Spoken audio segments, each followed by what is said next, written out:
Ginger. That's what you need. A mouthful of the good stuff and you'll see the back of any seasickness. Thank you for your support, John.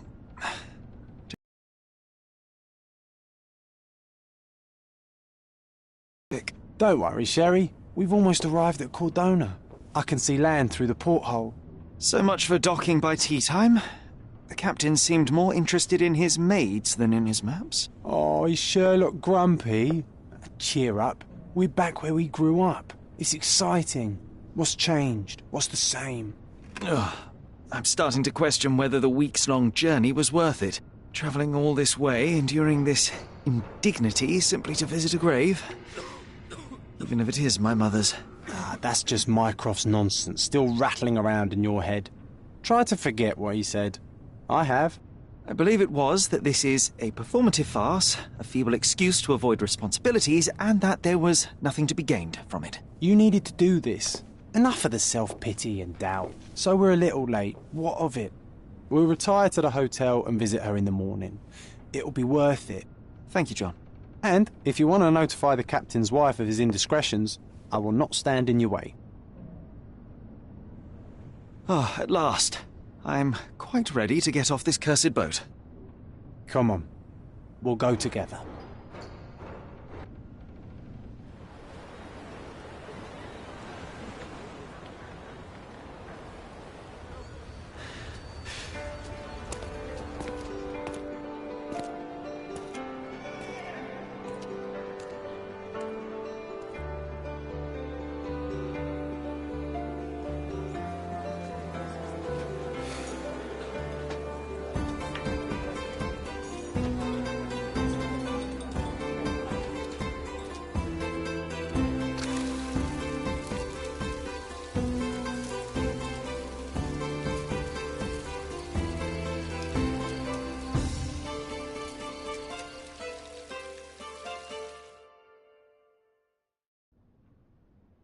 Hey, Sherry.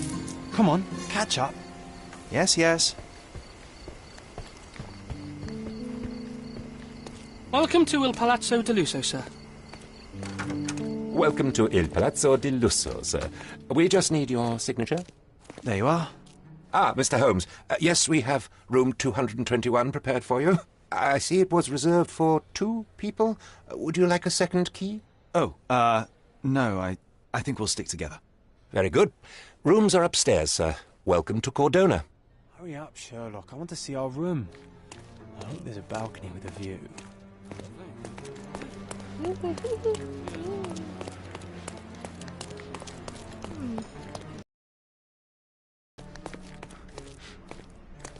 I apologise, sir, but your room is not yet ready.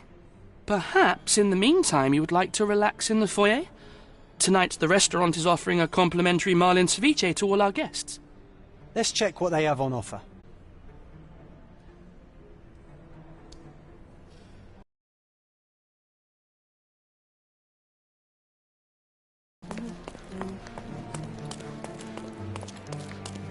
Hey, Sherry. Just our luck. A medium, John. Haven't we been through this already? Come on, it's not like we've got anything better to do.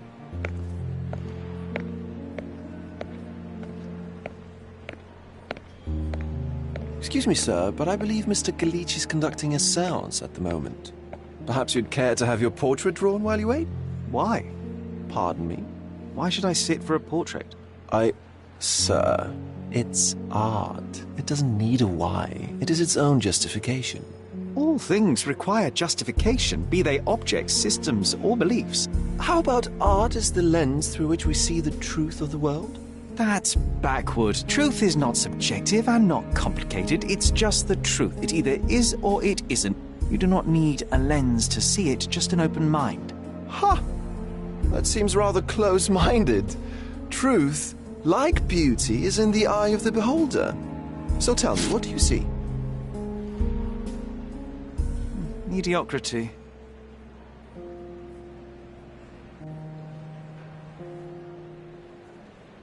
Come now, Sherry. What did he do to deserve that?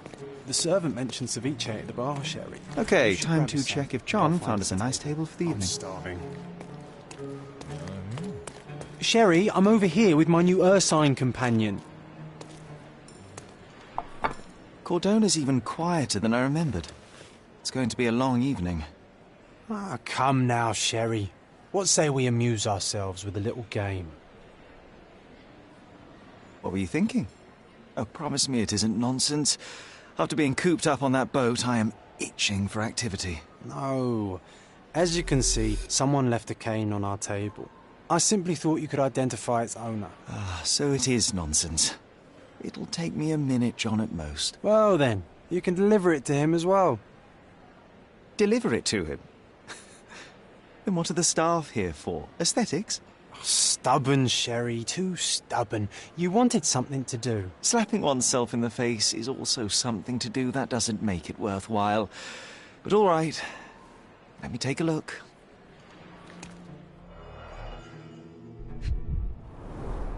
The hand grip is a head of a golden Javanese statue, probably stolen from a temple. The dents suggest it has been used as a bludgeon. A crest depicting a bulb of garlic in a meadow, perhaps the Fielding family or Meadows, or Craven, from the Old English name meaning garlic place. The cane is made of ebony, it's worn uncared for, and bears the scars of numerous hits. This cane is an expensive and ostentatious weapon. Its owner must be vain, volatile, and of noble English blood. Take it with you, Sherry. Let's return it to its owner. Don't ask me about the cane. All right, I hope you noted down your observations in your casebook. But how are you going to find this nobleman? The cane itself is not enough. I may have to ask other guests if they saw who was here. Do you know anything about this? Of course. Stop me when you've had enough. Well, even with your keen senses, Sherry, I doubt you'll find the cane's owner on your first try. And would you be confident enough to bet on it, my friend? Why not? Let's see how good you really are. Someone left their cane at my table. I suspect you will want it back. My apologies, sir, but I wouldn't know how to identify its owner. So the simplest option ended in failure. That's irritating. No, what is irritating is you trying to break the rules of my game, Sherry. Don't be so lazy.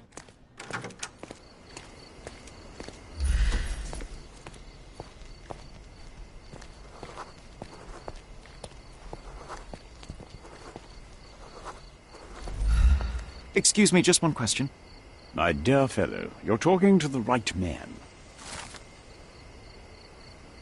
Hey, Sherry, don't we now have the perfect excuse to visit the séance? I'm just going to give the cane to its owner. You will not persuade me to take part in this show.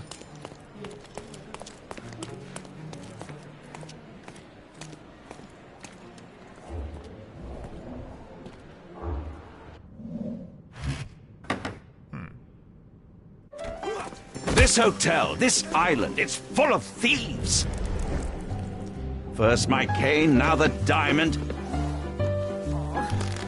Take your hands off me!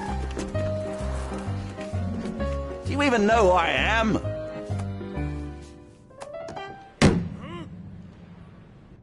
Hey, boy! That's my cane! I get that a lot. It's a very common design. What? No, that's a custom-made... A joke. A joke. It was left at my table in the restaurant. I thought it deserved to be returned. Well, I'll be... It is rare to encounter a straight-fingered true penny these days. What a gentleman. But I must ask, how did you know I was the rightful owner?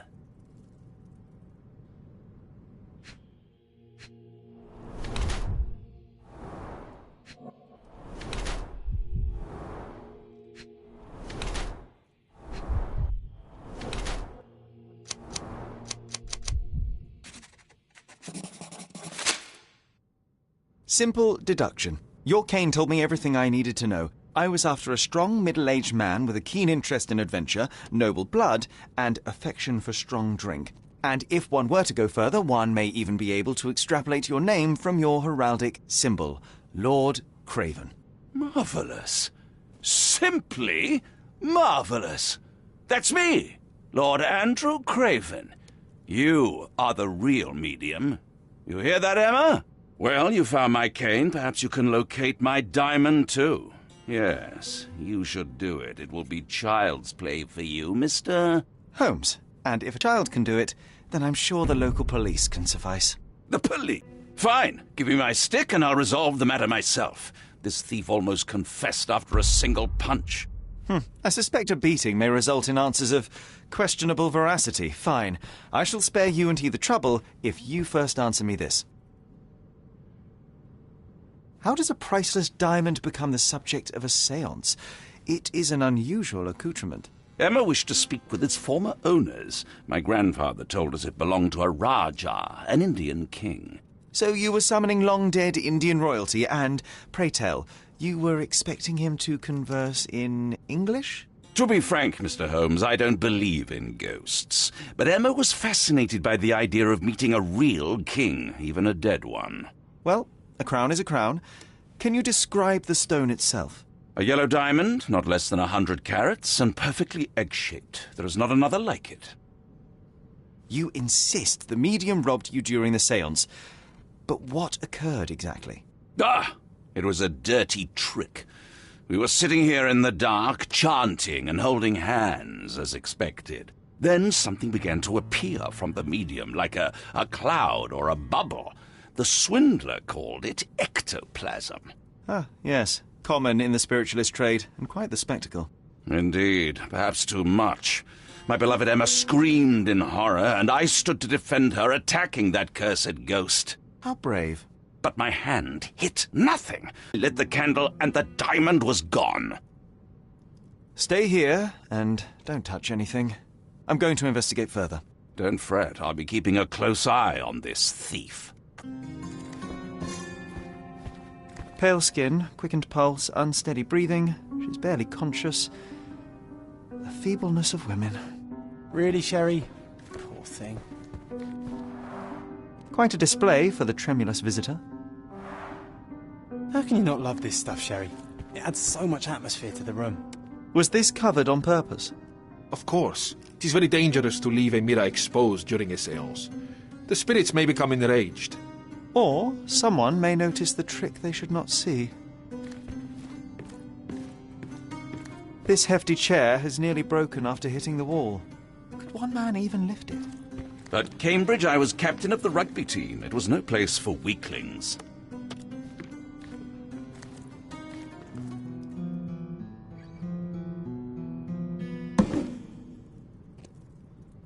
What happened here? I don't know. The ghost. I summoned it as usual, but then it all went wrong. The lady screamed and pointed at Lord Craven. And there was a shadow. Such a mystical force. It terrified the lady. And it must have taken the diamond. Who else could have? Do you feel the presence of any supernatural entities at the moment? Are you joking, sir?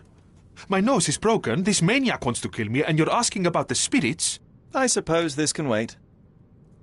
I will investigate, and the culprit will be identified. But the stubborn brute Lord Craven blames me right now. As if I could do something like that. Perhaps you can reason with him? Please?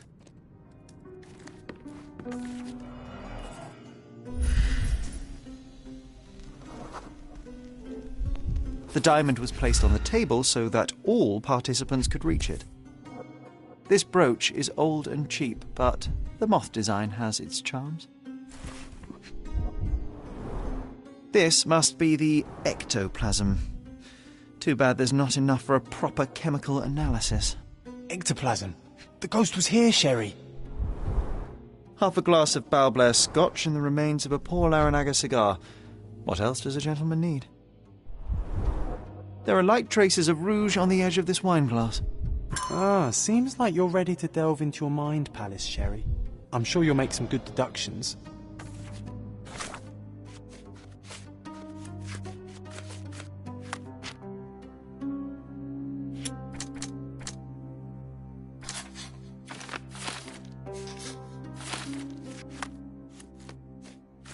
It seems there may have been an unexpected visitor outside the window.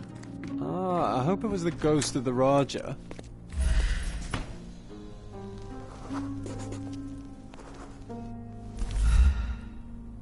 This looks recent. A shoe with a broken heel will surely leave scratches. All right, John. Do you think a ghost could leave this footprint? I'm reserving judgment. Use your keen eye to follow the trail.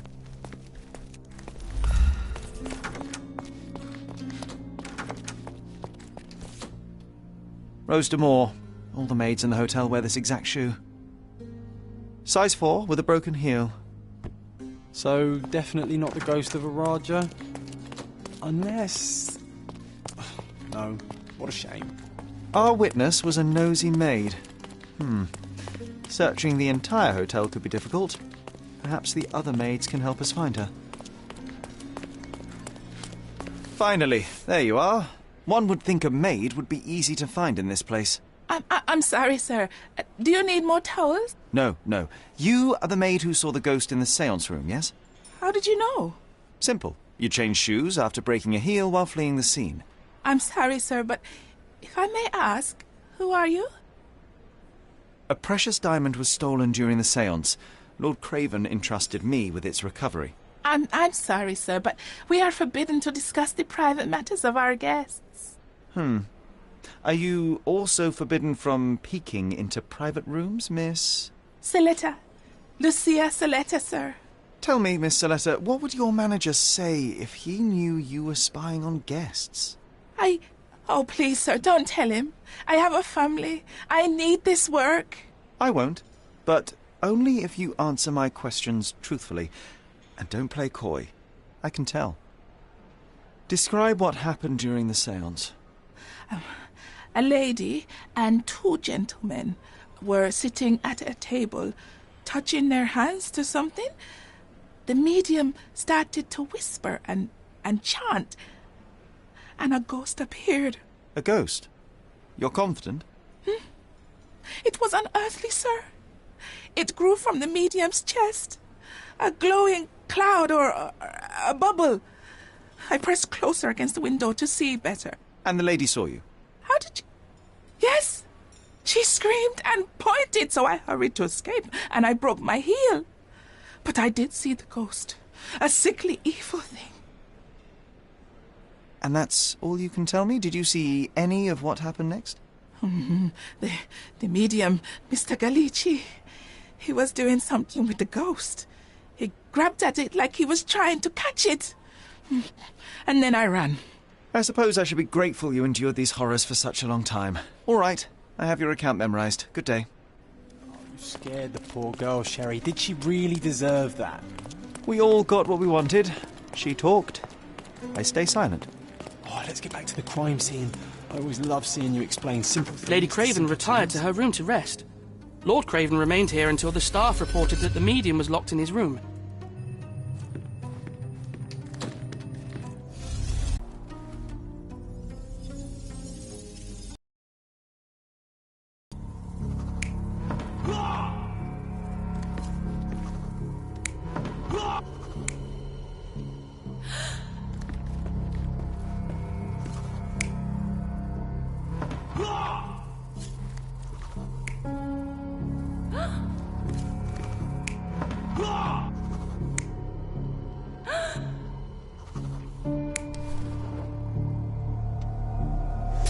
It all began when the lady screamed and pointed at the window.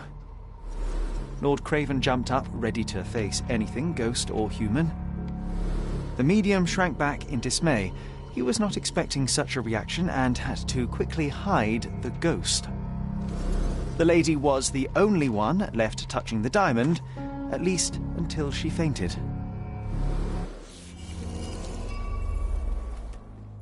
Amazing. It's like you saw it with your own eyes, sir. Oh, I forgot that you were here. I guess I should discuss all of this with Lady Craven. The Cravens are upstairs in room 226. It is one of our finest suites. If the lady was touching a diamond, then she would have felt the ghost take it. What do you think it felt like, Sherry? A jellyfish?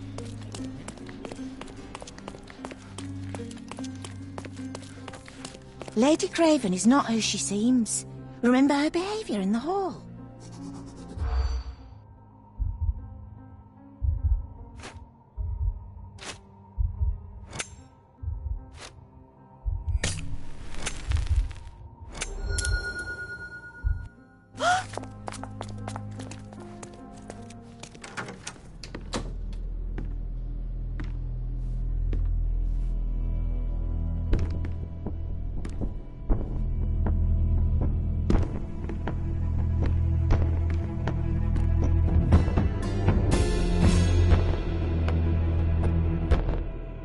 You're here, at last. I didn't do that. I swear, I found her this way. Well, I did have some questions for her, but it seems I've arrived too late.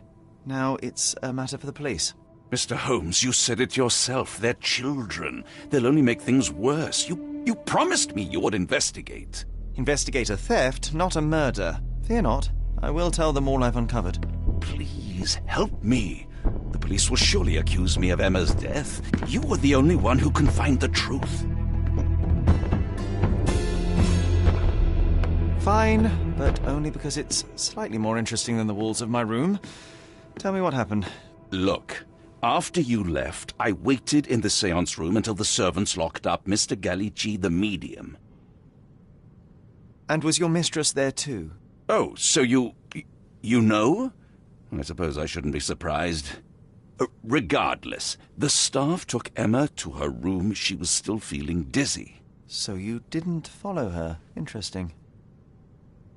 Is Mr. Gallici still being held, and where did the servants secure him? He's in room 225, but that pigeon-livered man at the reception desk refused to give me the key. Well, I will have to visit reception myself, then. Perhaps he will listen to reason. Where did you go instead? To the bar. It had been almost an hour. I see. And how long did you stay? I partook of a well-earned whiskey or two before retiring upstairs. Ask anyone there. Now we arrive at the tragedy at hand. So what transpired after your detour to the bar? I headed up to my room to find Emma on the bed. I didn't pay her much attention at first. I was still preoccupied with that damned medium. But when I realized she was silent, I drew closer and discovered she was dead. What's more, the diamond lay right there beside her. Oh, well, that is splendid news. Splendid? The return of the diamond will be cold comfort if I live out my days in a jail cell. You must help me. Let me see what I can find. Barely an hour has passed and you already have yourself a murder mystery, Sherlock. Why am I not surprised?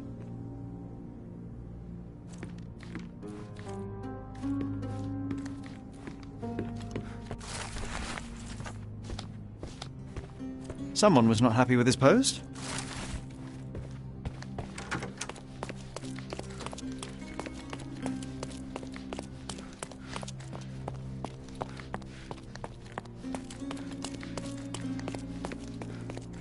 Give me the key to Luca Gallici's room. I need to talk to him about the events of the séance. I suppose you are an impartial outsider. All right, but please do not give it to Lord Craven. We do not want to see our reputation damaged further. Awkward. They still don't know what a nasty surprise awaits upstairs. Hush. No need to cause another ruckus. The last thing we want is the police to come meddling. Excuse me, just one question. Of course. Stop me when you've had enough.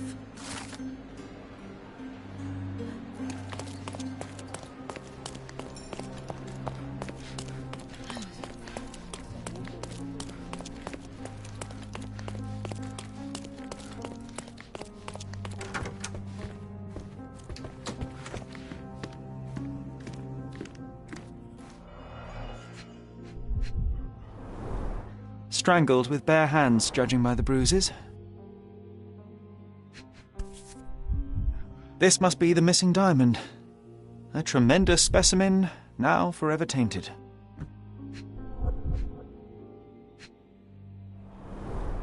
Everything was tipped out of the bed as if it was searched. Do you think she stole the stone? It's certainly possible, but we won't get her confession now. Well, there is a professional medium right next door. A remarkably simple lock.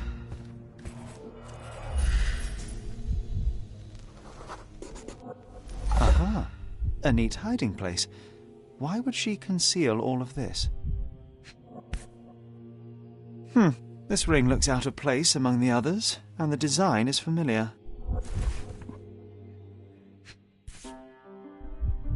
Virtus audacta sapit. Courage tastes bold. A unique family motto. Several £1,000s, that's quite a fortune. Fard Rouge Calomel Mascara, a real altar of beauty for the travelling temptress. The mystery deepens. A victim with a checkered past and poor taste.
I found these jewels secreted away. Are you familiar with them? Ah, it cannot be so. That deceptive wagtail. How could she do this? That sounds like a yes. These items were supposedly stolen from us during our trip. I must have spent hours reporting it all to the police. And it turns out she had them all along. The trollop. I'd kill her myself, was she not dead already? Do you recognize this ring? Should I? It's a third-rate piece if ever I've seen one. I'd never buy something like this. Did you ever see Miss Emma wearing it? No. And why should she? I gave her enough jewelry that she could wear a superior ring every day of the week. I am needed elsewhere.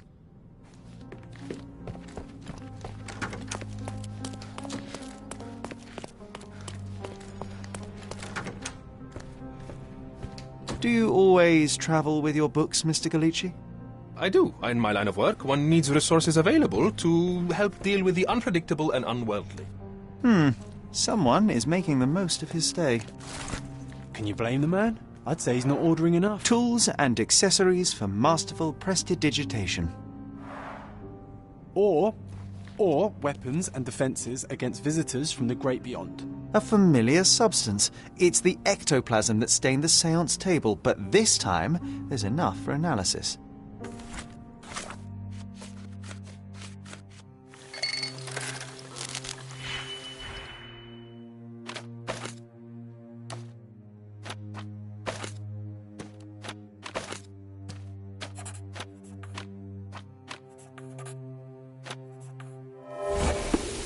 My faith in this medium has burst, just like a rubber balloon. I'm afraid I can wait no longer to hear your account of the seance, Mr. Galici. So please, tell me what you saw. Lady Craven wanted to meet the spirit of the Raja. My conjuration was successful. Perhaps even too successful. I am sure the spirit was the only one who could have taken the diamond. Lord Craven needs to leave me alone. Do you think the police will believe you? Of course. I didn't take anything. And spiritual phenomena are beyond their control. Or should I summon the ghost again so they may attempt to handcuff it? I think I would prefer to begin my investigation in the physical realm.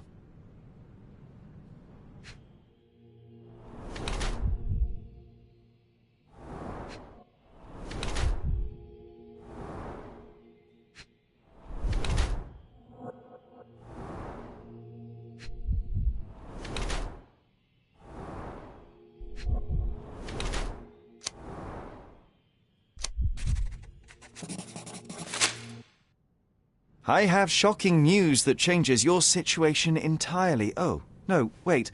What am I thinking? The spirits will have told you this already. I'm not in the necessary state for summoning. The spirits preferred clarity of mind and soul. Please, tell me. Lady Craven died in the very next room while you were in here. Did you not hear anything? What? How? In fact, I did hear noises. That Craven is a very loud man, but I never thought he would do that to his wife. Well, you claim to be a medium. Perhaps you could ask her spirit why. What? No, it's too dangerous. Oh well, at least I can make the dead talk.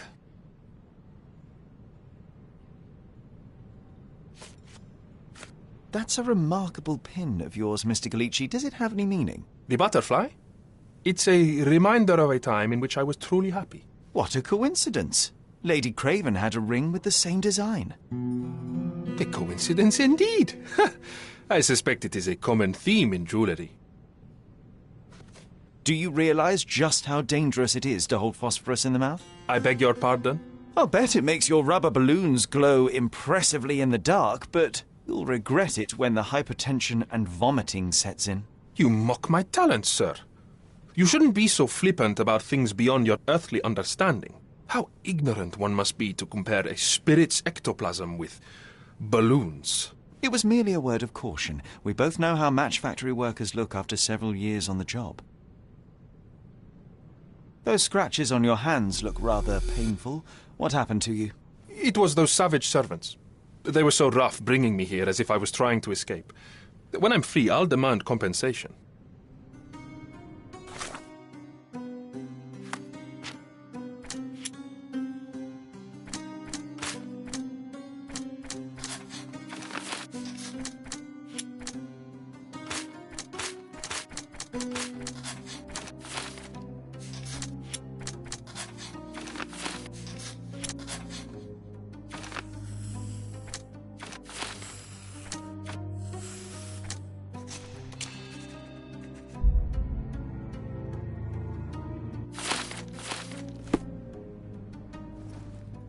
Luca Gallici, I know you murdered Lady Craven, and I can prove it. That would be a grand story for the newspapers. But where's your proof? I was locked in here and could not hurt a fly. Yes, the locked room. Good of you to mention it. I inspected the door between the rooms, and the lock on it is piteous. You could open it with a penknife. So I am now a burglar, as well as a thief and a murderer? Your wrists are bloodied, and there's no way a servant's manhandling could cause such an injury. It was Lady Craven as you strangled her. You are fantasizing, Mr. Holmes. As for the motive, it's obvious that you deduced that Lady Craven was the real thief. Of course, it helped that this was not your first encounter with Miss Emma. I don't know what you're talking about. How on earth can you believe this? I think the police will easily find the proof when they browse their archives. It is done, Luca.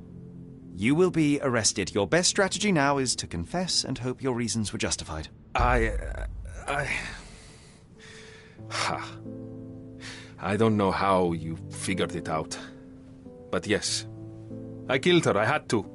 This woman could not get away with ruining my life twice. Twice? I knew Emma before she was a lady. I mean, she pretended to be noble back then too.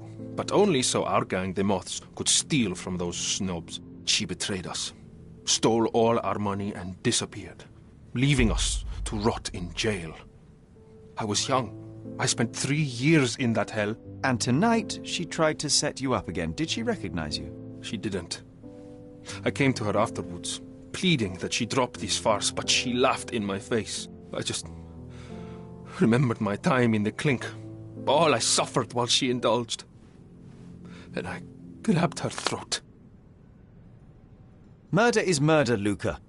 You could have told Lord Craven the truth and seen Miss Emma's downfall, but you could not restrain yourself. He would never believe me. We will never know. Still, perhaps a jury will be more easily swayed. If not, you'll get to see your friends in jail again soon.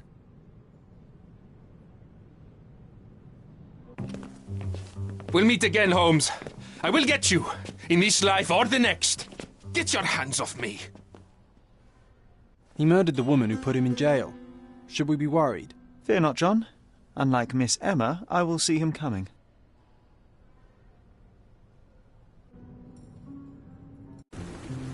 That was too much fun, Sherry.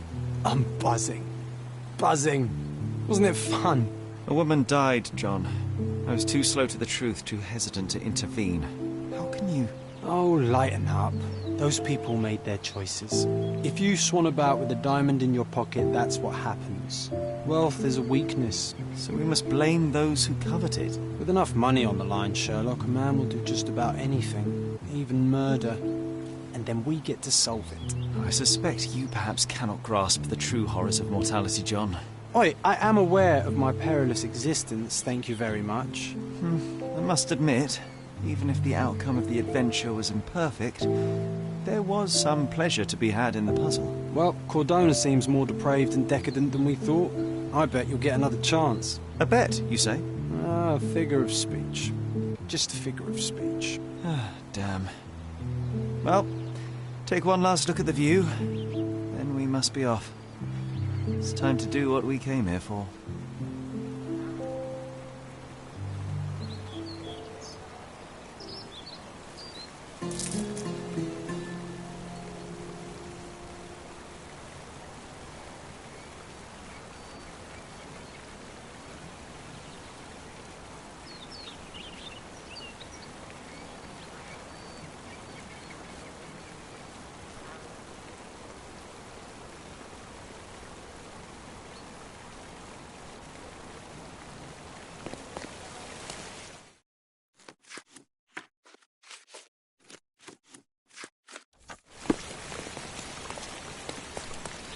A free ride for every hotel visitor.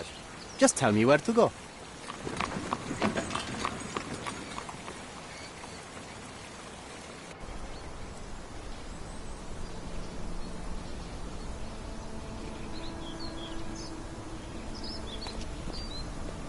Is everything all right? If you don't feel up to it, I won't tell anyone. It's just a goodbye, John. It won't be difficult. I've already come to terms with my mother's passing. So you really don't remember? To what do you refer? The funeral.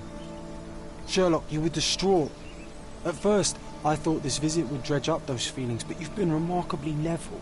John, I think I was too young to understand. I couldn't fathom why she would leave me. Perhaps that pain is best left forgotten. On the contrary, it's why I'm visiting her grave. To remember her. I thought you wanted to remember, Sherry. Concentrate, and I'm sure it will come back to you. Mycroft was adamant that we leave for London immediately after the funeral. He never told me why, but I saw how unsettled he was by the long requiem. The service was sparsely attended. Though my parents were buried separately, the pastor said they're united in heaven. I didn't believe him even then.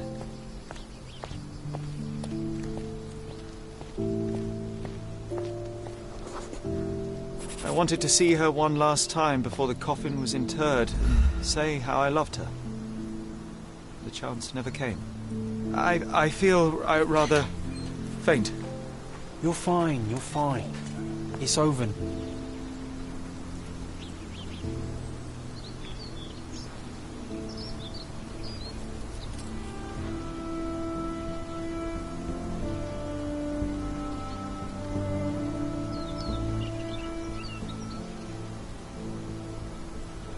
A pocket watch? It seems familiar, John. Why is it here?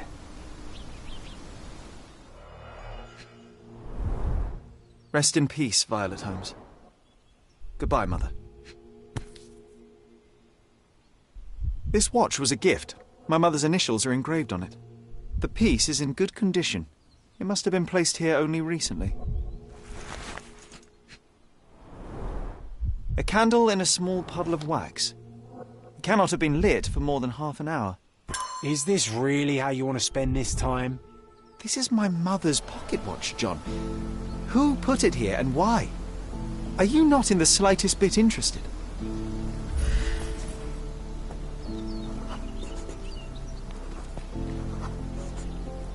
A man in fashionable shoes stood near the tomb. The size of the prints suggest he is approximately 5.5 feet tall. You were about to tell me the make and model of tyre, but let me assure you, I do not care. Well, it was going to be very impressive. Come on then, the trail continues ahead. He mustn't be far away to leave it unattended. A portable easel was kept there. It's stained with oil paint. The crypts. If memory serves, a tree. I hope that inspiration strikes upon visiting these beautiful vaults. At the very least, you'll enjoy the view. Yours, Mercuria. An artist working in a cemetery? Do you think he'd paint my portrait?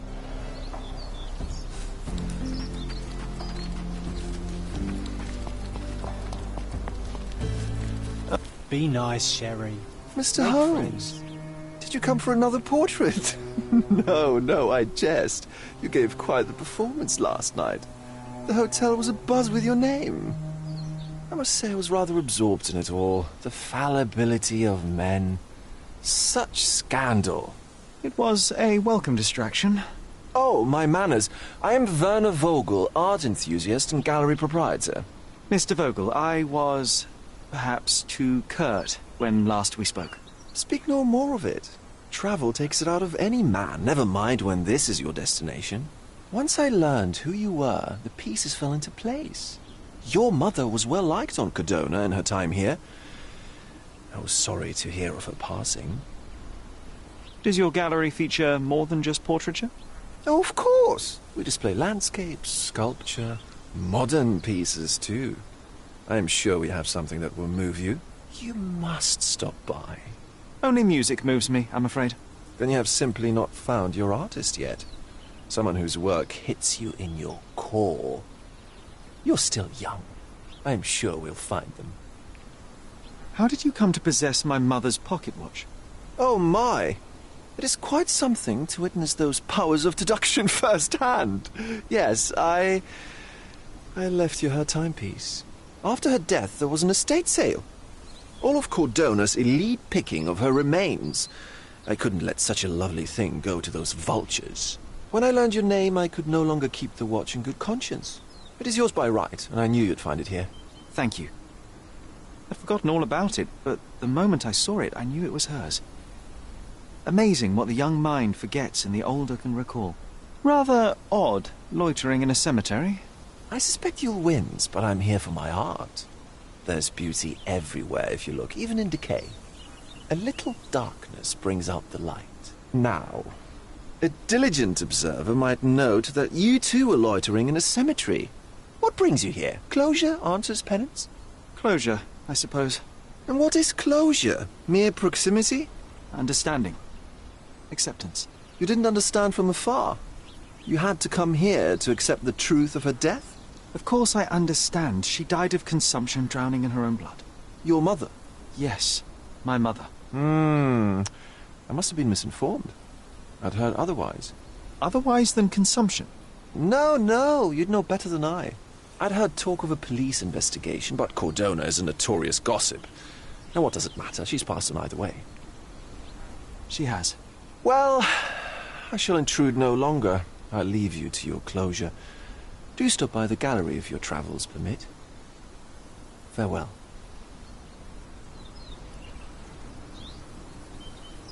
Are you all right, Sherry? Take as long as you need. Whatever I need, it isn't here. We should explore Cordona. Perhaps there are archives that may shed further light.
Does it look remotely familiar to you?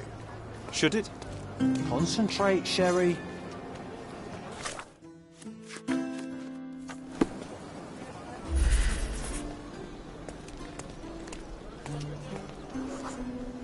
A large crowd gathered.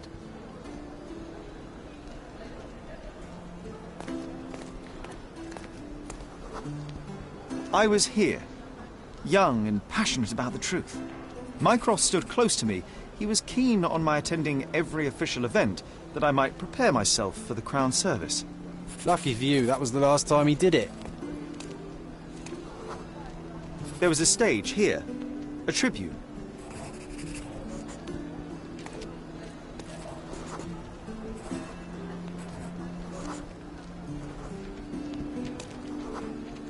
The governor gave his speech there. He was lying through his teeth and nobody noticed, or didn't want to, but I noticed. I was extremely irritated by his lies.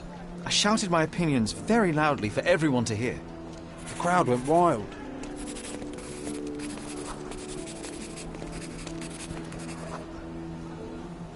Mycroft was angry but calm.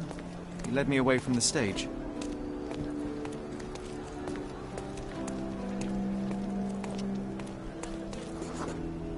He told me that I should keep my mouth shut, and that silence is golden. I couldn't stand for that. Behold, Sherlock Holmes's famous adherence to justice was born here. Guests of Cordona, the treasures await you. Collect them all.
Stark do this, Stark do that. I'm not a clerk, damn it. How am I supposed to get those records now? Yes? What is it? Would you like to report a crime? No, I wouldn't. My name is Sherlock Holmes. I want to use the police archives. Wouldn't we all? I'm serious. So am I. Officer Logan locked himself inside and he's not letting anyone in. But why the archives? Won't that stall everyone's work? You bet it will. He's looking up all the thieves in Cordona over the past decade. Say one thing for Logan. He's persistent. What happened exactly? A tailoress from Scaladio's been robbed. Logan spent 2 whole days at the shop sketching the thief, and she still insists that it's all wrong. That shrew drove him up the wall, she did. Would you mind if I talk to this tailoress? I could get you the sketch in no time. Get off your high horse, mister. You think you're better than our sketch artist? Actually, I'm quite certain I am. Let me prove it. Well, I see no harm in it, as long as it gets Logan out of there. In fact, I need to look up some records too. Here's the address. Good luck.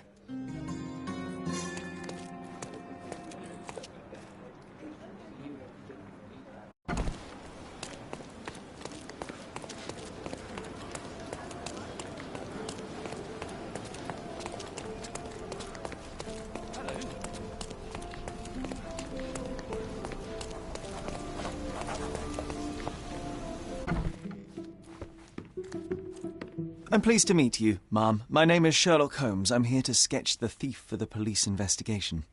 Oh, another one. I hope you'll be more patient than the previous sketches, signore. Can you describe the thief for me? He was all ugly and beat-up looking. An utter rascal if ever I'd seen one. He gave me a nasty look from behind his glasses and then made himself scarce. And that's it? Could you be more specific? He was a total villain, I told you. How much more specific do you want me to be? All right, never mind. I suggest we do it differently. You have a great many clothes here, haven't you? Why, of course, but they're not for sale. I only do tailoring and mending. No matter.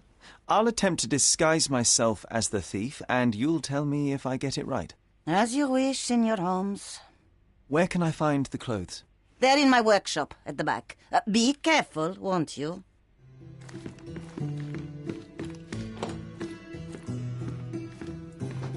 Look at this old chap putting on airs like some Italian doge. Why don't you disguise yourself as him instead? We have a job to do, John. Oh, come on, at least do him first.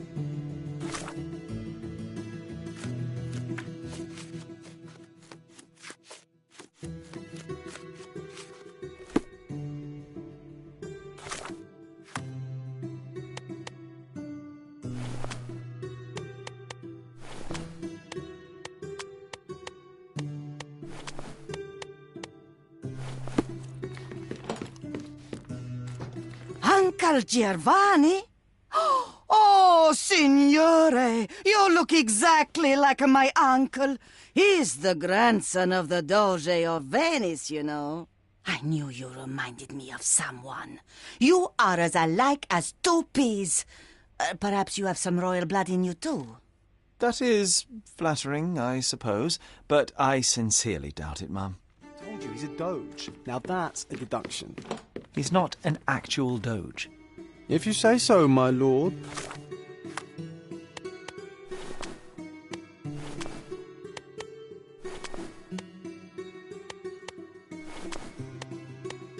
The doge? Ah, it's you. I mean, it's him. It's him. Excellent. Now I can make a sketch and take it to the police. Yes, please do. That rascal is still on the loose. I hope they are better at catching than sketching. Before I go, Mum, are you quite certain that you don't have any clothes to sell? Well, I suppose you can take the police uniform. An officer forgot it here years ago, and I don't have any use for it. If you want to buy clothes, visit the outfitters. You can find them all over Codorna. I hear they even do free rentals now. Let me show you where the nearest one is. Thank you very much.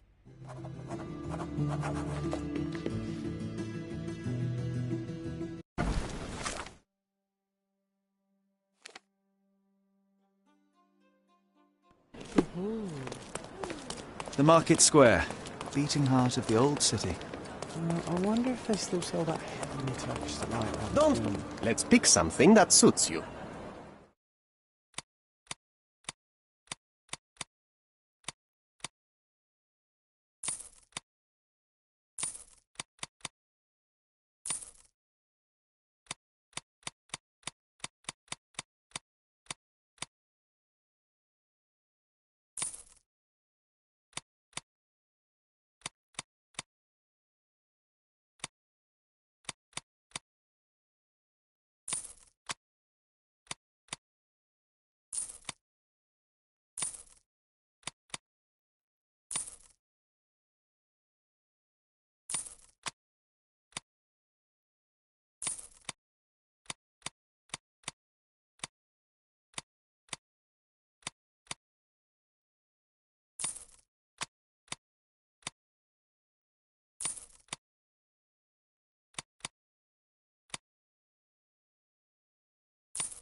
Good choice.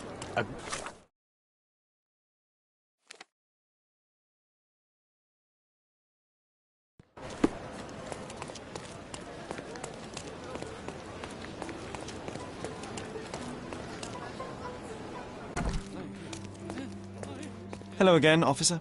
I've spoken to the tailoress and made a sketch of the thief. It was child's play. No, really?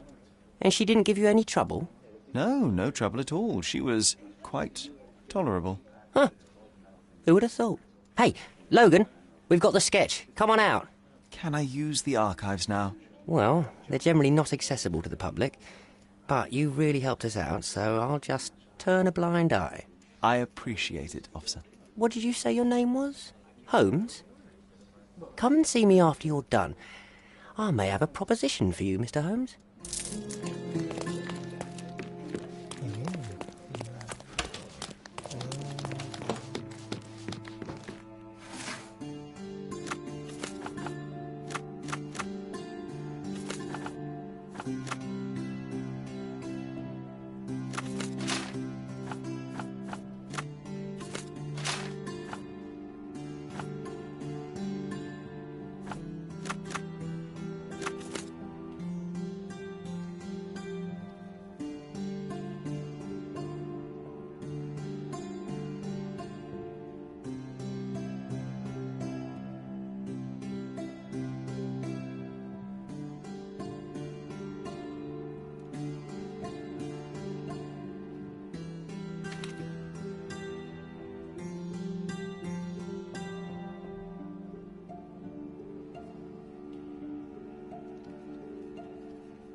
John, I just recalled that we were living here on Cordona in a manor.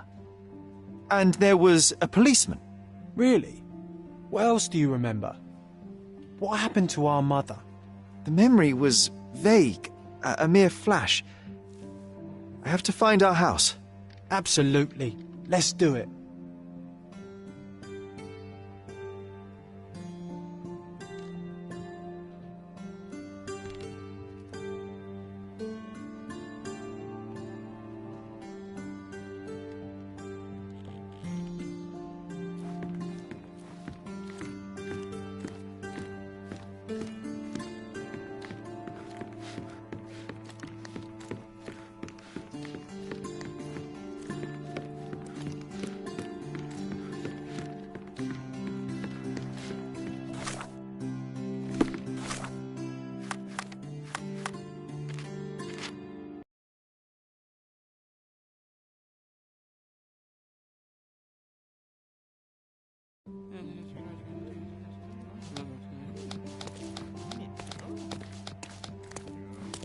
Can I ask you a question? His Majesty came out of his palace. I know nothing.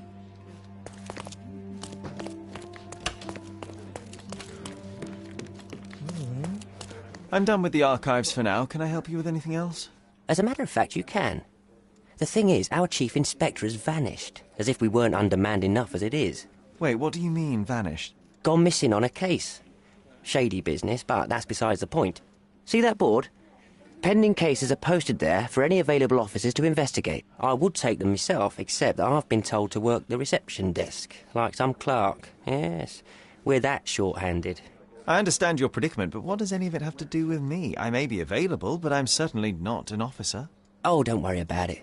Consider yourself a temporary one-man independent police force. That's a bit of a mouthful. There's just one small, minor, basic formality. You'll need to complete our physical training course. Easy. Well, I'm not one to balk at a spot of exercise. What must I do? That's the spirit. Sergeant Ermy will show you the ropes. Follow me.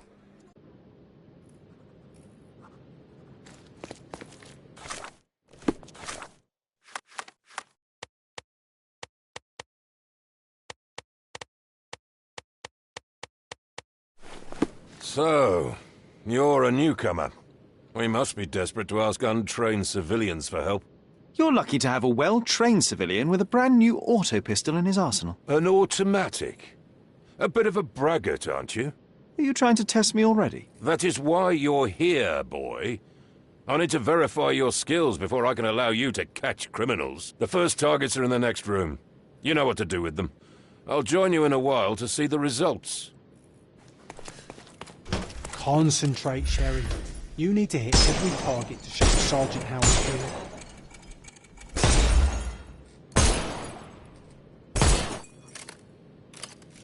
Hooray! Proceed to the next room. Meanwhile, I'll... Come on, Sherry. It's just like in childhood. Steady, Sherry. My favourite mannequins for attack. Let's strike them neatly. I could do this all day. Please don't, Sherry. We don't have that much time. Let's move on. Hooray! All right, let's move. If you stand here and use your snuff box on them, you can definitely overcome them, Sherry. It's all calculated. Ah, Sherry, you've guessed that you can't use the powder when he has a helmet. I've been sending you brain signals. Helpful advice, John. I would never have guessed. Good job, new boy. Well, I'm almost finished with the paperwork. Well, I must say your results aren't as bad as I feared. Perhaps you're not completely hopeless, but true combat is quite different from shooting stationary targets. I'll handle it just as easily. Well, that's what we're going to find out. Now, we'll test you against our men. Your task is to detain them, not to kill them. So don't go shooting anyone in the eye. That goes for in the field as well. Even though you'll be working with the police department, that doesn't mean you have a license to kill. Here, take these. They are blank rounds. So, are you ready? Always ready. Then let's get cracking. Worried? Not at all. I can hit them all with one shot. Good luck, Sherry, and remember, the surroundings are your playground.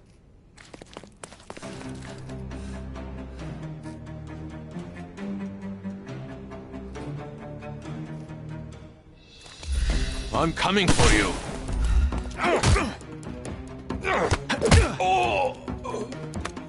Too simple. I'm coming for you.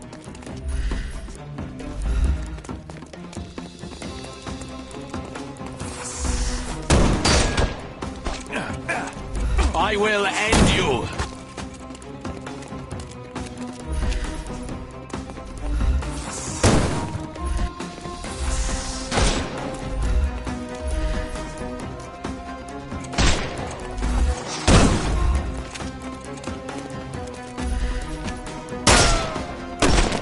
Terribly sorry. Take a rest, my friend. I'm coming for you. The snuff's ready. Time to knock.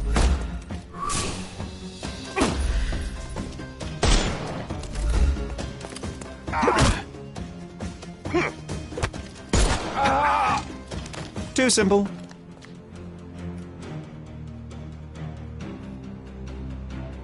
That's enough. You've proved yourself. Congratulations on the arrests. I can't believe you did so well with the close combat. I did tell you that I'm well trained. Well, do the same on the street, and you'll be well rewarded for every arrest you make. Here is your certificate. You are now an authorized crime scene consultant. Well, it's now your duty to make this city a safer place. Cordona won't ever forget it, but at the same time, it will never remember. I'll tell Stark all the necessary details about your successful certification. Congratulations. Now you're a certified crime scene consultant. Congratulations. Thank you, my friend.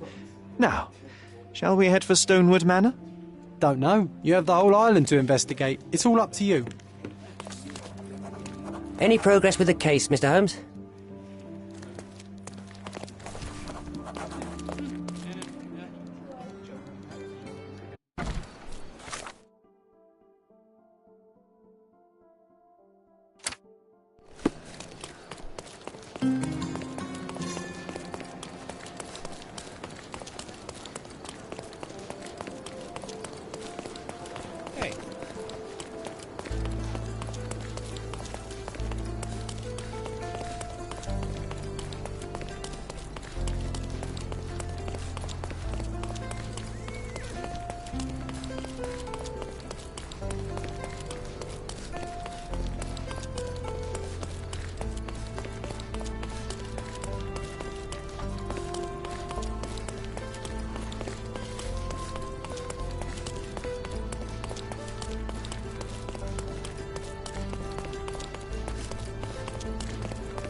Guests of Cordona, the treasures await you.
Wow, things really got out of hand here.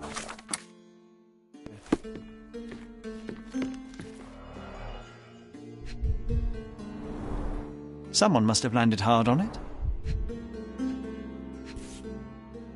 The lenses are very thick. The owner of these glasses is very nearsighted.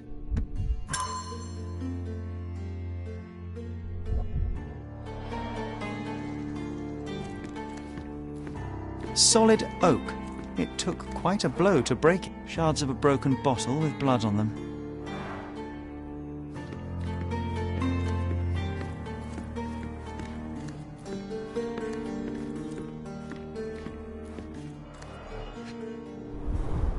That's a lot of blood. The victim was stabbed several times. Sharp enough to gut a fish or a man. An ordinary kill.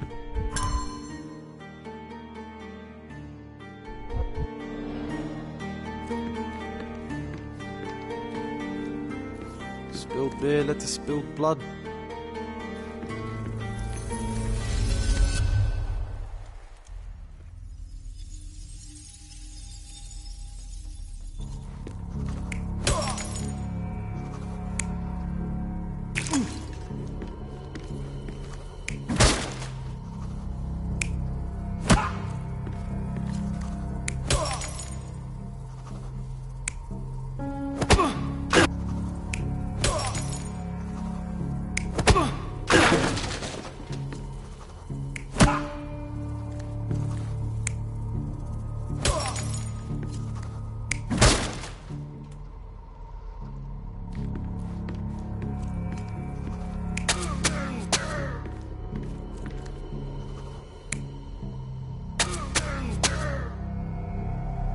You're not even trying, Sherry. Concentrate.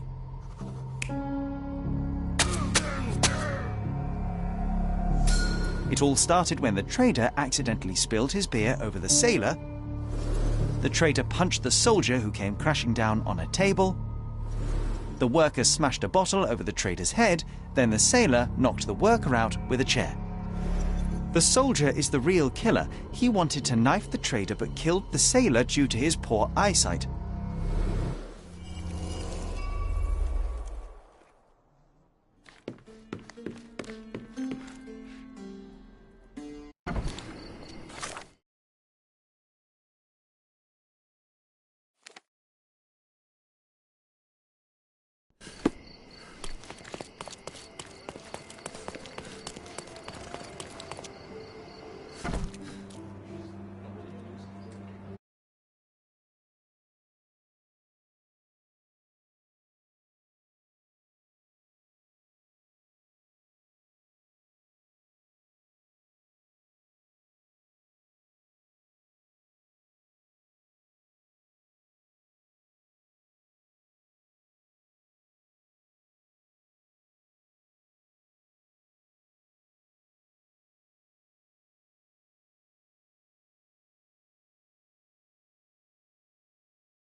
You have 3 people detained on suspicion of murdering a sailor in a bar fight.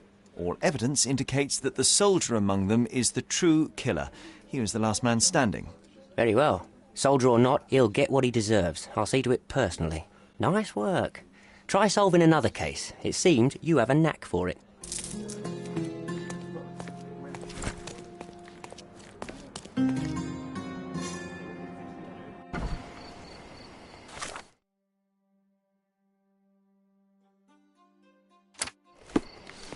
Hello.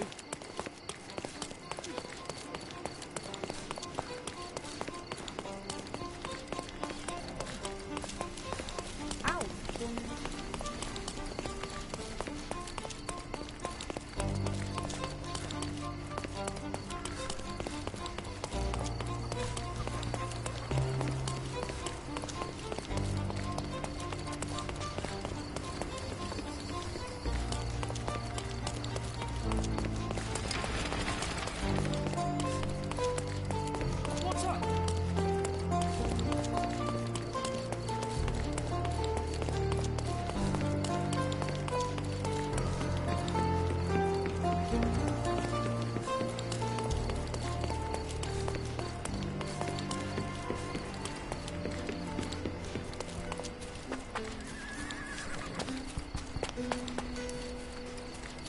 How do you do? Huh.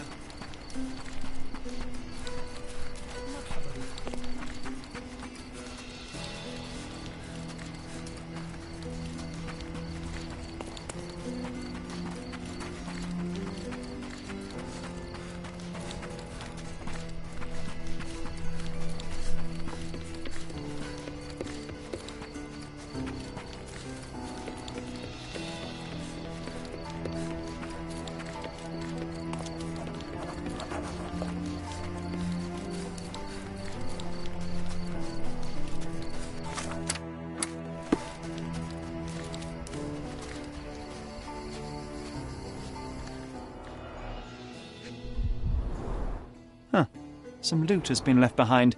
Whoever took it must have been in a hurry. Greed and booze got the better of them. No wonder it ended in violence.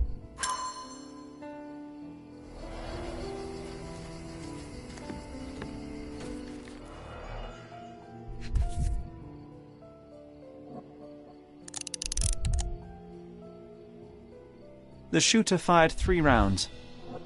A brand new Colt, 45 caliber. Bent glasses with cracked lenses.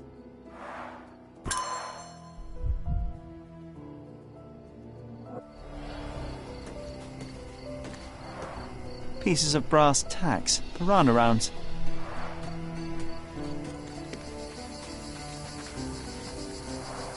The man with the shotgun fired only 2 shots. Seems he was too busy bleeding. Stuck deep in the wood.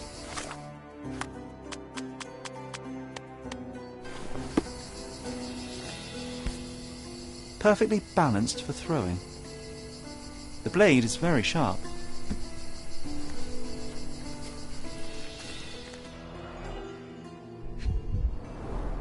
Two bullets hit the cart, no traces of blood though. Droplets of blood, someone caught a bullet here.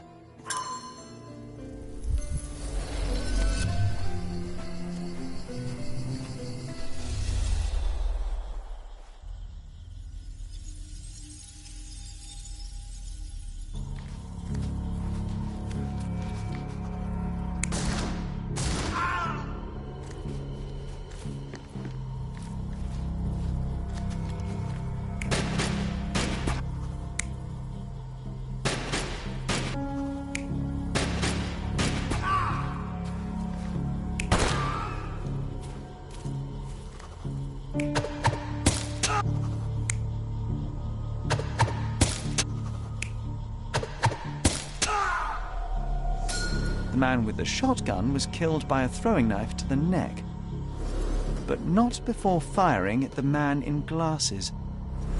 The man in the hat took a bullet to his leg, but 2 other bullets missed. The report mentioned he was shot in the heart, but how? There's something I'm missing here. Who could have finished him off?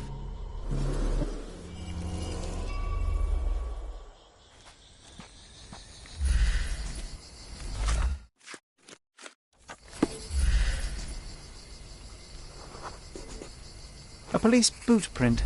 So that's how it ended.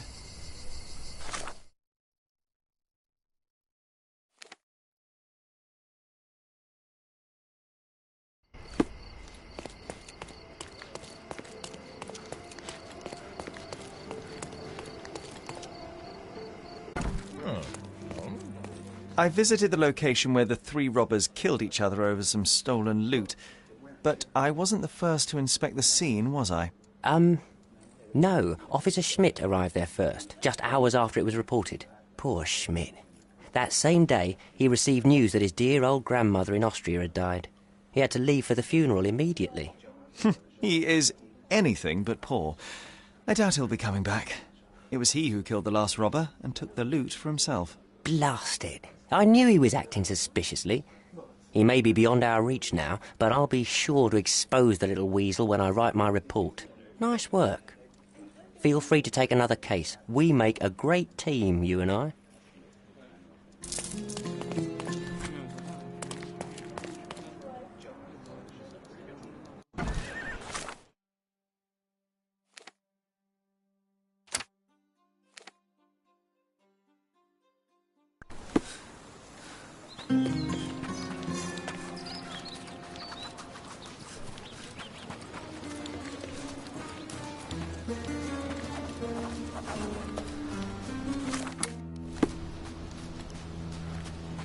This must be the vagrant shelter. Quite homely, if you don't mind sleeping next to the corpses. Nicely roasted.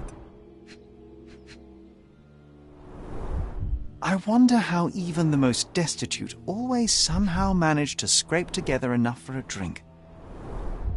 Psilocybin mushrooms. These are powerful hallucinogens.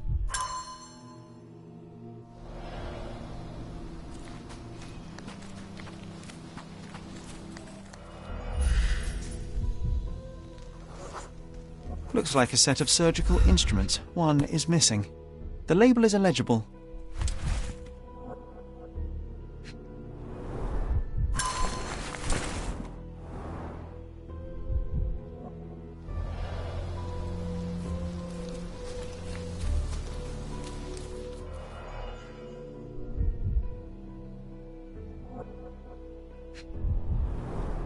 An expensive hat with a few grey hairs stuck to the brim. Someone tore their trousers here.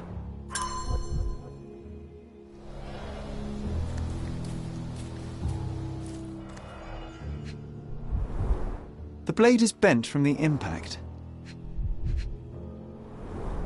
The bleeding wasn't severe, there are just a few drops.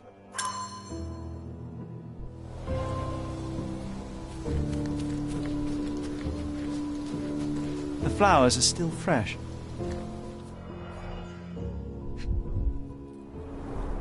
The stone is rather unwieldy, so it couldn't be used as a weapon. Someone fell and hit their head on it. We're dealing with a very immoderate bloodsucker here. This is a somewhat neglected and dusty hat.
The flowers are still fresh.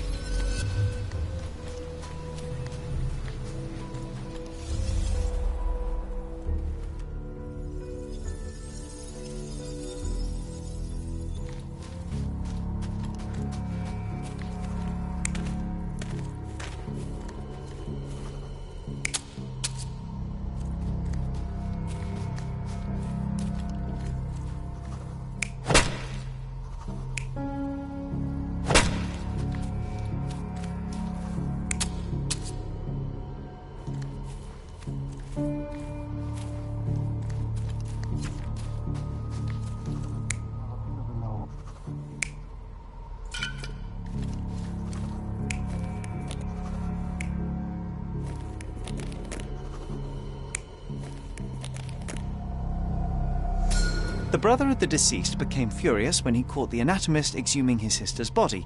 He killed him with a shovel. The graveyard keeper took to his heels, but didn't get far. He fell, hitting his head on a stone, which rendered him unconscious. With the murderer gone, the reporter who was hiding punctured the neck of the first victim to imitate a bite. But when he did the same to the second victim, he killed an unconscious man. So we have 2 murders and 2 murderers, but no vampires. Vampires are not so scary when you have grave robbers and journalists running around.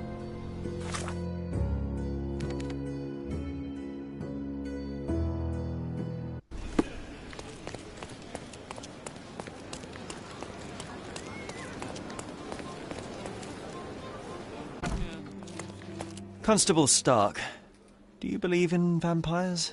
Eh? What do vampires have to do with anything? Oh, that's exactly what I thought while looking into the murders at the cemetery. The primary suspect is indeed the murderer, but he's not the only one. The reporter, who so easily fooled everyone with his vampire stories, killed the other victim. But why would he do that? He believed the unconscious man to be dead and decided to concoct a thrilling story for his readers. Oh, thank you, Mr. Holmes. I'll have the conniving little scrub taken in immediately. There's only one case left. Don't let me stop you.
The hoof prints end in deep furrows. The animal was resisting.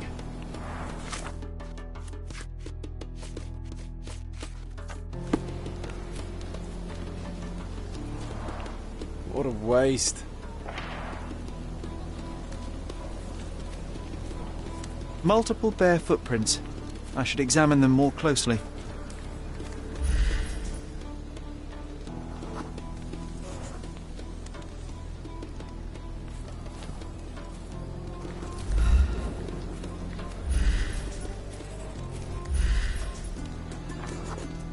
Someone stumbled on a stone and fell to the ground. The priest said that he came here to stop the ritual. Did you really, Father?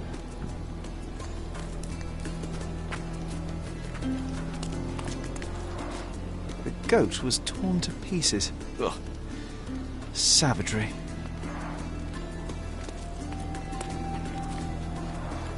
The robe is soaked with wine.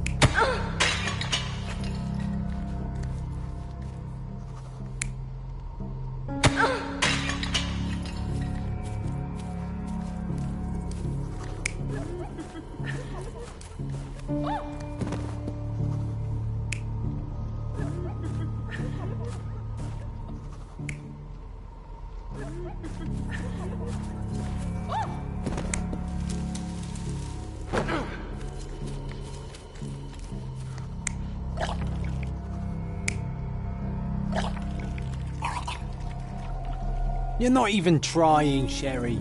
Concentrate.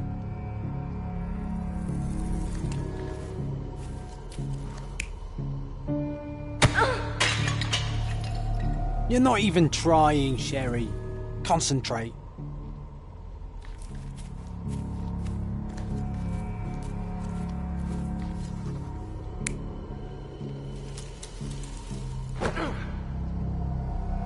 So, we have 3 lusty women engaged in a ritual. They're drinking and dancing when suddenly they hear a noise from the bushes. Their ritual seems to be working. There's a man they can get drunk already. While 2 of them are busy with the priest, the 3rd one leaves. She is the one who stole the goat and brought it to the ritual. The poor animal smells trouble and charges at the drunken woman with the amphora. Still, he couldn't break free, and at the end was brutally torn apart and eaten alive. Well, they attracted the attention of men. The police. At least.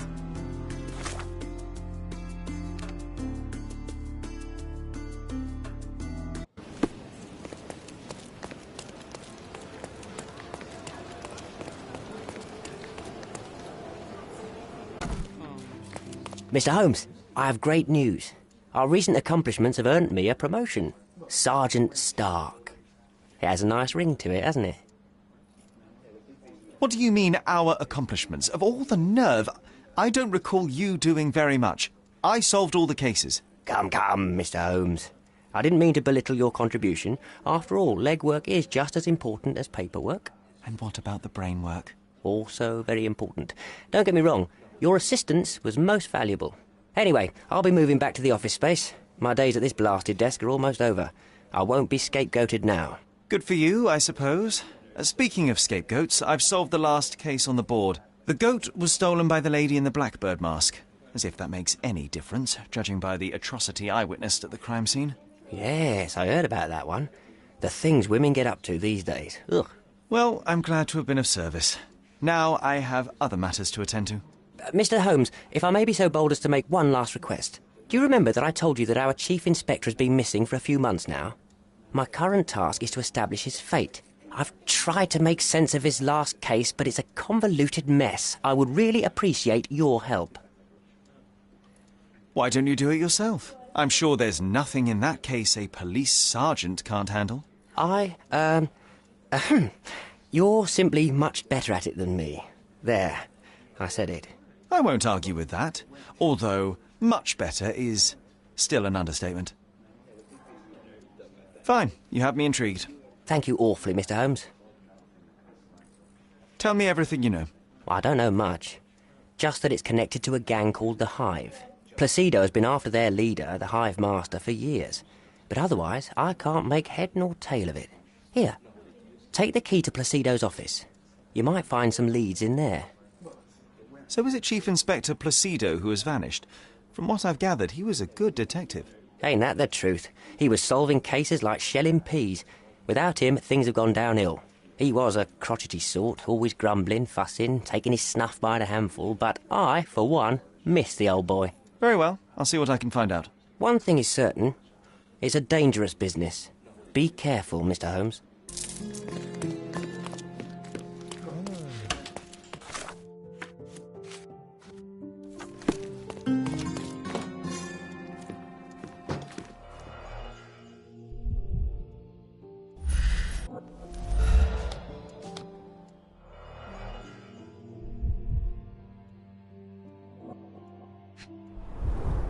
A box of snuff. Strong stuff.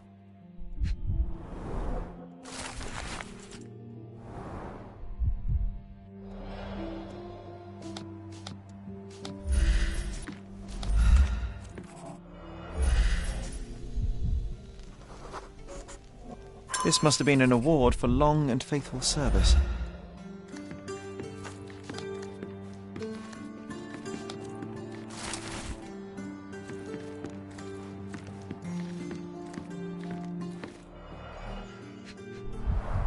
The files are gone, that's odd.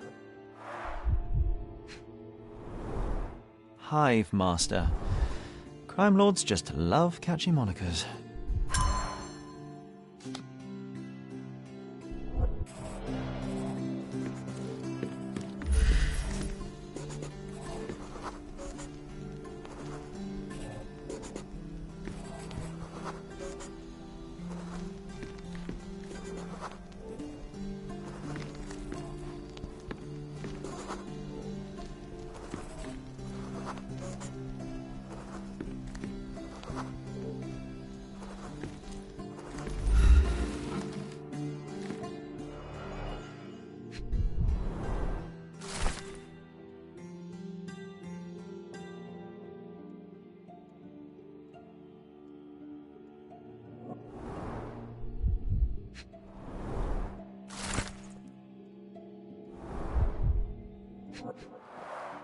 Now that is odd, to say the least. Let's take the ear, Sherry. It'll bring us luck. You'll see. Good lord, you can't be serious. Nice. Always play it by ear, pal.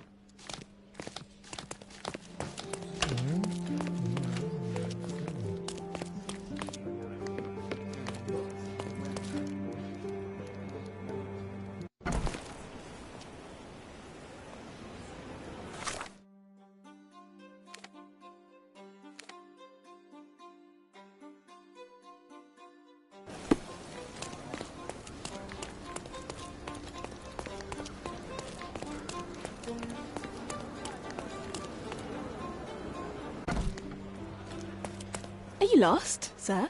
Not at all. I'm right where I need to be. I'm Sherlock Holmes, by the way. Ursula Oni, the chief archivist. How can I help you exactly? I need to take a look at the history of Cordona and its islanders to retrieve some, hopefully, useful information.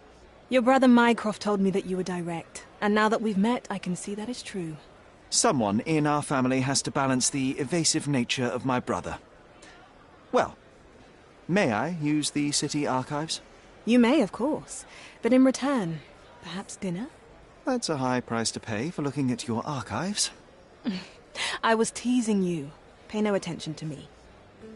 I'm curious, how did Mycroft recruit you? I doubt you're a field agent. I imagine you work with intelligence. That's correct. Your brother noticed me when I tracked down a spy at the archives. That's how our cooperation began. And you? Did Mycroft force you into this?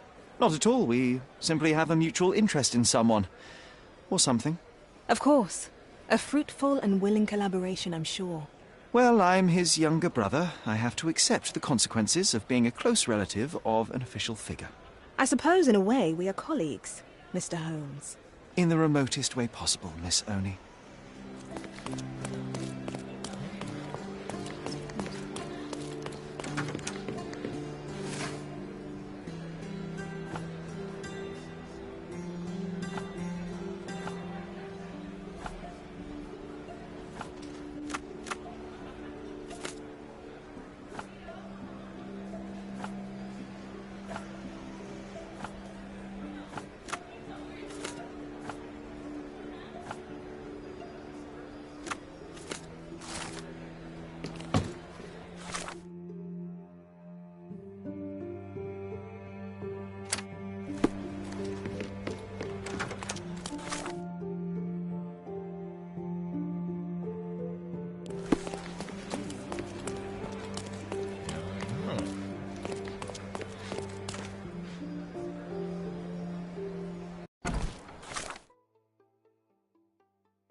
Clearing out on Hive Mine.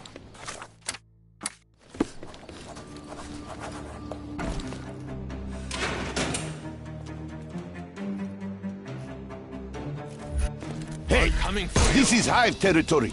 I Shoot thought him, we were boy. against murder.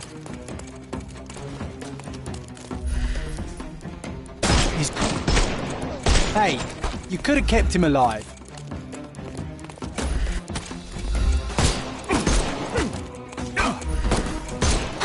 I'm gonna hurt you!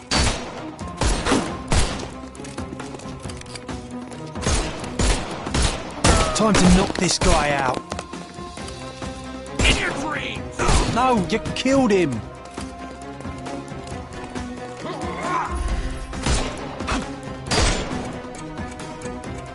I thought we were against murder. Hey, you could have kept him alive. No, you killed him.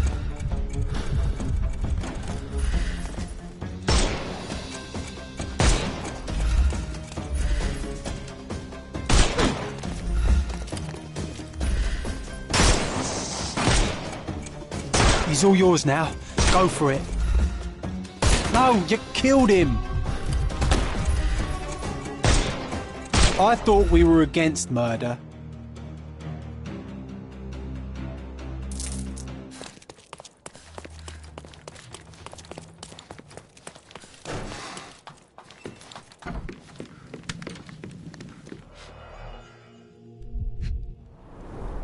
Someone's been burning papers, I see.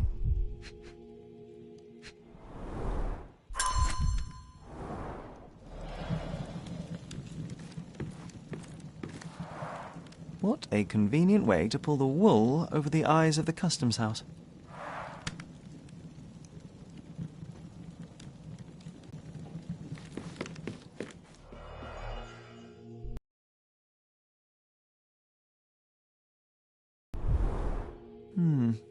Everything knits together.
Get off me! Sherry, don't even think about breathing these nasty things. Sir, I'm looking for a man who goes by the name of Hive Master. Huh?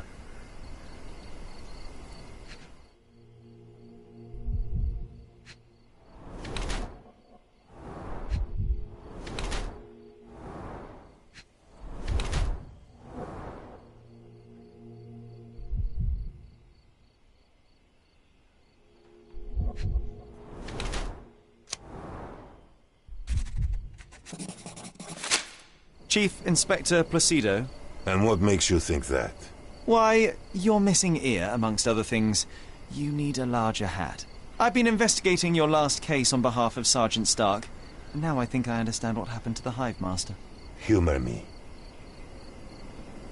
You invented him. An imaginary nemesis to whom you attributed real crimes. What? Why would anyone make up an imaginary... anyone? No. I killed this swine. As simple as that. But why? Everyone deserves a trial. Wasn't my choice. He and his thugs attacked me when I went to arrest them. It was a kill or be killed kind of situation. Turned out for the best, though. With his cronies dead, not a soul knows what the Hive Master looks like. His own gang, scared stiff of him. So you assumed his place to dismantle this criminal enterprise from within? Damn right I did. And after I'm done, I'm not planning to go back. I've had enough of this rotten nest of corruption. But it just won't leave me alone, will it? First, they dismiss my retirement requests, and now they send a sleuth after me. It's not like that. I tell you what it's like, son.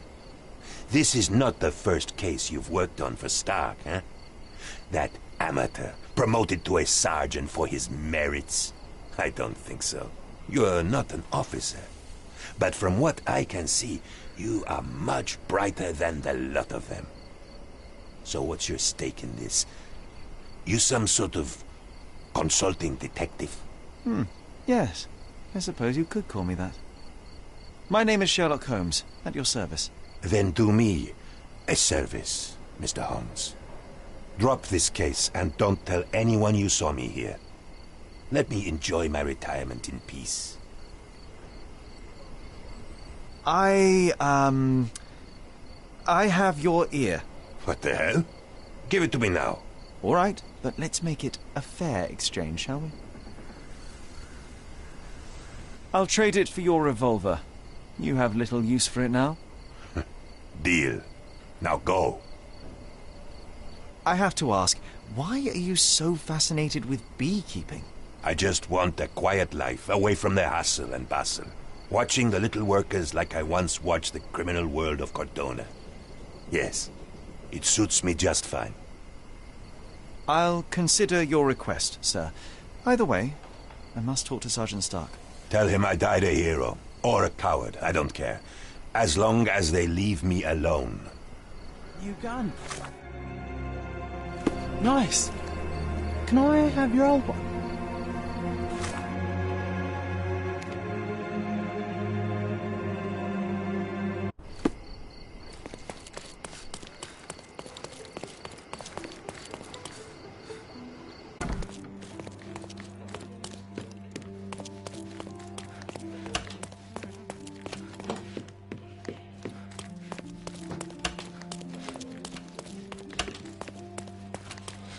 Any news, Mr. Holmes? Chief Inspector Placido can be presumed dead. I was unable to find his body, but the evidence is unequivocal. He's gone. I suppose I expected as much. But still, it doesn't make it any easier. Placido was a good man. You would have liked him if you'd met him. Yes, it's a pity. I'm sure I would. In any case, no matter how bad, the truth is better than uncertainty. Please, take this as a token of gratitude. You've done us all a great service. Thanks again for your help. Good luck, Mr. Holmes.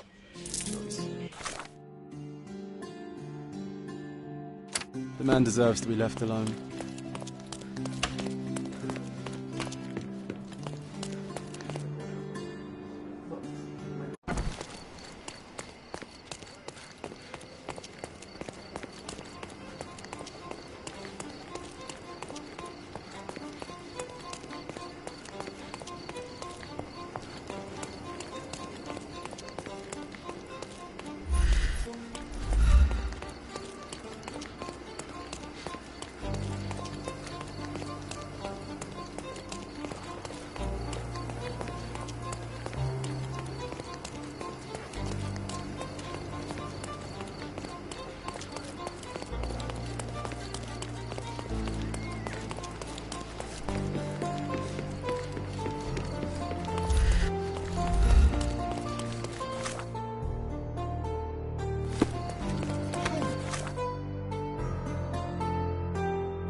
Hey, Sherry, there's post here.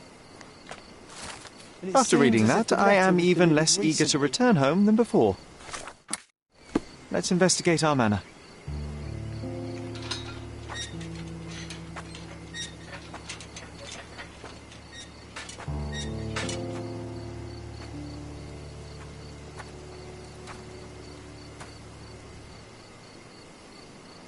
There she is. Our old manor. It's smaller than I remember. You were a couple of feet shorter back then, Sherry.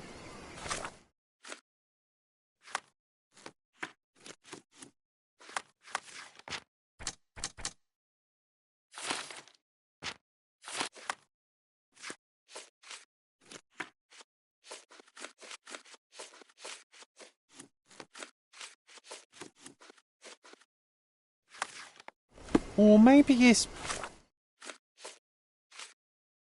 bigger on the inside.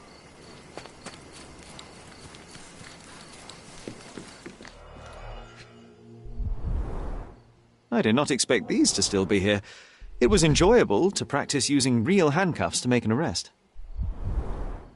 Hey, that's Wooden Joe. He was always the best at playing criminals. An irreplaceable tool for catching a thief. And this must be the reason our suspect was apprehended. Wood and glass, very precious.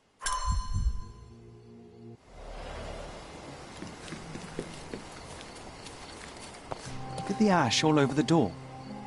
I don't recall hearing of a fire. We don't have to stay here. You can afford another night or two at the hotel. It's stuck. Oh well, let's just head back. They probably haven't even stripped our room yet. Come on. Must be locked. Move aside. Let me have a go. Seems fine to me, Sherry. This barrier, perhaps it's mental, not physical. Or perhaps the rest of us are simply constrained by reality, John. I wonder if there's a key secreted somewhere in the garden. Try to recall that memory about the policeman, Sherry. Concentrate.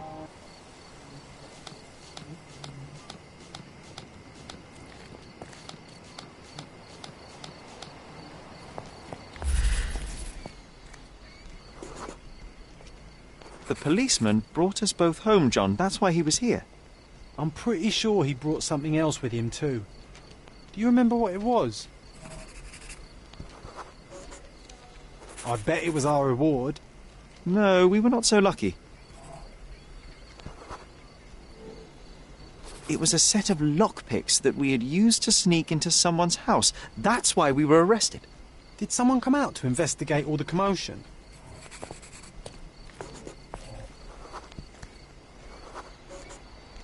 It was Mycroft. He smoothed things over and convinced the policeman not to press charges. The officer left and never returned. But we had to endure a serious talking to from my brother. Mycroft wasn't happy about the fact that we were arrested. It felt like he lectured us for hours. Did we give him something afterwards, Sherry? Oh, yes.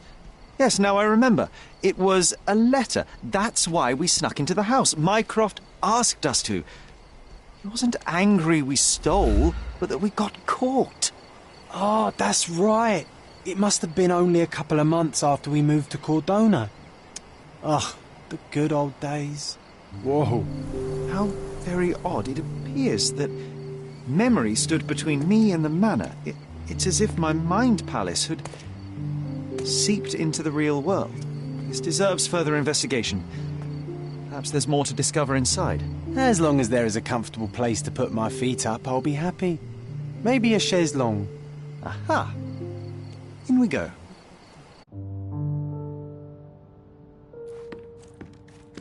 Home sweet home, Sherry. Mycroft's umbrella. The only outgoing thing in his wardrobe. One of the first things I saw when entering this house as a child. It's like déjà vu. Hey, this is the luggage we brought from London, isn't it? And I was wondering why it's so empty in here. There may be a small chance that some of our property could be found among local traders' wares. It is worth a look, wouldn't you say? I Another remember memory how incoming, angry Sherry. Mycroft was. Strange. I struggle to recall anything about the day we moved in. The only detail I'm sure of is that it was raining early that morning. Our mother brought a slew of belongings with her. She refused to leave a single thing in London. Mycroft had to spend the whole day dealing with it. This trip was a challenge for our mother. I tried to help her.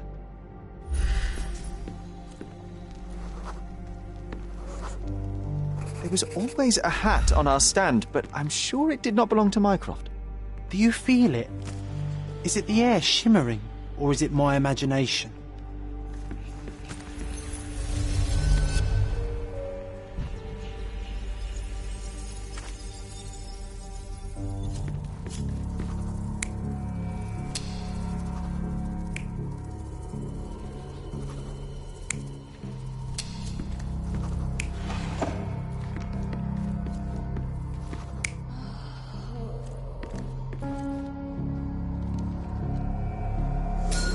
Your neighbors will be told that Mrs. Holmes is suffering from tuberculosis. It is common to move closer to the sea in such cases. Thank you, Dr. Richter. No, Sherlock, step away from her. Upstairs, go to your room. Lean on me, Mother. Take your time. Actually, I never heard her coughing. I remember now.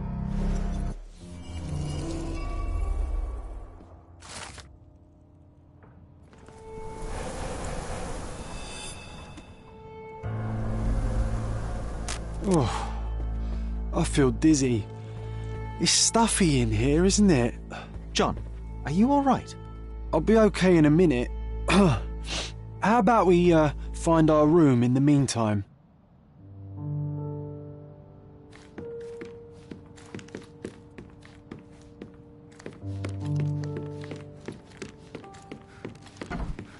Look, sharp and well balanced. It would be a pity to leave such a tool behind. Need to repeat this one day, but with bullets. One of John's first pictures. I think this was supposed to be Mycroft. He really has improved his skills since then. This brings back memories. We used this old diary to keep track of our adventures. I think it was my father's. John, do you think we can visit some of the places mentioned in the diary for old time's sake? Why not? Nothing like a stroll down memory lane. Note down the places you'd like to visit, and I'll add what I remember of them. Oh, these must be the notes of my earliest observations. We wanted to locate a particular dog we'd spotted, and we met it, didn't we?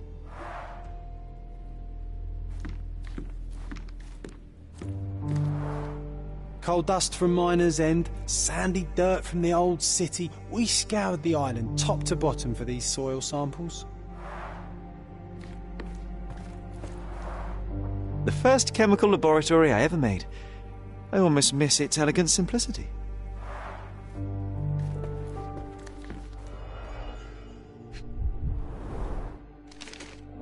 Interesting. What's that over there? This doorknob has a cross-shaped end. Too intricate to be merely a handle. You know what? That definitely looks like a key. Let's poke around and see if we can The only find fiction any book on my secrets. table. I can still hear my mother reading it to me. So many pleasant evenings were spent here with the Encyclopedia Americana.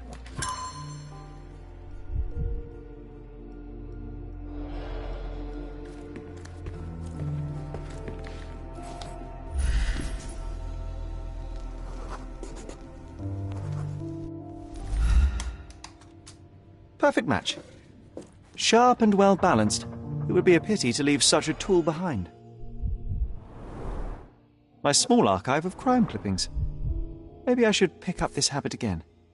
Made of cherry wood, Father's favourite.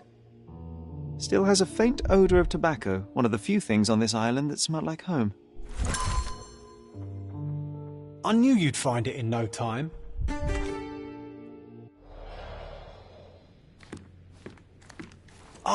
Oh, it reminds me of our neighbour. He had the same balloon in his yard, only bigger. Do you remember? Yes. We visited him several times while living here.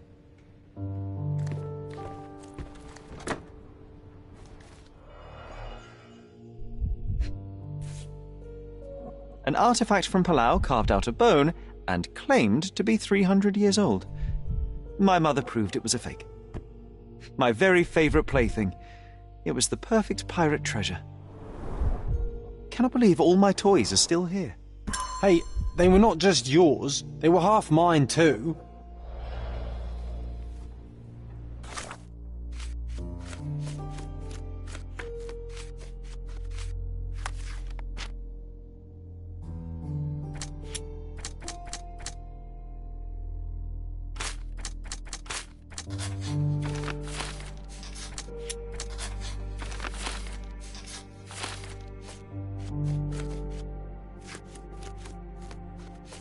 Wasn't that neighbour missing a finger? That does sound vaguely familiar. Wasn't his name, Theodore? Theodore Gilden, perhaps? It's the perfect time to investigate.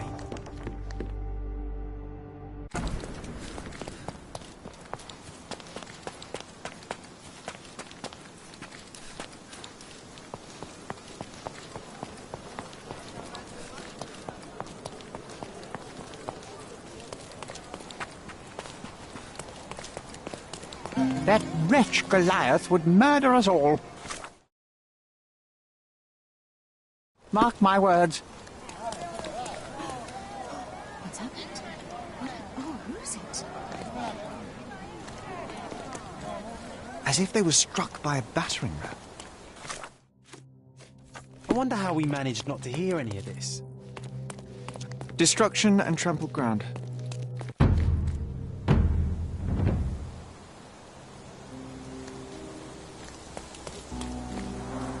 Hog heaven.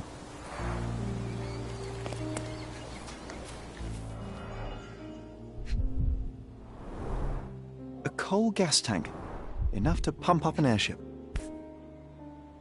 It's seen a lot of use. The blade is worn from grinding. A sailor's knife, useful for cutting wet and thick ropes.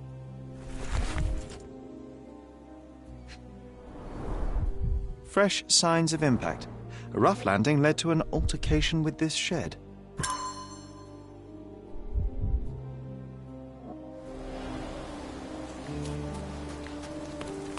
Oof, a contortionist you were not. A missing pinky, middle-aged. It's none other than Theodore Gilden. Disjointed vertebrae, difficult to say if it was a way to start or finish him off. A belt from a dressing gown, curious.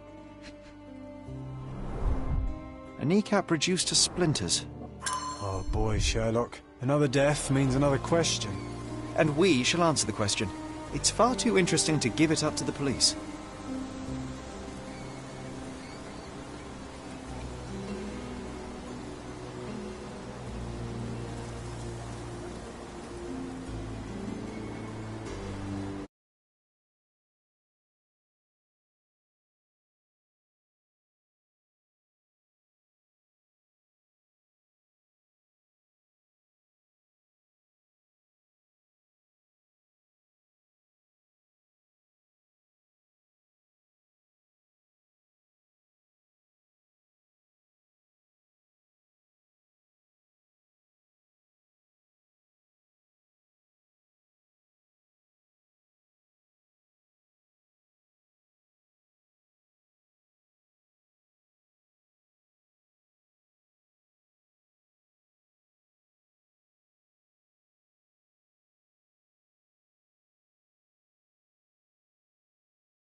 Didn't we get to fly in it as children?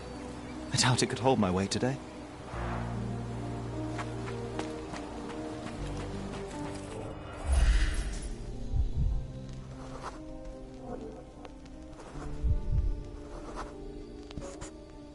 Poke the elephant with this?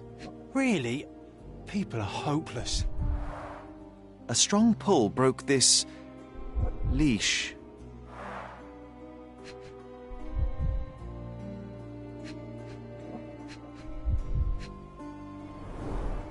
A pool of blood and saliva, possibly as a result of impact.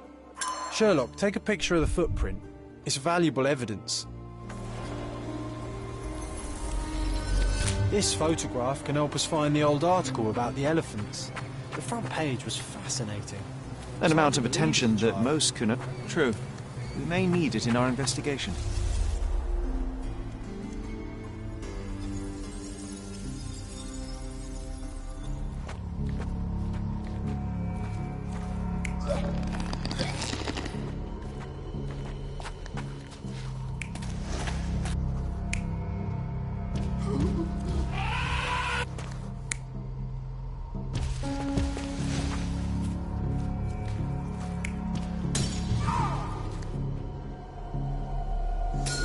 In a fit of rage, the elephant broke the chain and threw its victim on the ground with a fierce power. Escaping the scene, it pulled the body with it, but dropped it at the gate. At least some of this was witnessed by a third party who was hurled against the shed. The elephant can't have gone too far. I can still track it. I suppose you find it. Then what? Push it all the way back to the manor?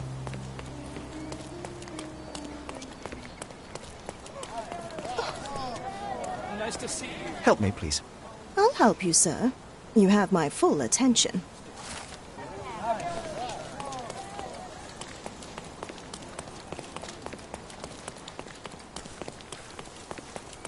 Hello.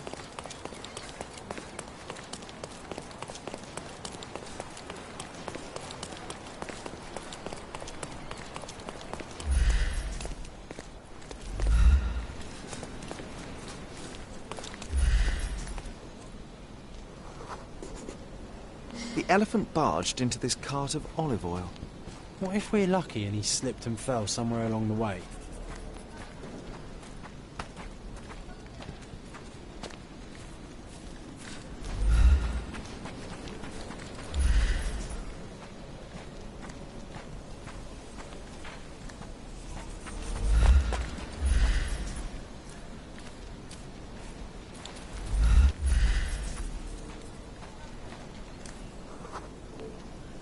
Okay, hear me out.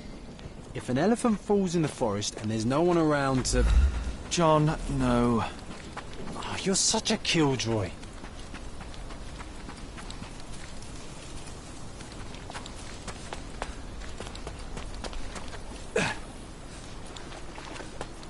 Strange. It was hung with care.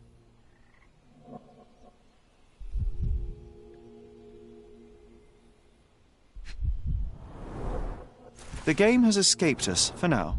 We'll find a solution to the elephant problem later.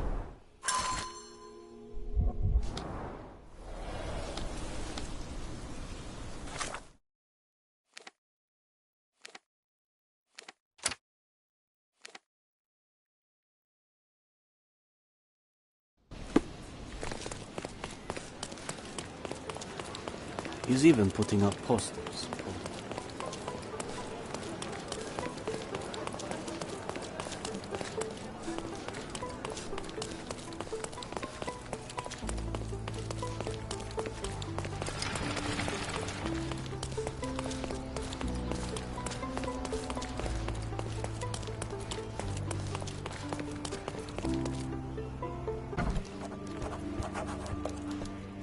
Stop the presses. Who is Cordona's handsome stranger? Or Nosebaggerspun's local life? Wait, no. Foppish foreigner hides dark past. Oh, you've made quite the impression already, Mr. Holmes. You care to tell your side of the story? I'm quite certain I have no idea as to what you refer, and I am further certain I have no interest in indulging your gossip. Gossip? The truth will come out. but will only be heard if told well. Scandal, daring-do, romance. These are the tools of every good journalist. Nothing travels faster or lasts longer than a great story. Young man, your tale will be told with or without you. My readers demand it. You already knew my name and seem aware of my doings here in Cordona. I presume this newspaper is your little endeavour?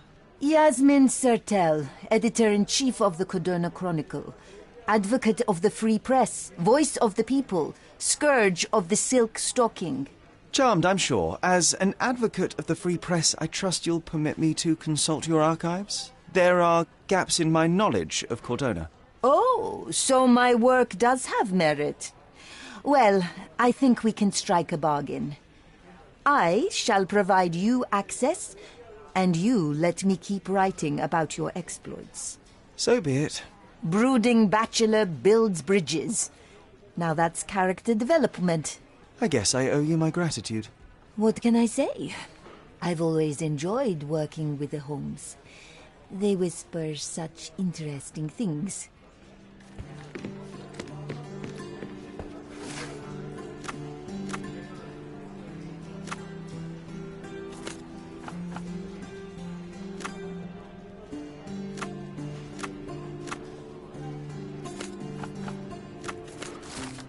That's the article.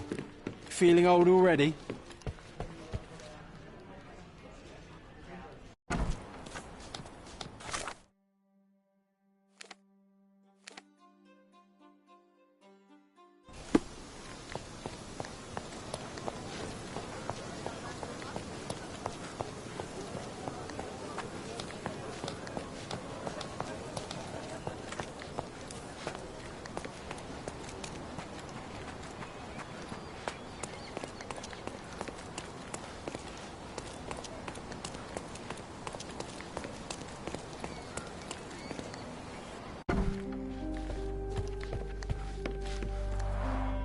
I can always recognize the spirit of a true artist.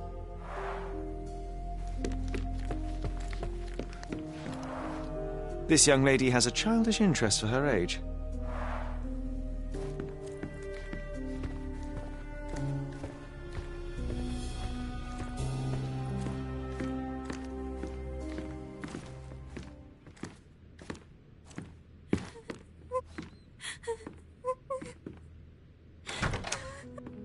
You.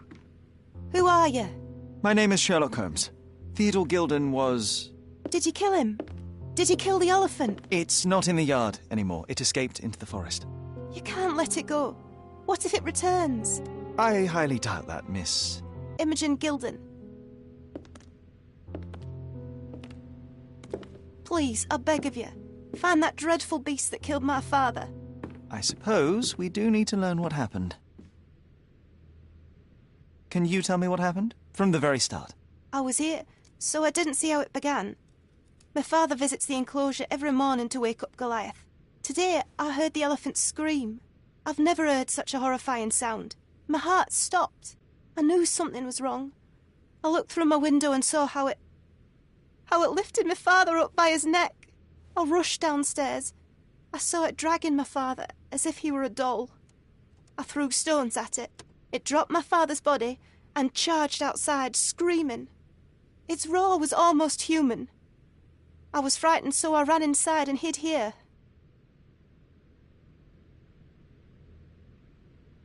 Well, it was the most probable outcome, living with a giant wild animal such as that. How can you be so cold? Goliath murdered my father, Mr. Holmes. He mustn't be allowed to get away with it. Well, thank you for the information, Miss Gilden. I did have some questions for your father. Perhaps you might help me with them? I wasn't privy to much of my father's life, and it's very hard to think of anything at all with Goliath still loose. Please, Mr. Holmes. Very well. Do you mind if I ask you more questions if I find anything that might help? Anything to catch that monster. Miss Gilden, I was on this island 10 years ago, and your father knew my mother. I believe I even had the opportunity to ride that balloon outside, but I do not recall seeing you. I lived at my late mother's in Sheffield at the time. I'm in no spirit to reminisce right now. The elephant is out there. You've never heard the name Violet Holmes before? Perhaps your father... Please, Mr. Holmes. With that beast roaming free, I can't think of anything. Very well.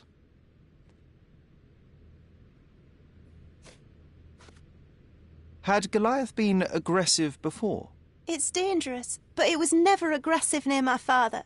My father would do anything for Goliath. All the elephant had to do was clap its ears. You envied him, the elephant, I mean? Our house is called the House of Ivory.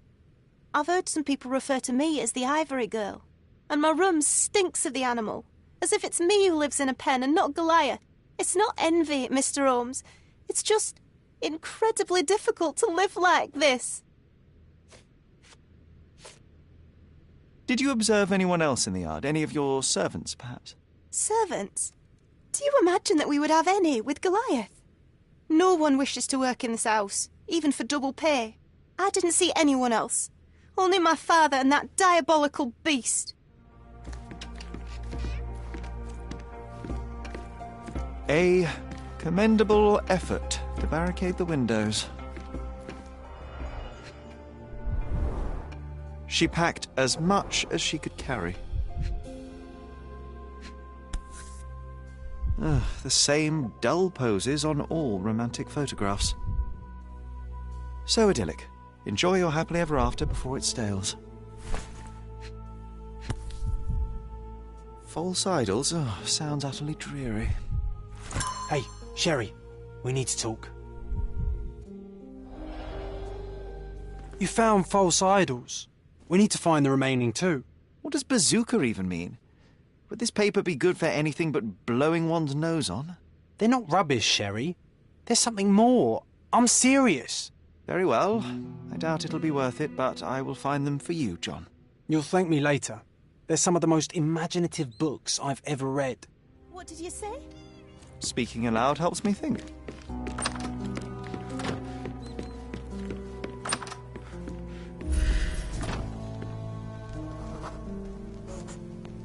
The nicest spot in the room. Mr. Gilden spent hours of his life right here. Quite the spectrum. From the history of the Roman Empire to conspiracy theories of the French Revolution. Mother. It's nice to see her young and smiling. From before Mycroft was born. Our family loves to prod at the past. Holmes's desire to rake up the past is hereditary. A catchy title. A partnership annulled with a single stroke of a pen. A partnership annulled with a single stroke of a pen.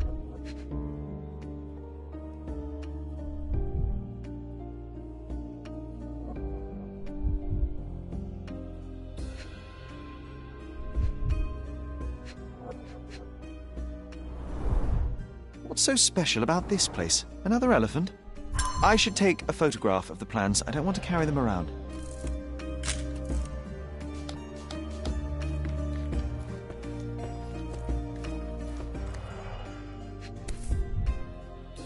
Oh, the pungent stench of an animal. Did Theodore seek some pink elephants with this? I think Miss Gilden has barely matured. A relatively functional choice to replace the finger. I think they were closer than you and me, John. I'm hurt.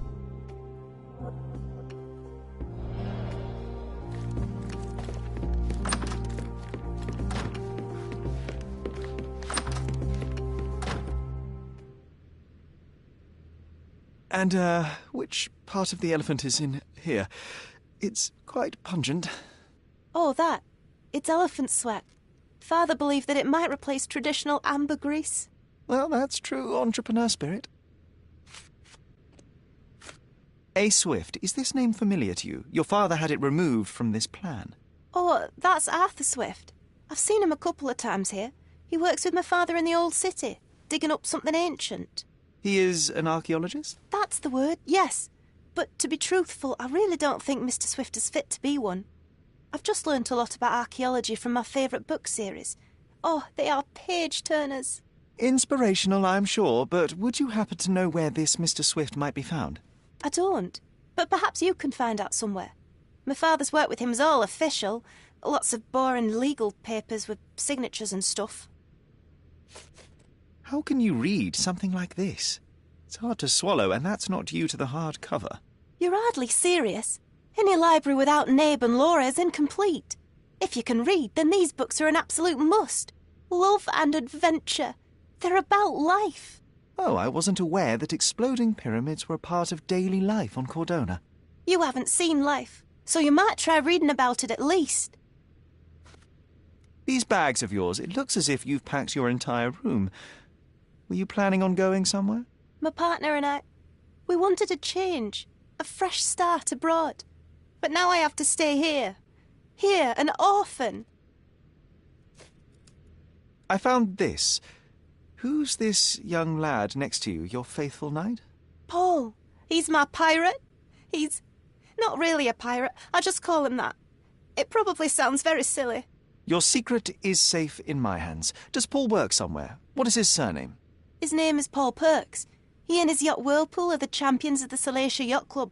He sails there. I'll show you where it is on the map if you need to meet him. A yachting champion? Well, that will be a first. I prefer dry land. And so does my suit.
With your love for archives, you would.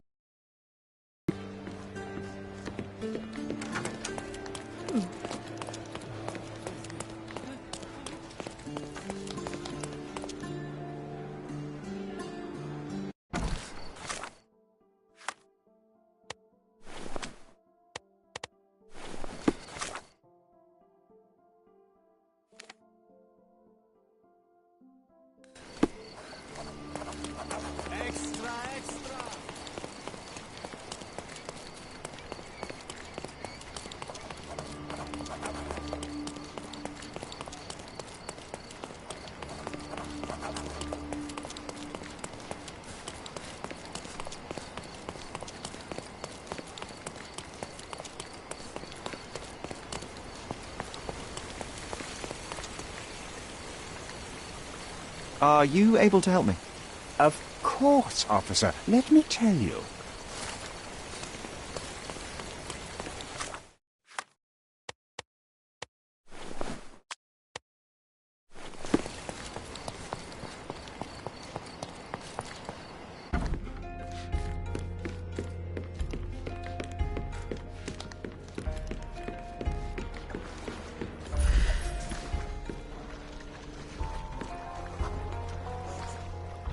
Champion's Whirlpool.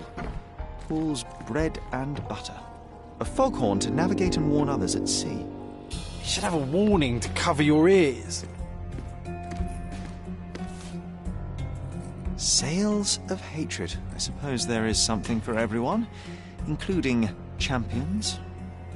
Who knew archaeology could be so exciting? Exciting is certainly a word.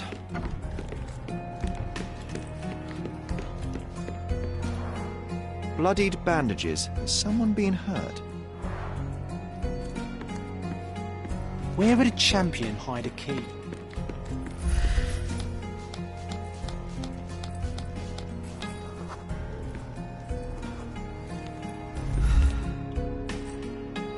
I hope Paul is more skilled at yachting than he is at hiding keys.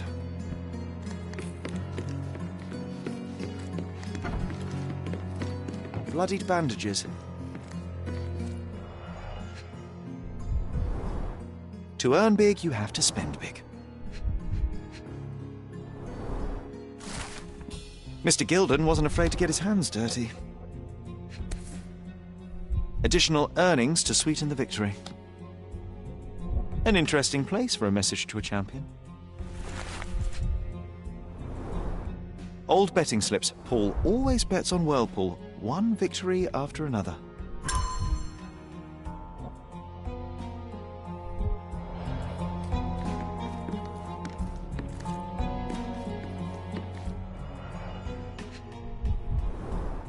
An expensive set of tools for woodwork. An amateur wouldn't know how to use these. A box full of darts. Each has a needle and can be loaded with drugs. Shipbuilding, shipwright's tricks, sail weaving.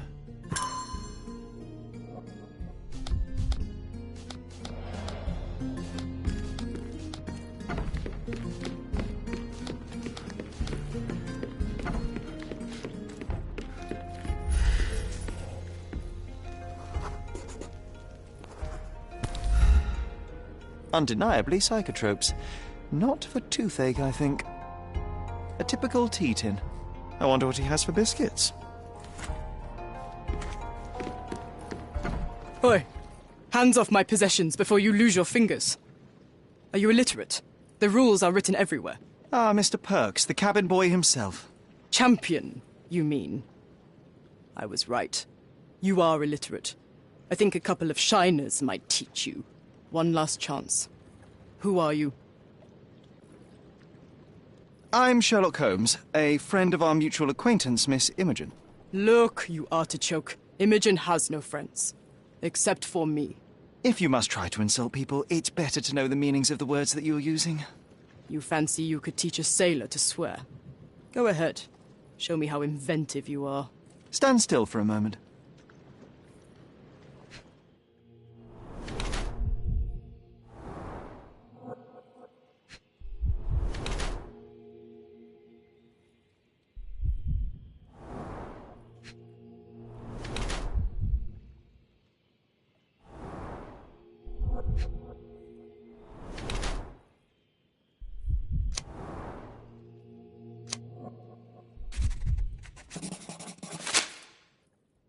I'm impressed by how well a woman can handle a yacht and endure so many hardships on the open sea. The revelation of your nature could well humiliate so many rich men here, not to mention how you have broken the rules. But I understand. You've done this to forge a real career in the sport. But tell me something. Has no one asked you why you don't grow a beard? Shh! Have you been following me? You better not be wanting to end my career, because I swear you'll regret it if I get outed. Damn you, Paul. I'm sick of... Who's this peacock? Does he know who I am? I definitely know who you are not. You're not a dictionary reader, at least. I wanted to see how you... pals interact with each other in your natural habitat.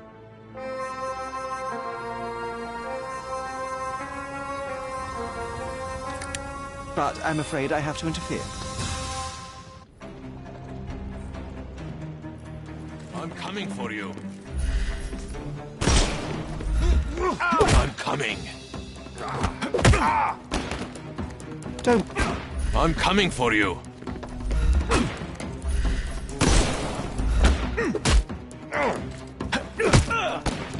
No more crime for you until next month.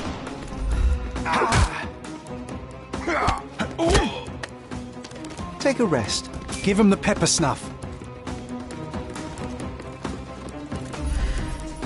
It's time to knock this guy out.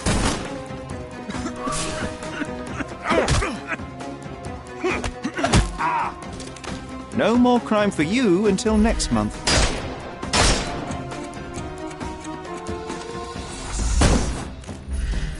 We can overcome the brute now. May I? Take a rest, my friend.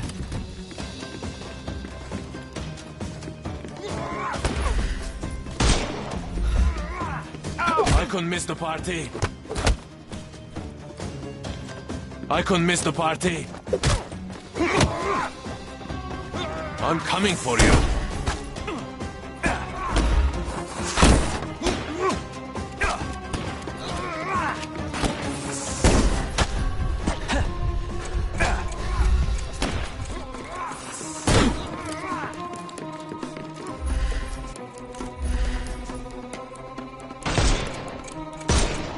The snuff's ready. I'm coming for you. Too simple. Give him the pepper snuff. Time to knock this guy out. Just die. No more crime for you until next month.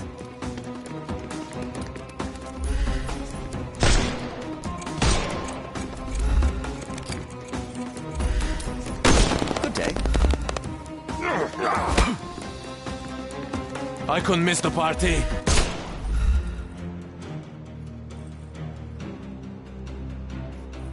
And there's no reward for risking our lives. Paul's explanation will suffice. Your fellow mariners have a strange way of showing hospitality. They were not my friends. Are you sure? I would rather risk my neck for someone who's at least honest and thankful. Perhaps then don't enter someone's life and be so judgmental, pretending you're better than they are. Then give me your perspective and allow me to see through your eyes. I tried to tell you before, but your partners interrupted. Have you heard the news? Theodore Gilden is dead. Do you have anything to say? Well, what a shock. To me, he was an angry old ogre. Good riddance. Was it Goliath that killed him? Did it crush him? Break his bones? Come on, tell me. I want all the details. You have an unusual way of showing grief. Imogen wouldn't appreciate that. But yes, the animal could have been involved. It's poetic in a way, isn't it? It takes a beast to kill a monster. I wish I could have been that elephant. What were you doing this morning, Miss Perks? Don't call me that. I'm a champion. I was sailing. The other club members told me that you missed the race this morning. Do champions not need to practice? Ugh, you've talked with them already. No, I wasn't racing. I visited the doctor after that attack on me. And then I had to honor the deal with the bandits you just took care of. This business of yours, you should be more careful. Ruining your life at such a young age is ridiculous. I am careful. Except for you, no one has noticed where I store the smuggled goods. If the police arrive, there's no link to me. It's common storage, not exclusively mine.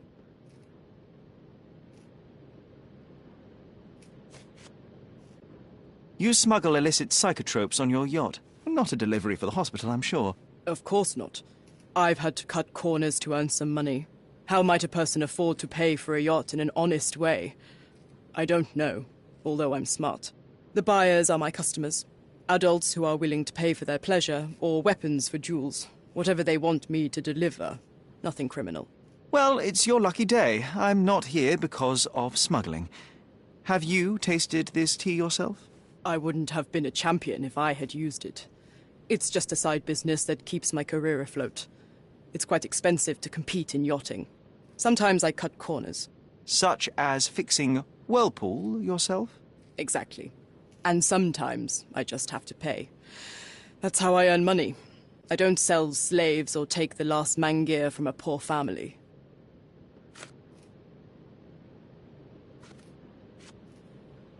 Look what I found. A box full of darts. Hey, that's mine. I confiscated it. These darts appear to be filled with something. Poison? How powerful is it? It's strychnine. Enough to instantly kill a small rodent. I haven't tried it on a human. Yet. I hope you know what you're doing. Could it immobilize a larger animal? Say, an elephant? I've never tried, but I have wondered. It seems as though Theodore Gilden hung a sword of Damocles over your life and career. Were these only words, or something more serious? Pfft. Check my forearm. Pulled muscles and bruises. Small cuts. Nothing that you could call serious. I doubt that a man in his late 50s could wrestle you. It wasn't him. He behaved like a rat and hired brutes. His boys tried to lock my hands behind my back, but I was faster and I escaped. Was he so protective of his daughter, or was it your feminine secret that provoked him? My guess is that he was protecting his property. As he saw it, he owned Imogen, and he treated her like a piece of furniture. He didn't want his daughter to be loved by anyone. What's more painful is that Theodore didn't allow me to love his daughter. Typical. I'm not sure that your relationship with Imogen could be described as typical. Are you afraid of a woman in trousers? Now that's typical of men. Imogen doesn't strike me as an industrious young lady, so I find it strange that she was busy packing up all her belongings when Mr. Gilden died. That's some favourable wind in your sails, isn't it? Is it so suspicious that a couple might embark on a trip? I wanted to thank her, so we planned to go travelling. A Theodore-free place, without elephants. The timing of it is suspicious, however. Your lady friend becomes an orphan and heir, and there's a planned trip directly afterwards. An improvised romantic dinner will never please a spoilt girl. A planned voyage might. It's not spur of the moment. Between yachts, darts, and notes from bandits, I've discovered many fascinating facts about you. But this, an installment of Nabe and Laura's adventures, why did you sully your library with this? It's a gift from Imogen. I didn't buy it. I might have turned a couple of pages, but nothing more. I swear. I will give you the benefit of the doubt, but your literary taste has put you on my blacklist. What can you tell me about the elephant? He's smarter than some people here, including his owner. Although I feel he could be dangerous, no matter how much he's fed. Why is that? Have you ever seen Goliath attack anyone? Well, not exactly. But I saw it, abusing some poor tree during one of its walks with Theodore. The expression on that old ninny's face was priceless. But it wasn't funny to look at. Believe me, it was frightening. A charming picture. I've heard that champions do often pose with their trophies. Cheeky. It is a lovely trophy, though. I'm sure you will agree. What is it that you like most about her? Her naivety? Her father's money? A somewhat difficult choice. Especially now that her father is out of the equation. A. Swift. Are you familiar with this name? The gentleman had business with Mr. Gilden. Likely just another strange and wrinkled fellow like old Gilden was. And they wanted to see which pet was stronger. In other words, I don't know who he is, but I bet he's crazy like Theodore. I doubt that court owner has ever boasted a battle arena for that size of mammal. You have an interesting imagination.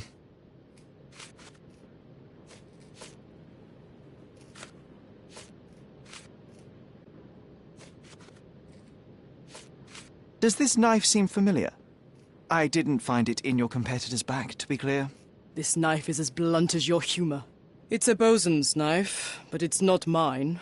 I wouldn't be so careless as to mislay my tools.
From day to night, Aiden stands there, recruiting.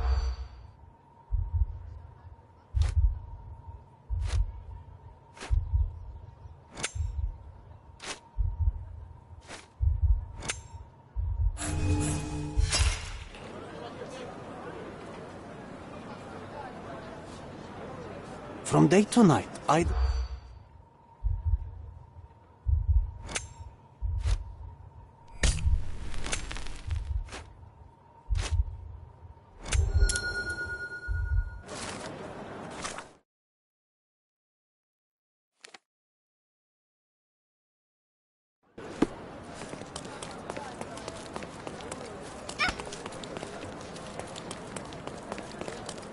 Sir, kind sir, might I steal your attention?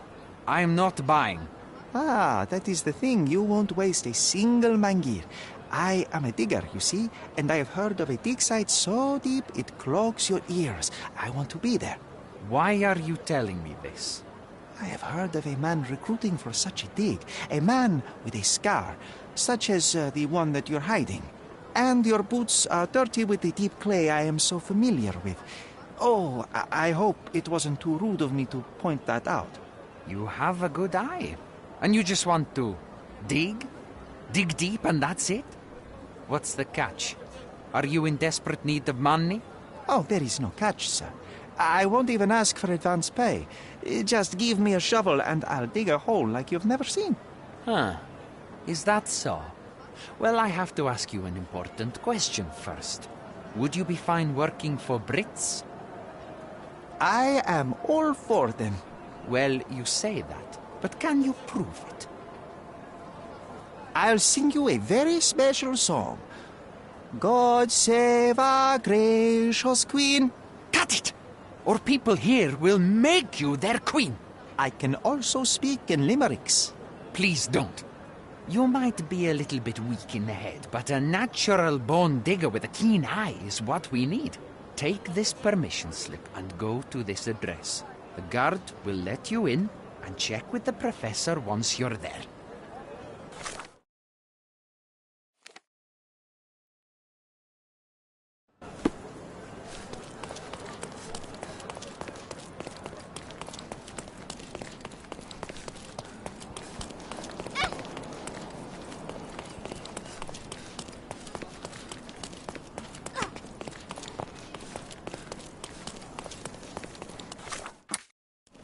Stop, Lord.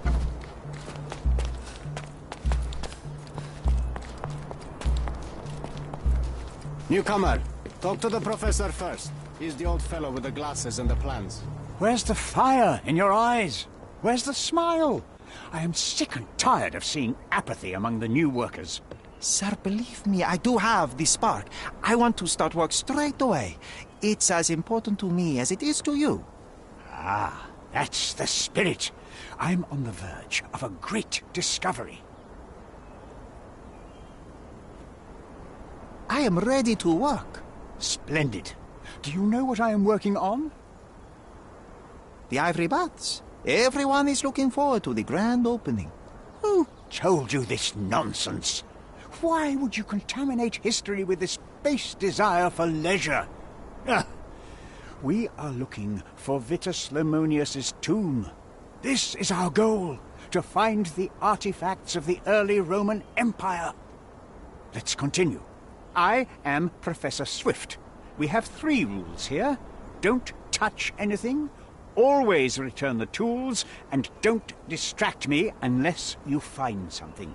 Sounds simple enough. Are you the only one in charge here, Mr. Swift? Yes, I am the only one, and no one else. You hear anything other than that, it's a lie. People of your kind can have difficulty understanding who's in charge. Take a minute, memorize my face, and then get to work. Oh, I will definitely take a closer look to memorize my superior.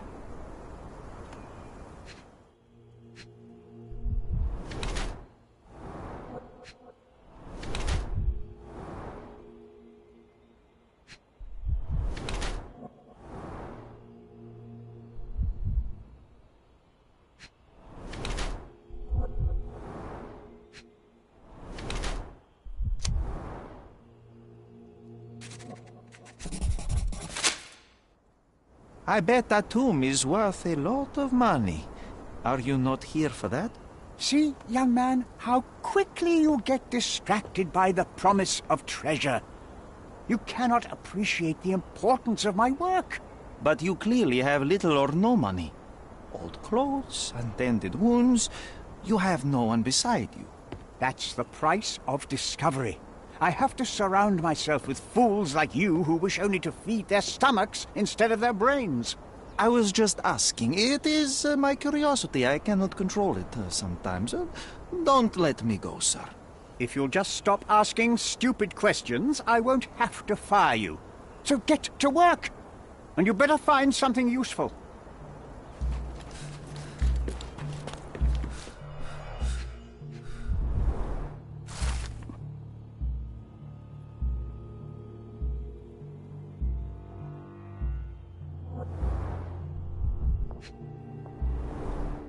Straw dolls. Eerie, but effective for a scene recreation. Oh, I want one of these. Or two.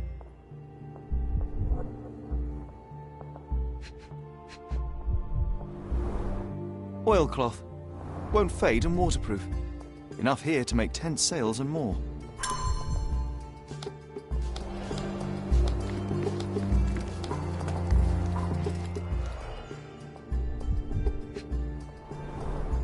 This reminds me of my father's room. A plan for this whole operation.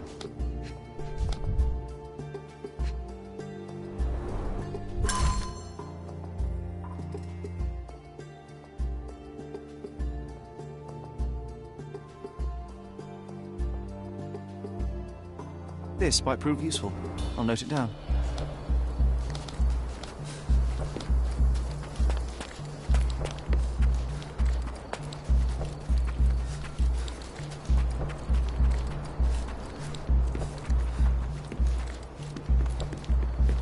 Swift lost his temper.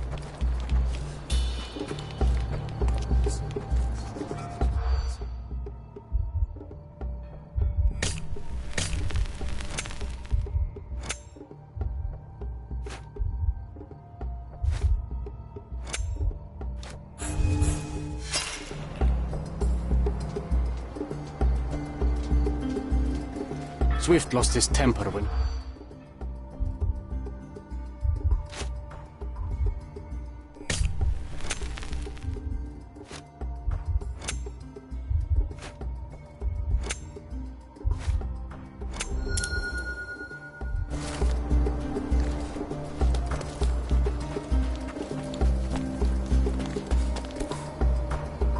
Sharpest pickaxe. A guilty pleasure of the real archaeologist. Missing your Laura, Mr. Swift? Hey, a word about the trilogy. Right then, you literary expert, you. What was so important about these books? Or did you simply need some kindling? It's inspirational. I have a plan. Are you listening? I wish I wasn't, but I am. So, we catch a monkey, a langur, for example, then we extract some blood from it. What? Why? It will make us forever young, Sherry. Page 127 of the second book. Oh, I am so done with this. No, wait. Then how about we make a wax statue? I've stopped listening, John.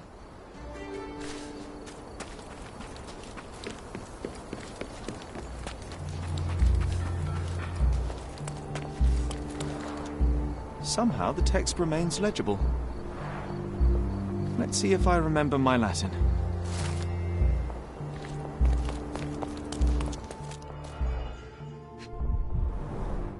A sickle for harvesting. The ancient Romans honored the seasons. A goddess? A mother? Someone's wife? There were 4 statues here originally. I wonder what the 3 other statues look like. I see now. Mr. Swift didn't realize the significance of the statues.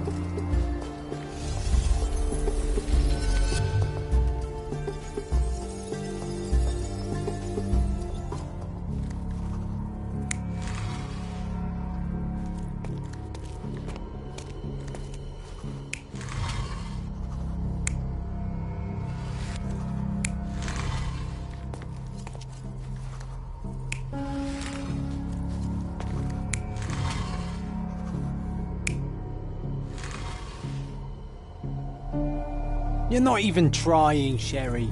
Concentrate.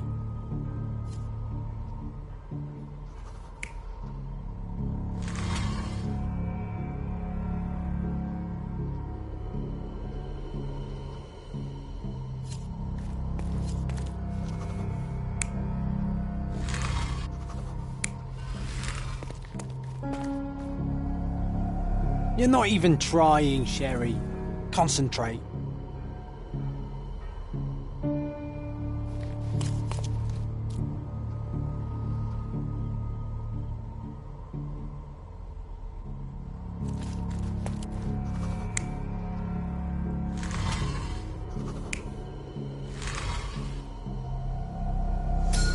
It seems everything's in place.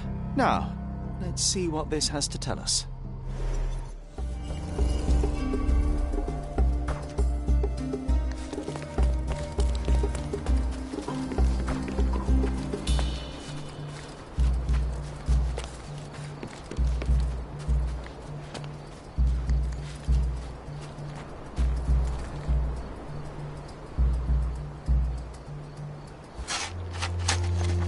Here is your discovery, Mr. Swift. Hey, look at this. What have you found? Don't let anyone touch anything there. Eureka! I found you, my friend.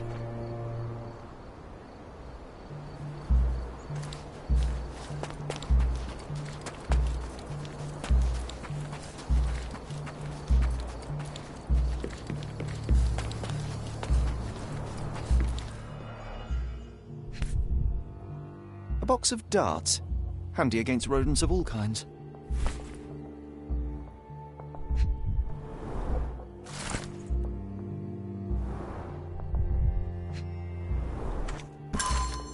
Hey, what do you think you're doing? Trying to take over my research, are you? I come here to pick up my diary, and I find you snooping around. Explain yourself. Mr. Swift, if that were true, I would have been on my way to the newspaper. My name is Sherlock Holmes. I didn't have a chance to introduce myself properly. Outrageous! You deceived me, sir. What is the reason for your being here? Who sent you, Mr. Holmes? Theodore Gilden's premature death brought me here.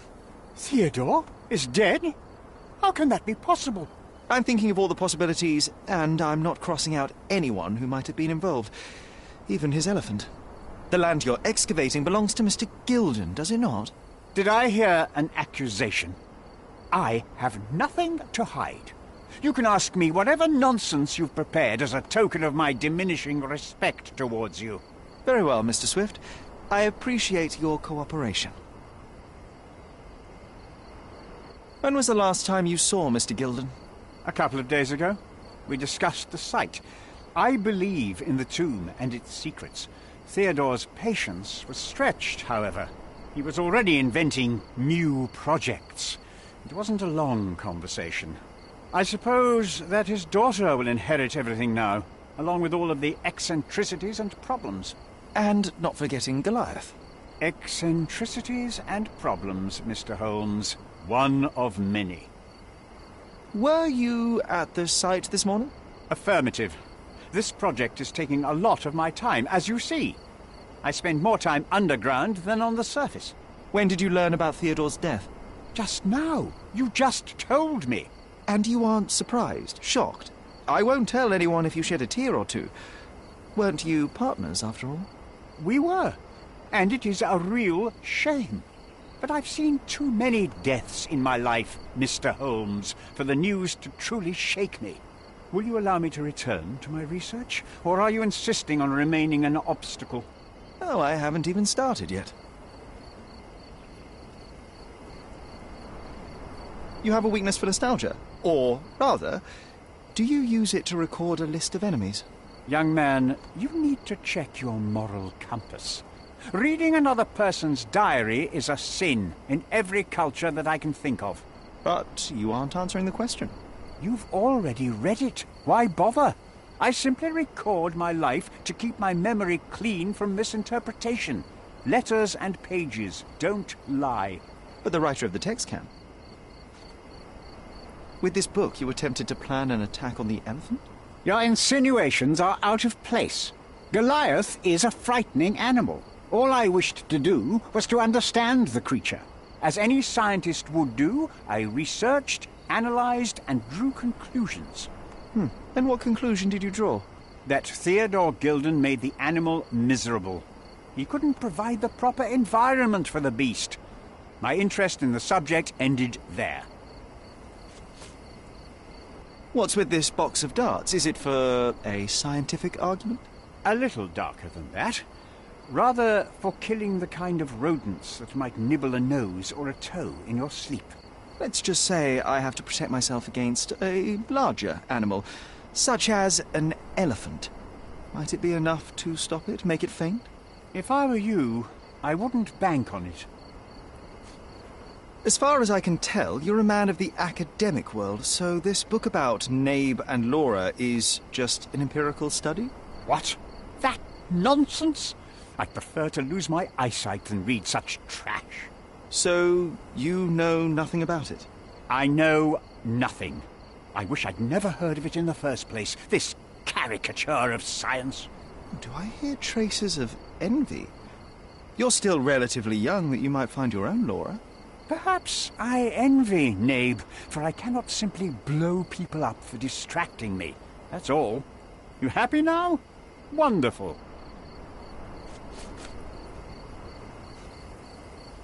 What's with this intricate recruitment process? Pro-British workers charge less? As a head of this organization, I need to secure a productive environment. It's impossible to do so if there are political differences, especially here, where the native population doesn't support our efforts to find the ancient artifacts. Decent pay can also stimulate productivity and shut down any political discord. Hadn't you thought of that?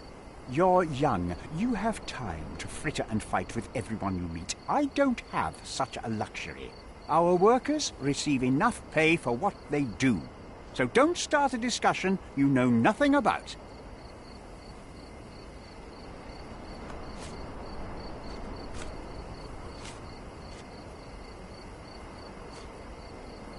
Gilden's elephant is quite an unusual addition to Cordona's fauna. What is your scientific opinion on that? No matter how much Theodore loved it, it still remained a wild animal trapped inside a stone pen. Goliath needs savannas, fields, lakes. I'm sure that Goliath did not have a plan to kill his owner to head to the savannas. What do you think? No, animals don't kill in a typical sense. I can only presume that it tried to protect itself from captivity, from Theodore. It was a gilded cage that was predestined to break.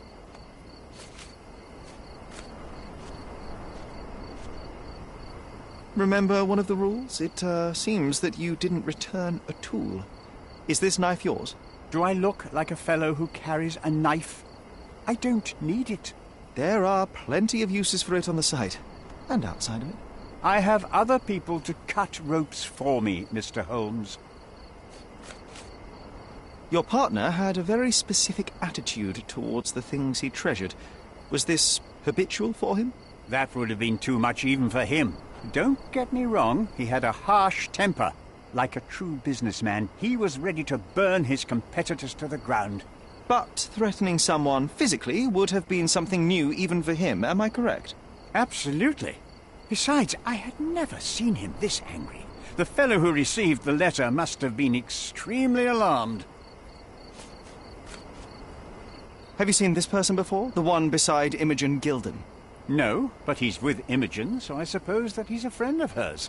That girl always has her head in the clouds. I could have said Theodore was different, but that wouldn't have been entirely true. Away with the fairies, was he? That's one way of putting it. Either way, I don't know much about Imogen's life or her friends.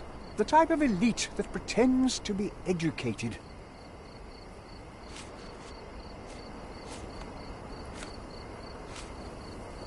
Moving on.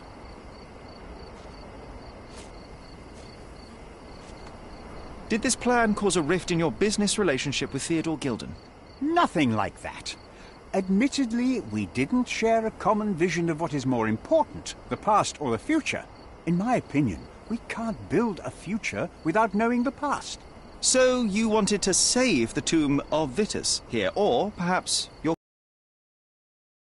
Only the knowledge that rightly belongs to humankind, nothing less and nothing more.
This fabric will work.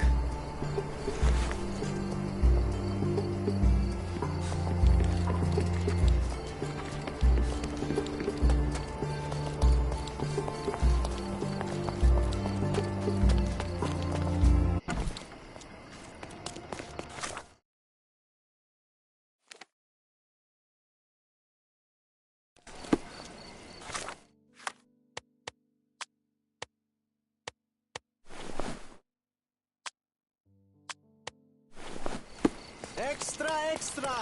The hive gets...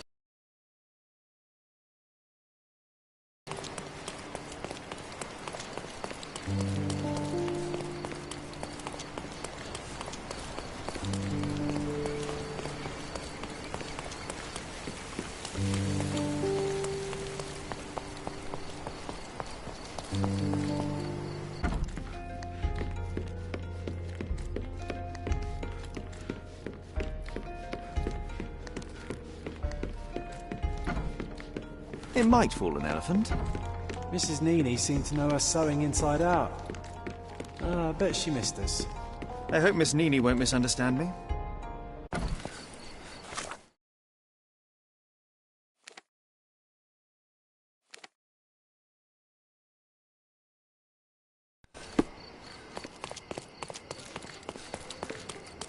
He's even been... Hey.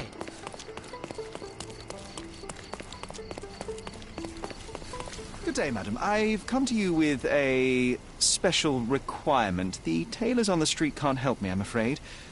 Could you make a doll for me? Oh, Senor Holmes. You taught the police how to do their job, and they found the thief. Of course I will help you. But what sort of doll? A child's doll, such as my great-niece might play with? A little larger than your typical doll. Signore, I don't understand. Boy, girl, animal, and what color? Animal, a passionate, perhaps amorous animal. Ah, Signore, you talk in riddles. I am an old lady who's seen it all. Tell me what you need. I need a life-size elephant. I think Mrs. Nini outdid herself with this one. Is that a tail? That's a trunk, John, but I must agree with you that it's her masterpiece. Well, let's not waste any time.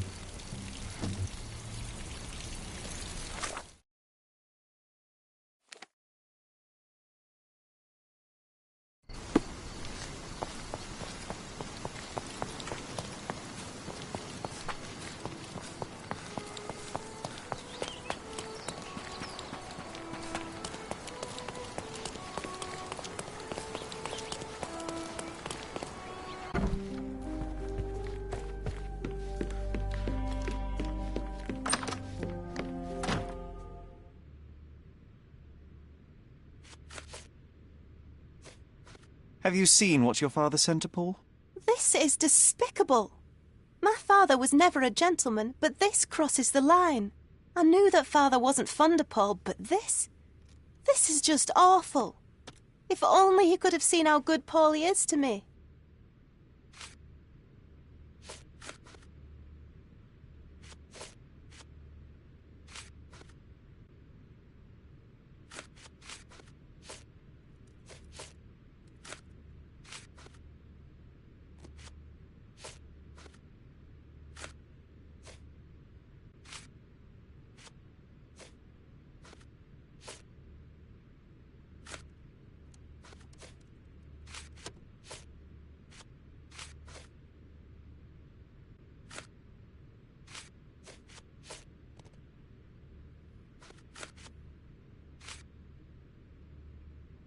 I don't have any thoughts on this.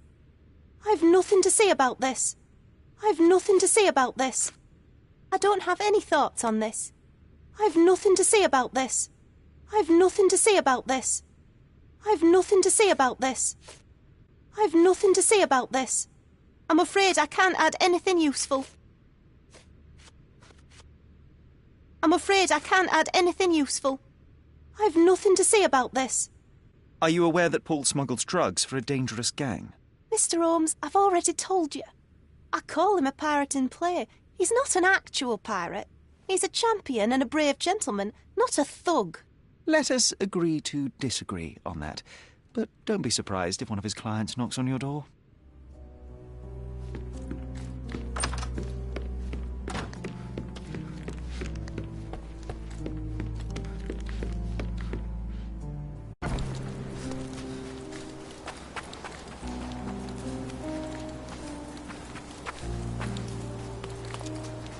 The game is on.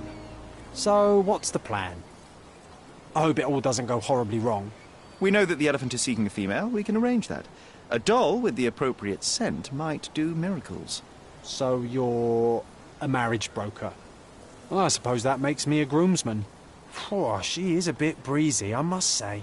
Well, Goliath is eager for a single female elephant in his area. It should be just enough for his taste. You'll need to trust me. Are we ready? I can't stand the tension. We're ready. Let's call the elephant.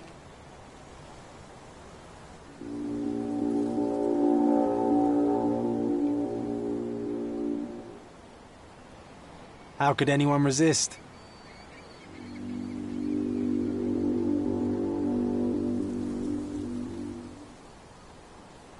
I knew a lady once who said just that.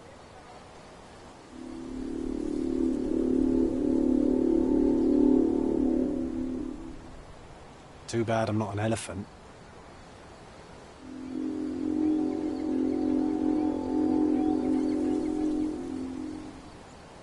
Take your time, Sherry.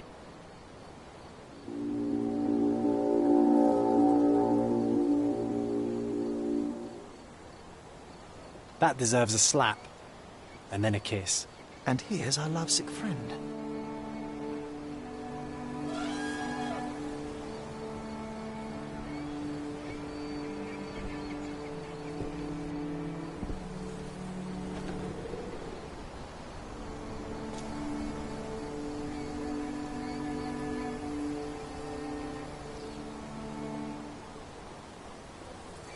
What is the meaning of this?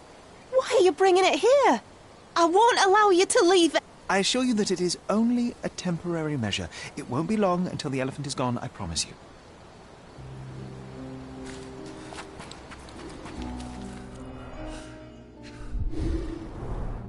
It injured itself while running through the forest.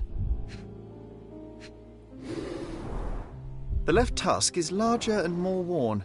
You're a left-tusked elephant. There's something in the needle. A feathered fletching. This might be promising.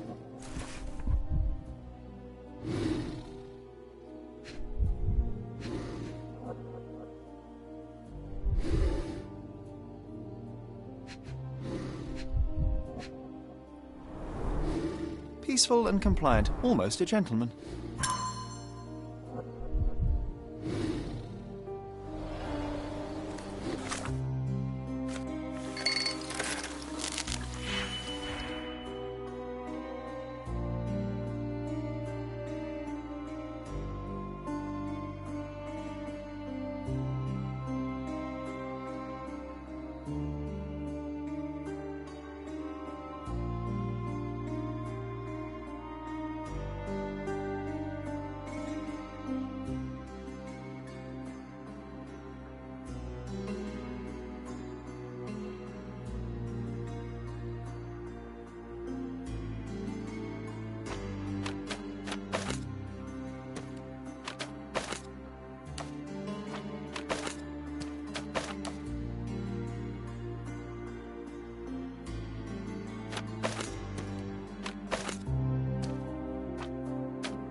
You are guilty, Mr. Swift. Killing Theodore Gilden was a testing challenge.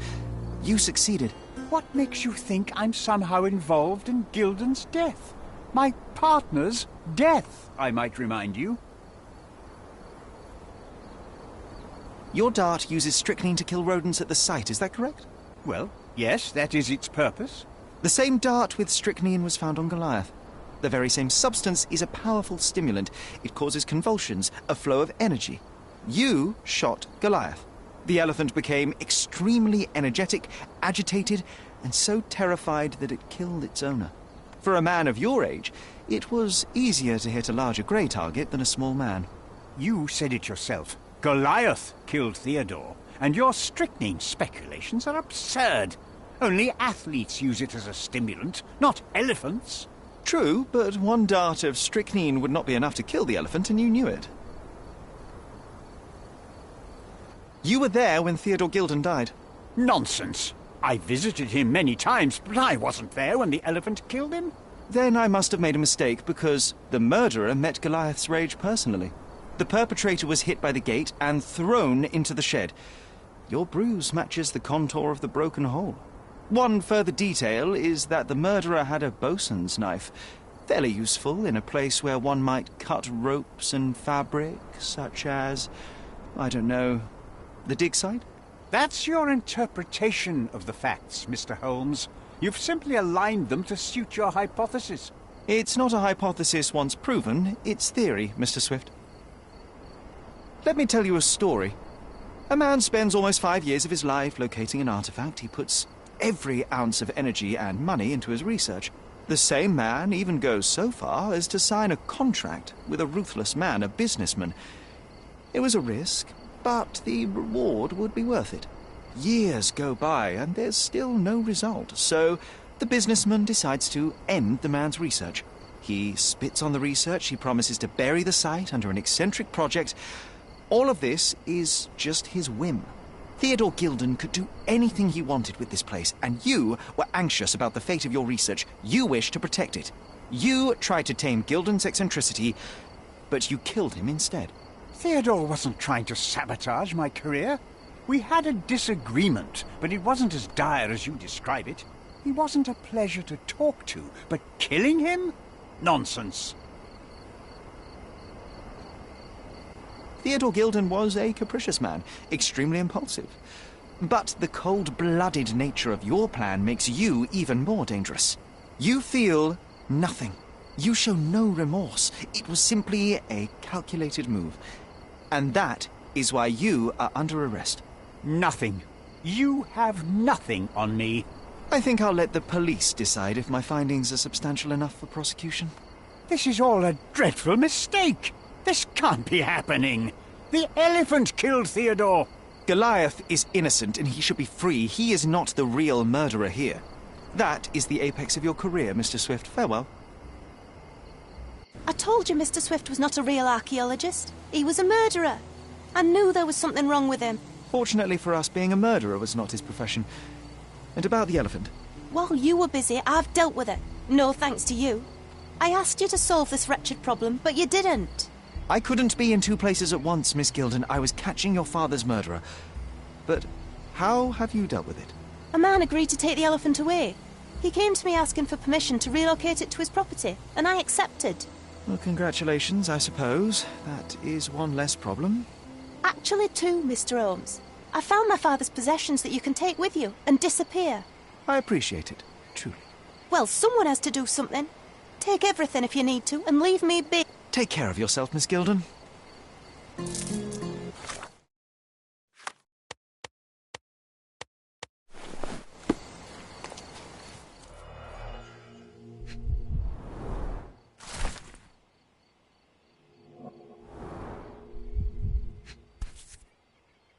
My mother always wore this around her neck until one day it disappeared. I was wondering where it went. She said it was a birthday present from a good friend.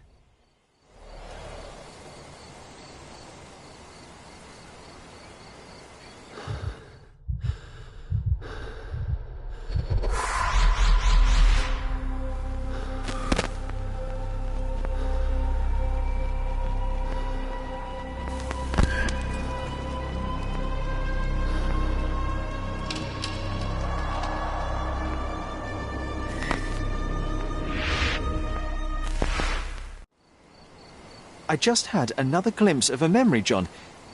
It's fuzzy, but I'm sure it happens somewhere in the manor. Finally moving forward. Shall we go?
He's even been putting up...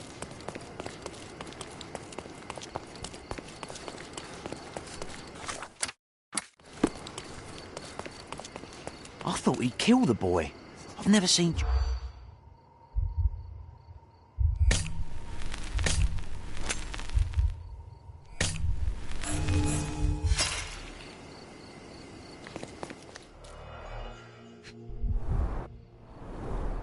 Let's hope no one's been hit by this smooth mineral.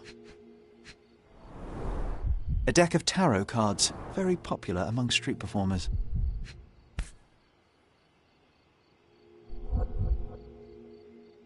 Someone has over-egged the pudding with these spangles.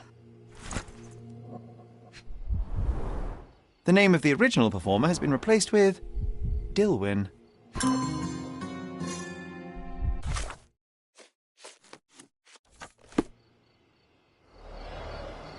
I thought he'd kill the boy. I've never seen Georgios.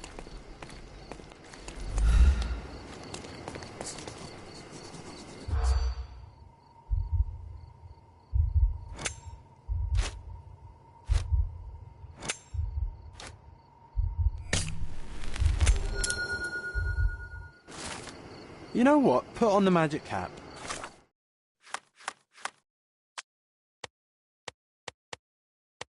I have a feeling it'll help. It's not actually magic, John. Well, not to you perhaps, but to a boy, any magician's hat is special.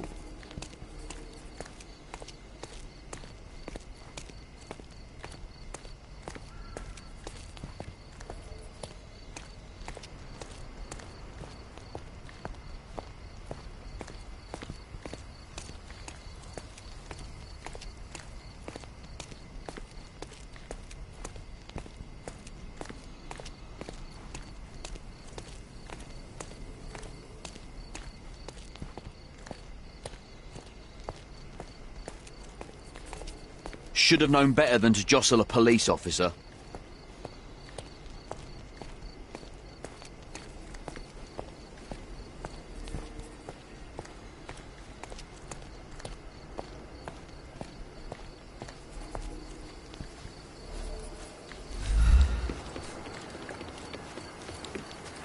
It's all right, boy. You can come out. Your pursuer has been intercepted by Cordona's finest. I didn't do...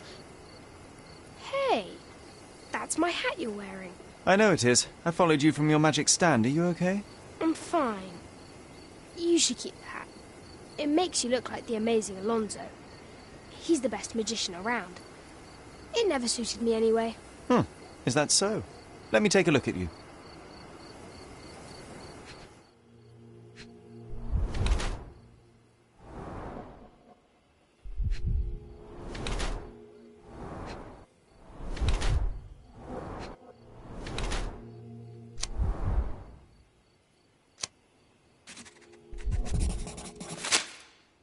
You wear your bruises like a badge of honor, a souvenir of your street antics. Your clothes are ragged, yes, but your hair and nails are clean. You're no urchin. This is a rich boy's game, a way to fight off boredom. You made a costume, snuck out from home, and put your skills to the test. Wow, I guess you do know me. Clearly. So, tell me, why did you call that man a liar? Because he is. He told me he's a lord. But no lord has calluses on his hands and sour cabbage stuck in his moustache. He came after me. He caught me with a fist. Nasty bugger. What did you expect? You embarrassed him in front of his peers and he couldn't admit it. Of course he would lash out. You must be careful how you deploy the truth, Dilwyn. It's a potent weapon, as easily turned against the speaker as it is brandished by him. Yeah, well, the truth is what people pay me for. I simply notice things others don't. But I think you know what I'm talking about, don't you? Yes, I can do it too.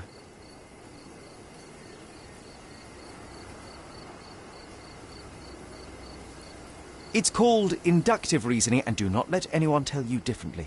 I never knew there was anyone else like me. Your abilities come with consequences, Dilwyn. To adults, you're a nuisance. To other kids, a freak. You must learn how to blend in. Bite your tongue. But I don't want to blend in. Then they will lock you up. The truth hurts, and the bigger the truth, the further men will go to silence it. Be careful how and when you deploy it. All right. I mean, it was just an amusement. Yes, nothing like a swift uppercut to really pass the time. Perhaps when faced with the monotony of this world, you will find a place in your mind to explore instead. There is little to gain in idle provocation. Why don't you go to the police and show them your skills? You could become a real detective one day. They won't take me seriously. Grown-ups never do.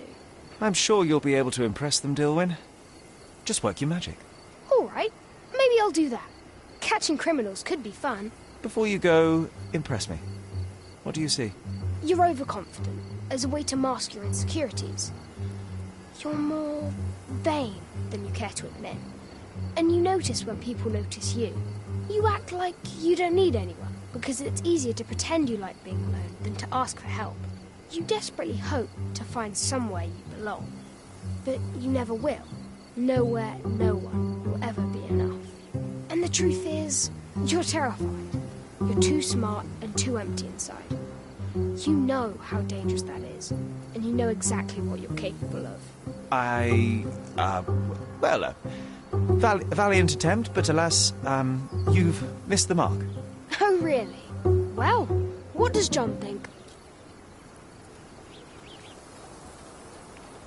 Sherlock, did he just... how? I don't know.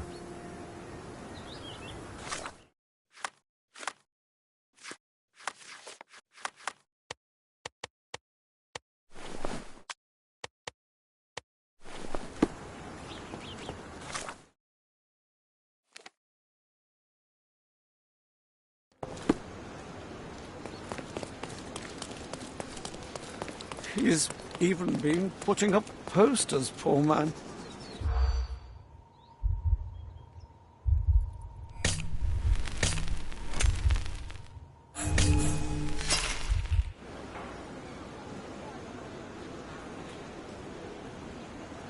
He's even been put...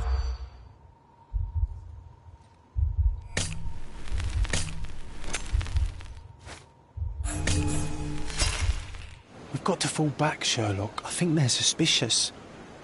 Or they were checking you out. He's even been...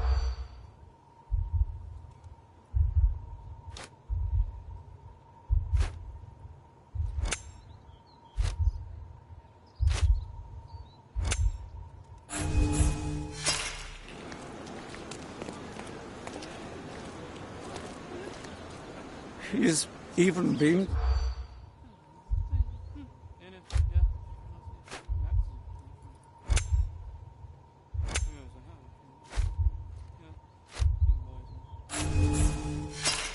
I'm guessing you didn't get what you were after. It happens. I always wanted a pet cat. Even been...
Deja vu. Greetings. Would you be here about my violin by any chance? I am. I saw from your posters that it was stolen. The name is Sherlock Holmes. Very pleased to meet you, Mr. Holmes. I'm Anthony Jones. But by the sounds of it, you haven't seen my instrument, alas. But if there's anything you can do to help locate it, I'd be most glad. Just tell me exactly what happened. How was your violin stolen? Some needy soul broke into my home while I was out. The only thing of value they took was the instrument. Did you report the theft to the police? I did, but they dismissed it as petty theft. Don't get me wrong, I don't blame them. They certainly have more important matters to deal with. It would be another crime if I let some petty thief get away with your beloved violin. Let me help you find it. Oh, thank you very much. I cannot tell you how... I'll show you everything.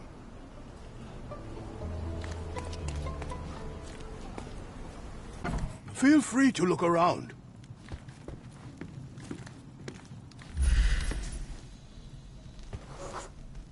The door was kicked in. This cover is dusty. It hasn't been taken off for a long time.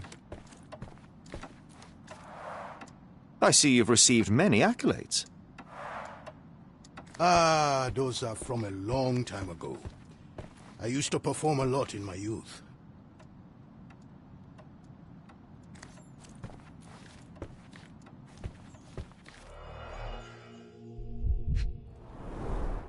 The jagged bottle reeks of cheap whiskey. Clumsy of a thief to cut himself on the glass he just broke. The scrap of fabric is covered in white stains. The thief left the bow. I suppose he prefers pizzicato. An utterly useless theft deterrent for a glass display case. Nothing was taken except for the violin. How odd. These are intricate pieces of music. Quite beautiful if my sight reading holds true. I can't hear anything.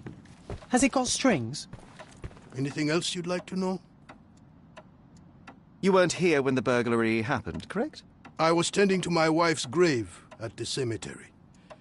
I was only gone a few hours and locked the door before leaving. Does anyone else live here? No. My dear Emily died long ago. And God never blessed us with children. I used to give music lessons, but nobody visits me anymore.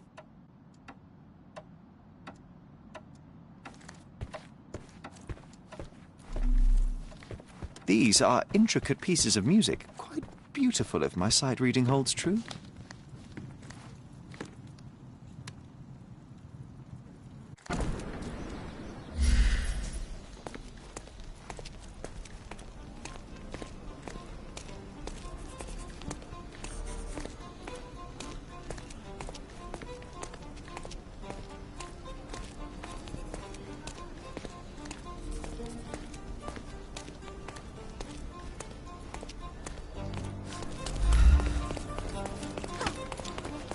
Fresh fruit.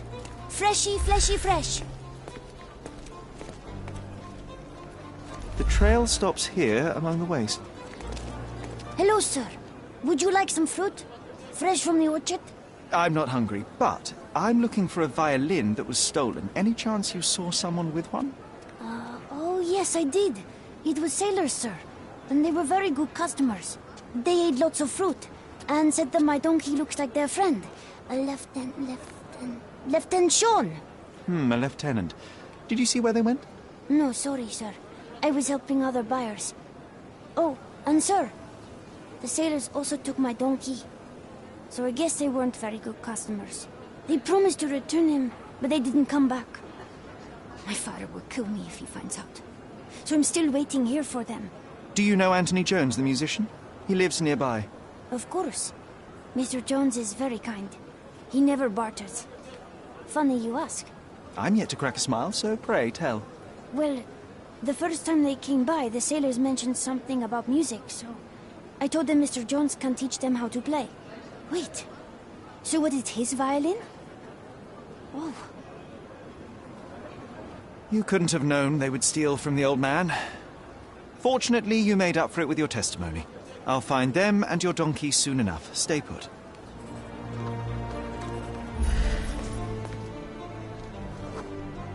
Someone must have seen where they took it. It's a donkey, for heaven's sake.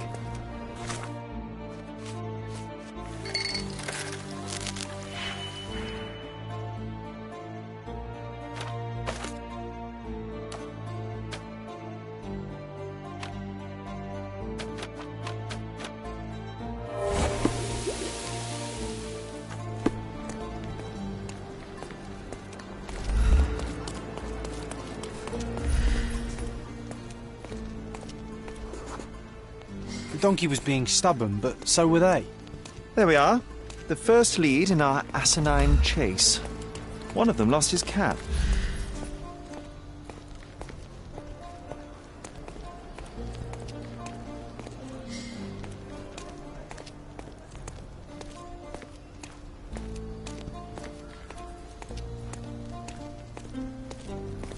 They certainly bought a lot of fruit from the boy. Fear of scurvy, perhaps?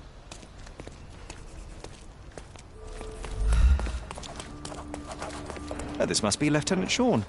The sailors couldn't get him inside the tavern. Don't forget to point the... What a king is out.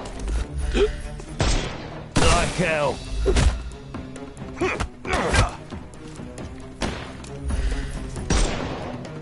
I couldn't miss the party. I'm coming for you.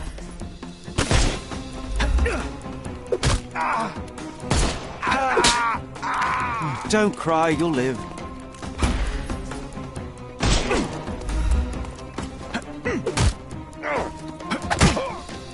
No more crime for you until next month.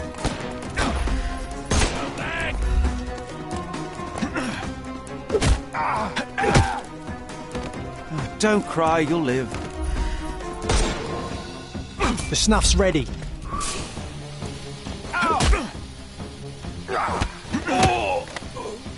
Too simple.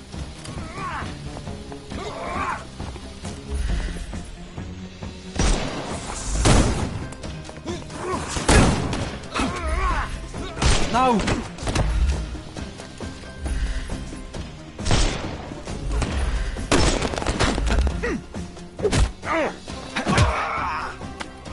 No more crime for you. Take this!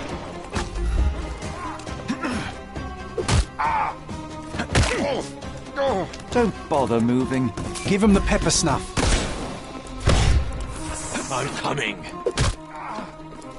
Ow! Take a rest, my friend. The snuff's ready. Get ready for some pain. Too simple.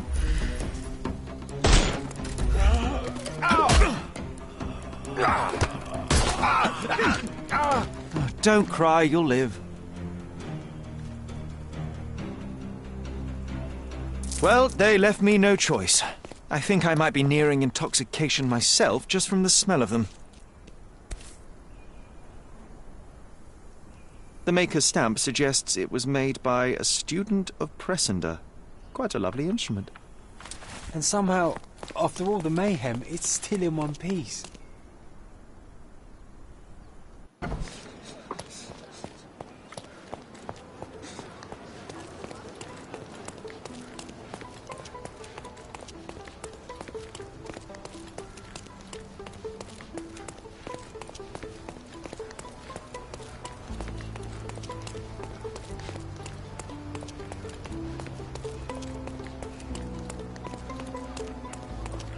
I found your donkey.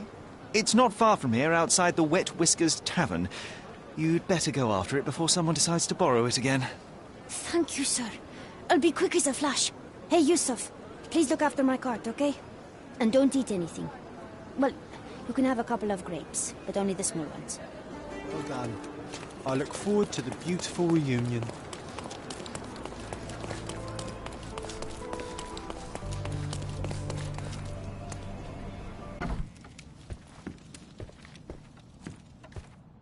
Here's your violin, Mr. Jones. It might have gained a few nicks and scratches, but considering what it's been through, it's a miracle that it's still in one piece. God bless you. I am deeply in your debt, Mr. Holmes. The scratches don't matter. They are like scars, each telling a story. It is the sound that matters. Oh, you should hear her sing. It would be my pleasure. This melody, Sherlock. Don't you recognize it?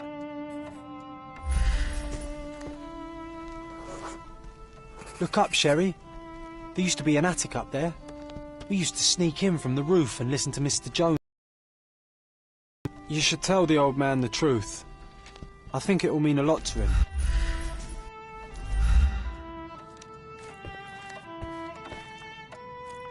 Bravo! I'd forgotten how beautiful a violin sounds in the skilled hands of a virtuoso. That, melody, it brought back some memories. I have a confession to make, Mr. Jones. As a child, I used to sneak into the attic above this very room and listen to you play. Spellbound by the music.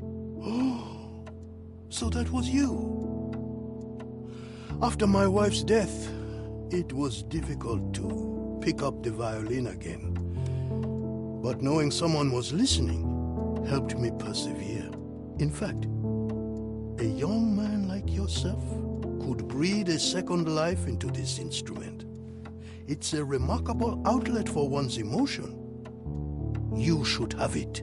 I can't accept that. And, well, I don't play. It's never too late to learn, Mr. Holmes. The way I see it, the violin chose you.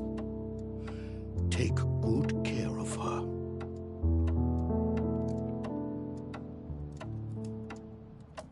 Sherry, I'm really glad we helped him.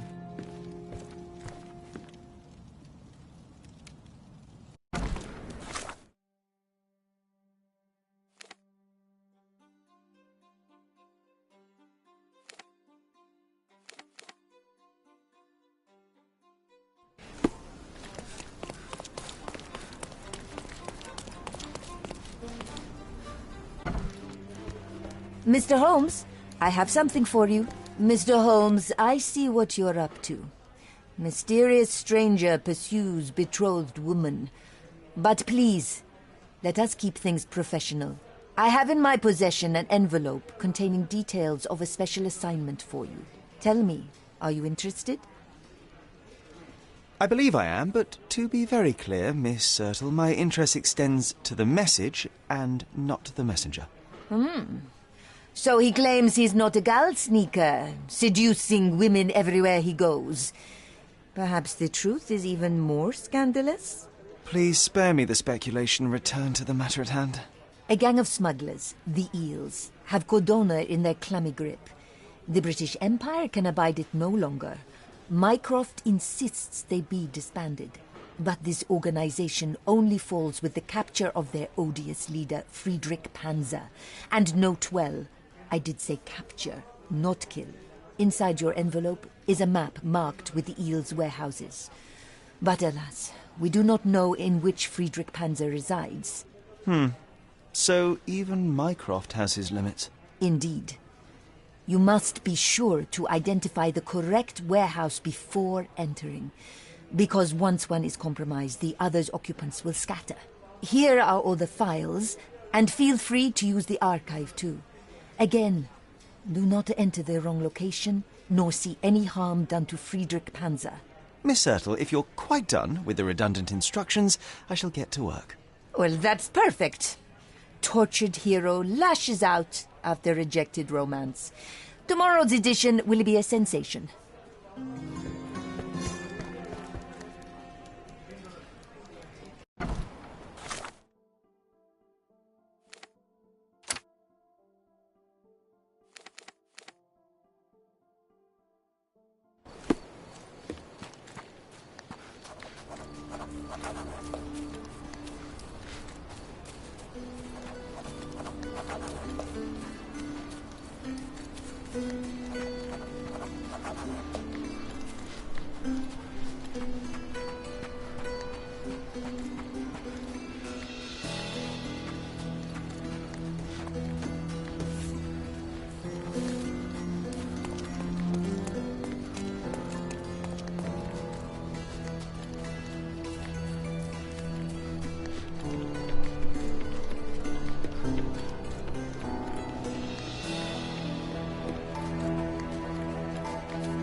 Who the hell is that?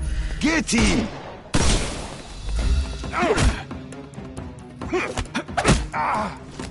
Too simple. I'm coming.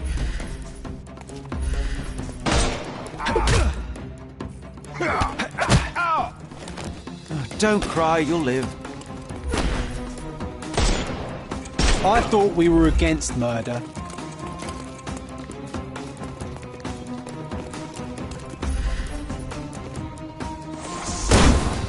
I'm I'm gonna hurt you!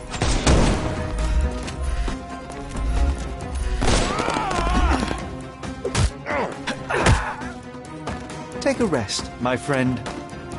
Give him the pepper snuff.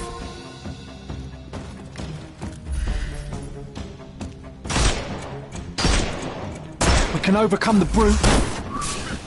I'm coming. Don't cry, you'll live.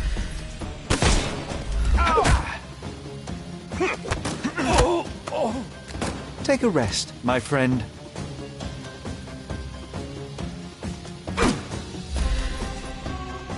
Time to knock. Get ready for some pain.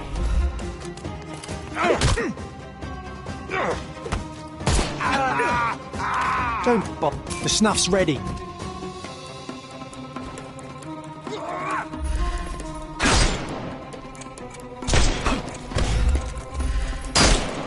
Hey, you could have kept him alive.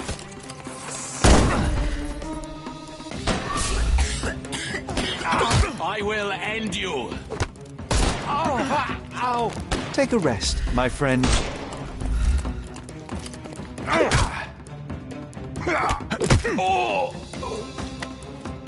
Don't cry, you'll live.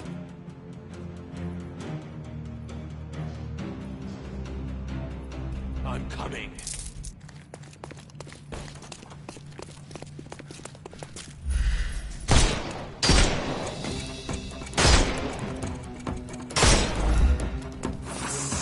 Overcome him. Don't... I couldn't miss the party. We can overcome the brute now.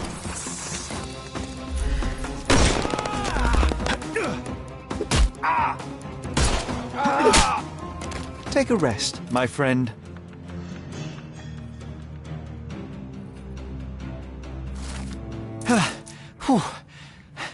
Panzer is captured, but alive. Now, to report to Miss Sertle.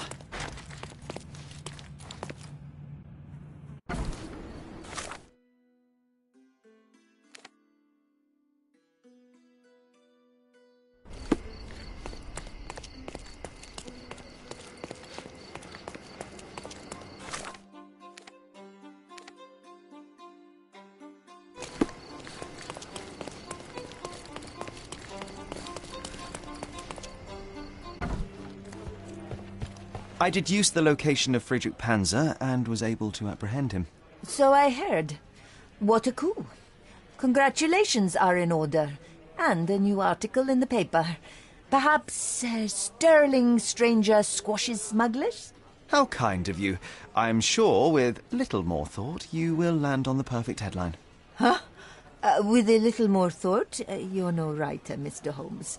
Leave it to someone who knows what sells. Since you're here, Mr. Holmes, how about an interview? Strictly on background? Get to know the real you. Mycroft is rather tight-lipped, as you know. Information is Mycroft's currency, and he does not disperse it lightly. He will tell you a barefaced lie without hesitation if it advances his cause. As for your request, I'm afraid the real me pales in comparison to your vivid imagination. An interview would do us both a disservice. Perhaps it's best to let the mystery be. Now, on to other matters. We have another case for you. Are you interested?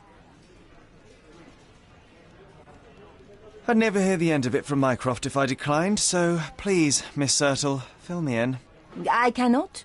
Your brother insisted that the contents of this envelope were for your eyes only.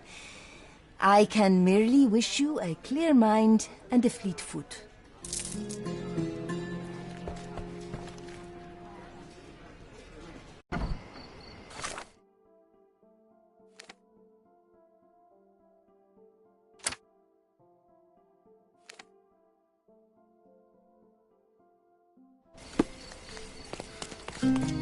A contest for the guests of Cordona. Fine.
Bit dusty.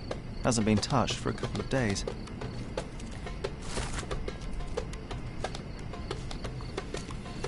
Bit dusty.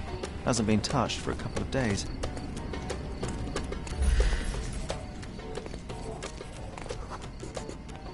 You did wear your favourite boots. Such devotion.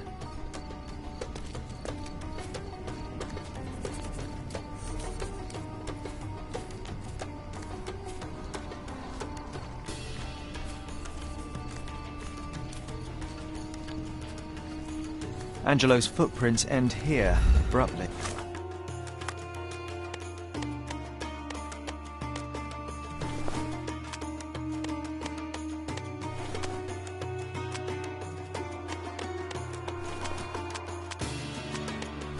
Not a good sign. Someone had to stand here for a couple of hours at least. 11 cigarette ends of the same brand.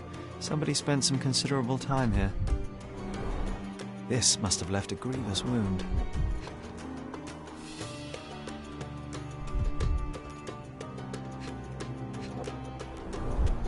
Colourful piece of fabric as a bookmark. An elegant decision. A hasty job by an amateur, but Angelo was taken by surprise nevertheless.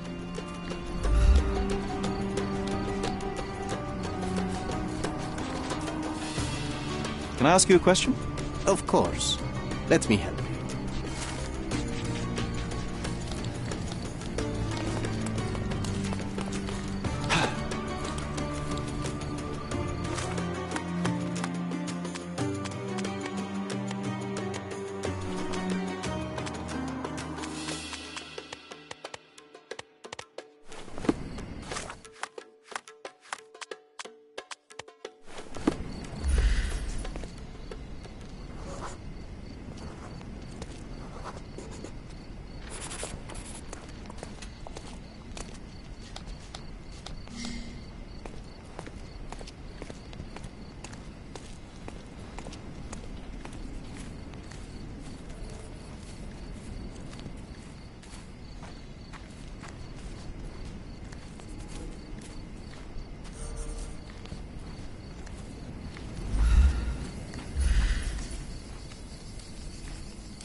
Someone desperately tried to stop the bleeding. Green silk, a bit worn and faded, but still an impressive hat. I think I found the place where they took Angelo.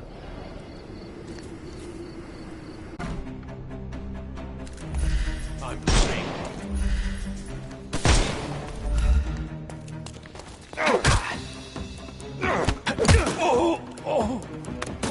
Don't bother moving. Time to knock this guy out.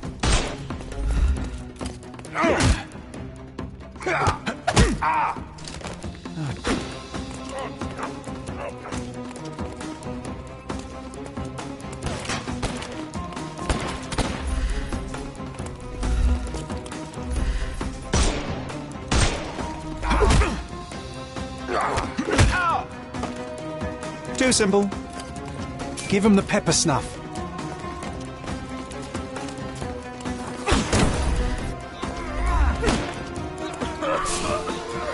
I'm coming. Don't bother moving. Hey, you could have kept...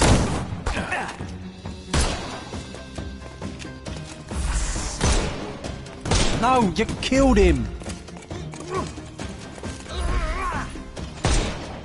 I thought we were against murder.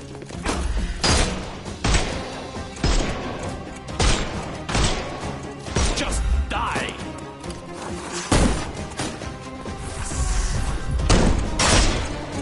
We can overcome...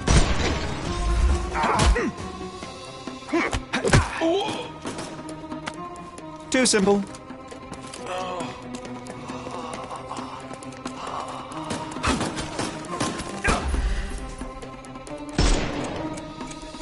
He's all yours now. Go for it.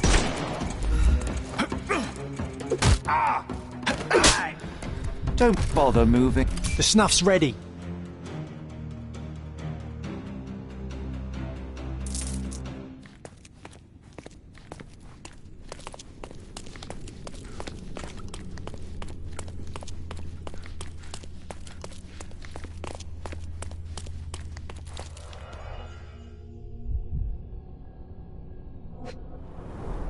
A severed finger. No one deserves such cruelty.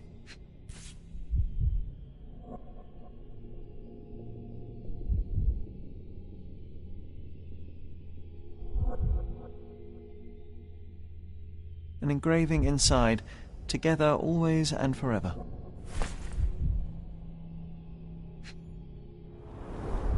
A primary instrument of torture. How vicious one must be to have to use it in such a way.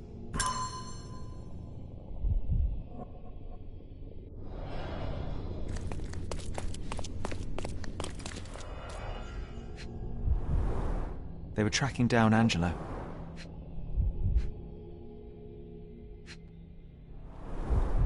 Keys of different shapes and sizes.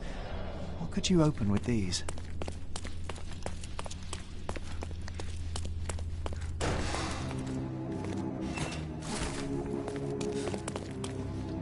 Working for Mycroft is a dangerous profession.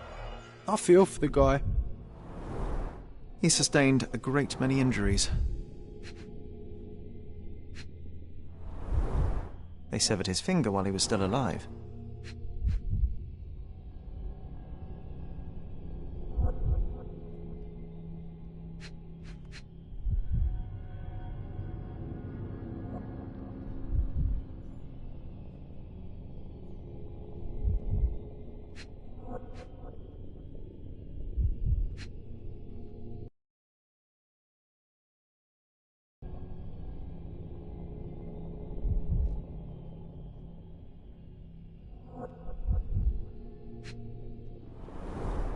At last, I found you, Angelo. Mycroft should know about this.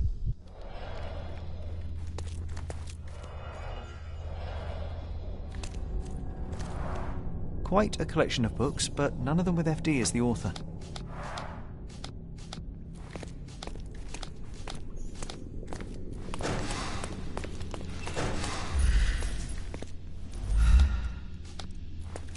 Bloodstains all over the mattress.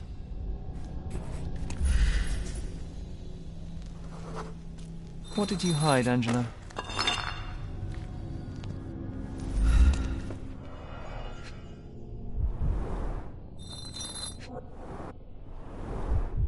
Seems like Mycroft will get the book he wanted after all. Do you think it has a coded message inside? Crime and Punishment by Fyodor Dostoevsky.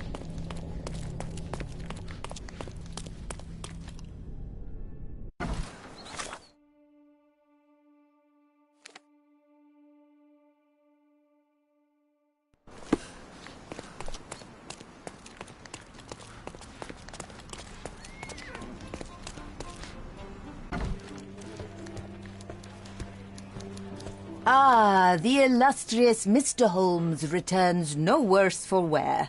And with a gripping tale to tell, no doubt. While the matter proved rather simple in the end, I'm afraid the details are not for your ears, nor your readers. How very tantalizing. Your brother asked that I collect your report, and a book, if you obtained it. Here is my report, and Miss Sertle. He will know if you opened it. I also retrieved the book for Mycroft. Crime and Punishment. Sounds appropriate. More than you may think. Uh-huh. How so? There's something else. I found a ring belonging to one of Mycroft's men. Did he mention anything further? Alas, no. Well, the man was a hero. Protected the secrets of the British Empire. Here, please deliver this ring to Mycroft. I'm sure he'll know what to do. I don't understand. Miss Sertle, I'm afraid neither do I. This is his ring. My Angelo's ring. Angelo Dondolo is your fiancé? My God. Your brother told me Angelo was sent to Roma. What happened? Where is he?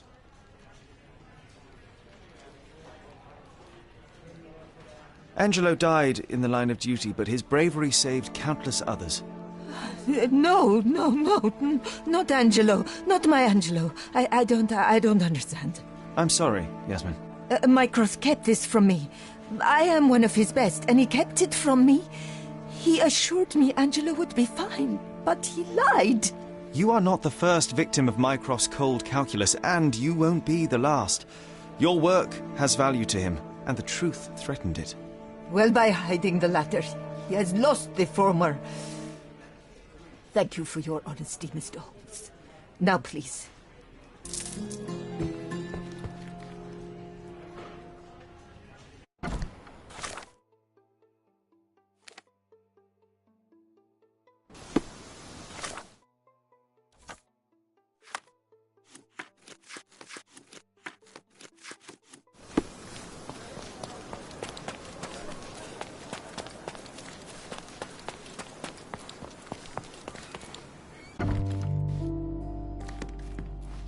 You know, I envy you, Sherry. You can talk to other people and they won't ignore you. And I envy you. You can ignore any person you're bored with.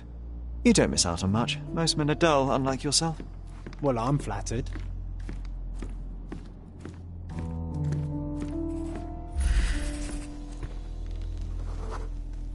I had a surprise for my mother. I was holding an ancient Greek vase, or rather, quite a big piece of it. You had a shovel with you, John. I remember now. We dug up the vase from Greek ruins here on Cordona and were eager to show my mother right away. For some reason, the door was closed. We knocked. But nobody answered. We thought that she was busy. So we left the vase and ran downstairs.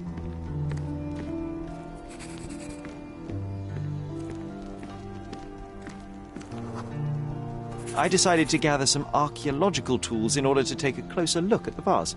But then we heard something, didn't we? Yes. It came from upstairs.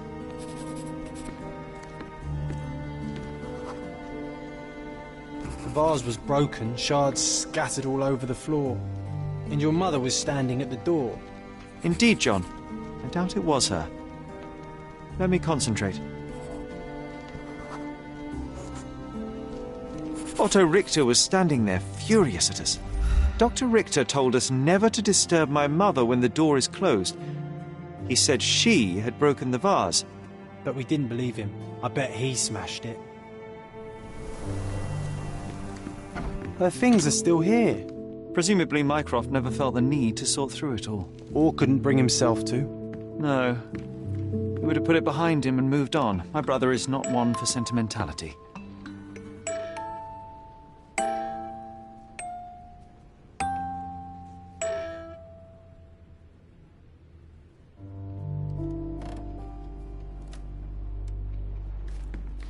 Look what I found. The White King is under attack. Sherry, can you save him and checkmate the opponent in one move?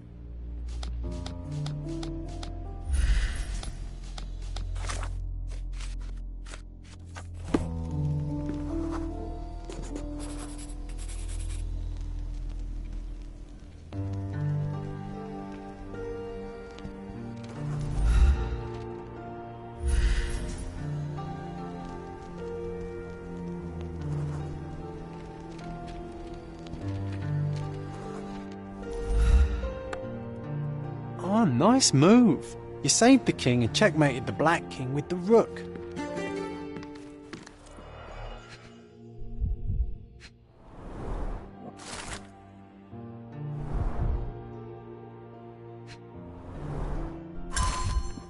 It's a strange feeling to read about my father's death in the newspaper. I can't recall anything except the deep feeling of loss. You were too young. It happened before we even met. Do you think the doctor could have used these tools here? I hope not. No labels. I doubt it ever had one. There appear to be residues of the bottle's contents at the bottom.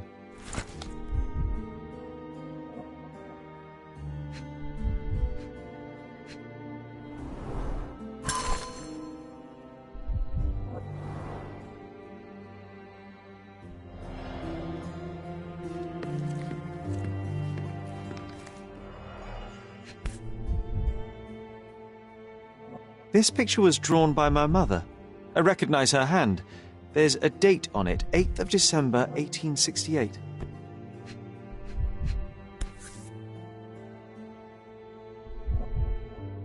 This seems a bit odd. I can recognize my mother's style, but it's far too sloppy. Dated 12th of February, 1869.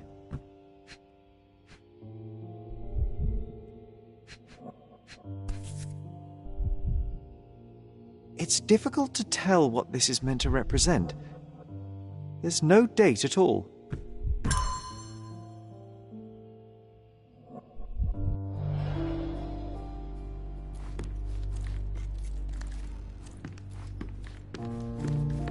Straps on the bed.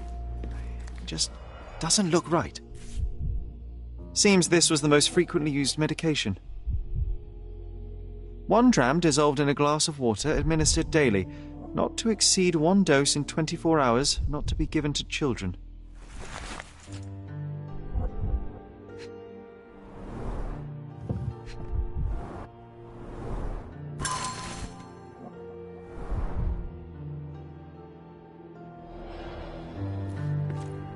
Oh, I would love to take a bath right now.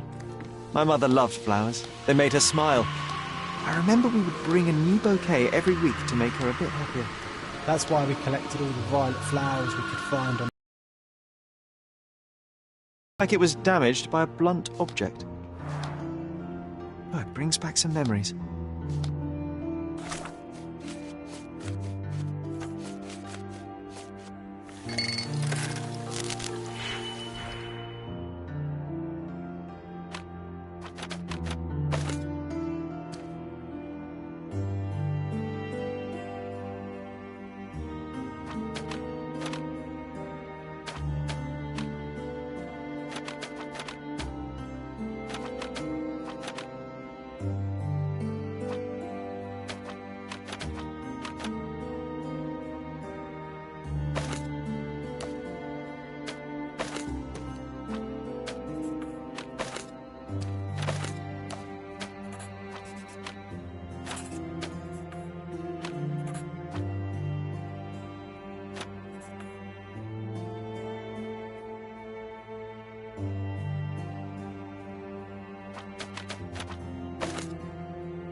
This room always reeked with an acrid medicinal stench.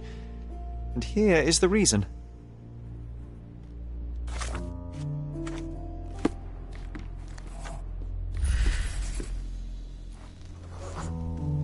The broken plate shards were all over the floor. Mycroft had to change his suit as the one he was wearing was completely stained. Mother was troubled that morning. Something we did upset her. Dr. Richter tried to calm her down. We had to put the tray with Mother's morning tea down, but why? It's starting to ring a bell. I think it happened in the morning.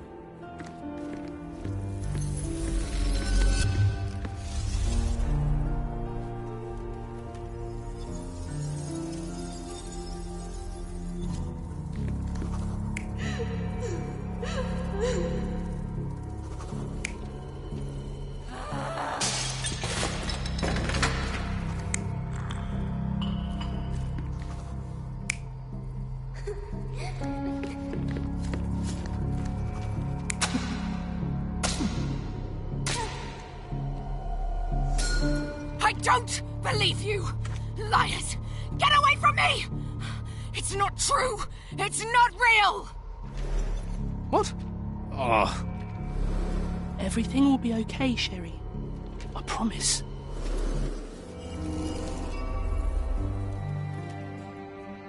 It was the morning of the 9th of April, the day my mother died. My mother, she was not just ill, but mad. God have mercy. I'm sorry. That explains why you locked the memory away. There must be more, John. That was the morning of her death. I need to know what happened. Every time you... I just don't... Please, Sherry, leave it be. Just breathe, John. You know that I cannot leave the last stone unturned. We are so close.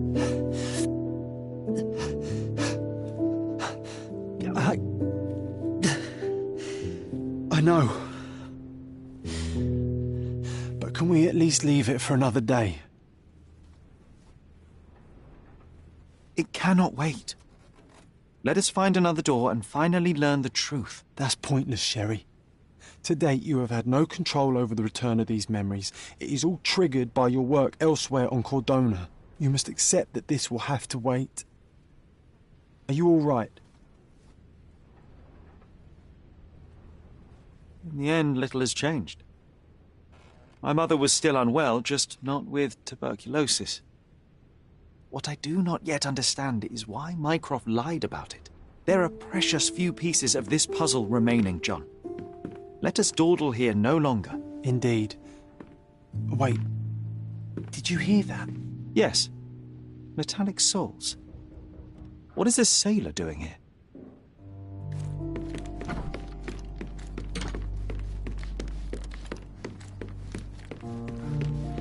Sherlock Holmes, isn't it? I was looking for you. With whom do I have the pleasure of speaking? You can call me your new game. The rules are simple. I have something for you, but you alone must work out what that is. And that something is my prize, I suppose? You're a fast learner, sir.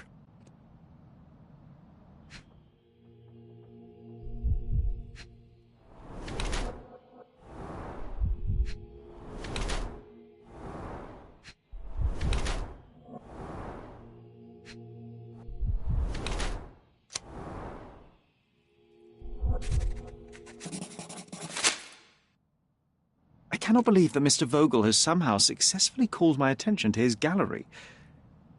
You're here with an invitation to visit it, obviously. My word, you are fast, Mr. Holmes. Could you explain how you came to that conclusion? Of course. Explanations are my favourite part of any conversation. Hands without any sign of regular physical activity, in contradiction to one who would most usually wear such a uniform. The paint in your hair is pink. I don't know of any military service that paints their ships pink, unless they have launched a new fashionable fleet.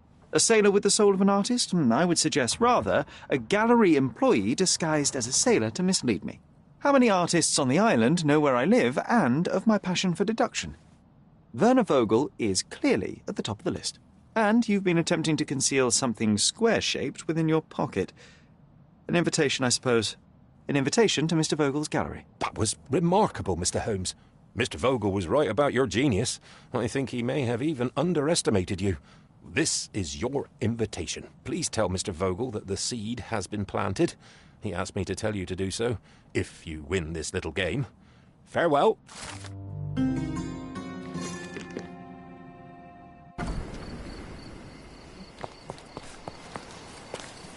Mr. Sherlock Holmes, I presume?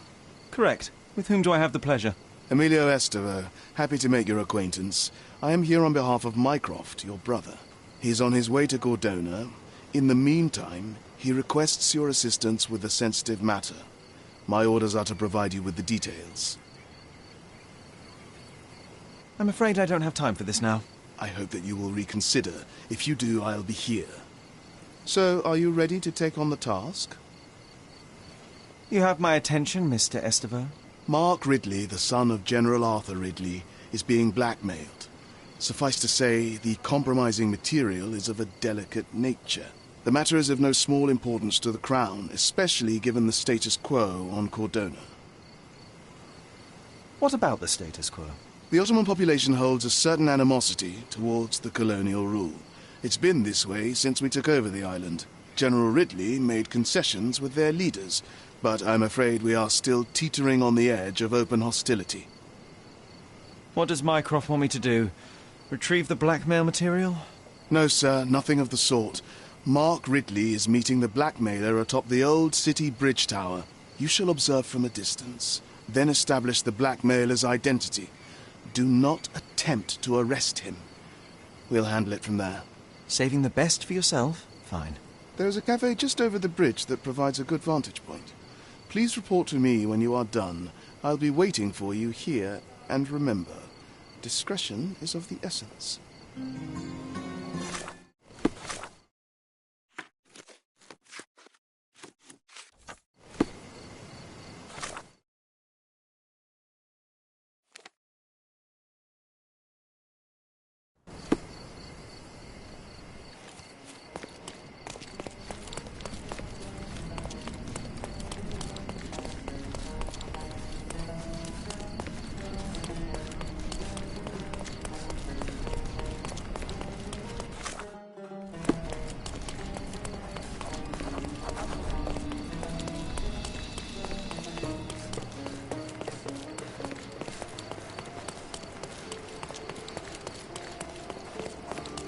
Here, grab a seat.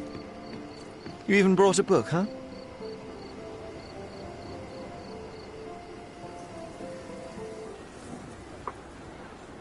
May I have... Same as always. You just don't give up, do you? Oh, come on, let's get closer. We can't see anything from here. No, too early. So we're just going to sit here all day? Patience, John. I have a feeling this is more than simple blackmail. We'll be close when the blackmailer leaves, and then... Go!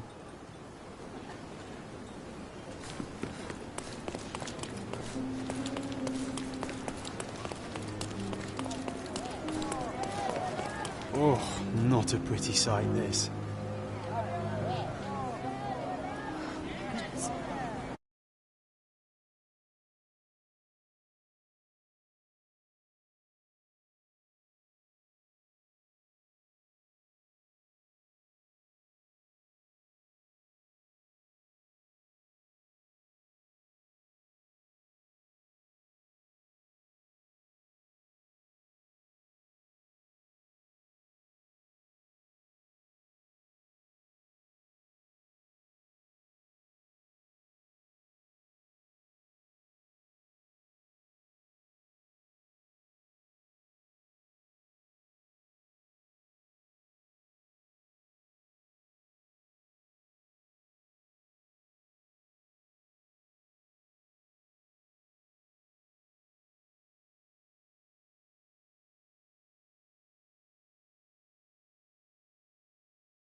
Head trauma. Fatal. Gravity is cruel like that. A rather frivolous accessory for a military man. He was stabbed several times before he fell. The shape of the wounds suggest a curved blade. The knife is missing.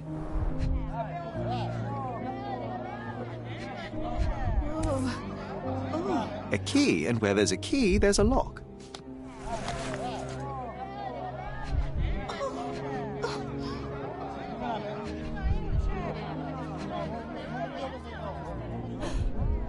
What's happened? It's almost like he's dancing. Dancing the danse macabre. No signs of life, no pulse. I'm declaring Corporal Ridley dead.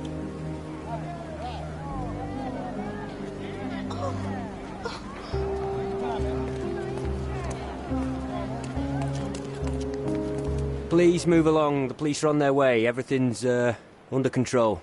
Is it now? The General's own son has fallen out of the tower, and not without help, it seems. I need to inspect the scene, and quickly. The Corporal? He ordered me not to let anyone inside without telling him. But now... Wait, are you saying it's a murder?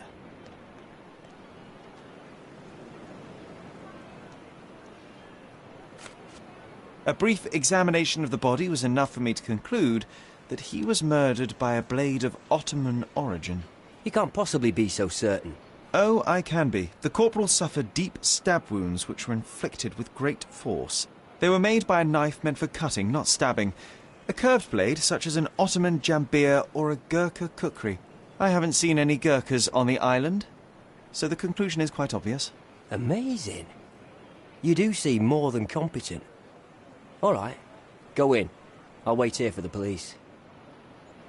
Did you see anything suspicious? No, sir, nothing. Corporal Ridley had to attend to some private matters upstairs. No one went in, no one came out. Oh, but that means the killer is still inside. Are you sure you want to go in alone? I'm not alone. I have my friend with me. Your friend? You mean your gun? There's no one at... Never mind, I'll be fine. The killer's gone. Vanished into thin air. This blade is a naval officer's dirk. Sharp and well cared for. The edge is covered with blood, but the tip is clean.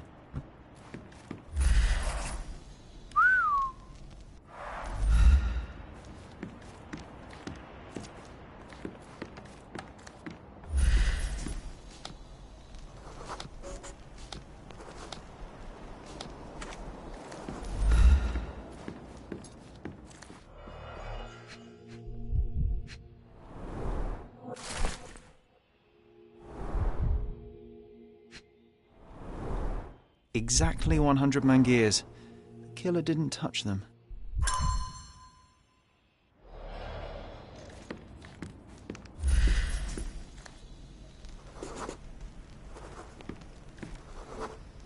Can you smell the body odour, John? Someone's been hiding in here. Unless it's a laundry chest. Smouldering. But then it's a different mystery altogether. The case of the vanishing sweaty pantaloons.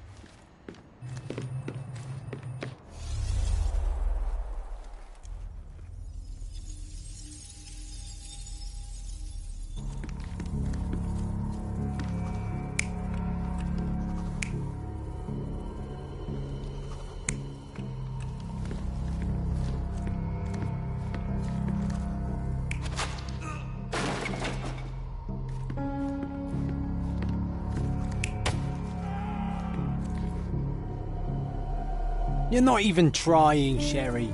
Concentrate.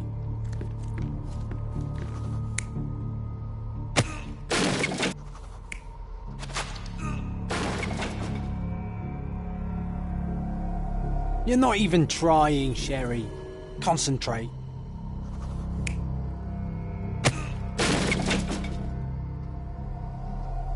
You're not even trying, Sherry. Concentrate.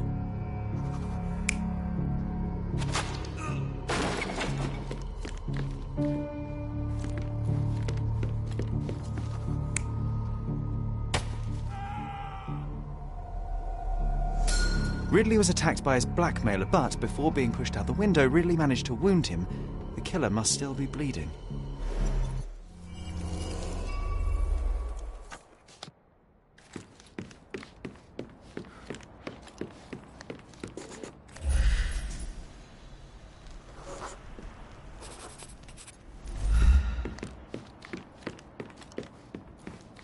So what happened? Was there anyone upstairs? No, the killer escaped. We're dealing with a carefully planned assassination. What can you tell me about the deceased? We were from the same unit, stationed together at the barracks by the bridge, but I can't say I knew him well. Maybe someone at the barracks could tell you more. Do you know if the corporal had any enemies? Someone who would want him dead? No, none that I know of. But then again, there's always the Ottomans. They'd want all of us soldiers dead, I reckon.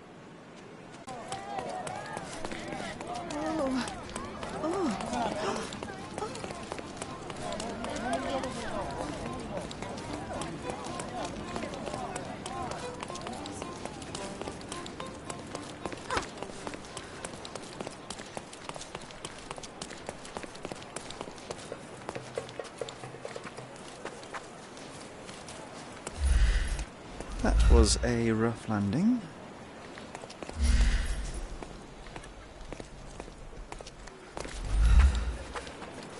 Wow. Amazing, right? Disturbing is more like it.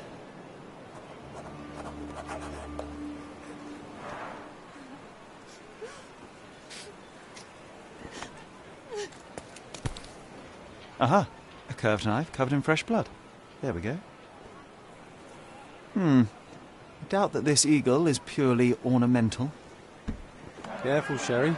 Locals aren't too happy with what you're doing. I'd better leave the knife Sacred. here. Now is a bad time to ruffle any feathers. Stop that! Don't touch those!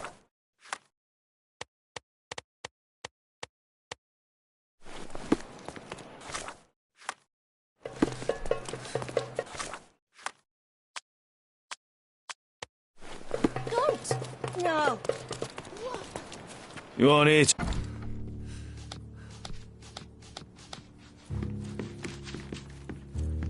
Can you satisfy my curiosity? Ah, I know this, yeah. Let me help you.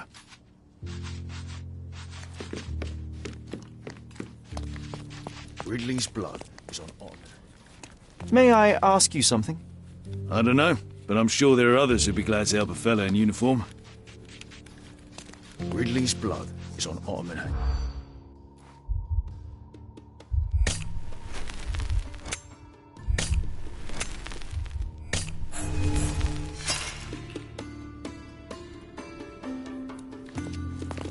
Help me, please.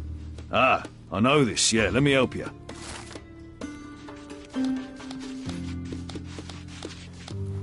Ridley's blood is on Ottoman.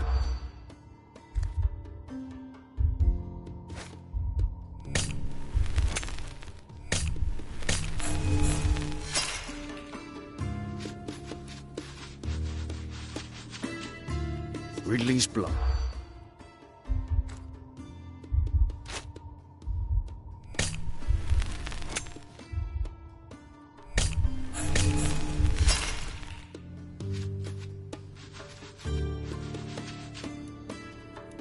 Ridley's blood.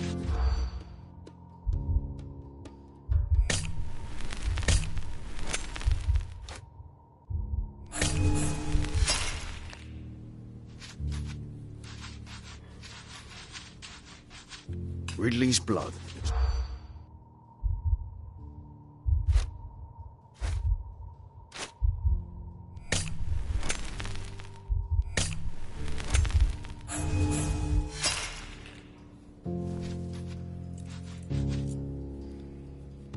Ridley's blood.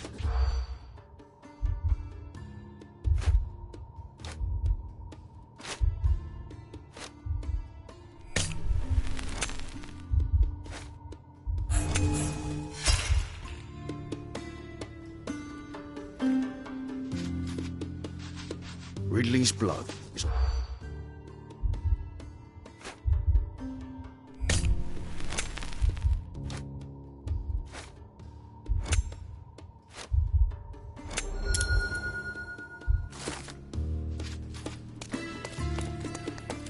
Could you help me?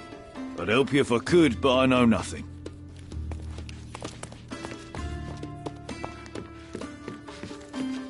Do you know anything about this? I'd help you if I could, but I know nothing.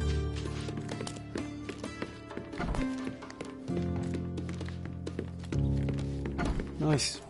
room after my own heart. Scratches on the floor. The locker was moved.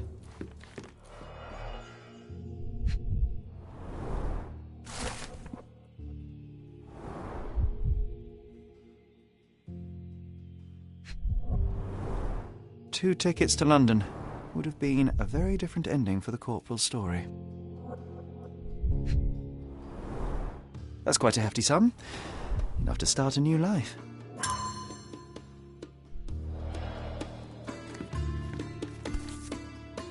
Being the son of a general must be difficult. Rise all the way to the top. Make me proud, son.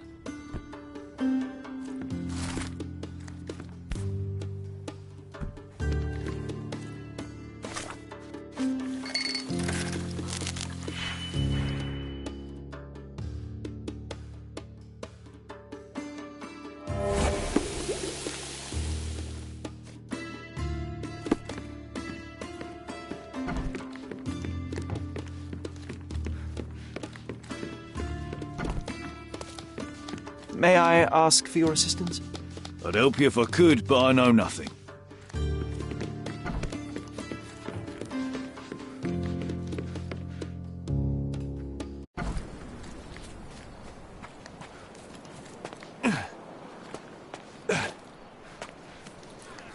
That pillar is a damn eye.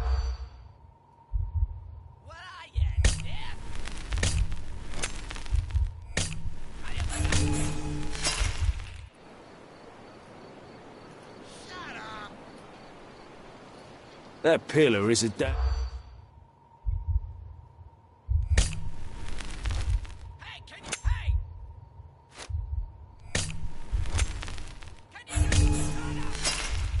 Oh, well, I guess we'll have to try again. Remember to focus only on what's relevant to the rumour. That pillar is a damn eyesore.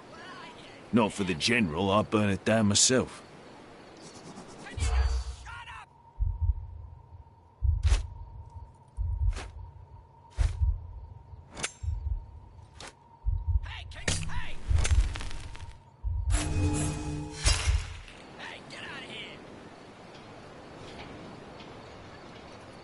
That pillar is a damn...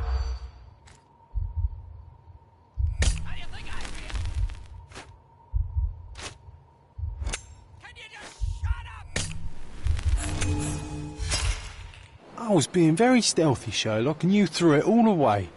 Come on, pull yourself together. That pillar is a damn...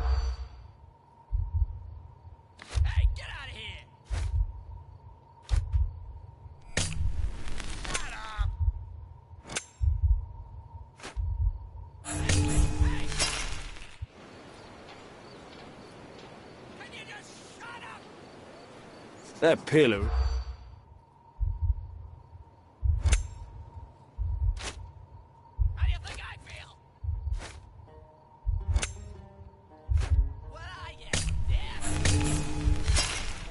I'm guessing you didn't get what you were after.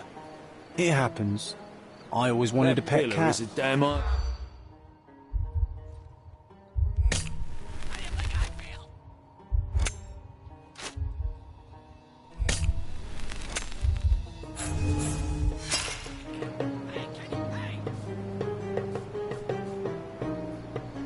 That pillar is a damn...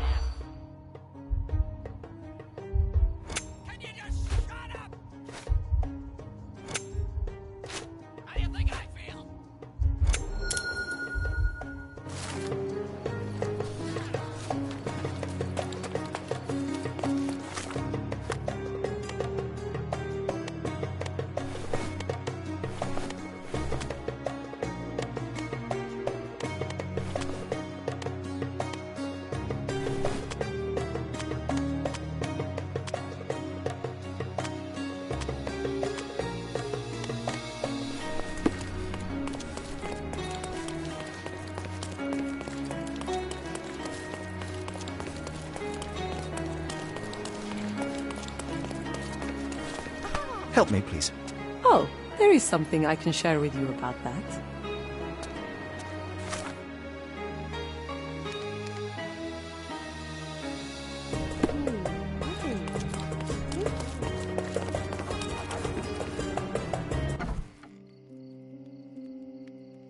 My love, oh, I'm so... Who are you? Where's Mark? Answer me or I'll call for help. You will do no such thing, Jalen. We both know it. How do you know my name? And why are you wearing this scarf? What has happened? A flood of questions, but I only have one answer. Mark Ridley is dead. No. This cannot be. You're lying. Tell me you're lying. Keep your voice down, miss. I don't have time for a lady's hysterics. Mark has been murdered, and I believe that the murderer is part of this house. No. It was a secret. We were meeting. How could anyone find out? The truth always comes out one way or another, but enough of this. Tell me, have you seen anything suspicious here? No, I heard the servants talking about blood near the main entrance, but I didn't think... This is too much for me. I can't. Why did you have to be so mean to her? I wasn't mean. Now is not the time for pity. Is that you or your reptilian brain talking?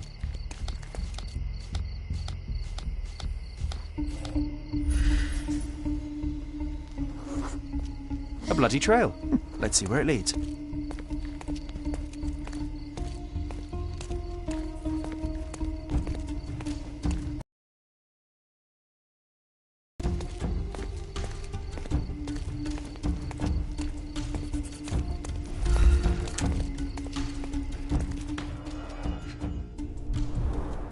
A pile of fresh clothes. How convenient. All soaked in blood. Well, a fresh shirt is as good a lead as any. So, think you can identify the killer on the first try? Huh. Do you doubt me?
What are you staring at, you crazy woman?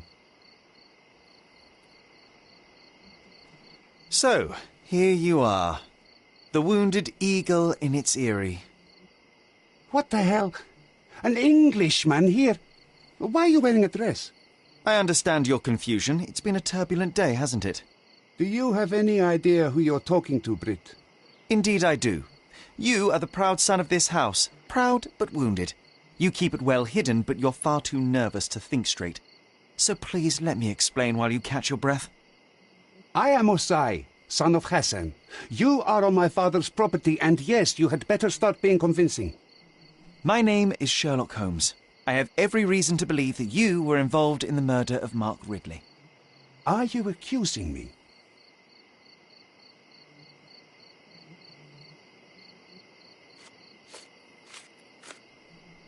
That's right, I am. I recovered the murder weapon. It bears an eagle crest, the same crest that is so proudly displayed within your house. And a proud house we are. My father speaks for all Ottomans on this island, remember that. Regrettably, I failed to detect much pride in the callow way you ambushed the corporal.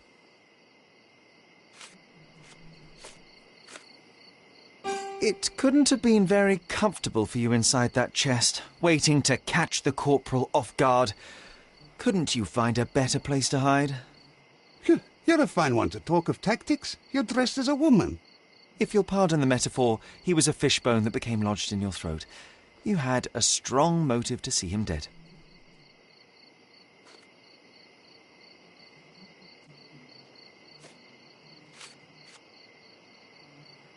At the heart of this crime is a woman, Jalen. I wonder who she might be to you. Your wife? Unlikely. Your sister? Enough! Don't you dare say a word about my sister. It was he who led her to sin. That son of a dog, Mark Ridley. He spat on our traditions and brought shame to our family. His father promised us peace, but I knew how it would be. You feed the crow, it tears your eyes out. So you risked the peace to right your honor? I had no other choice. Not that you'd understand, Brit. Azai, you are under arrest for the murder of Mark Ridley. You'll have to come with me now. First you sneak into my house, and now this? We'll put you down like the rabid dog you are.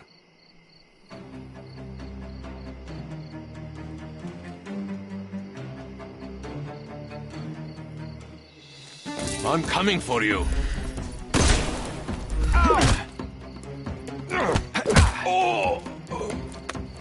Too simple. I'm coming for you.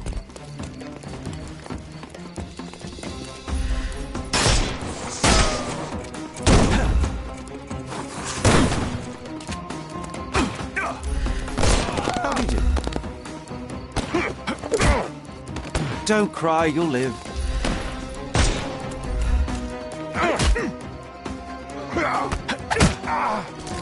Take a rest, my friend. Give him the pepper snuff.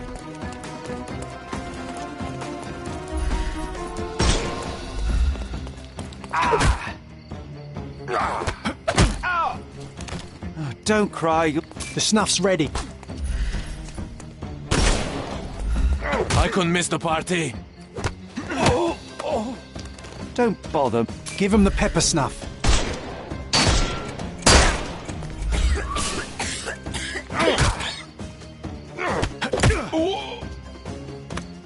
Too simple.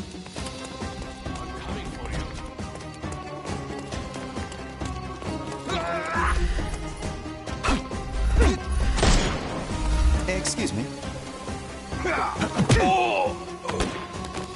No more crime for you until next month.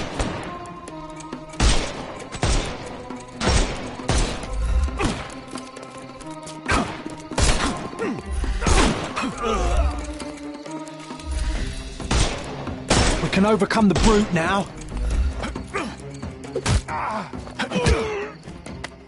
Take a rest, my... The snuff's ready. It's time for you to go to prison, Azai. Come with me, and let's do so peacefully this time. You'll regret this, Brit.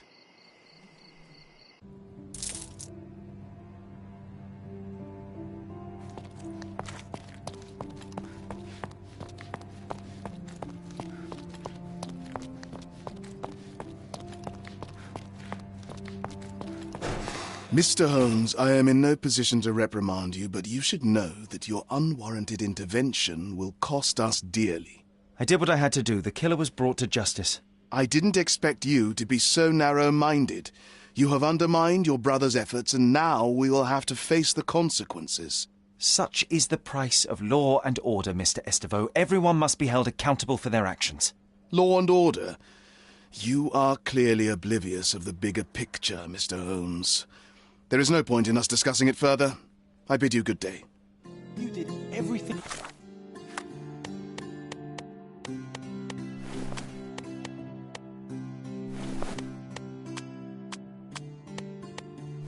Right, Sherry, no matter what Mycroft or his henchmen will say.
Mr. Holmes, you came. Oh, how kind. Though now, of course, I realize it is because of my game, not the works on display. It needn't be one or the other. Your man's disguise was easily debunked, Mr. Vogel, but I shall admit that you planted in me the seed of curiosity. Ah, terrific! I had no doubt you'd put the pieces together. Let us call it an opening gambit before the real game begins. So, this little game of yours, what's it about? An enigma to solve. A locked area in the basement with no windows found brutally vandalized. I have no clue how it was possible. What about this intrusion? What happened? Last night, I was about to leave the gallery when I heard a noise downstairs. I went to the basement, but I didn't see anything out of the ordinary. It was admittedly a rudimentary inspection. It is not uncommon to get rats down there, so seeing nothing of note, I left and locked up the building. When I returned this morning, alas, I discovered that part of the exhibition had been torched, and there was no sign of the intruder. The mystery being, of course, that all the doors to the gallery were locked exactly as I left them. And the door to the basement is the only entrance? Correct. Tell me you're not intrigued. And this locked area downstairs, what exactly was it? The under gallery. It's always shut, and I'm the only one with the key. Ah, so this is your private collection, not part of the gallery. Oh, no. It's an exclusive exhibition of eccentric pieces. Only a select cadre of artists, investors, and collectors are admitted. Not everyone deserves to have their eyes opened. Well, this matter is certainly within my wheelhouse. This intrusion troubles me. Please take a look around if you're willing. The under gallery is through the door at the end. I will see what I see.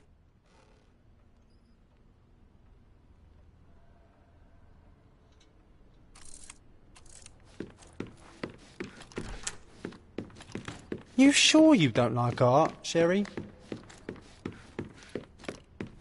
Back home, we've got a taxidermist. He's gonna have a heart attack when he sees what I bring him. A simplistic attempt at provocation.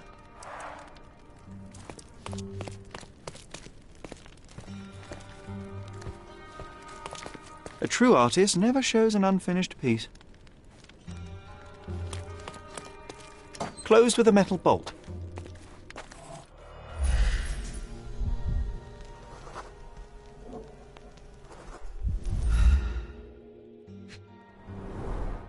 Footprints.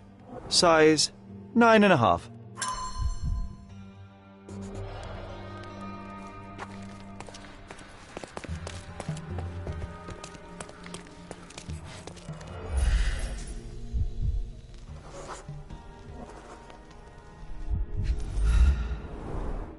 Sherry, how about some company in that dreary chamber of yours? Leave my alone. A handprint of the thing from another world. But it looks fresh, and its coal origin ruins the effect of the extra mundane.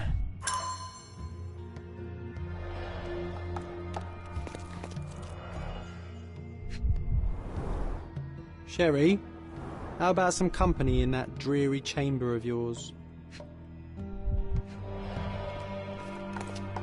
Sodden and mould-ridden. One presumes deliberately. Saturn devouring his son. Oh, grim composition. Unflinching in its ferocity, yet somehow beautiful. The parasites of creativity. Or just a reflection of the artist's recreational interests. Ugh, sheer vandalism. Only an ignorant person could do such a thing. Coal fingerprints. I think we're looking for a man with a coal moustache. A Maupau butt.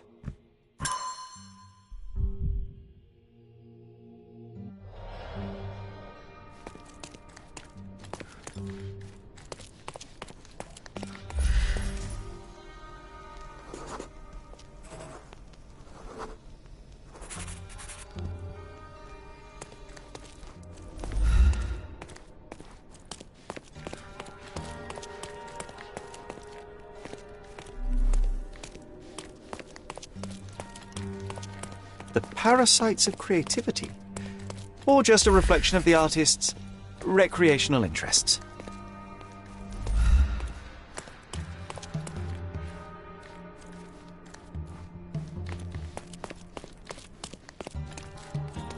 The parasites of creativity? Or just a reflection of the artist's recreational interests? A true artist never shows an unfinished piece.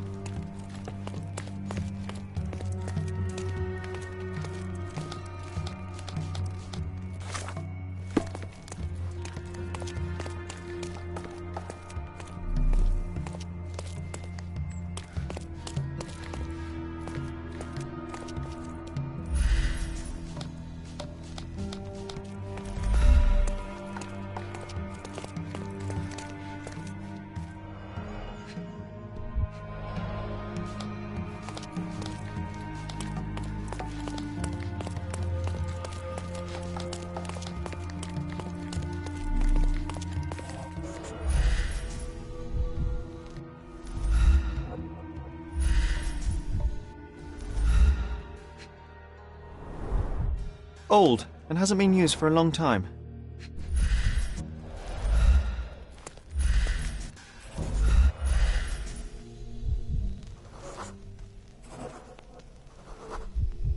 The left step's length is shorter than the right.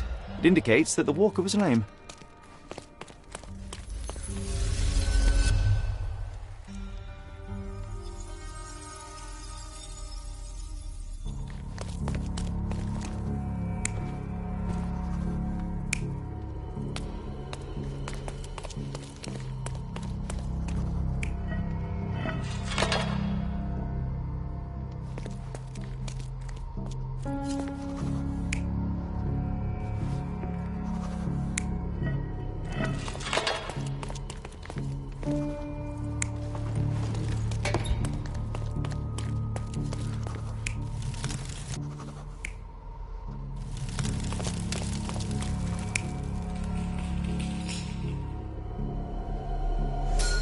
The intruder entered the basement through the coal chute. He used a magnet to open the hatch bolt. He accidentally pushed a shovel to the floor. Vogel heard the noise. At the sound of his approaching footsteps, the intruder hid inside the coffin. When Vogel entered the basement, he failed to notice anything strange and left without properly checking. The intruder waited until Vogel had left the caravanserai before burning the paintings in Wilde's room, but the vandalism was a cover for the theft.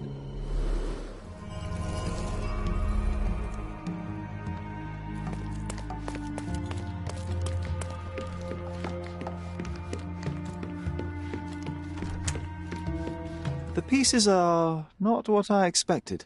What do you think my collection is about? It's a reflection on mortality. Nothing lasts forever, no beauty sustains itself, and everything succumbs to darkness.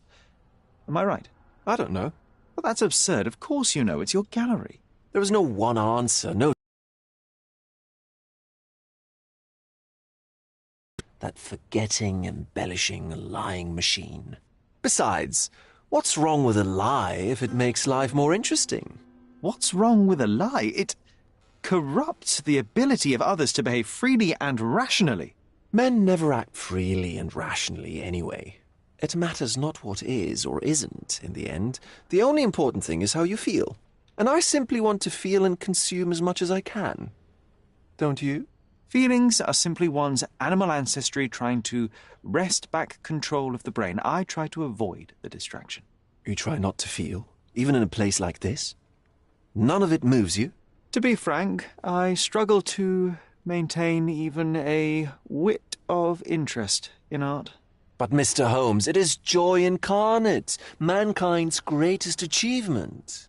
Mankind's highest achievement above all others is objective and rational thought. I see, then, why you dislike art, for it means whatever you want it to. Or, perhaps, Mr. Vogel, I was lying.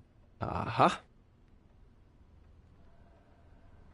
Mr. Vogel, my investigation has revealed that the intrusion was not merely vandalism, but theft. The limping visitor left your place with a canvas. That's very impressive. The fire was a clever attempt to hide a stolen painting, even if it didn't fool me. I found the remnants of an empty frame in the pile of ashes. The canvas had been removed. Do you know which paintings in the Wild Room may have interested a thief? Were any particularly expensive?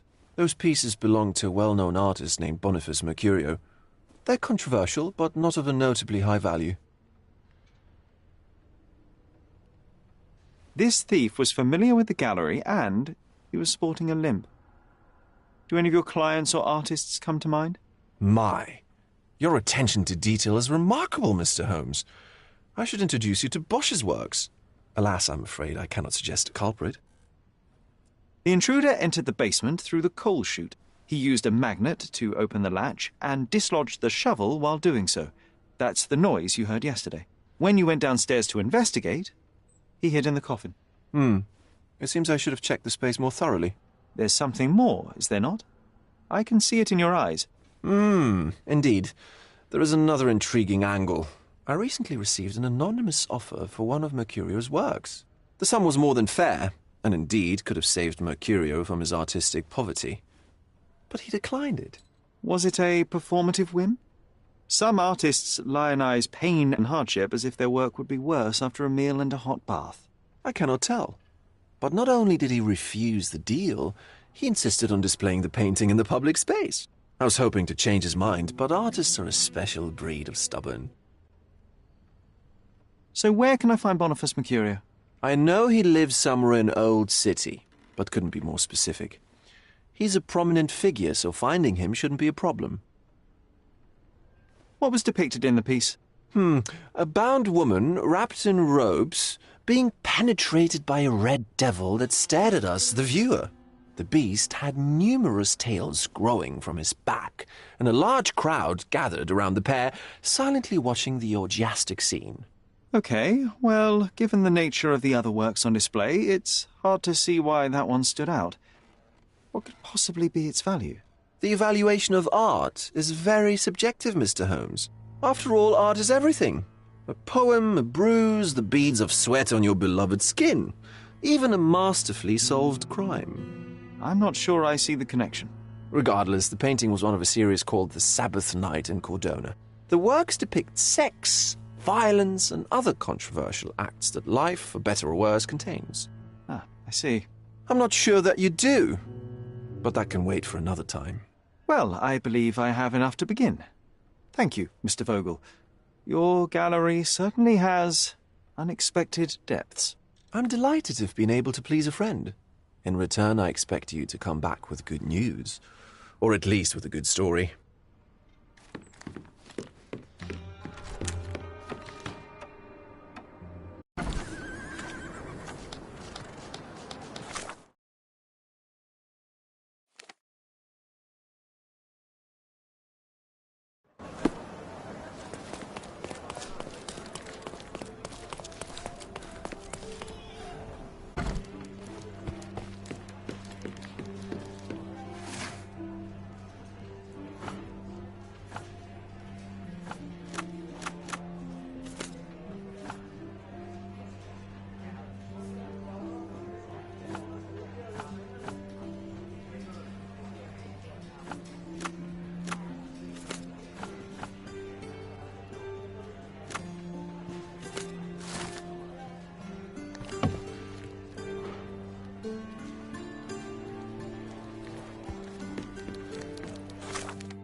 Another knife.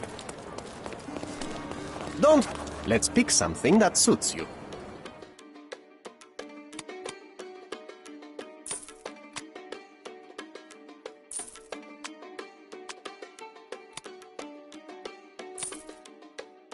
A good choice.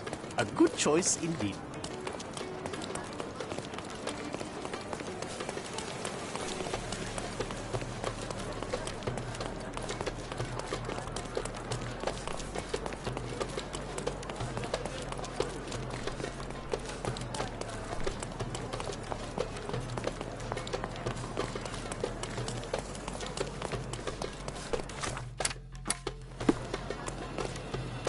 Boniface, sweetie. Is that you? Ah, old age does terrible things to one's sight. I didn't recognize you at first.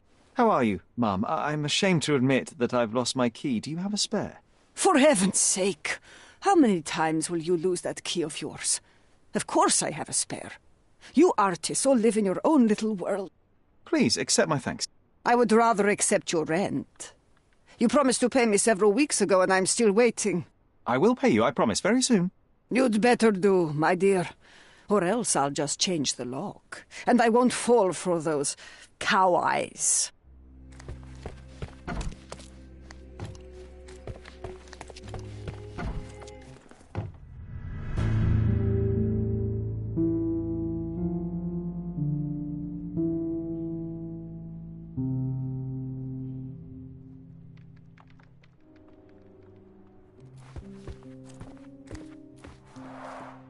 Aunt May whiskey, brandy bucks. Quite a collection he had here. The chest has been searched. Red skin, tails on the back, reminds me of Werder's description of the stolen painting. The photograph was not pulled out in time. Such a waste of material. Look at this, John. Isn't it our stolen demon?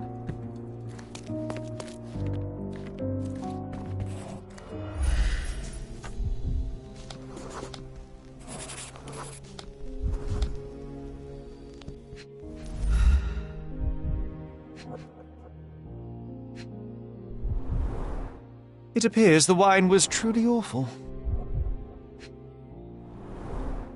I wonder where he got that fancy camera.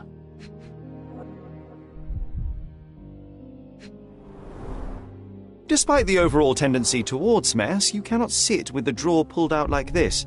Someone left it after searching.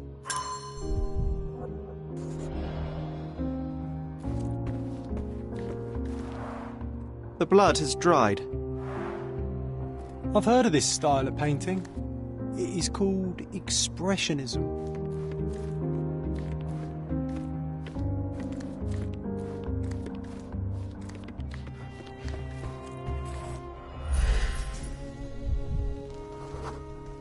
Judging by post-mortem rigidity, the body lay here for 1 or 2 days.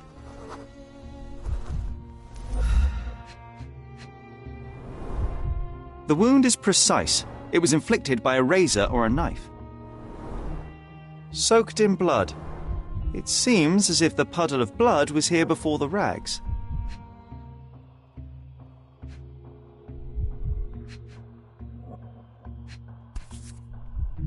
A normal kitchen knife. Could be the murder weapon.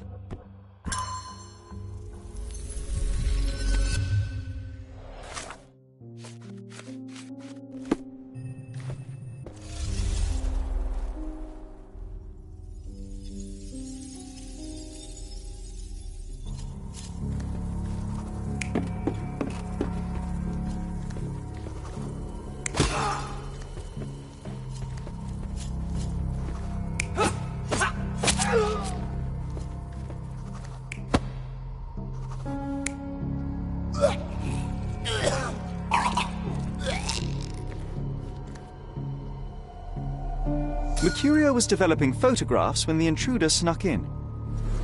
Mercurio heard him coming. While the thief was searching the chest, the painter ran towards him with a bottle in his hand. He smashed it across the thief's head. The intruder had no choice but to defend himself, and the weapon of opportunity happened to be a kitchen knife. Mercurio stepped aside to grab the painting, but the wine-blinded thief attacked Mercurio's throat. When the thief came to his senses, he saw Mercurio bleeding on the floor. He grabbed the rags and tried to bandage him, but it was too late.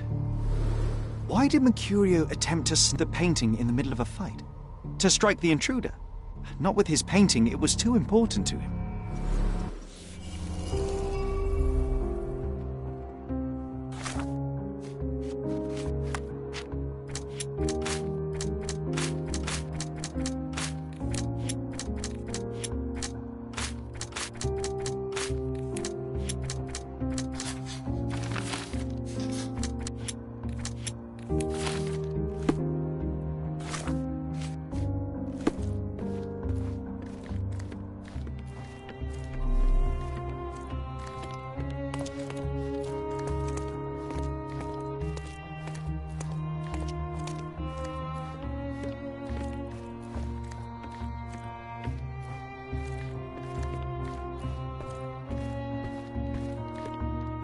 It's time for some chemical magic, John.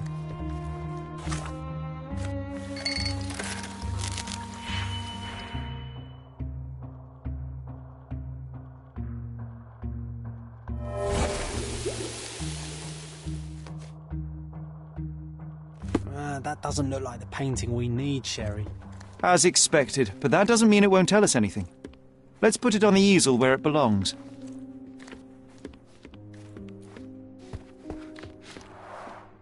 I guess this is his most ordinary painting. Spot the two differences, John?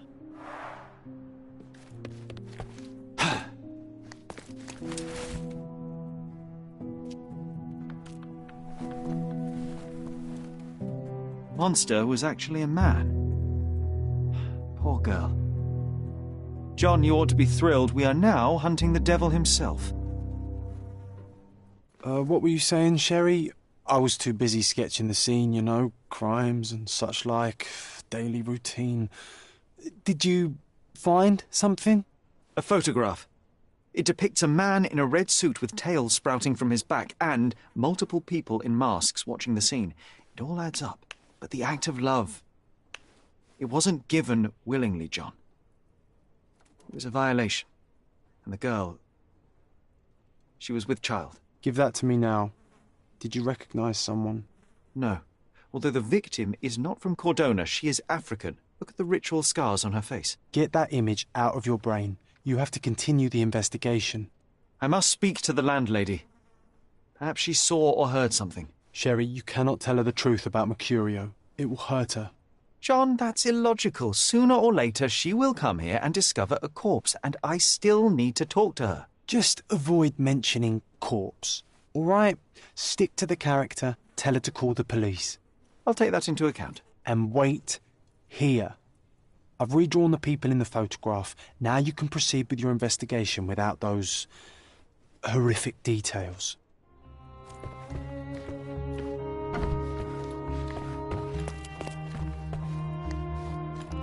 What's wrong, dear? You look like you've seen a ghost. Can you tell me if anyone else has recently entered the flat? Oh, you're talking about that limping man. I'm sorry I let him in. I was scared. And I thought maybe he would motivate you to find money so that you would pay your rent. No offense, dear. Can you describe him? Oh, so you weren't at home. I was so certain you didn't leave your flat that day. He was of average height, had a limp and a tattoo on his neck, and he was smoking Malpal cigarettes. My husband used to smoke those. They have a horrible smell I can recognize from a mile away. Can I ask a favour? Of course, dearie. Please call the police and ask them to enter the flat, and don't look inside until they come up. What? What trouble have you stepped in this time? It really doesn't matter. Thank you, Mum.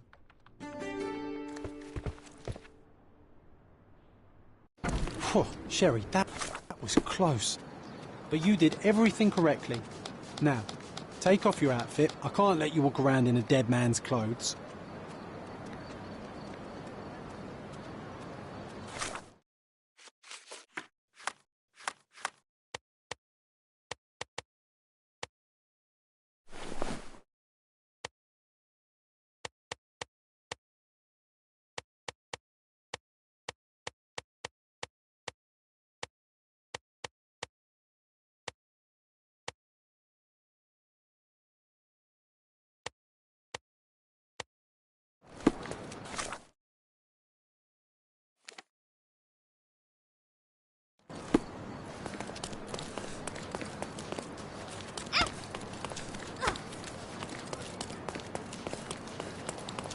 Nice.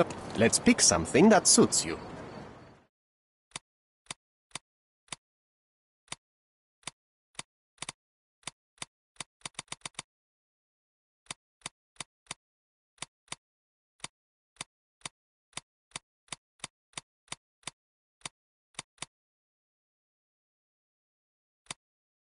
Don't leave. Take one more look.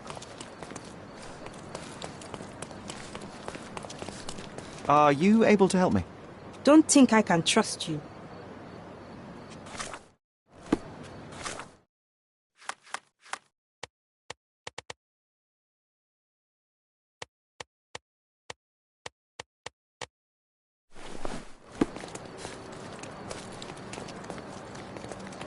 Can you satisfy my curiosity? Oh, I've heard talk.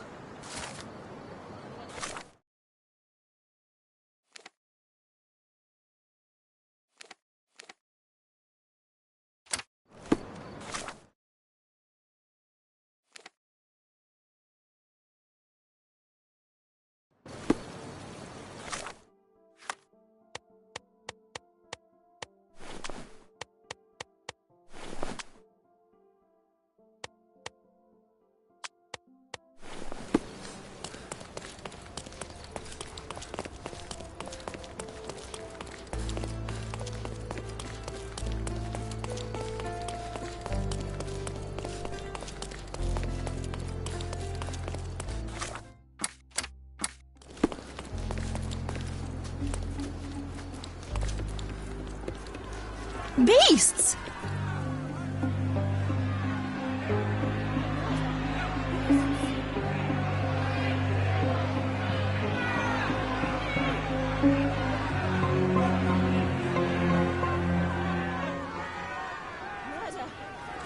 Murderers! They're completely livid. First they come to our land, then they murder our people. Sir, this place is off limits to the public. Please state your business or leave, or I shall request that the police escort you out. My name is Sherlock Holmes. I'm from City Hall. They sent me to oversee the situation. No, you're not. I'm the supervisor of the camp, and I'm the one who's handling the current situation on behalf of City Hall. Ronald Harlow at your service. Now, sir, tell me who you really are, or you'll have to explain yourself to the police. I have full authority to request they detain you. Very well, Mr. Harlow. I am a private investigator. I'm looking for a witness on my case. Sherlock Holmes is my real name, though. A private investigator? Really? Even so, you're not authorized. I can't let you in, so please, step back.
What about the murder that this crowd keeps shouting about? It's mere assumption. I assure you that the situation is under the police's control. I know you want to deal with this in the right way. You are obviously a professional and a responsible person, but you clearly have never handled a situation like this before. I am handling it, Mr. Holmes. Don't question my capability here. And tell me how you do it. You can't even calm this gathered crowd, and as for the police, they're not quite managing it either, are they? You consider yourself a problem solver, but until today, you've been solving problems sitting at your desk in a dark corner of a city hall room. Here, you need a more practical approach. What are you driving at, Mr. Holmes? I can help you to handle the situation if you're truly interested in solving things quickly and quietly. And how exactly would you manage that? Simply tell the police that I'm with City Hall and I'm permitted to investigate the scene. I'll work out the rest, but in return I need your help finding my witness. She's a young refugee. She's with child or was with child recently. Look, there is indeed a dead body inside the camp. So even if the girl you are looking for is there, all the refugees are now being detained and interrogated by the police. They won't allow you to speak with her, and I can't do anything about that until the situation settles down. So it's in our mutual interest to settle it. Oh. I suppose that things are bad enough that I ought not shy away from help. All right, Mr. Holmes. I'll tell the police to allow you to come inside. Just tell me when you're ready. Mr. Harlow, how did the refugees end up here exactly? Oh, so you're not from around here yourself? I've been away for some time, but I read the papers. Yes, this whole story has been in the papers for almost a year now. They were smuggled to Cordona on a ship from Africa. Smuggled? Then why didn't you deport them? The smugglers managed to sneak them to shore and hide them inside an abandoned warehouse. When the police raided the warehouse and found the refugees there, the ship was already gone. We aren't even certain as to which ship it was. We have busy shipping routes with other colonies these days, you see. So you decided to lock them up under a bridge? There was no other option. We're still trying to work out what to do with them. I only hope we'll find a humane solution and not put them on a raft and float them out to sea. Mr. Harlow, what exactly do you do here? What are your responsibilities? What I do and what I am responsible for are two different realities, Mr. Holmes. On paper, I am in charge of the camp territory, security, provision, and the refugees in general. What I actually do most of the time is knock on every City Hall door trying to obtain some funding, or at least rations for the camp. The police here on City Hall's behalf too? They are, minus those who came here after the body was found. The governor won't let the refugees disperse into the island, so there's a significant police presence guarding the camp. Naturally, they answer directly to the police. I have some influence here, but I'm not their direct authority.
I'm ready to take a look at the scene. All right. Go inside the camp and find Inspector Tewkesbury. He's the officer investigating the scene. Tell him I sent you. Say you're an independent expert from City Hall. He'll fill in the details for you. I'll find my way with words. Thank you, Mr. Harlow. So they keep these refugees under a bridge like proverbial trolls. Who the hell are you? How did you get in here? Mr. Ronald Harlow let me in, sir. I'm Sherlock Holmes, a surveyor of refugee affairs with City Hall. You're Inspector Tewkesbury, I presume? A surveyor? What does that even mean? In short, I've been sent to conduct an extensive report on the incident for the Colonial Office, and to assess all the damage inflicted on state property. Got it. Another paperworm sent to count money and get food for archive mold. Go on, look around, but don't make yourself too at home.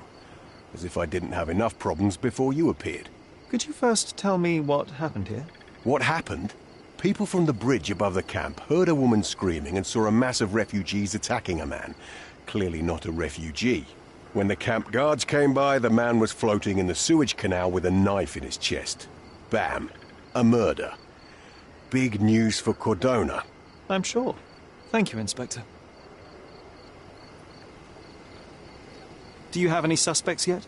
You're joking, right? I've got a whole camp full of suspects. And if you ask me, this bloke had it coming. Better bury him and forget about the whole thing. And now there's a crowd gathered at the camp, and my superiors say we must thoroughly interrogate the refugees. At least those who can understand any English. Do you believe that your superiors wish to get rid of the refugees? I think that both our superiors would rather keep the story quiet. Since that's an unaffordable luxury now, they're looking how to protect their public image. That's why I have to waste my time waiting for my people to turn every stone and befriend every refugee. And none of the refugees were harmed? One fellow was cut. He's lying over there near their kitchen. He's in a bad way. You mentioned a woman screaming who attracted the bypassers on the bridge. Was she harmed? No, she's all right, but perhaps the whole debacle started because of her. She started wailing and the refugees stood up for the girl. And where is this young woman now? Back there in the shacks, same as the rest of the refugees.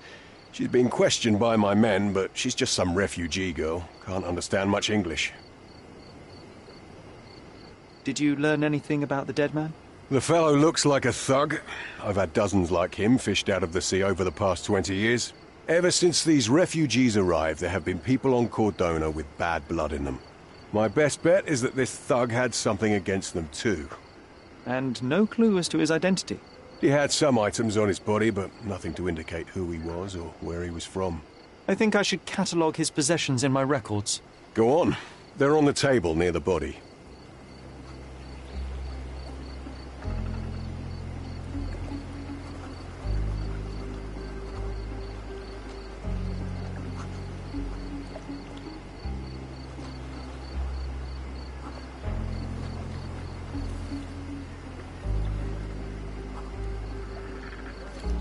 Here we go again. Number of hours on Cordona before stumbling upon another dead body? 0. A furrow in the ground. A blood trail leading to or from the canal.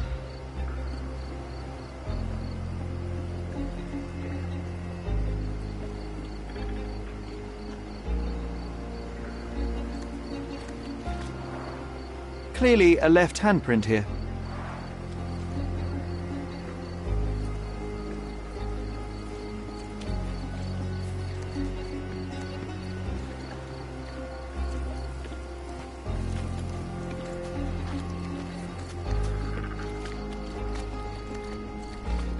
If they find out about the passage, everything will go to hell.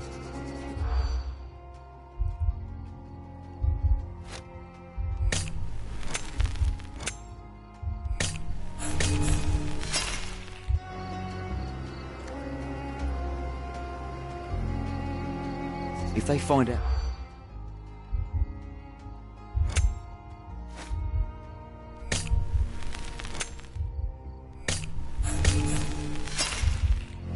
Did you catch that, Sherry? I didn't. Better listen more closely. If they find...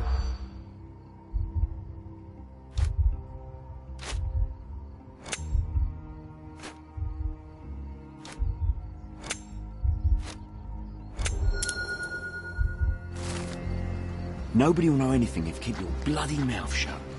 The coppers smell fishy here, Sherry. Perhaps we should sniff around in the camp a little more thoroughly. Coal dust under the nails. I don't see much coal around here.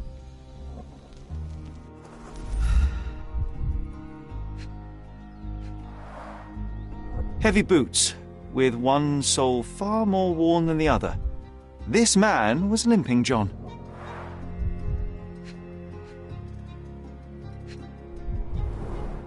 I'd say the blade penetrated upward, however the wound is too messy to be certain. A steel dirk, sharp, a common accessory among sailors and soldiers. An interesting tattoo. Does it mean something? A violent death. But this man, limping, coal dust. I think we're onto something here, John.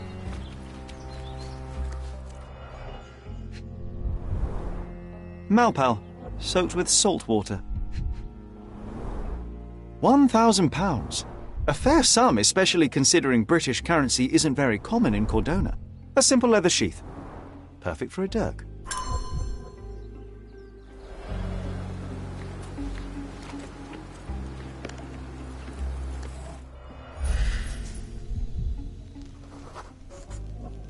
A man's footprint.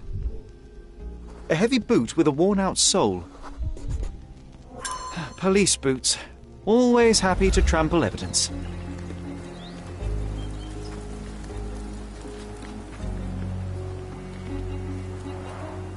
Oh, carnelian agate beads, a traditional African adornment.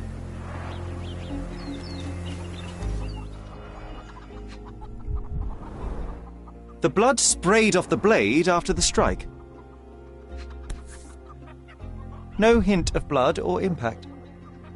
It might have been used as an improvised weapon.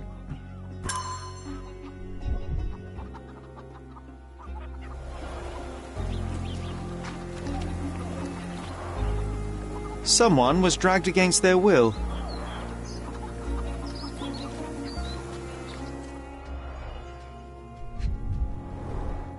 The cut is deep, potentially serious if not treated immediately.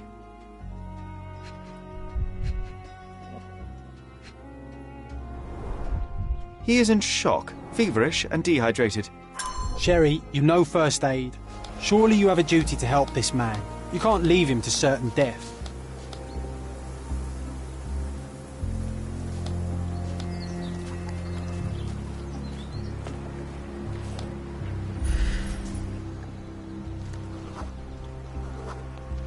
Just washed.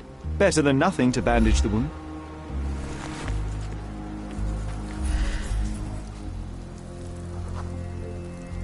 I'll use it to create a solution.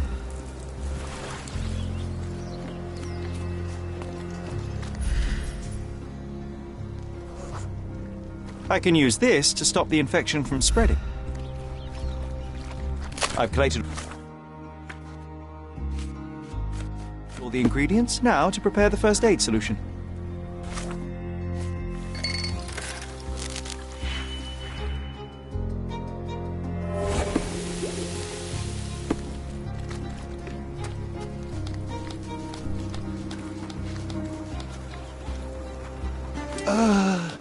Thank you.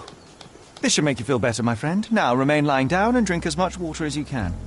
Well done, Sherry. At least he won't die from the infection.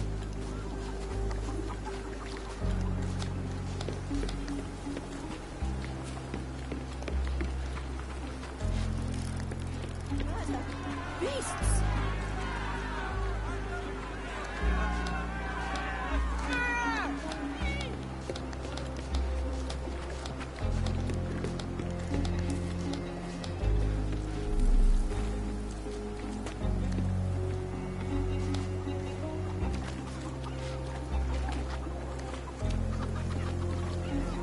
The refugees have been detained and will not leave until all the circumstances are clarified.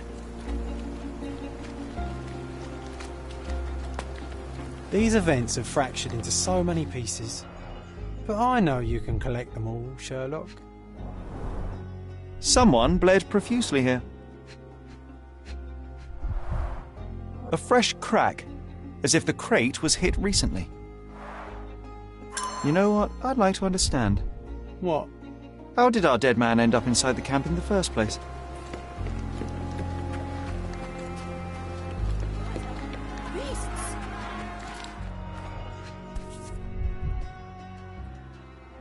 A single Malpalbutt.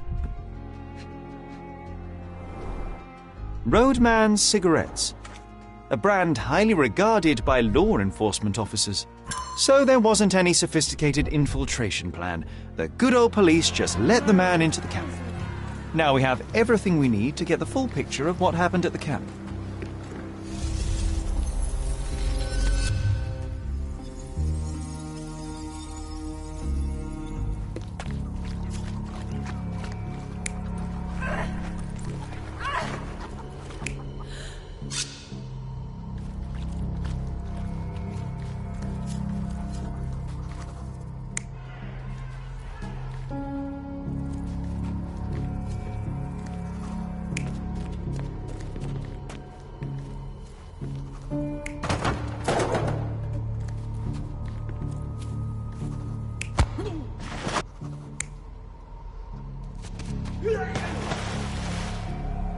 You're not even trying, Sherry.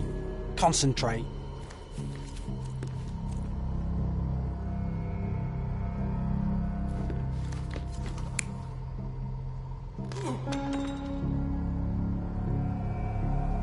You're not even trying, Sherry. Concentrate.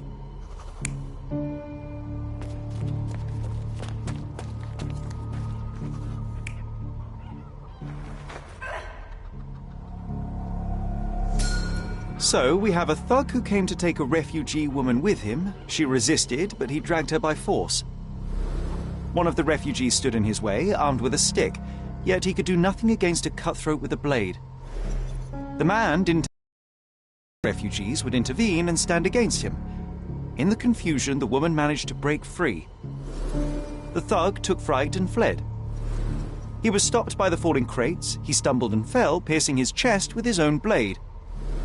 However, the wound didn't cause instant death.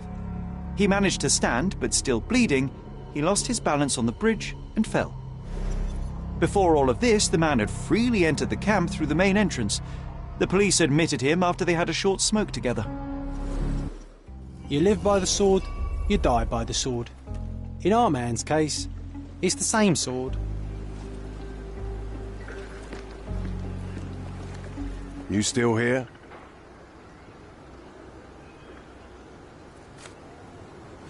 Inspector, I believe I can aid your investigation. I know who the dead man is and what really happened here. You do? Well, good for you. But I'm afraid I'm not the one you need to share your findings with. Speak to Mr. Harlow here. He's the one responsible for settling things in the camp. You don't even care to listen? Oh, I do care. And maybe even more than I need to. But I'm only here today to lock the place up, question witnesses, and file the facts. It's sad, but coming up with conclusions is not among my tasks here. You fellows at City Hall do that.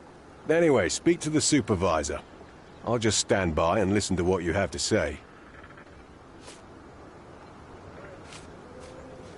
I've already told you all I've learned.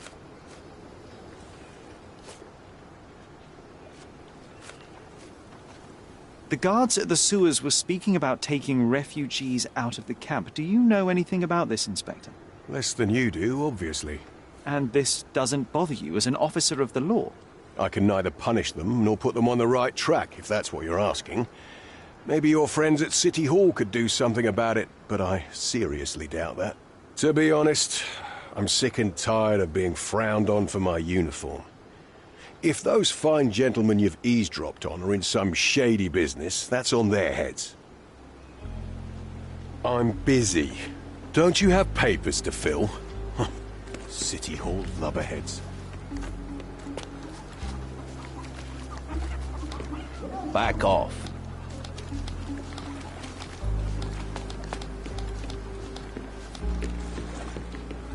Mr. Harlow, your refugees didn't murder anyone. What? Pray tell me what you've learned. All right, listen carefully. This might solve one problem for you, but will create a few more. Oh, well, that's a great start. The man came to the camp intending to kidnap one of your refugees, a woman. What he didn't expect was that the refugees would stand up to protect the woman. A brawl had broken out. In the chaos of it, the man stumbled over those crates and fell on his own blade. How do you know he fell on his own blade? The wound in his chest was inflicted from an unusual angle. It was not an offensive stab, shall we say. The refugees didn't touch him. And judging by the blood at the scene, the intruder managed to raise himself but was unable to walk very far. He ultimately fell into the canal. But how did he sneak into the camp? Why didn't the police see him? And this is where your new problems emerge, Mr. Harlow. What do you mean? You're not a dull-witted man. You know what I mean. There is no feasible way to get into the camp without the police guards knowing of it. The pile of mess I had to sort out has just become bigger, but somehow that doesn't surprise me. Anyway, I thank you for your help, Mr. Holmes. I'll take it from here. Meanwhile, I'll make sure the police aren't detaining the refugees any longer. You can go back in and look for your witness. You think one small clock can make any difference in this place? Who knows, John? Just one ill-fitting cog could make the whole machine crumble. Are you able to help me? They often take us from the camps to work. Most don't mind, though. It's the only way we get a glimpse of freedom. So there's a smuggling ring in the camp. This wasn't the first time that someone freely entered the camp to take a refugee out. At least it was certainly his last time. My gut tells me that we'll learn more about this ring when we find out where the thug came from. You're the one who tended to our man's wounds. I thank you greatly. The police didn't allow us to help him. The police will leave you alone now. I've proven to them that the man who came into the camp died due to his own foolishness. Thank you for standing up for us. But nobody would help us without a reason. You're here because you want something. Yes, I do.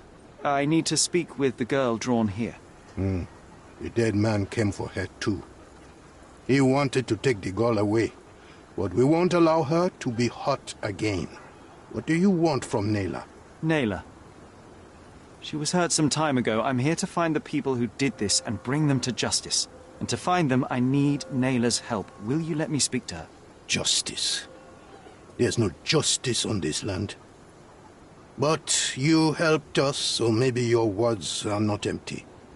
You can speak to Naylor, if she wants it. But I will be watching you.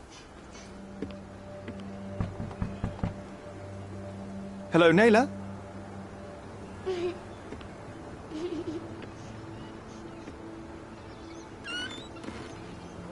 My name is Sherlock. I know someone hurt you. I am here to help.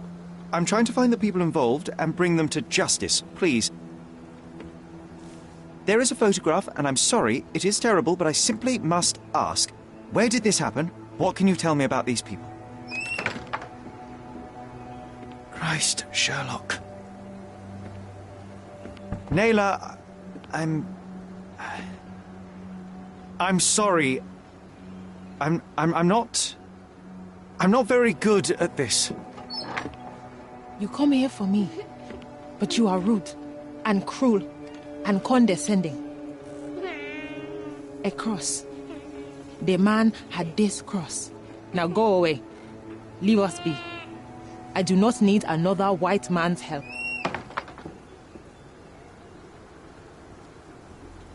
Oh, glad that wasn't me. Not my best work, John, by a long shot. Naylor doesn't want us meddling. I'm starting to wonder what this all achieves.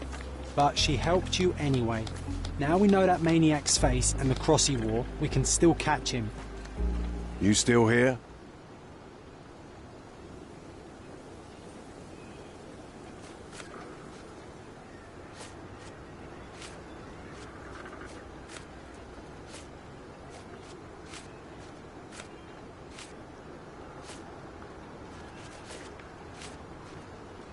The intruder has a most peculiar tattoo on his neck, 2 lines and a point.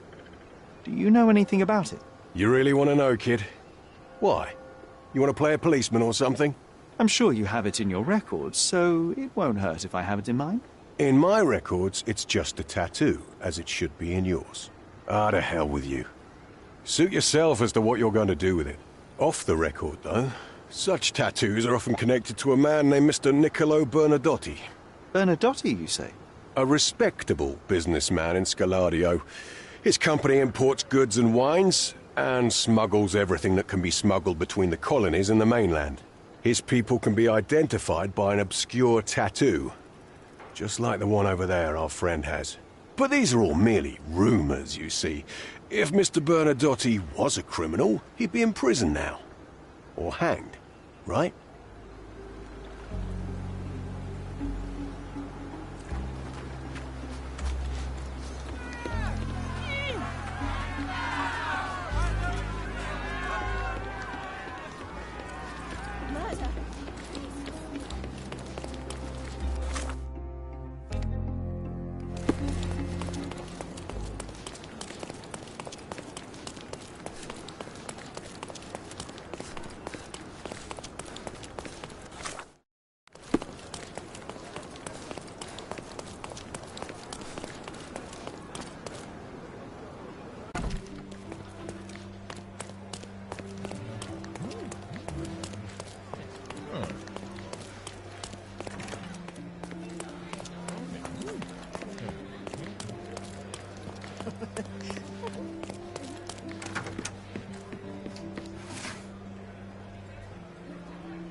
No, sir.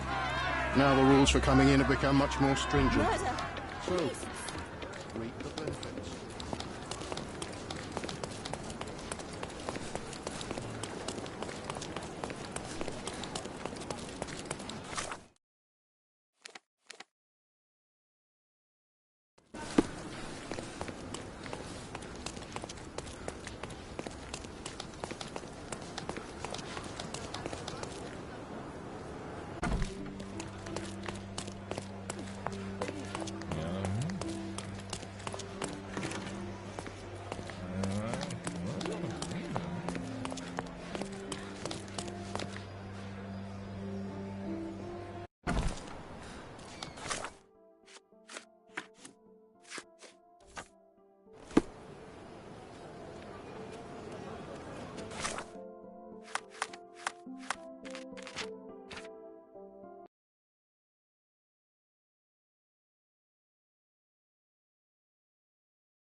That was the third in a row.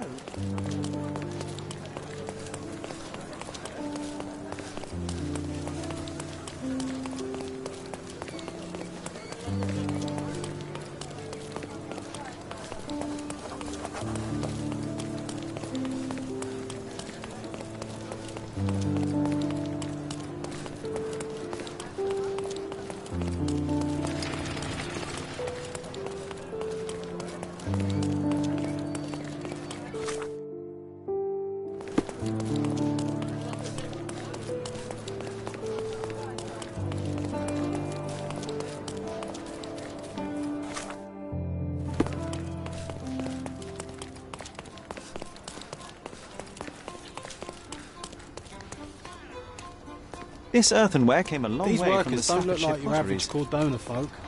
They're porcelain friend for every child.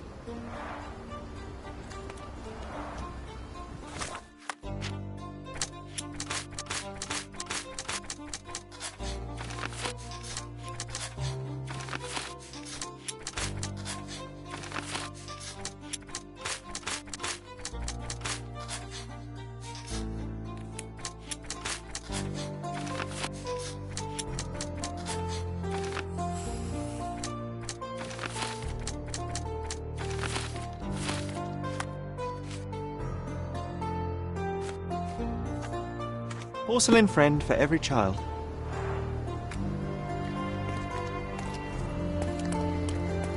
Shipped from Cape Town. The wine route from colony That's to our way colonies. in, Sherry. Hey, yo. This is private property. You lost something.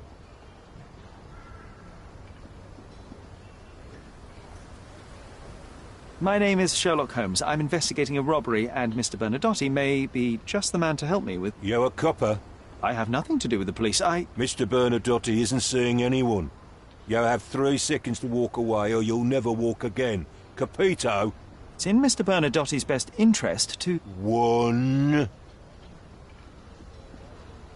I did try to resolve this peacefully.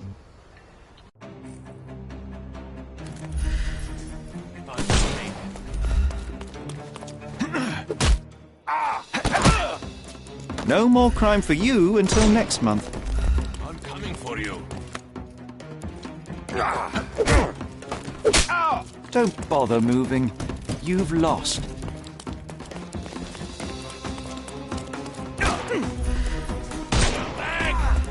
I'm coming.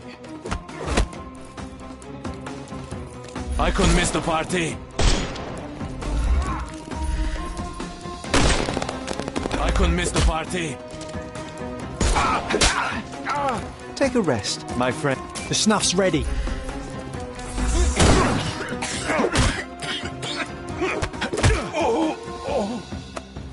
No more crime for you until next month. Oh,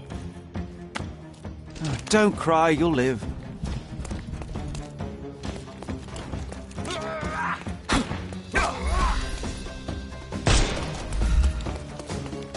I couldn't miss the party. Take a rest, my... Give him the pepper snuff.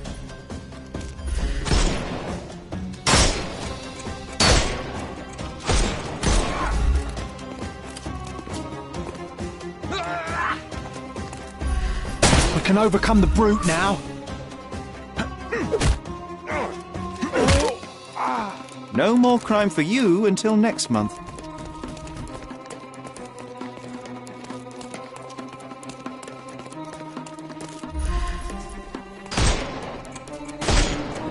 Time to... I thought we were against murder.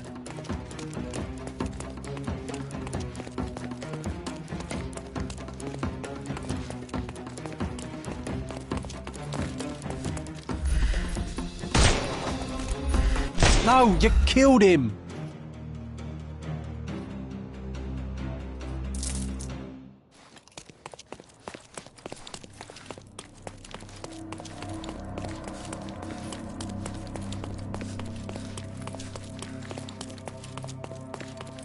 Sherry, look! This seems familiar. Let's see what's hidden there. Vogel's stolen painting. Isn't it curious how it developed into a much more interesting case?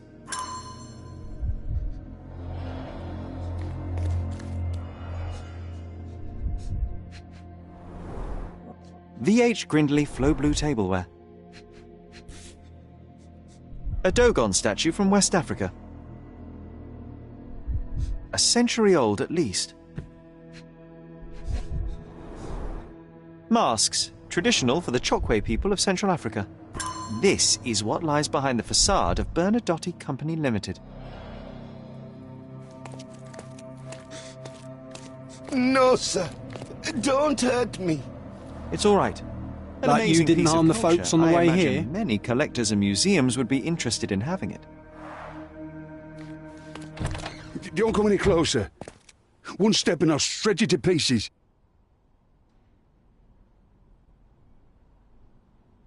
Have you ever tried to pick up your teeth with broken fingers? Righto. Yes. Yep. Well, excuse me, sir. I think I hear... I've got to...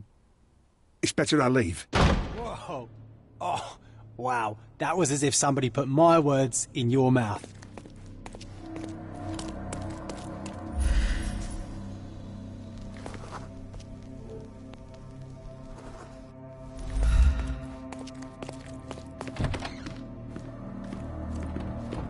The Bernadotte Company Limited trade network reaches the most distant colonies of the Great Empire. It must be very convenient for a man like I suppose it's Mr. Bernadotte with our fine governor. 1875. It was taken a few years back. John, how many people in Cordona have a photograph with the governor, do you think? You definitely don't have... Please don't shoot me. I have a family.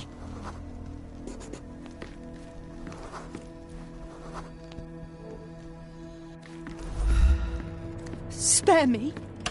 So, you cut through all the guards just to talk to me. Then come here, and we shall talk.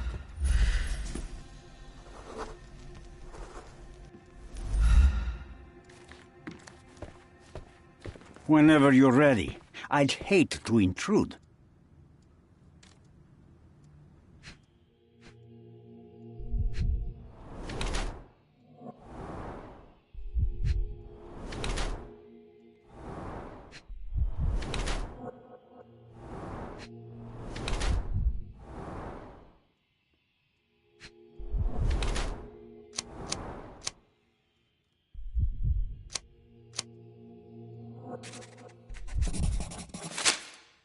Niccolo Bernadotte, I presume? The name is Sherlock Holmes, and I'm afraid I bring bad tidings. Is that so? The man you sent to the refugee camp failed in his task. He impaled himself on his own blade. A clumsy and chaotic end. For a man who just broke onto my property, you are more businessman than brute. You have my attention, Mr. Holmes. Do not waste it. I was hired, privately, to investigate the recent theft of a painting from an art gallery. My investigation led me to a man from your organization, and thus, to you, Mr. Bernadotte. That is quite a stretch. Why would I need to steal a painting when I could buy anyone I wanted? Interestingly enough, I spotted the stolen painting in your storeroom. I buy and sell a lot of things, Mr. Holmes. Unfortunately, if this is true, it is not the first time I have been sold stolen merchandise. I presume you were hired by the owner of the gallery. Tell them to contact me, and we'll sort out the situation. So, this painting is why you broke into my office. Mr. Bernadotte, do you know the name Boniface Mercurio? I do not. Mercurio was a local artist. Recently, a man broke into his apartment, ransacked the place, and killed him. The thief was looking for something. You are testing my patience, boy. In a moment, the connection will reveal itself. As I said, your man was found dead in the refugee camp.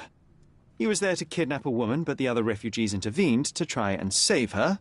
The ensuing scuffle resulted in the man's accidental suicide. He sported the same tattoo as your men in this building. In fact, it also bears a resemblance to the one on your neck. Care to explain what business your man had with this woman?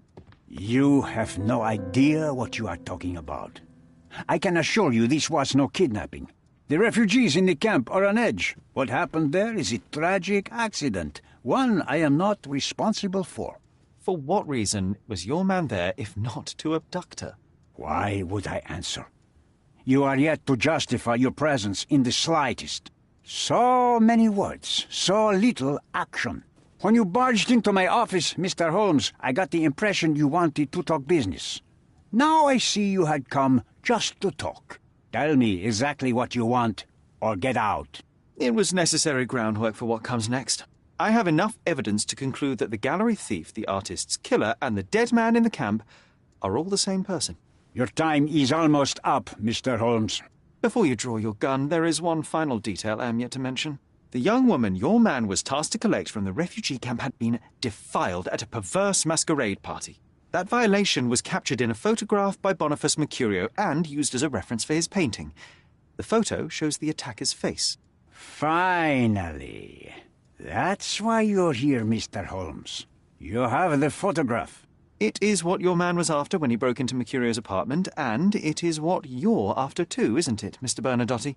You have the photograph with you? How much do you want for it? I am not naive enough to carry it with me, and I am compelled to ask why you want it. Who is the man visible in the photograph? An associate? Not yet, Mr. Holmes. Though with this picture, that may change. The man in the photo is a British envoy on Cordona. What exactly do you want from him? My business dealings are often arduous in their bureaucracy. A man in his position, willing to look the other way, could ease my work significantly. In return, I will make sure no one looks his way either. A favor for a favor. Also known as blackmail, the modus operandi of any true professional. It was not originally my idea. Mercurio set things in motion, extorting the envoy for the most trivial of ends. Money. In response, the envoy hired my man to retrieve the painting and the photograph, eliminating Mercurio's leverage. I only learned the whole story after the artist was killed in his home. And rather than extricate yourself, instead you took over Mercurio's venture. It fell into my lap. As a businessman, I simply seized the opportunity. Now, how much do you want for the image?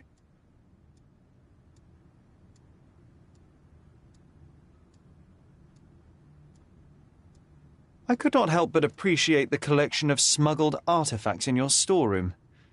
You have rather diversified your business. How high and mighty of you, Mr. Holmes.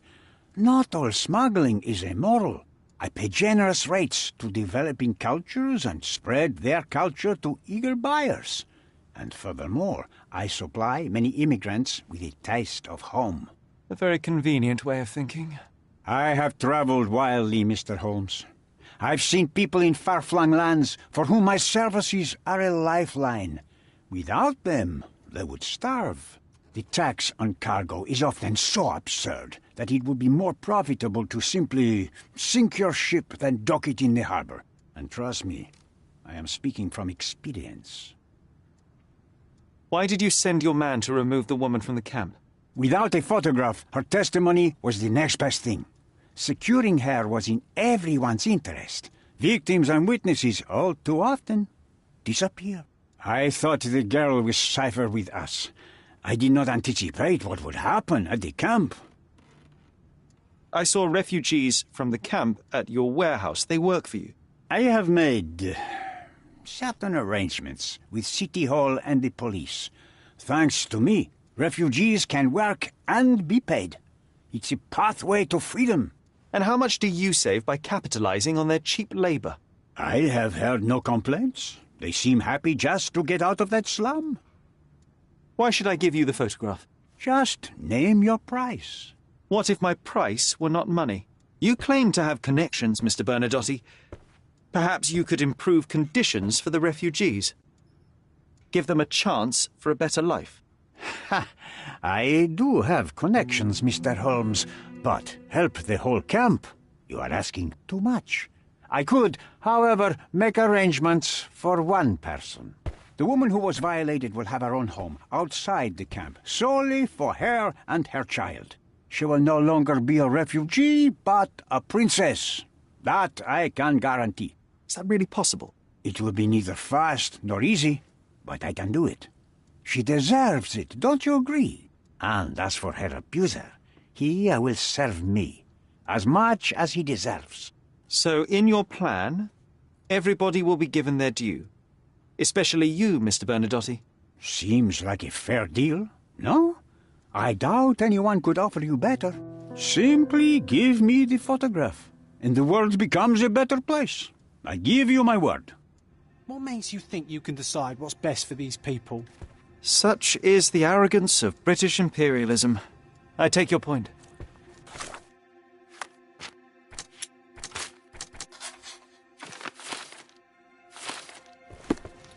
The front door's now open, sir. You can leave through it.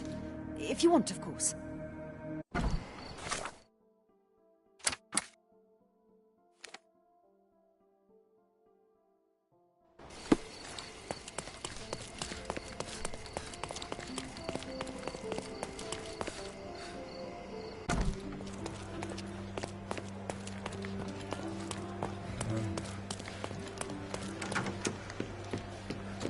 If you're here on matters of signing up for military service, come back tomorrow. Our department needs to straighten out some business.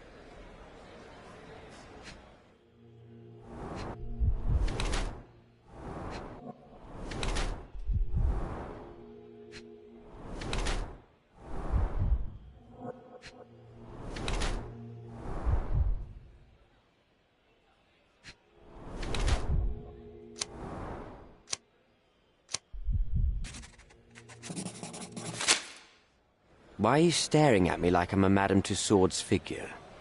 Didn't you hear what I just said? On my way here, I was wondering whether you might regret what you did. I tried my best to retain at least a shred of faith in humanity. I had hoped that you would hear her scream, see her face in your dreams, or at least once ask yourself how Naylor might feel. Who? Neither of my hopes were fulfilled. Why are you here? You defiled a girl who was with child. Don't even pretend that you regret what took place. Do you wonder why I came here? It is because I am disgusted with people like you, and the only way in my mind to rid the world of your ilk is to see you hanging from the gallows. All right, all right. Is it about money, as you said in the letter? I have it, all right? There's no need for violence. I've never written a single word to you. As you can see, I have a more direct approach. That letter, it wasn't from you. So what do you want? Answers, to start with. Fine. I suppose now we have a nice long talk. Do you drink, Mr... Sherlock Holmes. And I do not. Shame.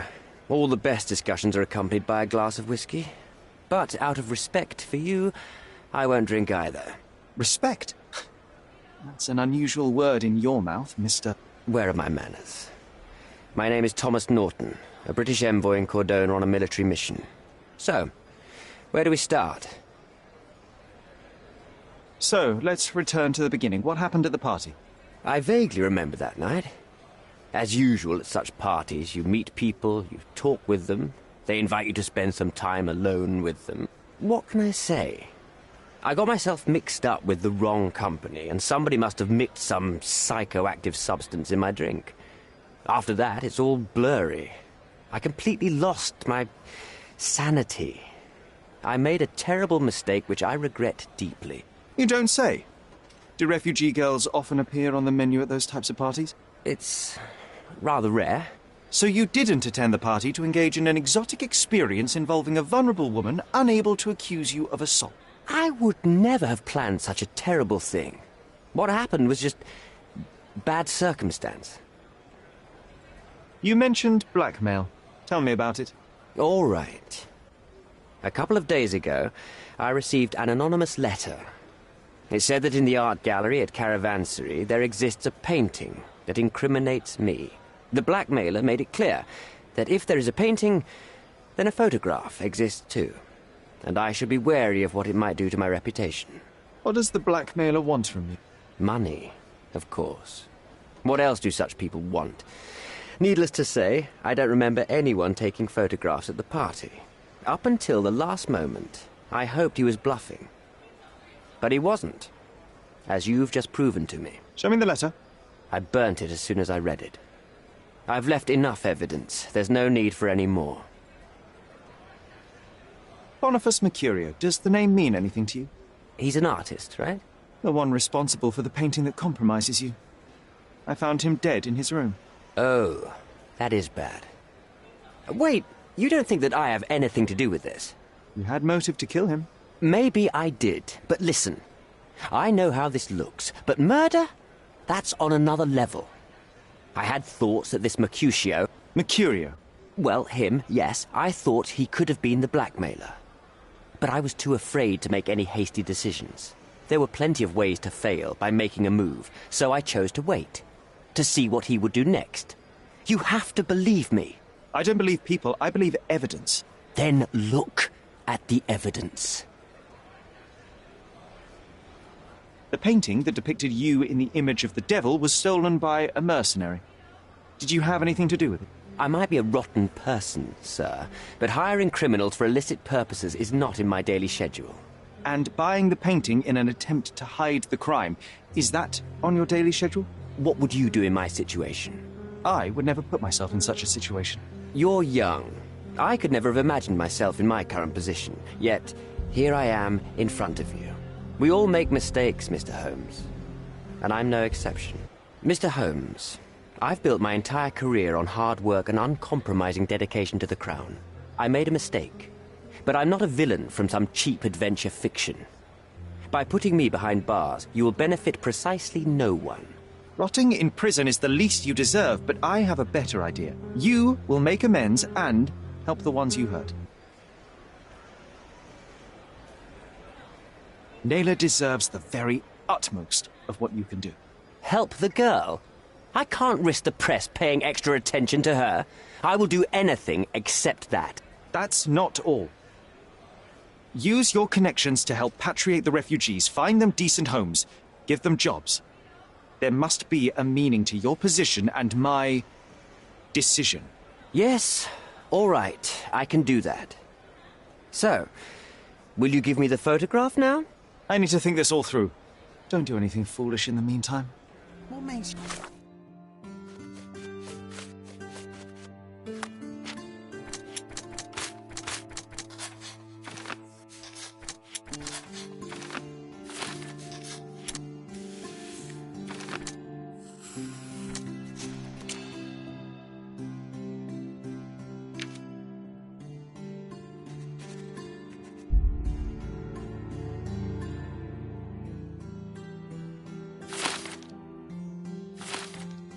Think you can decide what's best for these people?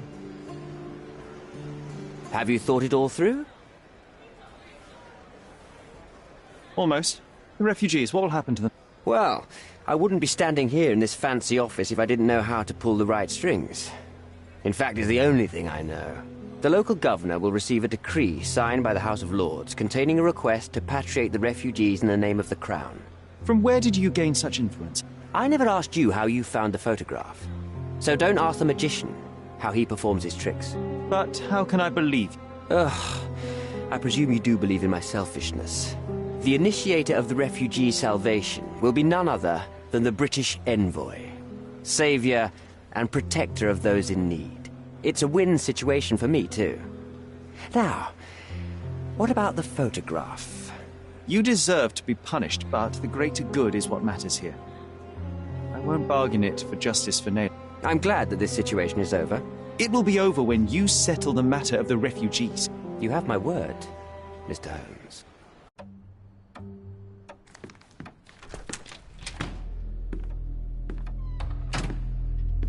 Mr. Holmes, you've returned. Have you uncovered anything new about the theft?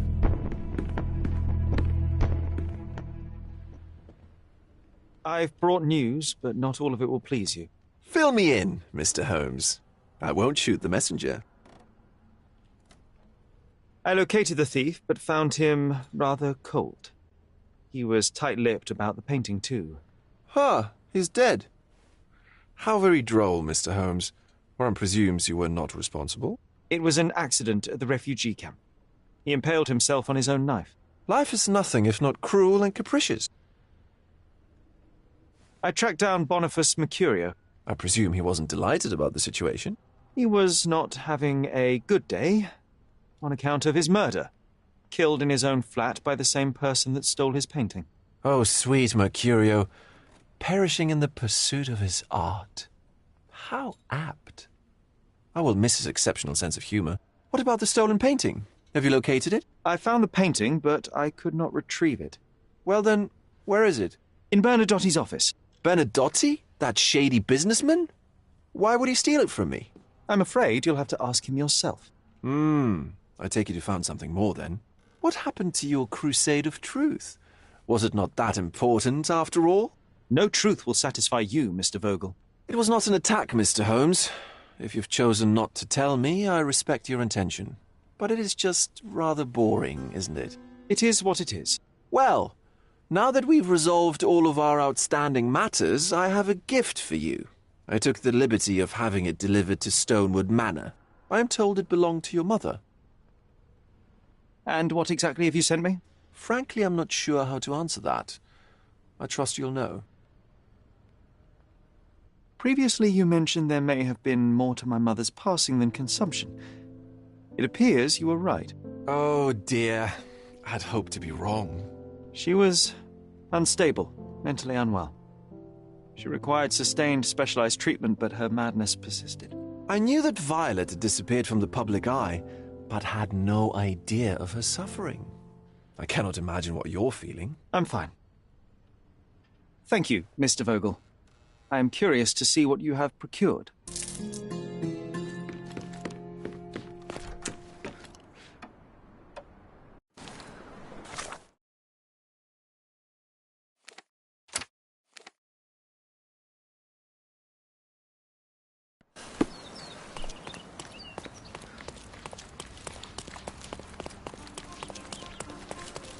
Killed with one perfect shot to each eye.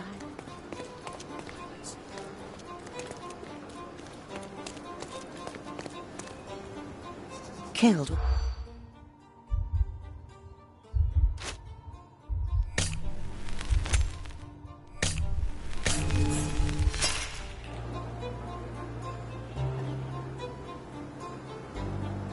Killed with one perfect.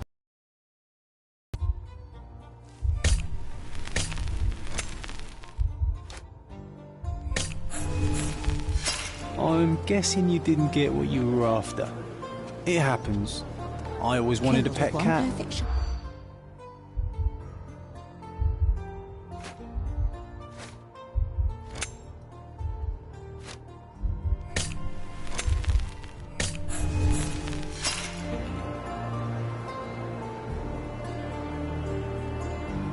Killed with one perfect shot to.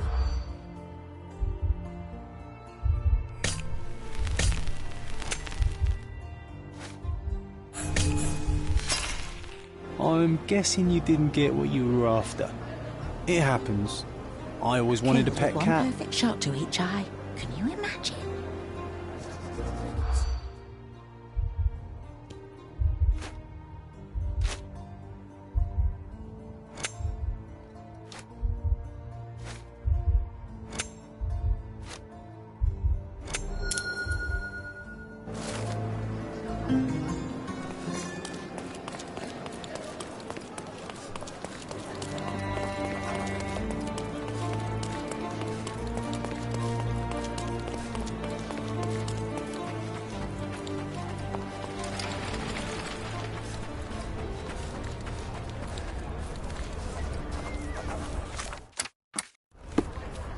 Did you hear? Another sailor's drowned on the beach.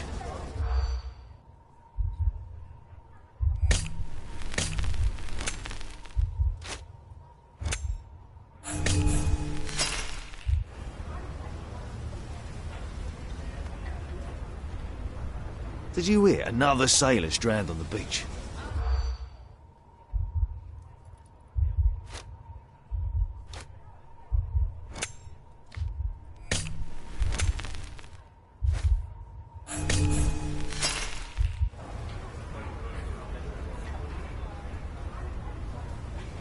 Did you hear? Another sailor's drowned on the beach.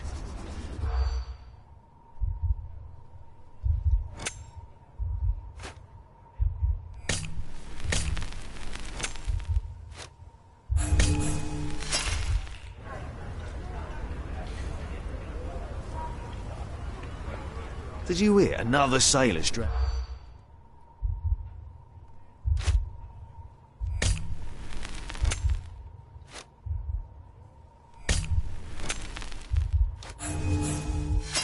I'm guessing you didn't get what you were after.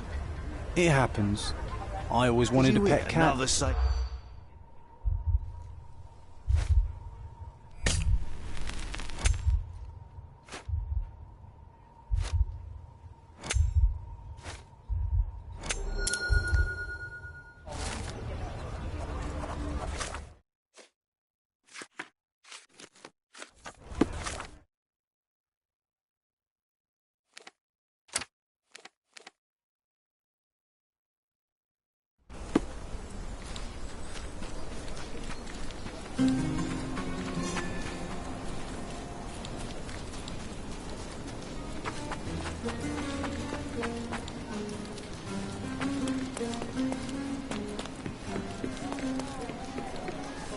And the kiss mark,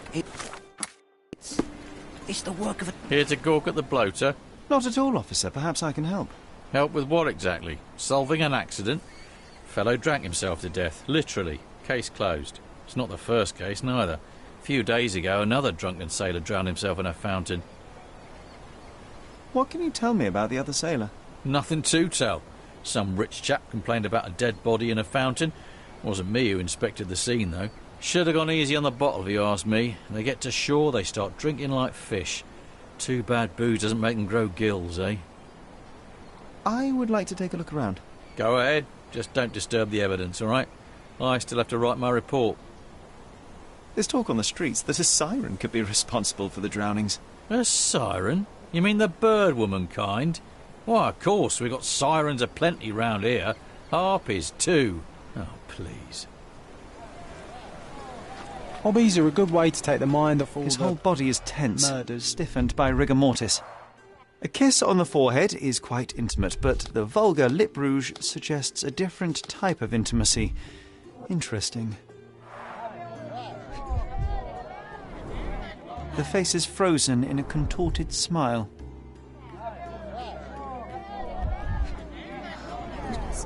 His fingers are clenched as if he's clutching to life even now. Worn, soaked boots, size 8. Something smells fishy here, and it's not brine. It's a good thing the tide hasn't washed away the tracks. I should inspect them more. Siren's song. The rumours weren't so absurd after all. There's still some left, just enough for a tipple.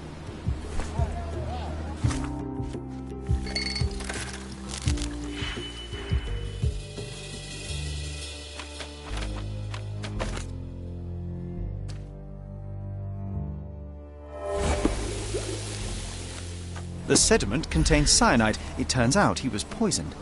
Didn't the copper say that fellow drank himself to death? He wasn't wrong.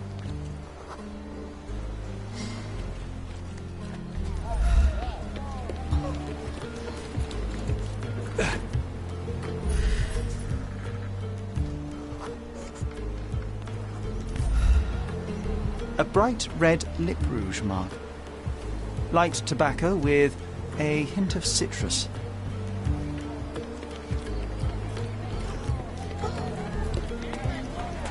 What now? I've still got my report to write, so make it quick. I hate to break it to you, officer, but it wasn't an accident. Care to elaborate, smarty boots? The bottle of wine I found near the victim had been poisoned with cyanide. He was dead before he hit the water. Whoa, that's a twist. Any leads on the poisoner? Nothing to put my finger on, but I might need to inspect the other drowned sailor. Well, of course I won't stop you. It's not my case anyway. We had a complaint about a body in a fountain. Can't have bodies laying about in fountains, can we? It was somewhere in Scaladio, as far as I know. You think they're connected? That is what I intend to find out. Thank you.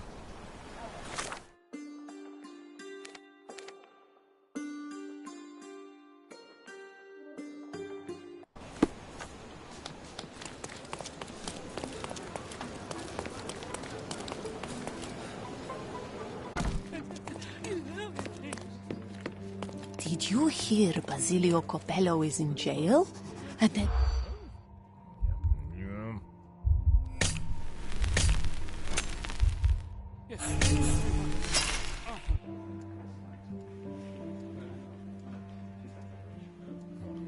Did you hear?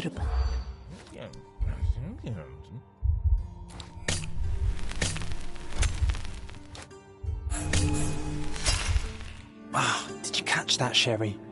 I didn't.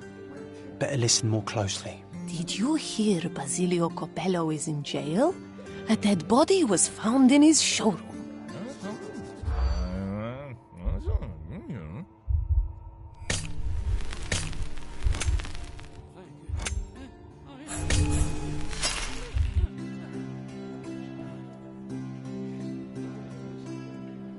Did you hear Basilio?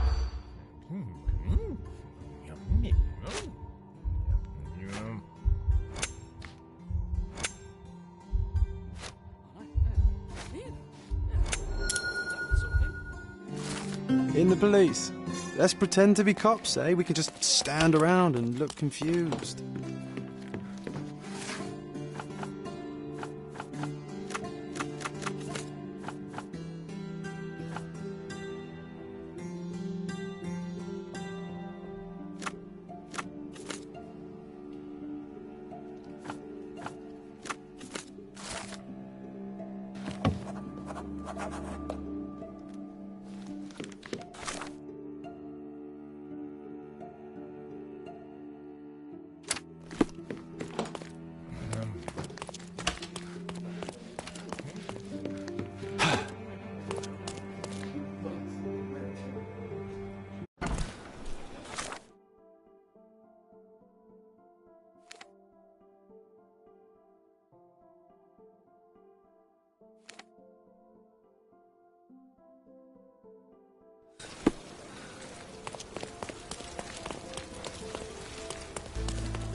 Ah, look, they drained the fountain and removed the body.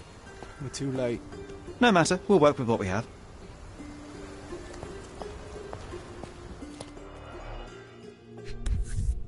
This wine, again. Don't sailors prefer spirits? Drained to the last drop. Ugh, the litter bin is right there. The victim won't be needing his cap anymore. I might as well take it.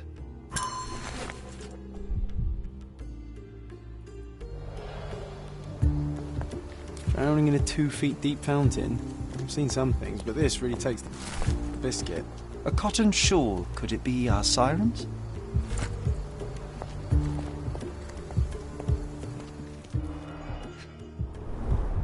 Last week's newspaper, the front page reads, "Sky's the limit, Governor funds Arsenal's second airship." A broken bottle with no label. A bright red lip rouge mark. Light tobacco with a hint of citrus.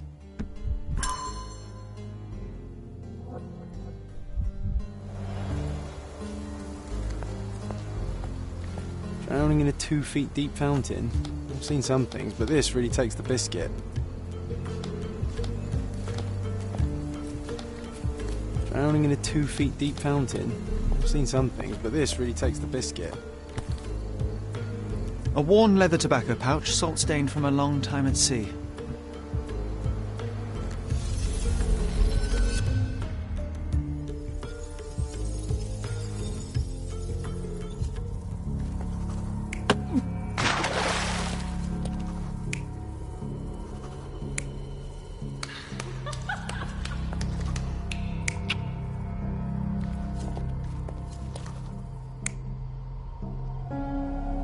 You're not even trying, Sherry.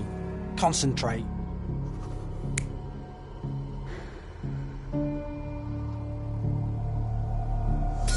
This sailor is another victim of the same woman. She poisoned him and pushed him into the fountain to make it look like an accident. Sherlock, the spot where he fell, I saw something. Maybe you should take a look.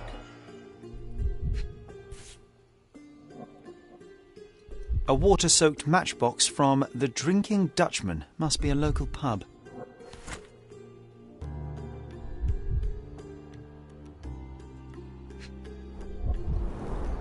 Blimey, the great detective is baffled by a piece of cutlery.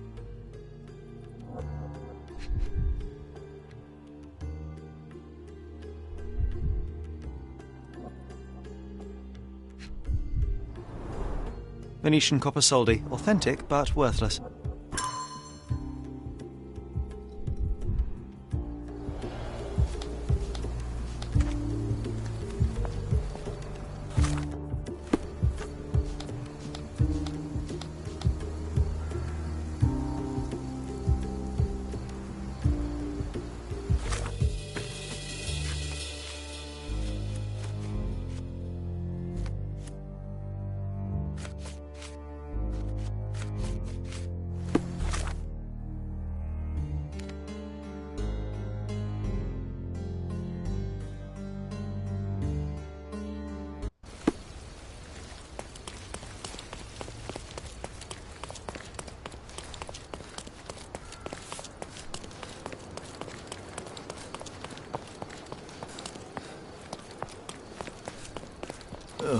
Well, if it ain't Mr. Smarty Boots. Guess what? You were right about the poisoning, but this time I'm ahead of the game.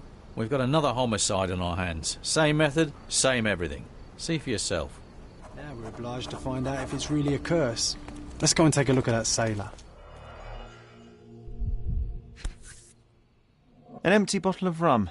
There'd be no sirens.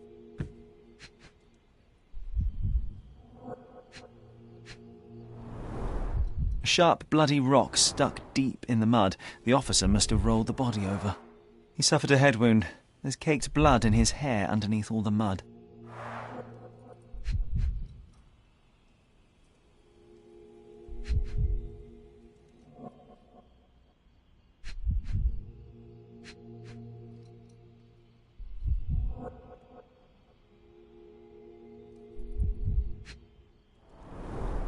Looks like he slipped. This was clearly an accident.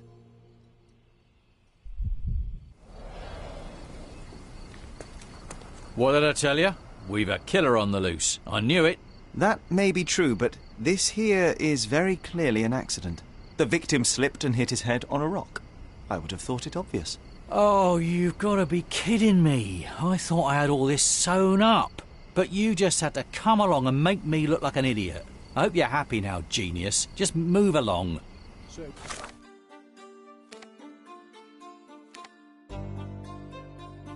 Was a curse after all.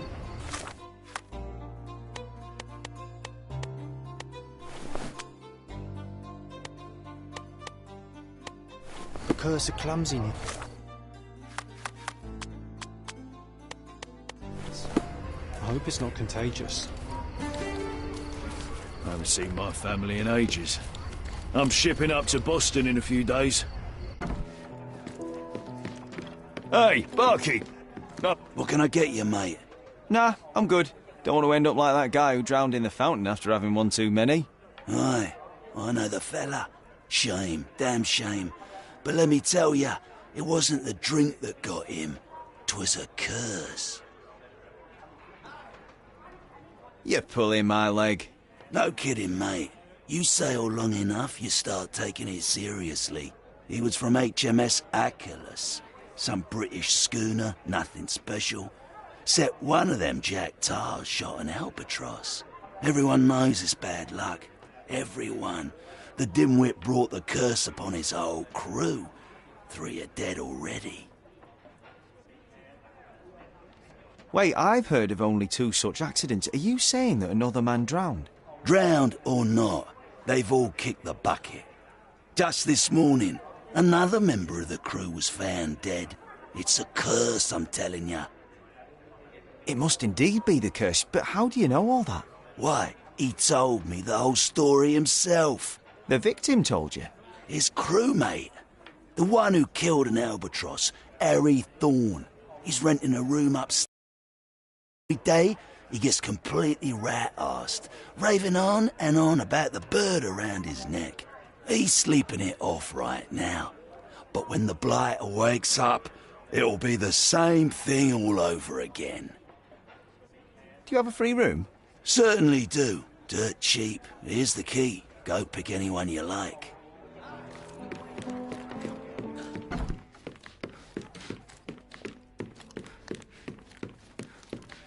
Oh, the smell alone makes me feel groggy. Same as we saw earlier. She's pretty free with her kisses. Perhaps too much for her own good.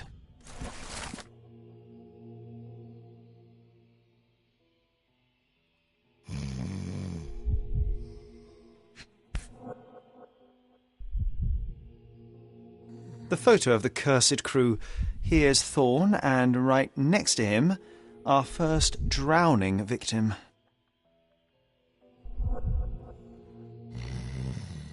Crew of HMS Achilles, Cordona, 1879. Now we walk into a trap, guns blazing. The game is afoot. I think I'll borrow that line from you, old chum.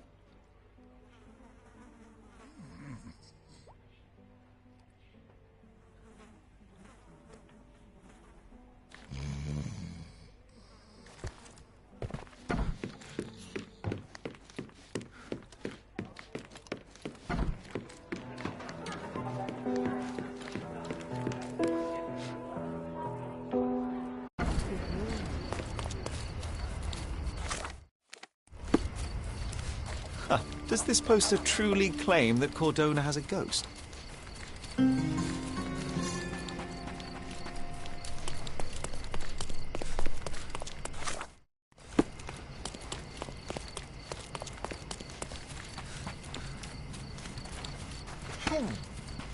Hey.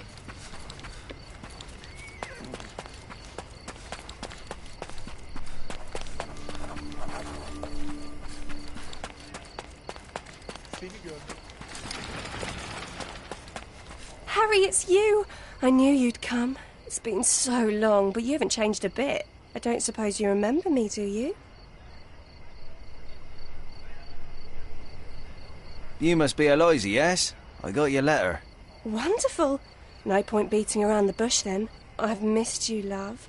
I wonder if you still have your prowess. Why don't we go to my place for some wine and something extra? I'd love to, but I have something to do first. I'll be back soon. Please, don't be long. Let's go, Harry. Don't say you don't want to. How could I refuse such an offer from a pretty girl like you? Let's go right now. Wonderful. Follow me. It's not far from here. Well, here we are. Make yourself comfortable, love. There's wine on the table. You should have some. Loosen you up. Bring out your naughty side. Won't you drink with me? Absolutely. I'll join you in a minute. I just need to powder my nose. All right, then. I'll be waiting for you, pet. Did you just call her pet? Seriously? Boy, you are truly hopeless, Sherlock. Siren's song. She is consistent, I'll give her that. The bottle was open and the cork replaced. Hey, hurry up, she'll be out any second. The beloved child of a rich family. HMS Achilles, Friday, 5 p.m. She prepared for their arrival.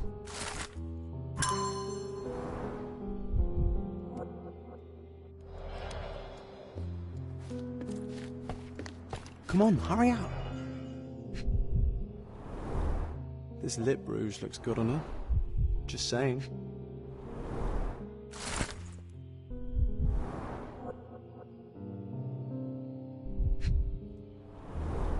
White powder with a bitter almond-like odour. These are no smelling salts. It's cyanide.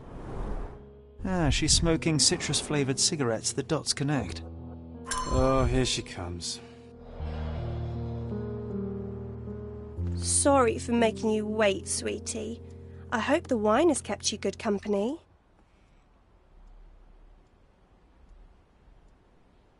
Cyanide is not exactly the best company. Wait, what's happening? It's time I drop my act. This beard is false. I'm not Harry Thorne. Oh, I see. You're from the police then, yes? Here to question me? There's no need. My name is Sherlock Holmes. I know that you killed Thorne's crewmates, and I know why. Well, Mr. Holmes, you can save your breath. I won't deny a thing. But please stop tormenting me with this farce. Do what you must.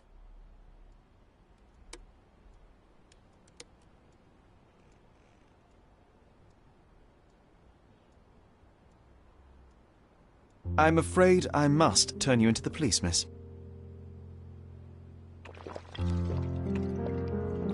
The police, you say? The police who didn't lift a finger to bring my abusers to justice. How are they any better than those animals?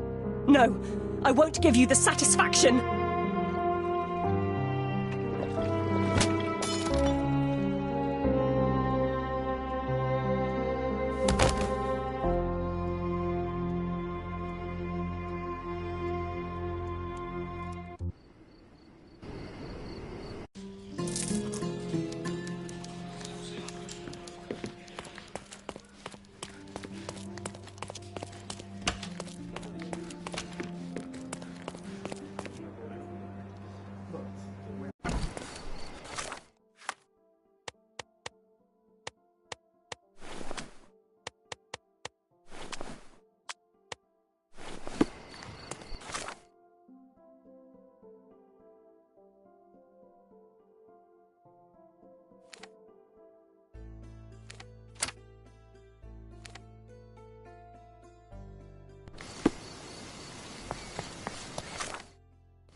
Good day, sir.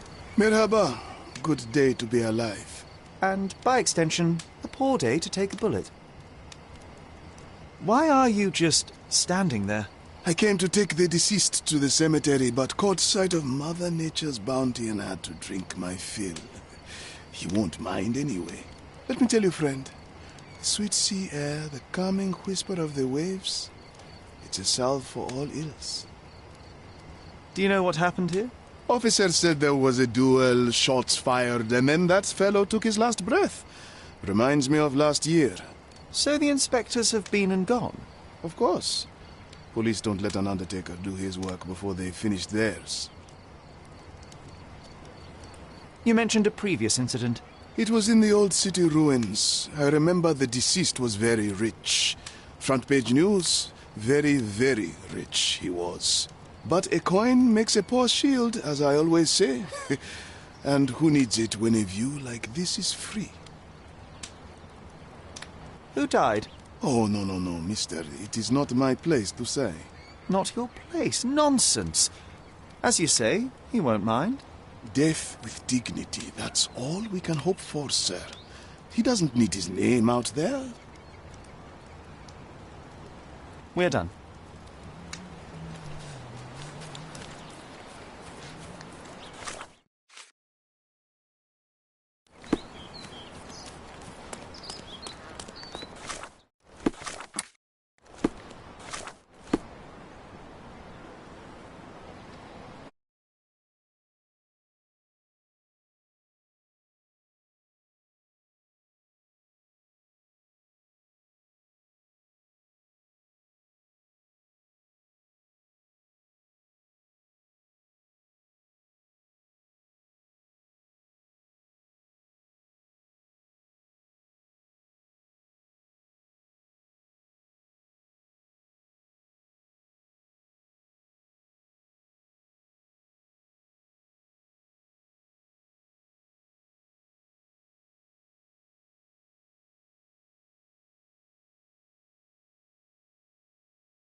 This man is no more. He's ceased to be. He's expired and gone to meet his maker. He's a stiff. Bereft of life, he rests in peace. You know the rest.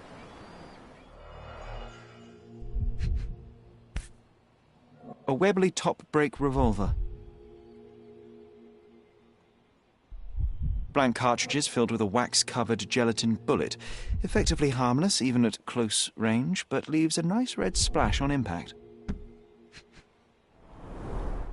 Predictably, the rumours were exaggerated. The blindfold is intact, with both eyes unharmed.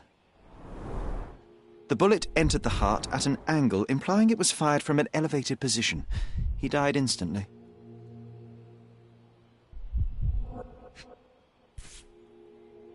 A key for a birdcage? I'll take it.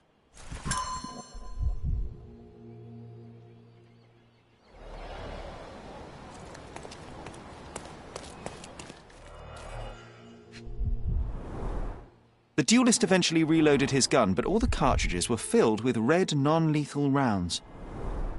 A blindfold, discarded or lost.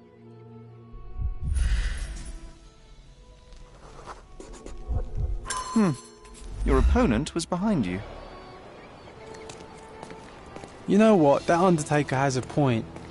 It is beautiful here.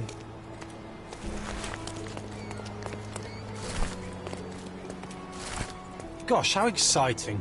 I always wanted to be a member of a club. I bet you couldn't join. No good at following orders, are you, Sherry? Blank cartridges filled with red wax-covered gelatin bullets. Most assuredly non-lethal, if rather theatrical on impact. A case for dueling Webley revolvers.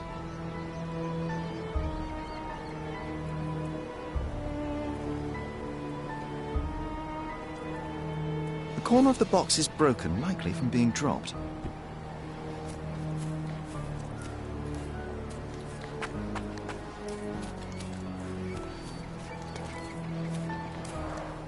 Red stains, relatively fresh.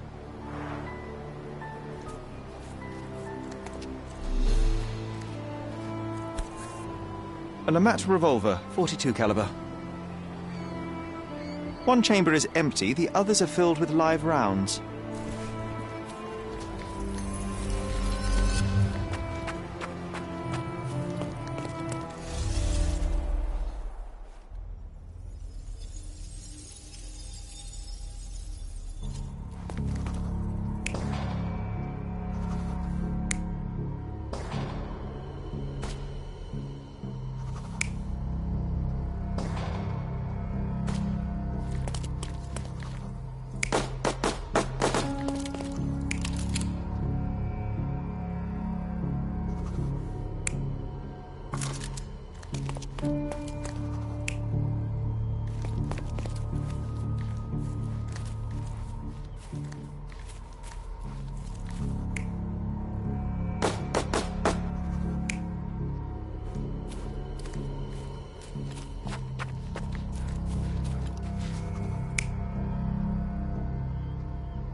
You're not even trying, Sherry. Concentrate.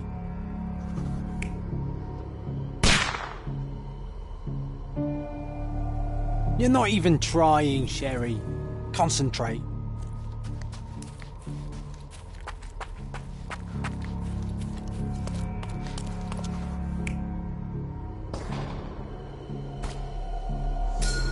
The victim was killed by someone up on the wall. It may have been the referee who took advantage of the duelists while they were blindfolded. This seems plausible, but I must consider all options. What if there was another person here?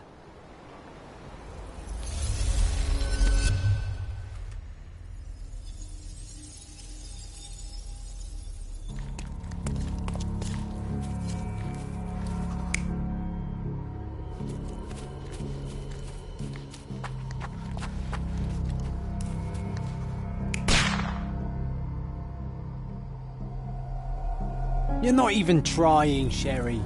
Concentrate.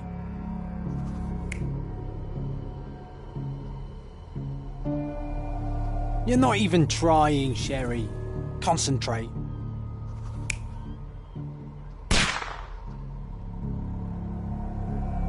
You're not even trying, Sherry. Concentrate.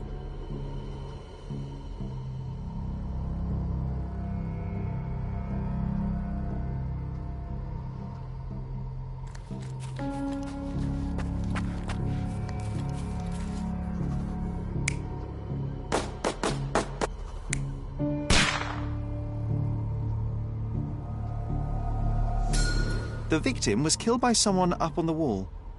There may have been someone else here, a fourth person waiting for an opportunity to strike.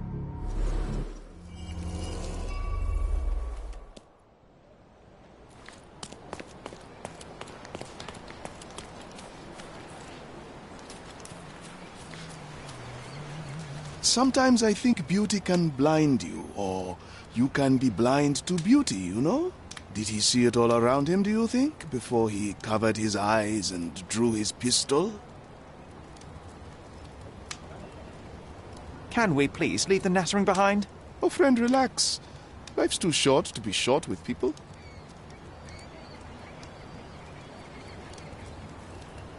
Enough tomfoolery. Give me the victim's name. I told you that's his business, not yours. 2 men duelled, 1 man died. When you hit a rock, stop digging.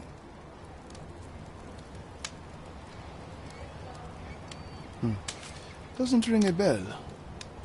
There is more to this case than meets the eye. The victim fell not to his dual opponent, but a hidden marksman in the ruins. Abandon your oversimplistic ideals and tell me the name of the deceased so his killer can be caught. Ah, that is wrong, to be sure. Okay, the man's name was Eric von Staub. I heard the officers say that he lived in Scaladio. At last. You may return to your vacant stare.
Extra, extra!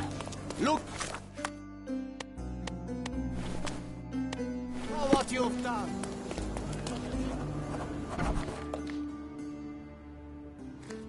Good day, officer. Miss von Staub awaits you in her boudoir. It appears the parents are dearly missed. Our beloved parents, 1875, Baden-Baden. Rest in peace. How many German composers feature here?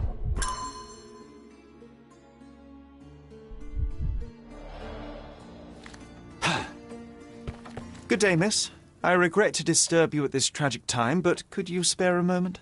Oh, officer, I've been waiting. Is his body still in that horrible place? A horrible place? I should introduce you to the Undertaker. But first, you and I shall get to know one another.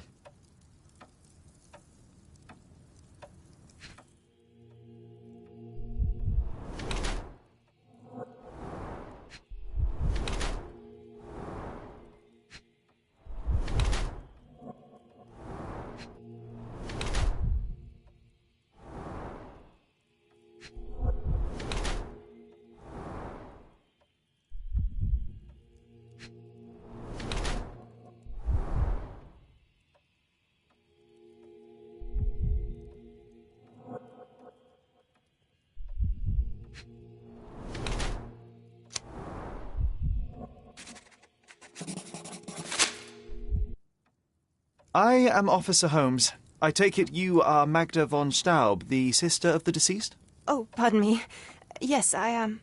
My deepest condolences, Miss von Staub.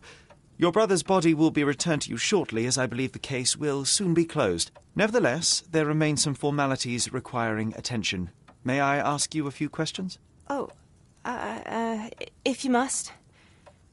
But I'm unsure if I will be of much help. Forgive my intrusion, but I must inquire about your bruises. Did you take a tumble? Oh, I have a weak disposition. It is not so bad, but my skin marks more easily than a peach. It is the least of my sorrows. But, Miss von Staub, I can tell you suffered new bruises even before the old ones had healed. I have nothing more to add, Officer Holmes. It is what it is.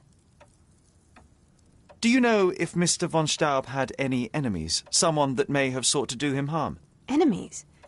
I don't know. He and I did not discuss such matters, and he was rarely called upon by visitors. My brother's only guests were his friendly contests, but I was not allowed to participate. I merely heard it all from my room. Contests? Eric would practice shooting on the patio, and occasionally friends would join him, but I couldn't tell you if they ever argued. Where were you when your brother died, Miss von Staub? I was here painting Eric's portrait. My God, you could have asked the servants. Alas, I needed to hear it from your lips.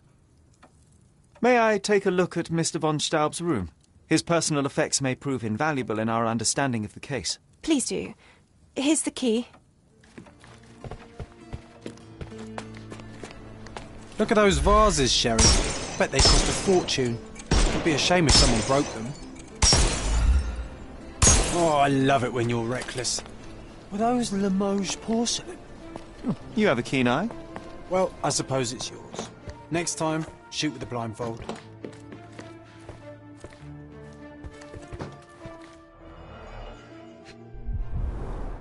A handsome portrait of Eric. Miss von Staub does have talent. The rounds have been emptied. Paint looks thick. It's been mixed with something.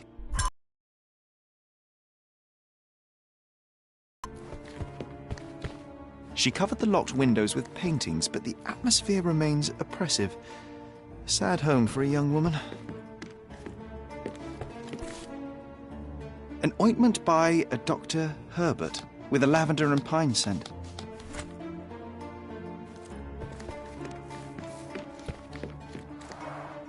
Excellent score.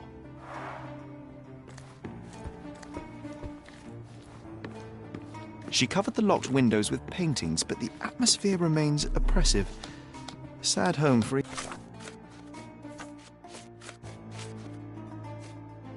young woman.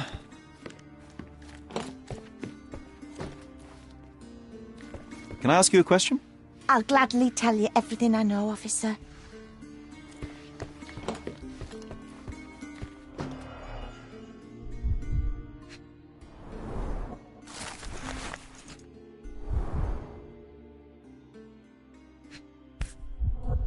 A wealthy man in his 60s. Sir Barnaby Boddington, 1879. A typical crest for a league or a guild. Club headquarters, 190th anniversary celebration.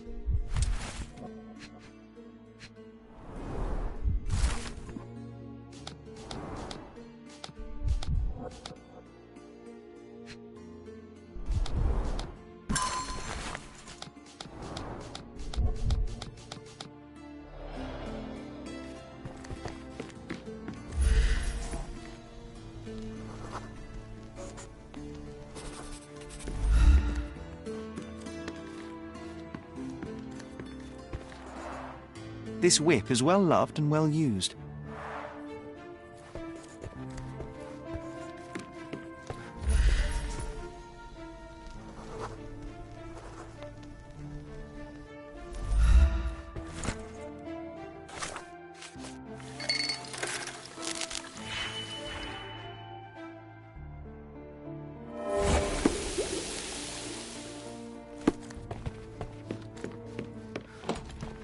Can I ask you a question?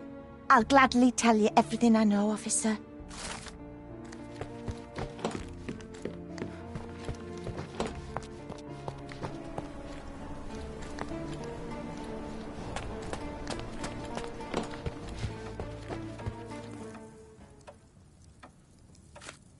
I'm sorry, I don't follow. I found burnt letters in your brother's room. I believe they were addressed to you. To me? From whom? They appear to be from some of your suitors. Why did you burn them? I didn't. I didn't even know about them. Eric, he never said a word. I beg your pardon? I beg your pardon? It seems you and Mr. Boddington were to be engaged. Were you as thrilled at the prospect as your brother? Mr. Boddington is not how I had imagined my husband. But it was Eric's choice.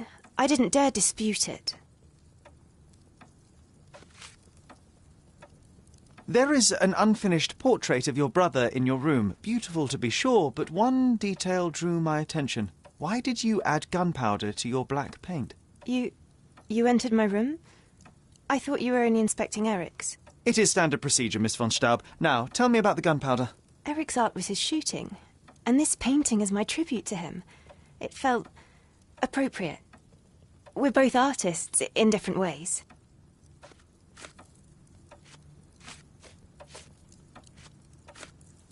I'm sorry, I don't follow. I'm sorry, I don't follow. One of the revolver cases in your brother's room is missing. Do you know where it may be? I'm not permitted in Eric's quarters. I suppose he must have taken it with him.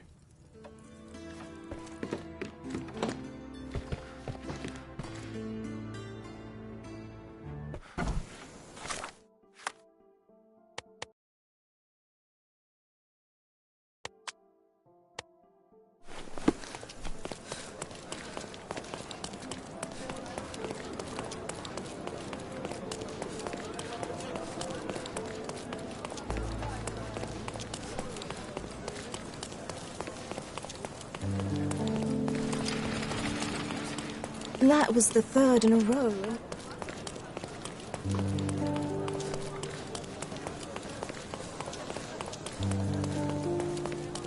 Please come in. That is the von Kramkress, the old Prussian noble family. They must be patrons of the club. The floor is so smooth and slippery. I wonder if I could skate on it.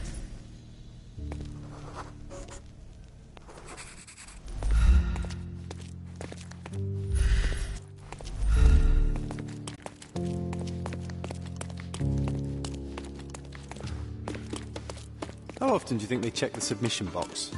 My application deserves prompt consideration.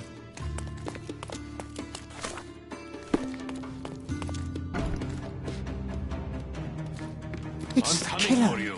Shake a leg. Get him.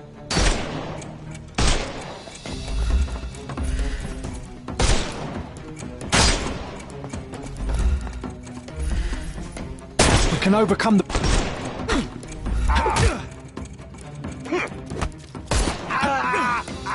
Too simple.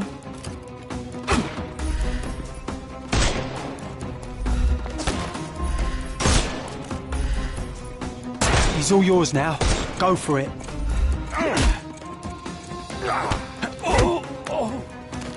Don't cry, you'll live.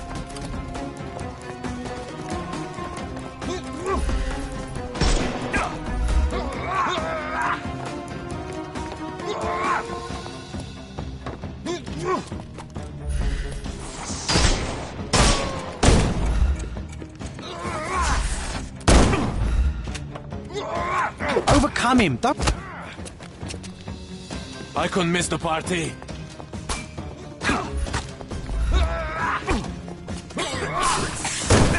I'm coming. Take a rest, my friend. I'm coming for you.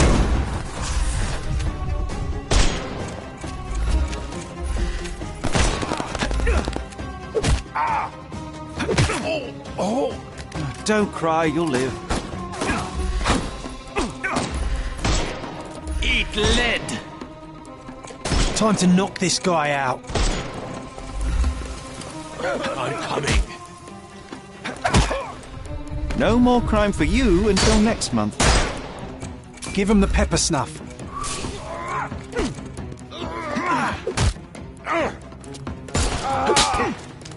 Take a rest.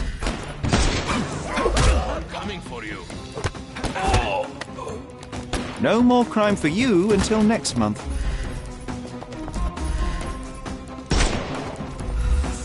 I'm coming.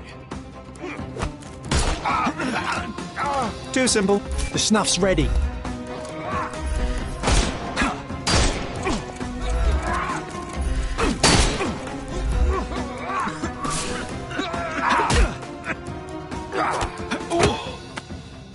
No more crime for you until next month. Good day. Don't cry, you'll live.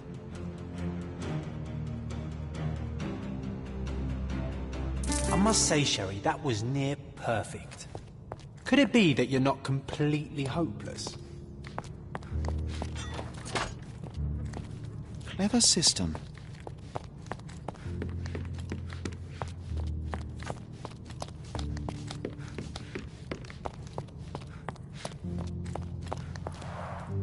All these places are perfectly secluded, ideal for private duels. The same ingredient was used in the dueling revolver's ammunition.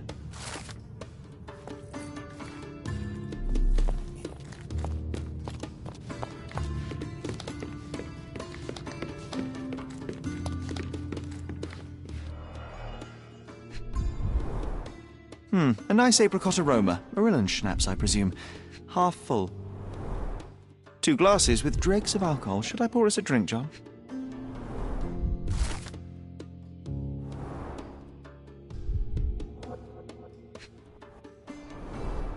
Glass crushed underfoot with damp traces still visible.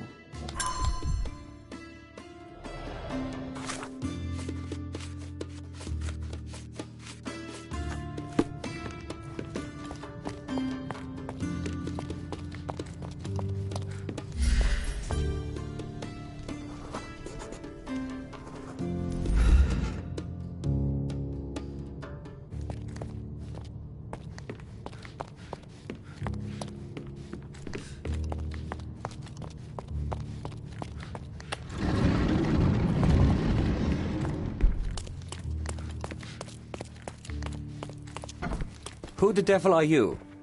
I won't go down without a fight. Sherlock Holmes. And if I wanted a fight, you would already be on the floor. Fortunately for you, I'm merely here to ask a few questions. Is that so? Well, come on, pretty boy. How about I fix that nose of yours? Give it a bit more character. Enough. Your compatriots attacked me and I responded. They still have their lives, unlike Mr. von Staub. True. At least you are not a murderer. Fine, you may speak.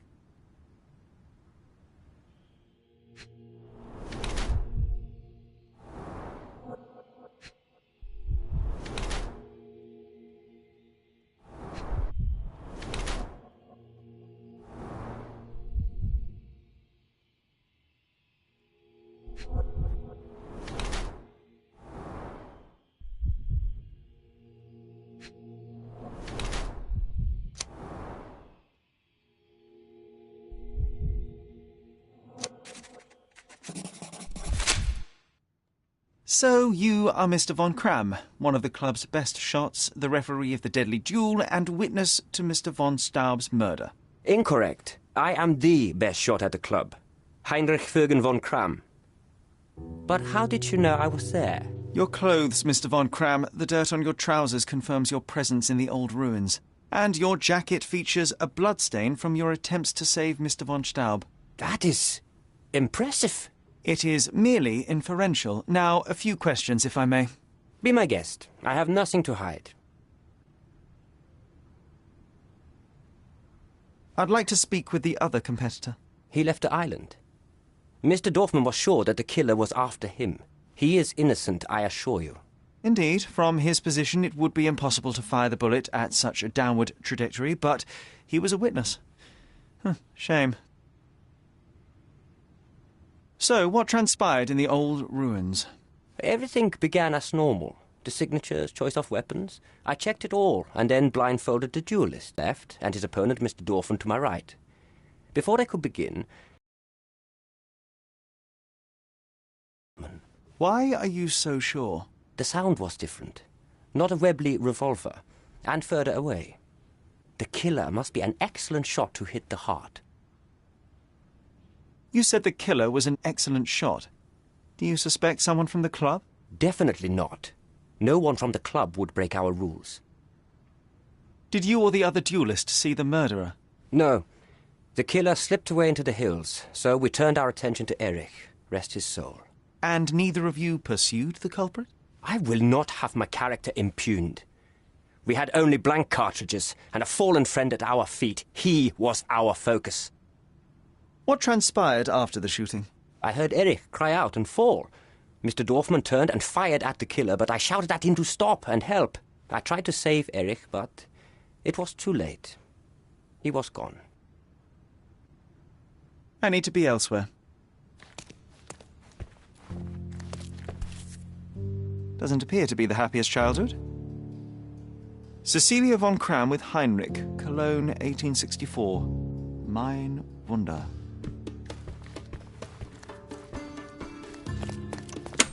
Your ability to perceive the world can be developed with work and concentration. Look, Sherry, I'm head of the A club. remarkable tool to conveniently enhance anything. Addressed to Heinrich von Cram and written with a nervous hand. Arrived just yesterday.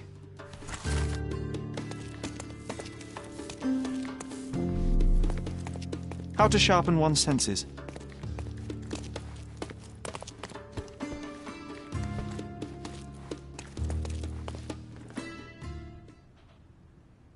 There must be more you can recall from the day of the duel.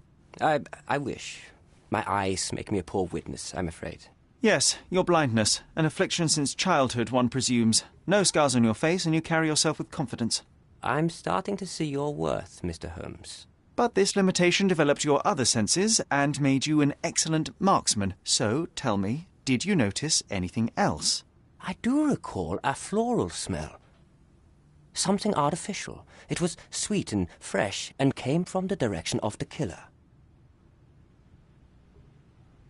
You and Eric were competing for the position of honorary consul, yes? Quite the title. We were, but he stood no chance. Only a true nobleman could take such a role. Difficult for him to contest it now.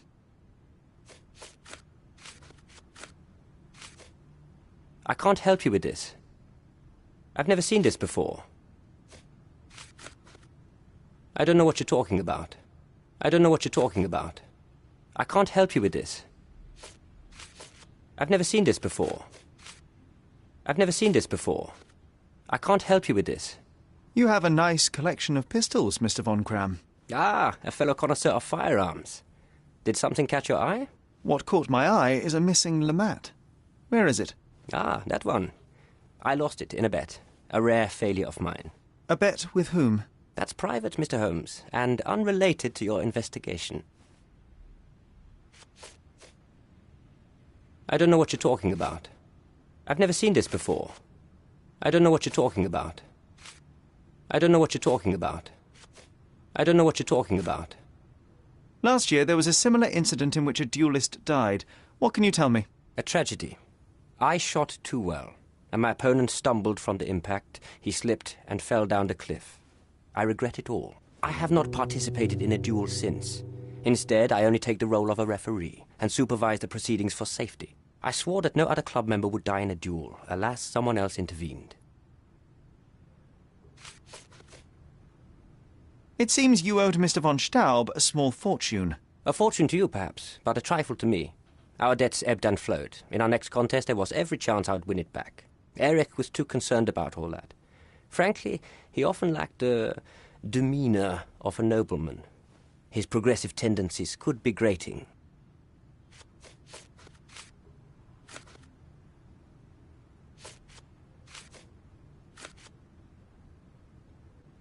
As it happens, a Lamat 42 caliber revolver was discovered at the crime scene. You said you were missing a Lamat, yes? I did, but my Lamat was a 36 caliber. And you can prove that? My word is proof enough. If I said it, it is true. Do you recognize this scent? Yes. This is it. The smell I noticed at the ruins. Where did you get it? Do you know who killed Eric? Tell me his name. I need to be elsewhere.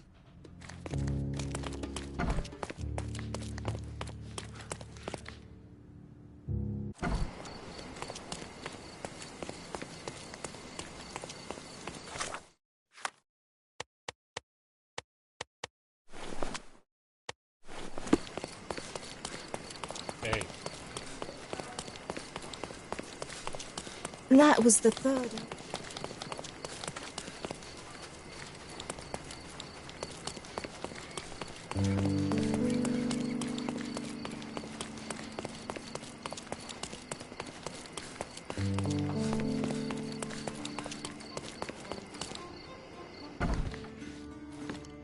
Good day, officer. Miss von Staub. Going on a trip, miss? No, I'm leaving permanently. This place brought me nothing but sorrow. I am sorry. What do you want? I think the time has come to be honest with each other, Miss von Staub. I'll start with my confession. I misled you in our previous meeting. My name is Sherlock Holmes, and I do not work for the police. What? I don't understand.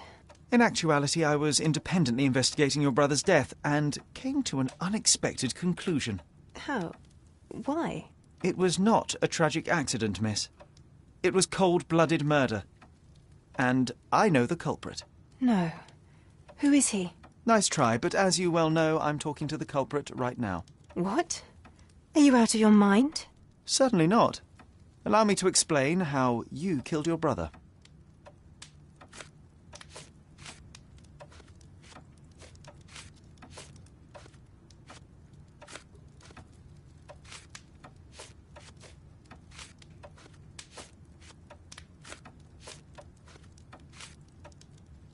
The missing box in your brother's room contained a Lamat, the same weapon used for the murder. You stole it to kill your brother. What? No. Eric was obsessed with guns. I bet he simply left that revolver somewhere else. Yes, it was left somewhere else. The crime scene. Abandoned in panic, a typical feminine response. No, I've never been to that cursed place.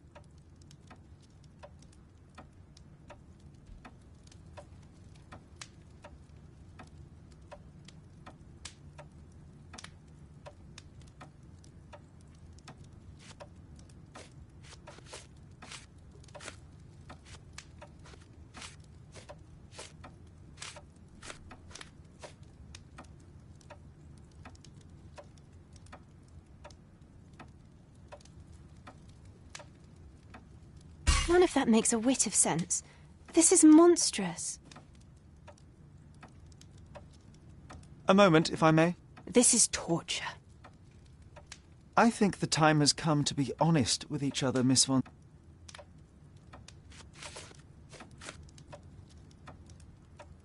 The missing box in your brother's room contained a lamat, the same weapon used for the murder.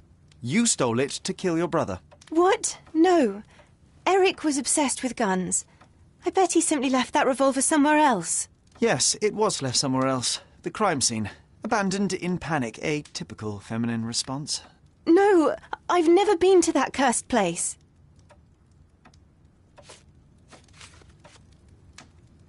You hid behind the wall in the ruins. None of the others present could have killed Eric from that position. Both the duelists were blindfolded, and Mr. von Cram is ill-sighted. So nobody saw anything? Your imagination has run wild. Ah, but you forget one thing. A blind man's other senses grow stronger. Mr. von Cram detected a lavender and pine scent. That of your ointment. You're taking the word of a sightless man. This is monstrous.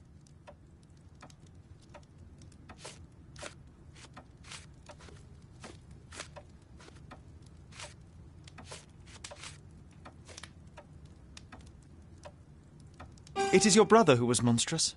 He was a tyrant, and you could tolerate his abuse no longer. Living with Eric was a nightmare, yes. But he was my brother. Now, Miss von Staub, take your time. Tell me the truth. After our parents died, my life slowly became hell. My brother began to humiliate me. Then he became violent. Each day he'd invent a new punishment. Shut my room, burn my paintings, starve me. And without fail, I would be beaten.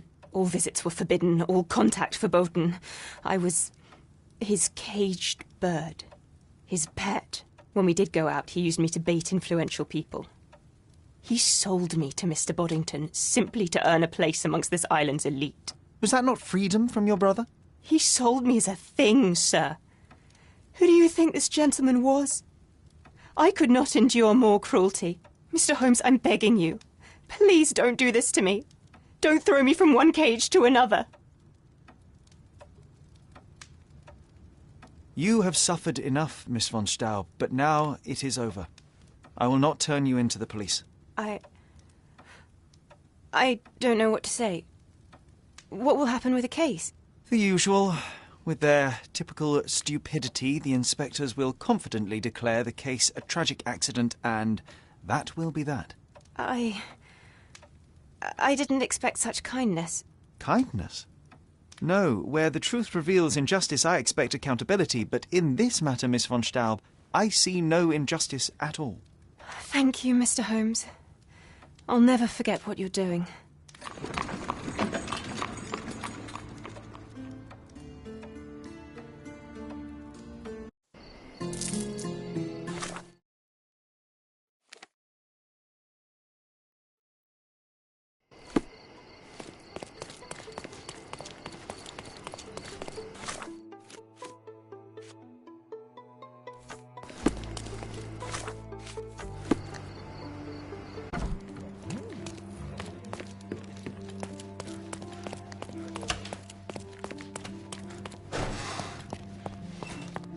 Oh, what a long day.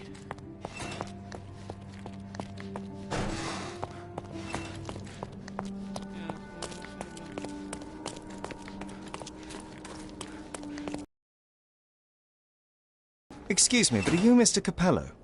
My name is Sherlock Holmes. I'm hoping you could spare a moment to talk.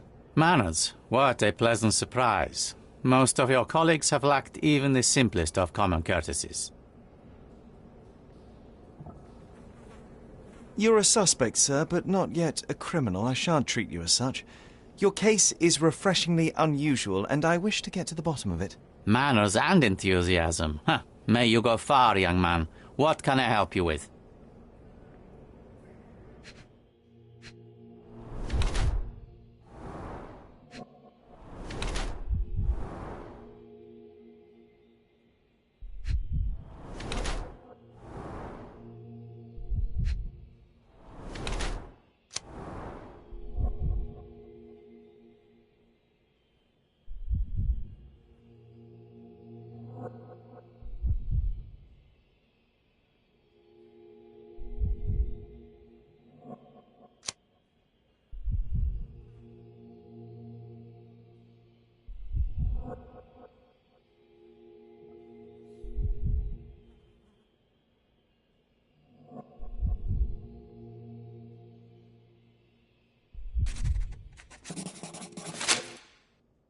You are surprisingly composed for a man accused of murder. Not so easily shaken, I take it.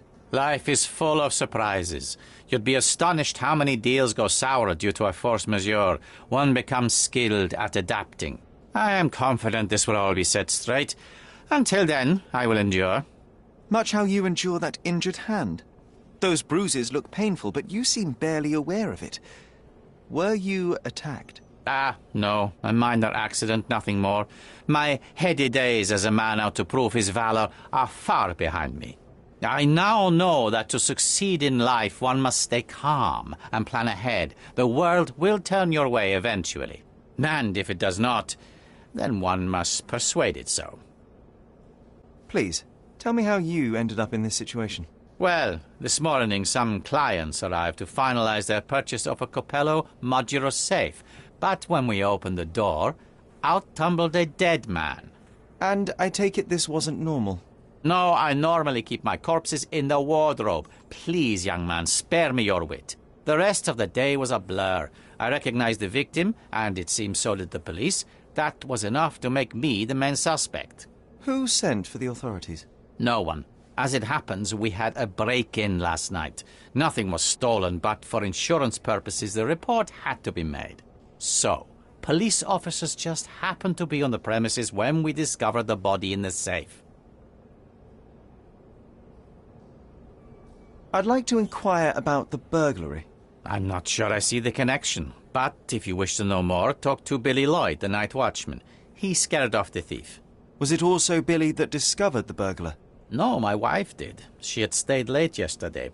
Poor Augusta. At least she's safer with the police than at home alone. You mentioned you were showing your wares to some prospective buyers when the safe was opened. Who were they? Clerks from the bank. They inspected the safe from top to bottom yesterday.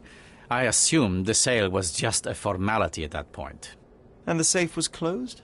It's usually open, but it locks automatically when the door swings closed. That's another marvelous Capello invention. A coffin that locks itself. Marvelous indeed. Help me grasp your movements yesterday. What time did you meet the customers from the bank, and did you have any other appointments? Yesterday, the bank clerks arrived at 10 a.m. Afterwards, I was alone in the office until my wife Augusta came in at 3 p.m. I left for home at 6:30 p.m. And what about this morning? Our meeting for the demonstration was set for 9 a.m. I arrived about half an hour prior in order to prepare. I have one final inquiry. Do you recall the time at which the safe door was closed? Young man, I may just as well ask you when you closed your cigar case. I have opened our safes 12 times a day for 12 years. I do not recall. You say you became the suspect when the police identified the victim. Is there history between you? Surely you jest. That man and I have never met, and never would, unless he became the first deity in history to use our products. Some sort of family feud? I'm afraid I'm not familiar. You must be new to Cordona. It's an old tale. Back in Italy, generations ago, the deities tried to ruin our family business. They nearly succeeded. The Capellos rightfully struck back, but there has been bad blood ever since. And does that blood flow in you too? I told you, sir, it's an old story, or it was. I fear this horrible event portends worse to come. My wife may be in danger as we speak. Well, Mr. Capello, I think that's all I need from you at present. Where can I find your office? Here, take my card. Billy should be on site to assist with the investigation. And please, sir, would you check on my wife before you depart? Thank you. I will endeavour to speak with her before I leave the station. Please, treat her gently. Women lack our resilience when it comes to ordeals like this. I shall eagerly await your return. After all, there's little else I can do.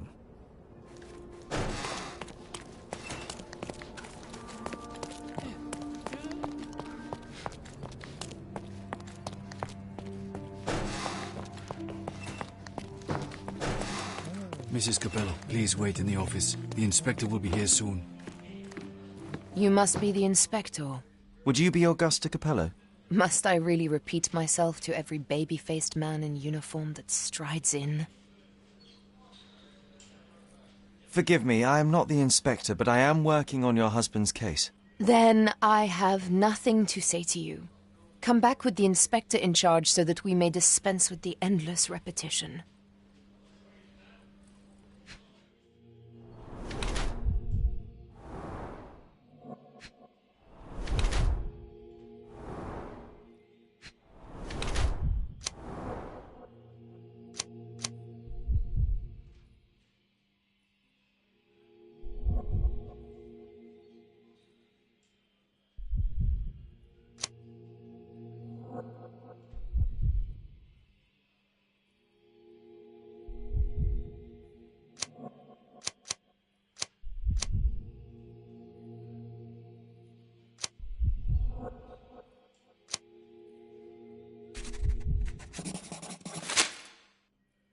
Whilst I prefer German composers, the harp solo from Lucia di Lammermoor stands out as one of Donizetti's finest contributions to the form. I'm sure Basilio thought the same.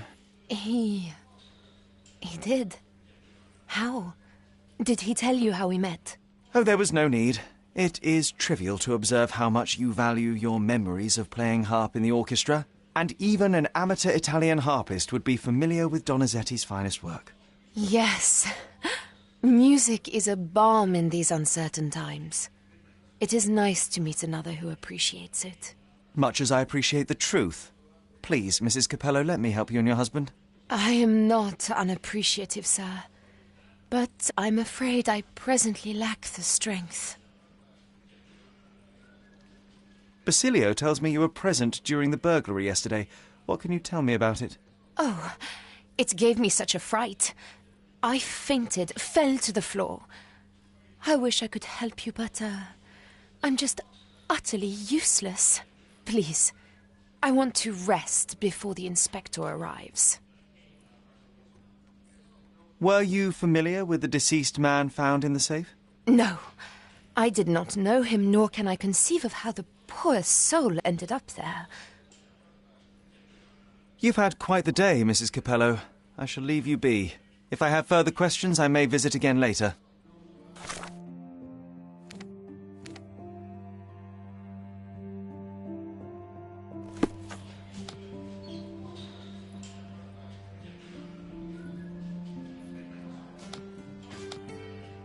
Please let me rest.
Hello there.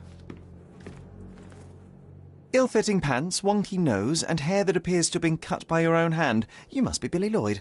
Oh, it's you! I knew you'd come. You did? You're Mirko Gallia, the best investigative journalist on Cordona. I'm a fan of your work. Alas, you're mistaken. The name is Sherlock Holmes, and your employer... Oh, of course. Discretion. I'm sorry. I doubt the policeman upstairs heard me, though, so your secret is safe with me, Sherlock. Mr. Capello told me you were present during the burglary and scared the criminal off the property. There, you should have seen it. As soon as the burglars saw me, they went white as death. Ran out the back door of the office. I heard a thud and cat shrieks, so I think they went over the railing and into the bushes out back. Clearly, my reputation precedes me. Mr. Capello was so proud. You're a guard, but you didn't give chase. Well, by the time I made it outside, they were miles away. So I went back to help Mrs. Capello. That kind of gentlemanly courtesy is why I'm so well regarded round these parts. Like? Right cheek going from the eye. Short hair. She didn't look like a ghost. Too corporeal. Hold on. She? You didn't think to mention the burglar was a woman? Why did you assume it was a man? It's the 19th century, sir. Ambitious young women are out there pursuing a career, and I, for one, encourage it. Yes, yes, spare me the sermon. When did the burglary happen? Oh, after 10 in the evening. I was just talking to Mrs. Capello. Does she normally work this late? No, it's the first time it happened. Usually I'm alone at night. I was explaining to Mrs. Capello how drinking water every 3 hours can help with digestion, when she excused herself and went back upstairs.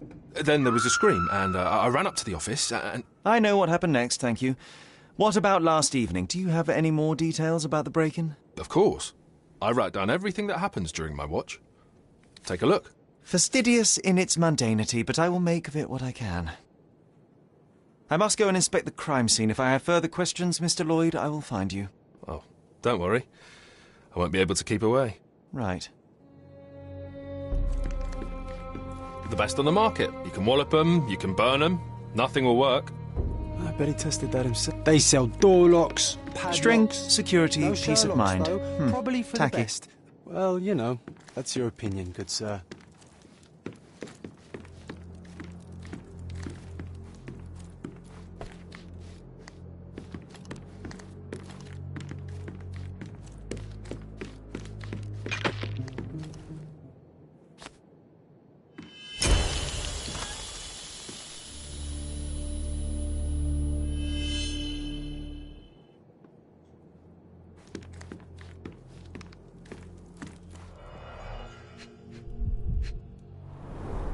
The bottle is half empty.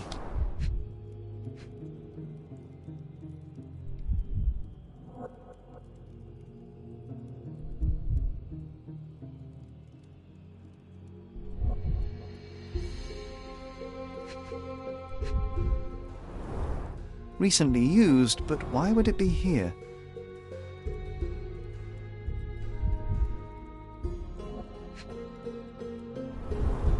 A wine, well enjoyed.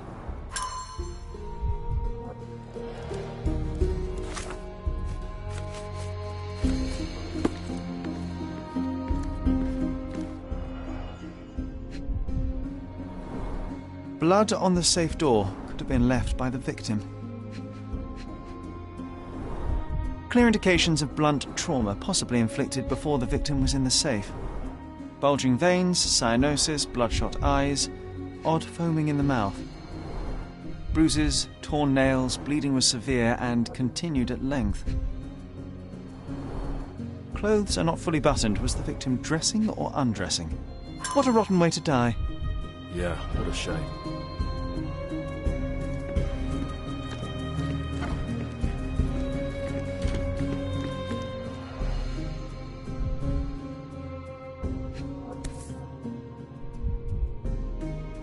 A concert programme from 7 years ago.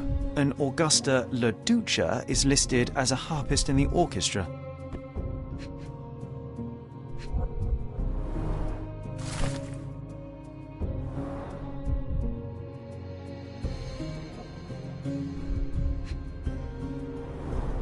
Two theatre tickets for Shakespeare's Othello.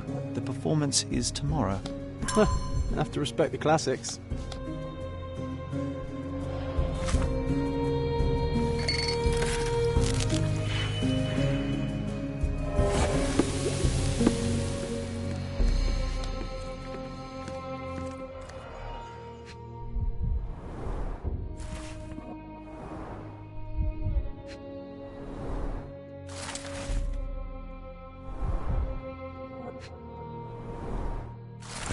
He clearly needs a better work-life balance.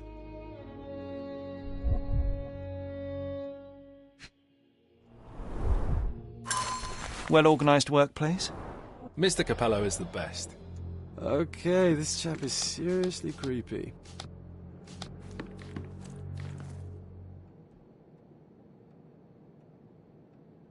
Do you know anything about these entries? No, but Mr. Capello is so well organised.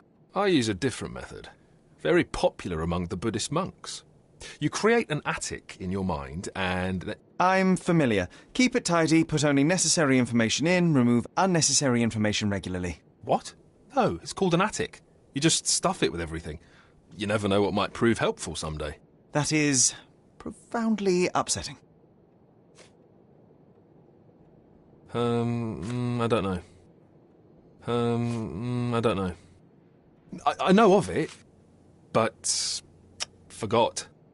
Do you know whose keys these are? Probably Mr. Capello's. Police took him so suddenly. I have the same set, but it's more efficient. Has fewer keys. So you don't have access to the entire office?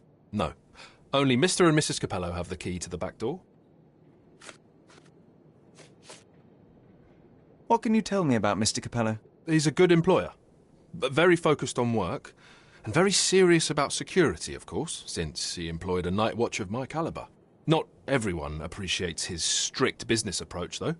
Store clerks don't seem to last long in the office. Good to know. Have you noticed anything different about Mrs. Capello recently? Not really. She talks to me more when I start my shift. Probably because of the 100 Best Curry Recipes book I'm reading. Oh, and we've been running out of paper a lot lately, so she often sends me out to buy more for her. She's very particular about the paper we use. Only one store on the island stocks it, and it's on the other side of the town. But I'm really fast. Interesting, thank you. I know of it, but forgot. I know of it, but forgot. Do you know anything else about the dead body in the safe? Well, there is the rule of threes. You can survive 3 weeks without food, 3 days without water, 3 hours in harsh weather, and 3 minutes... Of you talking? Without air. I'm sorry, did you say something? No, very enlightening, Mr. Lloyd, thank you. Do you know what this note might be about? I cannot presume to know another's mind, of course, but... I think Mr. and Mrs. Capello have been having some familial difficulties. Probably due to their lack of children. One of my oldest friends helps couples with their relationship troubles, and he always says... You don't have to continue. Oh, well, he says that to me as well, but I'm perfectly happy to. No, I insist.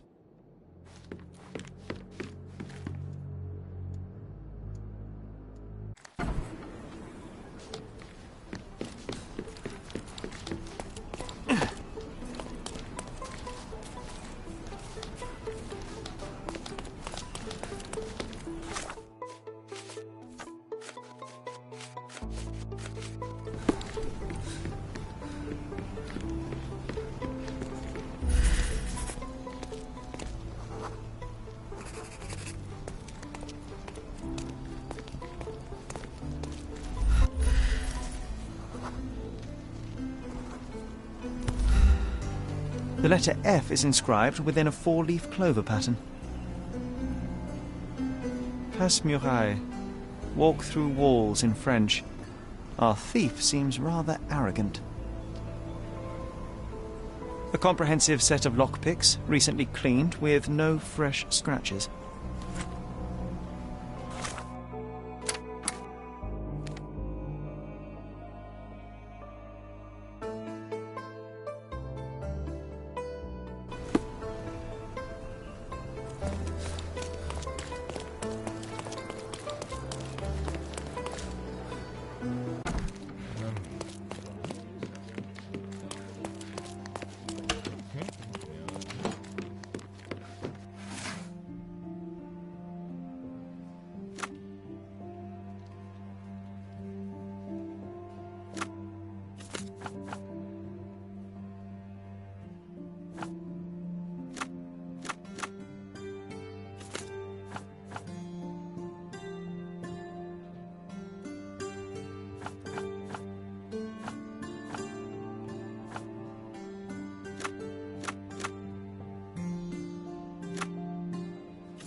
Maybe it would be wise to take a look around outside before we enter. Just a thought.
Extra! Extra! The hive gets stuck!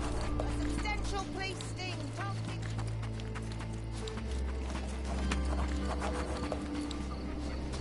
Our clothes will be worn well.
Take my word.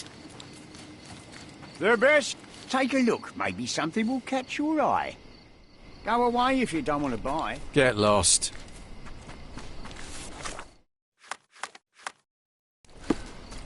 The worst clothes at the best price.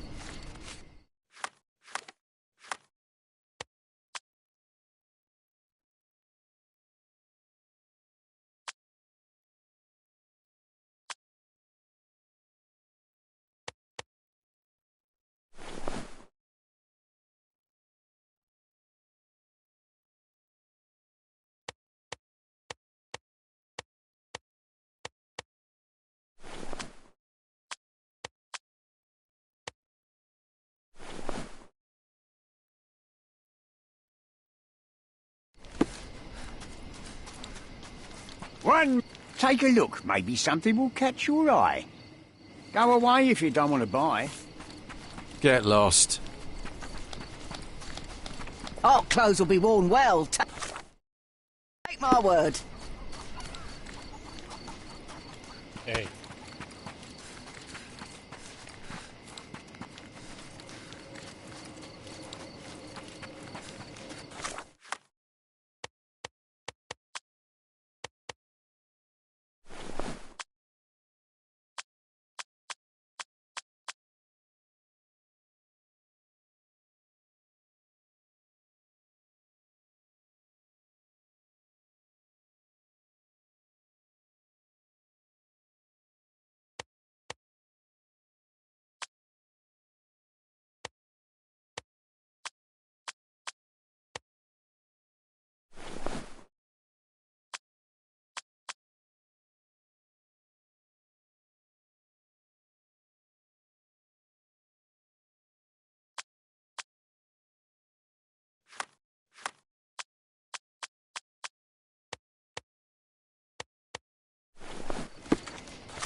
The worst clothes. Despite being used, these goods are still fine. Take a look. Get lost. The worst clothes at the best price.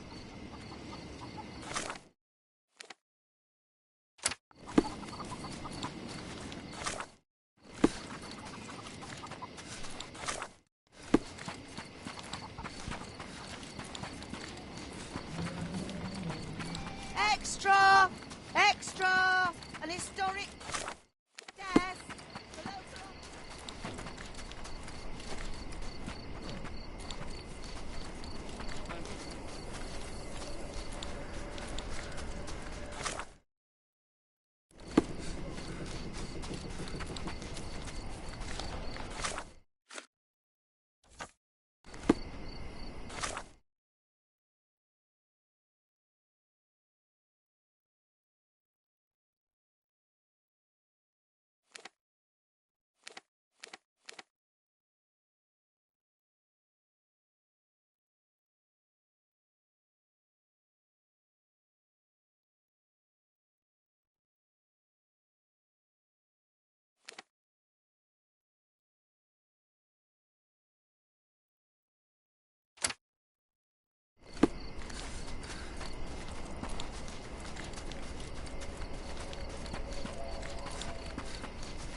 Extra! Extra!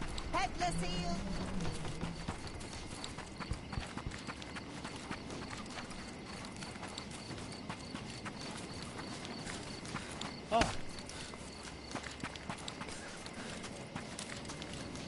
Other gangs are planning an attack on the...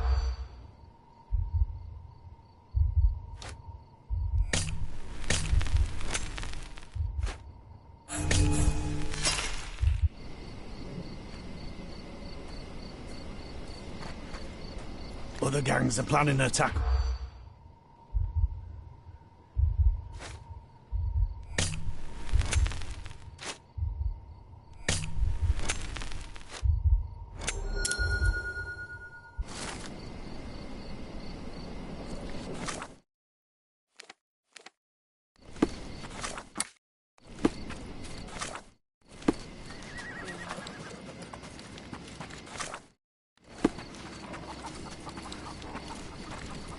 The worst clothes at the best price. One man's trash. Hello, mister. I've got some information for you. Heard you were asking. Have you now? Well, let's hear it.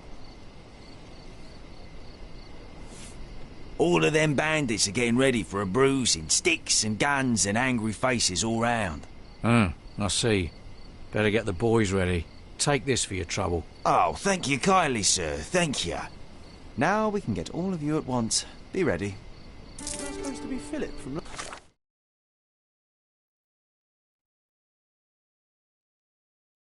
London. Good impression. One man's trash is another. Buy some clothes and help me feed my...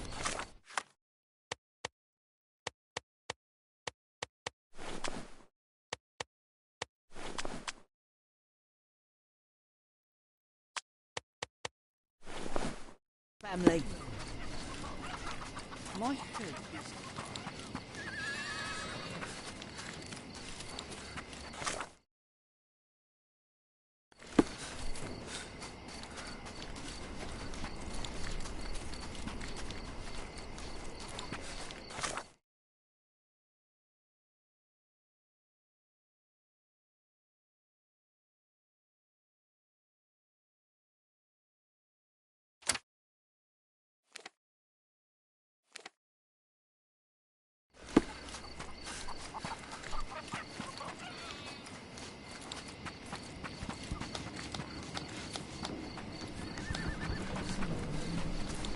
Extra! Extra! Beloved bibliophile, bid adieu. The police are...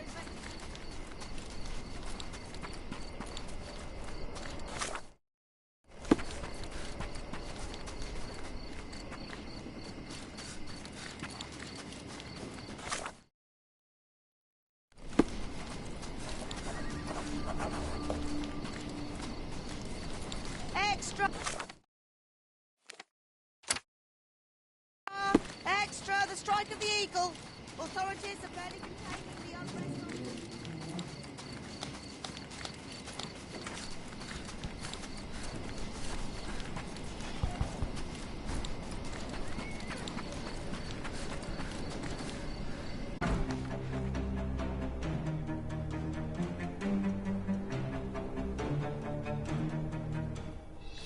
I'm coming for you. I thought we were against murder. I couldn't miss the party. Too simple. May I?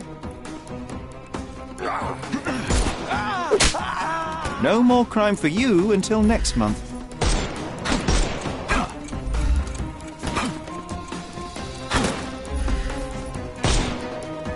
Hey, you could have kept...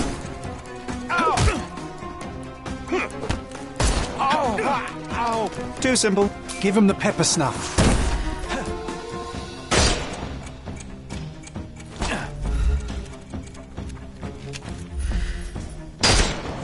He's all yours now. Go for it. I'm coming for you. No more crime for you until next month. I thought we were against murder.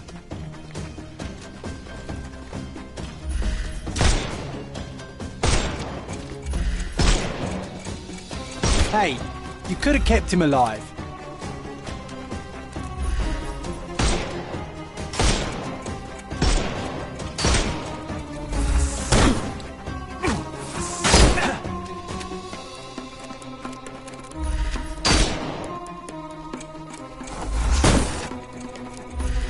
We can overcome... I thought we were against murder.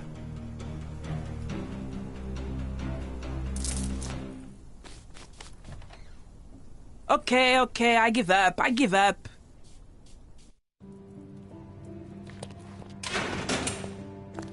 And here we are, Miss Sevigny.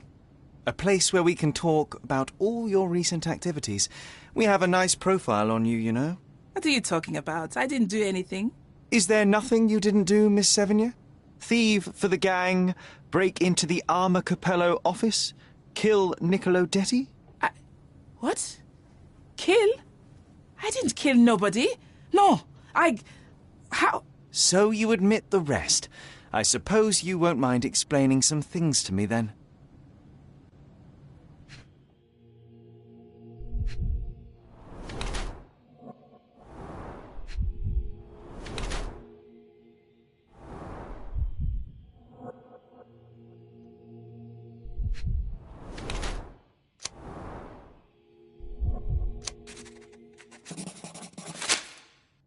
You were in the Armor Capello office yesterday evening, Miss Sevigny.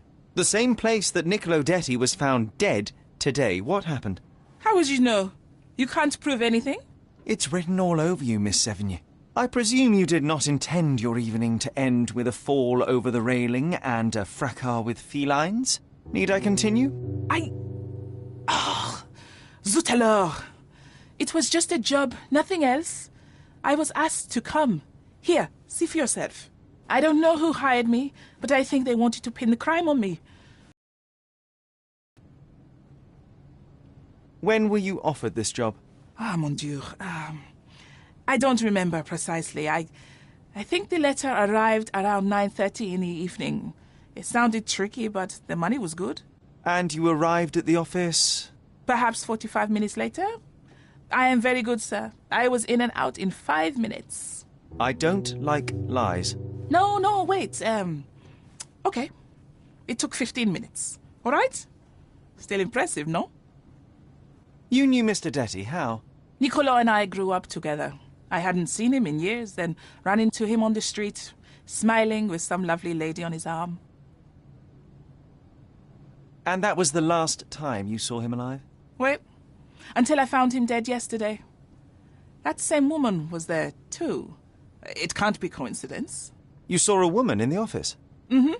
She started screaming, so I slammed the safe door and ran when I saw a guard coming. Your thieving days may well be over, Miss Sevigny. Until this matter is resolved, you will remain here. Good day.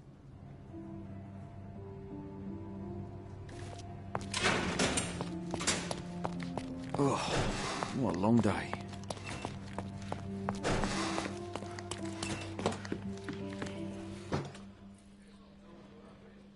What exactly was your relationship with Niccolo Detti? Who? What are you talking about? Madam, please, a young woman dedicated to her music and an enthusiastic artist, your marriage to Basilio could not have offered all you needed. And then about 6 months ago, you met Niccolo Detti. There was a spark, you started to see each other. It brought passion back into your life. How could you? But your tryst didn't go unnoticed. Felicia Sevigny spotted you with Niccolo, but rather than cease your affair, you took care to avoid the public eye. You started working with your husband at the office and met your lover there in the evening after Basilio departed. Billy would not notice, and you hoped neither would your husband. Do I have this right so far? Yes. I love Basilio, I truly do. But his first passion is his work. I respect that, but it left me adrift. Niccolo. Oh, sweet Niccolo. He was the man I needed. If he had had any other name, I would have talked to Basilio. But he was a Detti. And your husband suspected something. I think he did. He asked questions. Billy's schedule was moved forwards. Yes, he suspected. And thus we arrive at the heart of the matter. How did Mr. Detti end up deceased in the safe? I do not know. Madam? I don't know anything about his death. Are you sure this is how you wish to proceed? It is the truth. Please, just leave me be. It is a shame it has come to this, but it is patently obvious that you are responsible for Niccolo Detti's death. How dare you? I wouldn't want him to. I see you need some persuasion. I know that Niccolo Detti went to the office to meet you.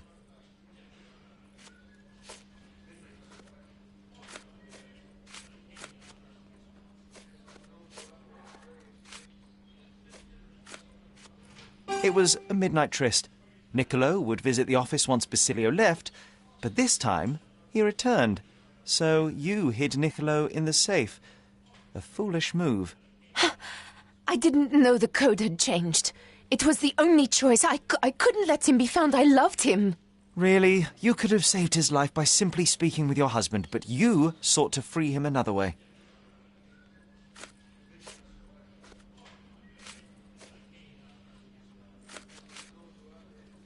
To free Mr. Detti, you hired Felicia Sevigny, a petty burglar, to crack the safe, and as a result, you killed your lover. No, It's because the combination had changed. It is not my fault. You are splitting hairs, Mrs. Capello. The fact remains you chose to risk Niccolo's life rather than call your husband. And I know why.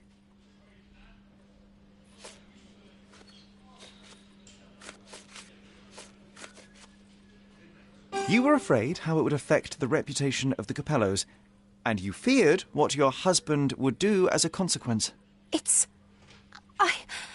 He's a good man, but he cares about his business, about the family. It would have destroyed him. And now he's accused of murder, Mrs. Capello. How considerate of you. Mio Dio, how did this all happen? Despite your best intentions, Mrs. Capello, I believe you are to blame for this sorry affair, not Basilio. I think you're right, sir. Basilio, he does not deserve this. None of this. It is not my place to decide what is deserved, but perhaps you now know what to say to the inspector. I do. Good day, madam. I don't think Mrs. Capello did this on purpose. I would have let her go.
What a bizarre object, and yet oddly familiar.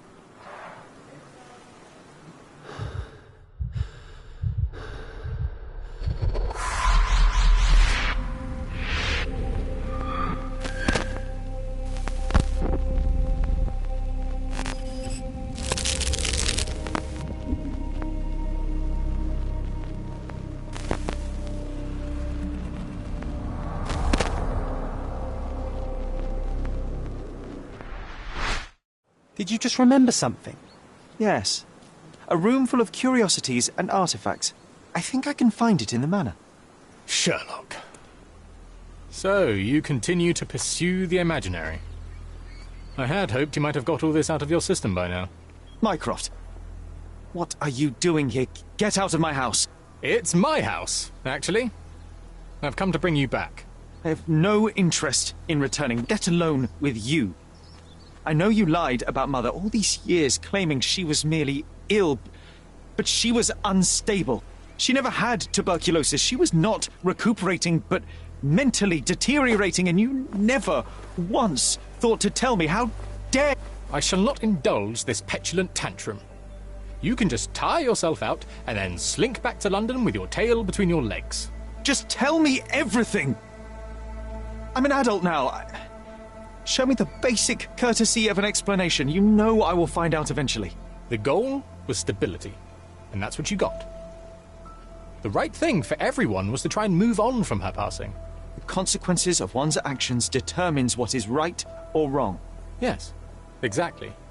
The ends justify the means. After leaving Cordona, Sherlock, you had a normal childhood. In London, I was able to support you, guide you, shape you into a fine and productive young man. You have so much potential, so much to offer society. But that's not the end. Now I found the truth, and it has shattered everything I knew about her, about you, and about myself. I feel unstable because of you. Your actions were not justified. Lying never is.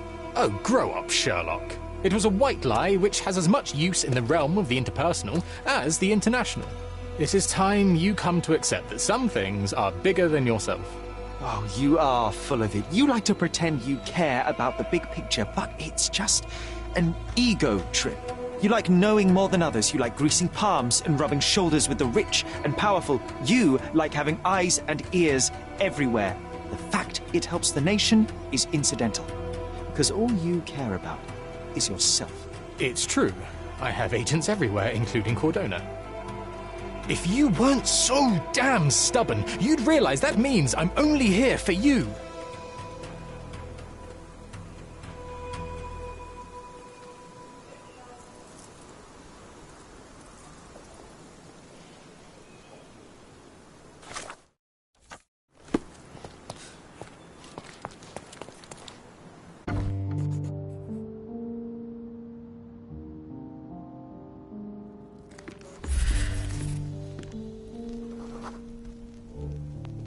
I remember returning home with a pair of perfect sticks. We wanted to turn them into training swords. Oh, that's right. We stood there, frozen, staring at something huge in the main hall.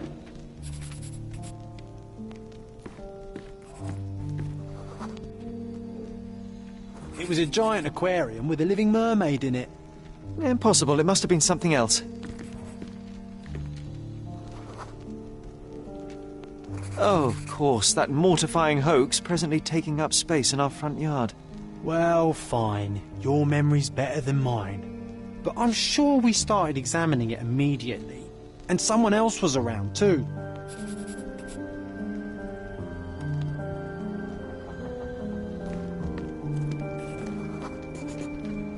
It was my mother. She asked what I thought of the artifact. You were really concentrating and holding something in your hand.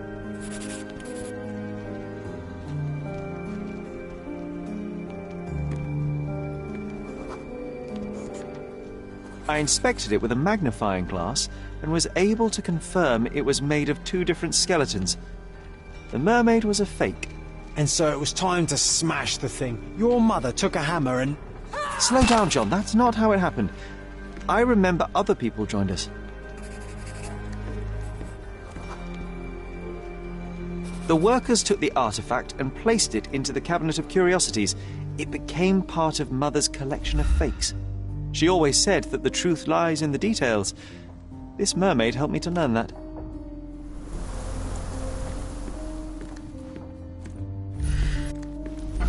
Ah yes, my mother's studio.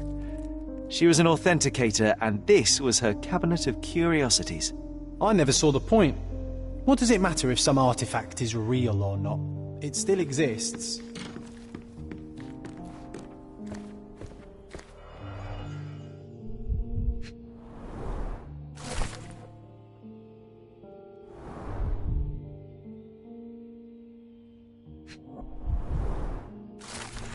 Clearly, it was deliberately torn.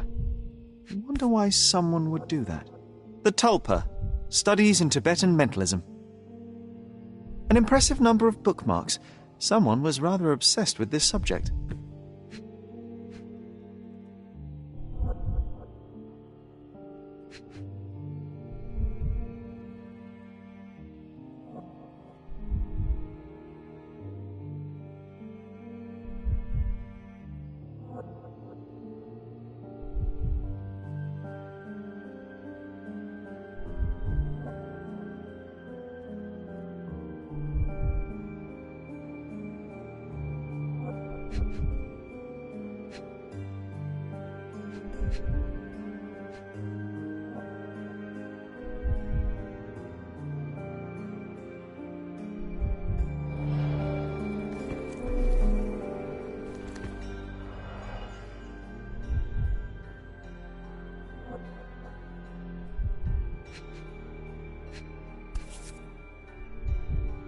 An impressive number of bookmarks. Someone was rather obsessed with this subject.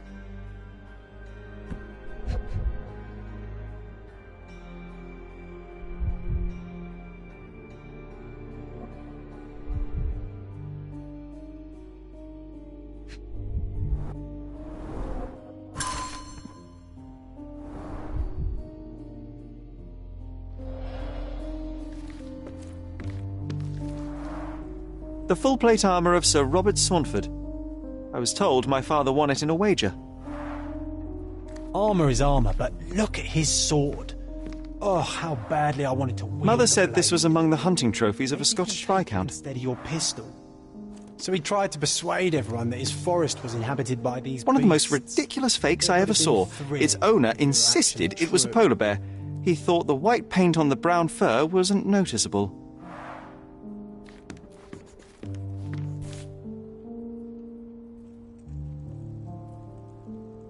Another fake Holy Grail. Its owner claimed to be the heir of King Arthur. Scarcely believable. He also insisted a deadly rabbit was hunting him.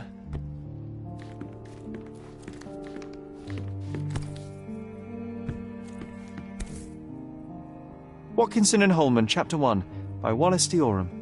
Oh, Mycroft.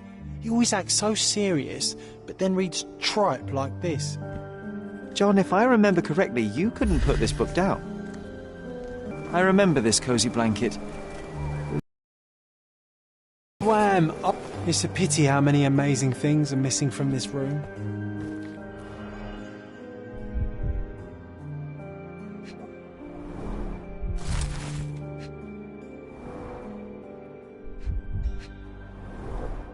So many calling cards. Mycroft liked to keep useful people at hand. Reliable and driven. I recognise Mycroft's handwriting. Officer Luciano J. Placido. This drawer was always closed. Only Mycroft knew how to open it. I remember we tried to break it open and spy on him, but alas, had no success. Maybe today's the day. Oh, Sherry.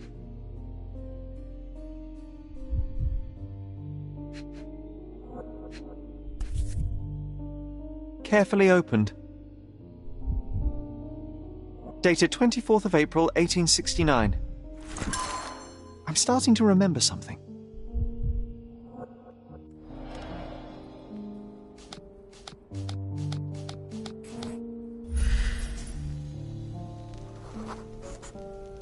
Ah, The memory comes back. We snuck about watching him. He closed the drawer and went to the hall. We were like two shadows crawling behind him.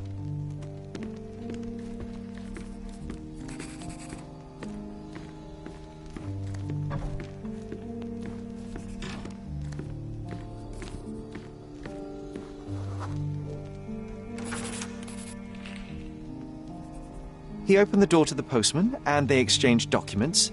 If it was a real postman, of course.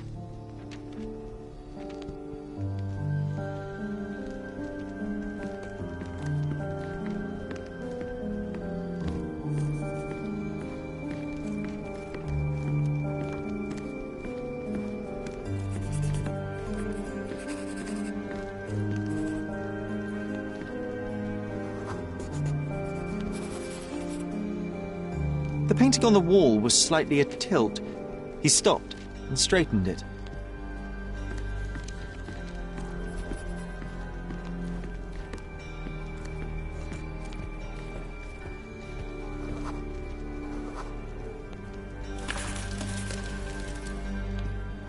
Then he threw some logs into the fire and sat in his armchair to read. It's as boring now as it was then. I'm sorry, Sherry, but I think that's it. Almost as good as mine. Wait, John, we never use the fireplace in the mornings. What if...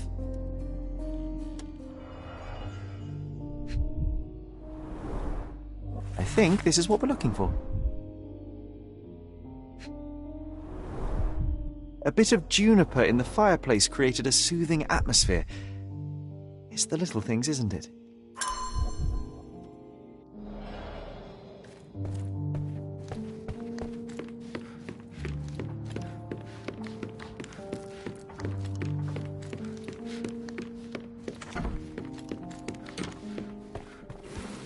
We made it. So what's there? Single malt whiskey. Mycroft's favourite. Gifted by Queen Victoria herself.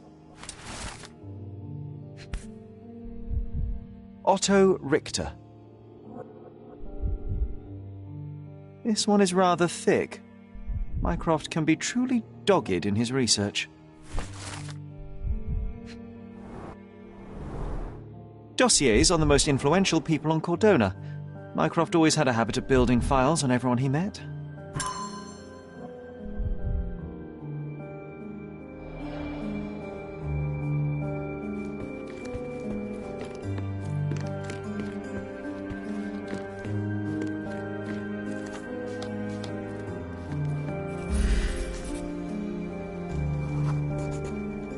I used this ladder to look at the top shelf, right? On the day of Mother's breakdown upstairs. Right you are, Sherry. We heard a noise. I can't recall of exactly what, and we didn't have a great view from behind the statue.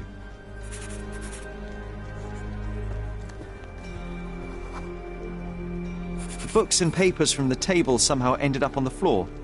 Now it's coming to the surface. I feel it.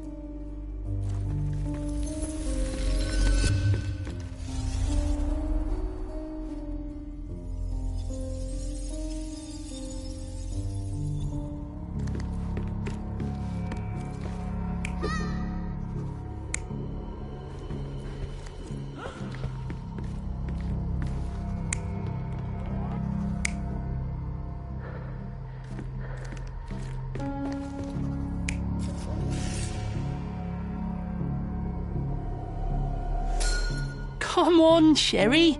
Let's go outside. Wait. Did you hear that? Come here, Sherry. You call this progress? Charlatan, amateur. I'm not letting you anywhere near my mother again. So there was a quarrel between them. I heard a noise in the hall. Let's check it out. Sherry, look!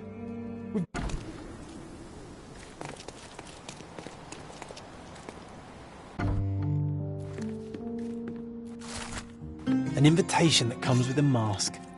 We can't miss this, Sherry.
Welcome, sir.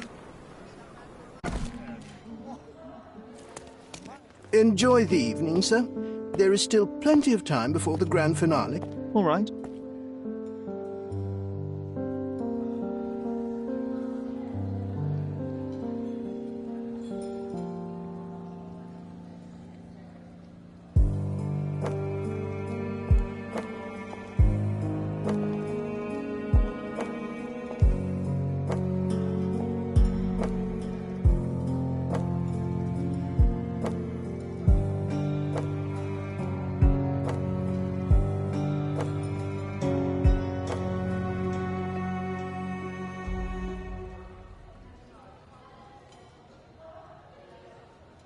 What if I write an article about these people here? Can you help me gather information about Cordona's elite?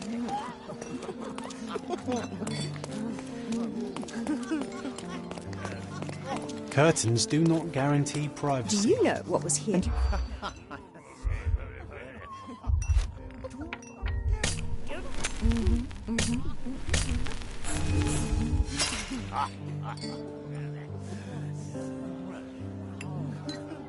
Do you know what was here?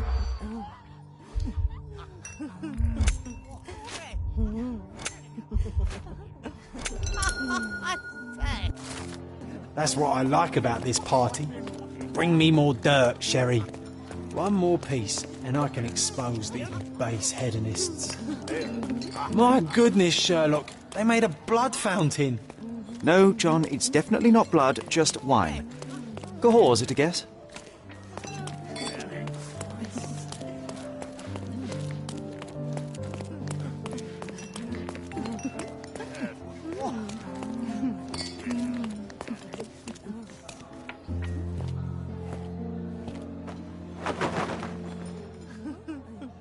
Sherlock!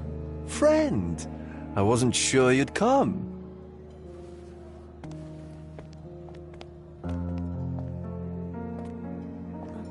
Werner, I see you are not yourself. The more time you spend here in Cordona, the more I feel it my duty to bring you into our world and show you all we have to offer. And what is on offer today? Pleasure, indulgence, relief, and relaxation. You've earned some time for yourself, have you not? Those who know me would say I'm incapable of it. Nonsense. I refuse to believe there is anyone permitted to know Sherlock Holmes. Huh. You may be right. Then free yourself from inhibition and expectation. The night is young, and so are the guests. You should try to enjoy both. It's not healthy for handsome men to spend every night alone, and certainly not in a house filled with such melancholic memories. I must admit, my travels have proven more taxing than expected. I'm less confident in my life and myself. A time of relaxation seems a distant dream. So can I tempt you with a physical aid to your moral consolations? There's wine, of course, and something to smoke, or perhaps an artificial paradise? Yes, something more spiritual. A potentiator to sharpen the mind. A 7% solution of, well, that'd be telling, but you must try it. My mind is my most valuable asset, and a finely tuned instrument I will not risk impeding its function. My ultimate duty is to provide the world with truth, and I do that perfectly well as is. Duty? You've never cared about that before. Of course I do. Exposing a lie, revealing a fact, that is a moral responsibility. That's not morality. Morals are what happens afterwards when truth collides with consequence. Do you ever follow up on cases you solved? Do you ever see what happened next, visit the victims, ensure justice is served in the courts? And how do you choose where to direct your attention? Are there not deserving causes to which your brilliance could be applied but isn't? You ascribe me more power than I possess. I have a narrow skill set and work within that mandate. What occurs afterward is irrelevant. With every action or inaction, you place a finger on the scales of morality. Many in the city would see you as abdicating your responsibility. I haven't. Not me, of course. Morality is subjective, just like truth. There is little to be gained from indulging in it, and far better things to indulge in. Now I must insist on easing any burdens I've placed upon your shoulders. Show yourself a kindness, and try this rather delectable concoction. I am perfectly capable of coping with myself without medical assistance. Then I shall press you on it no further. But please do not refuse my gift. Take it with you as a souvenir of this special night. Souvenir of what, exactly? But, all right, if only to put the matter to bed. And now, our evening begins in earnest. I just remembered. I'm sorry, Sherlock. My mind's delightfully impaired. Please take this key. It opens the altar room, past the library. Pardon? Altar room? What now, Werner? Go quickly and find our Fabio. Only you can make him talk. I'll join you in a minute.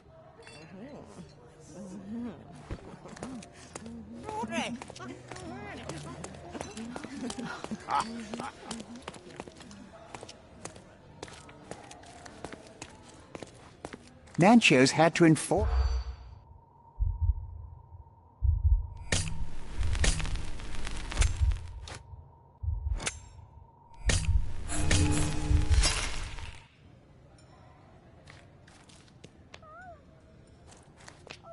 Nancho's had to inform...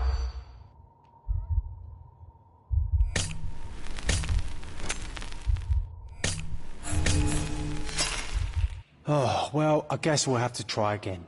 Remember to focus only on what's relevant to the room. Nancho's had to enforce them.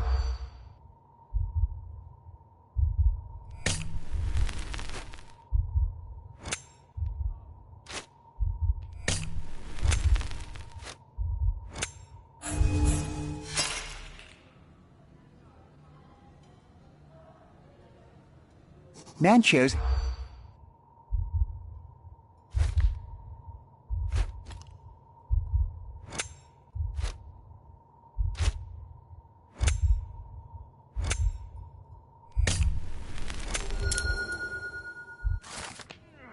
I'll pin them down with this scoop. Thank you, Sherlock.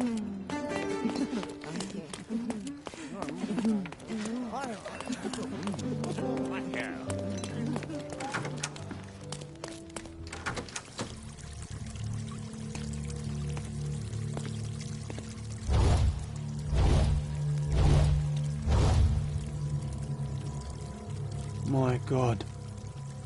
Was he here this whole time?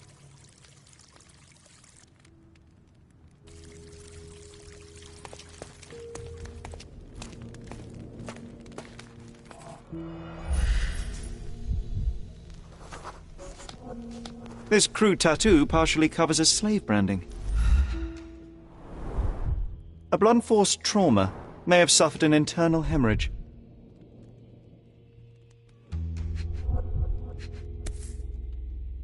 The dagger is heavy and sharp, but lacks balance. This golden handle has a bloodstain on it.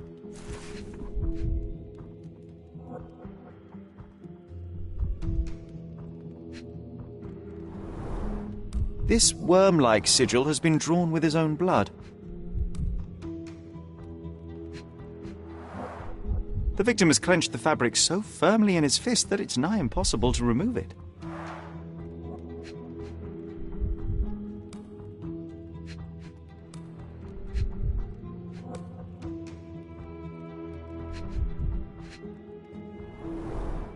The wound is deep. A precise strike reached the heart. He died right here.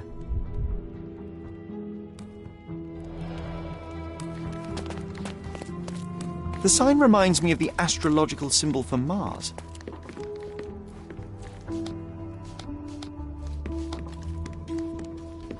What about a quick pillow fight?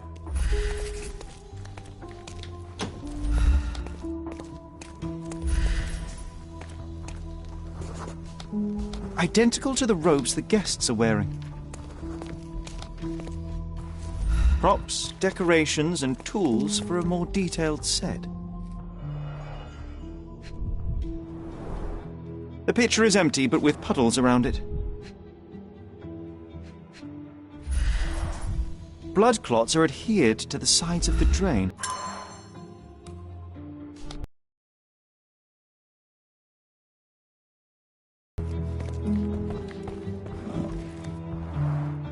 Similar to the guests' robes, apart from the bloodstains.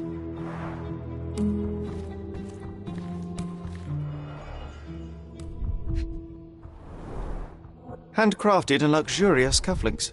There's also a note. For my Fabio, Manchos.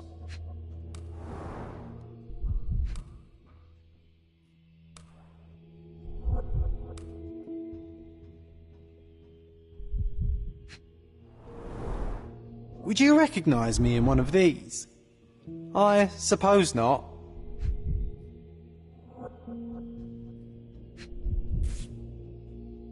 The key is similar to the one that Vogel gave me. The key is... The capital F on the key fob might refer to Fabio.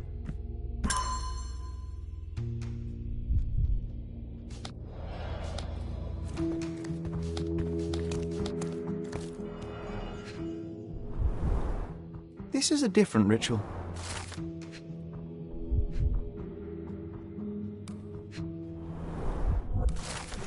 How can anyone accept such behaviour?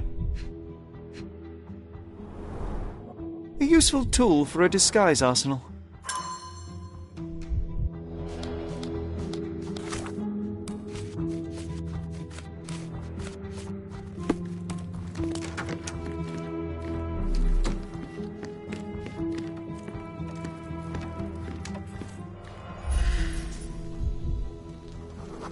An open wound spoiled the carpet.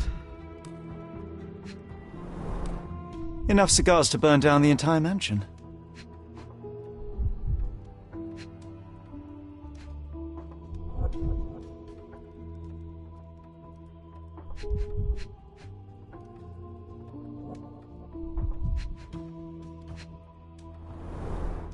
Why don't people tidy up after themselves?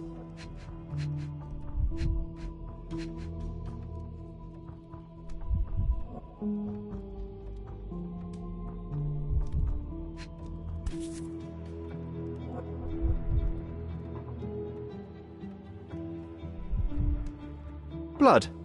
A sturdy bottle met a not-so-sturdy human. It didn't break only because it was unopened.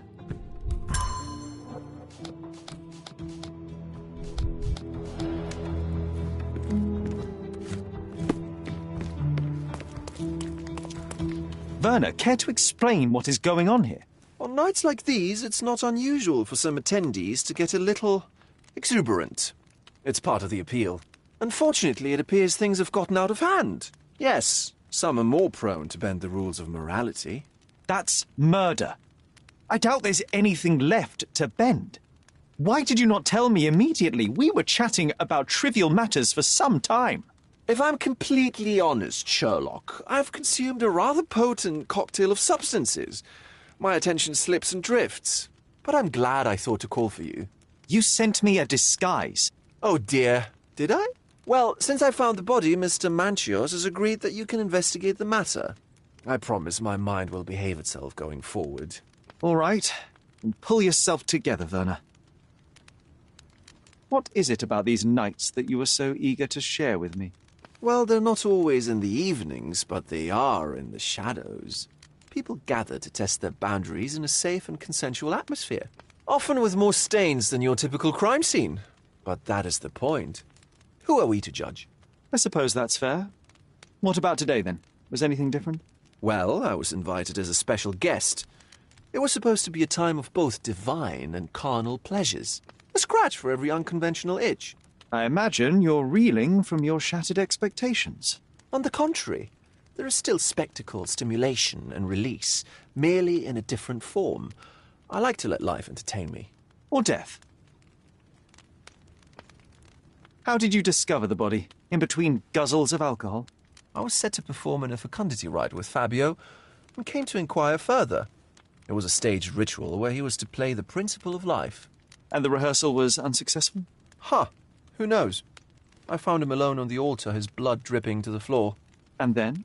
Then I called Mr. Manchios. He was panicking, so I told him about you. We left the room and locked the door. Then we were... Filling time? Waiting for you was stressful. We indulged in some simple comforts. Overindulged, perhaps. Mr. Manchos is the owner of the manor, yes? And the host of Cordona's most memorable parties. He promises even the ugliest guest a partner for the night. And for the ones with more unconventional tastes, Mr. Manchios provides other services. What a caring person. You cannot begin to imagine. The police remain unaware of this tragic event? Some of them may be hiding behind their masks. They conceal many things. But we didn't want the authorities to create more problems. Besides, after a few cocktails, their incompetence will have soared to new heights.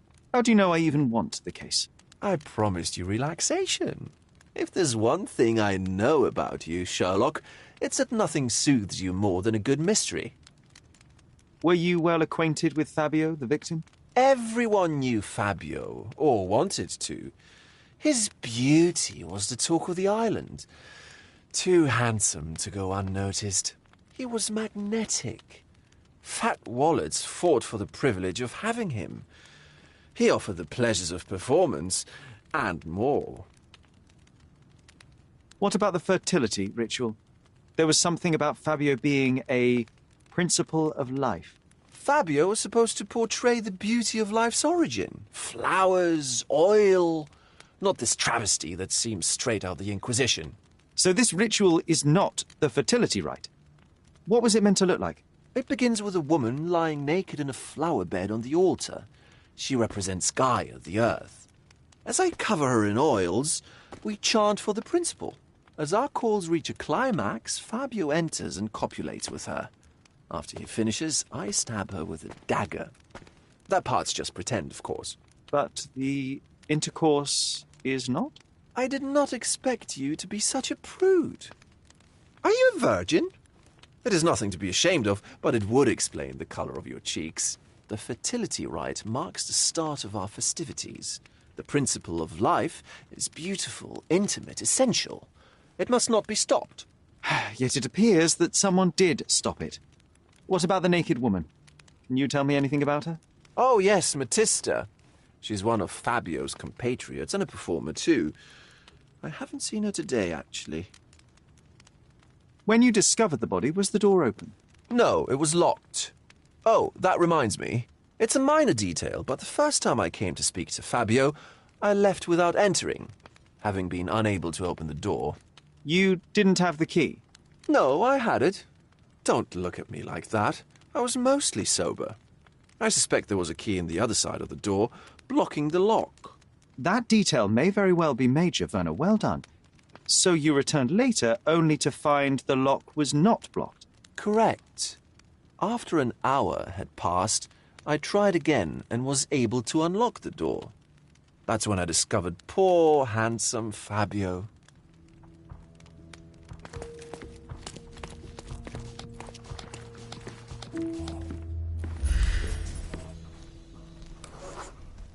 A bloody handprint on an armchair. The wounded person was here for some time.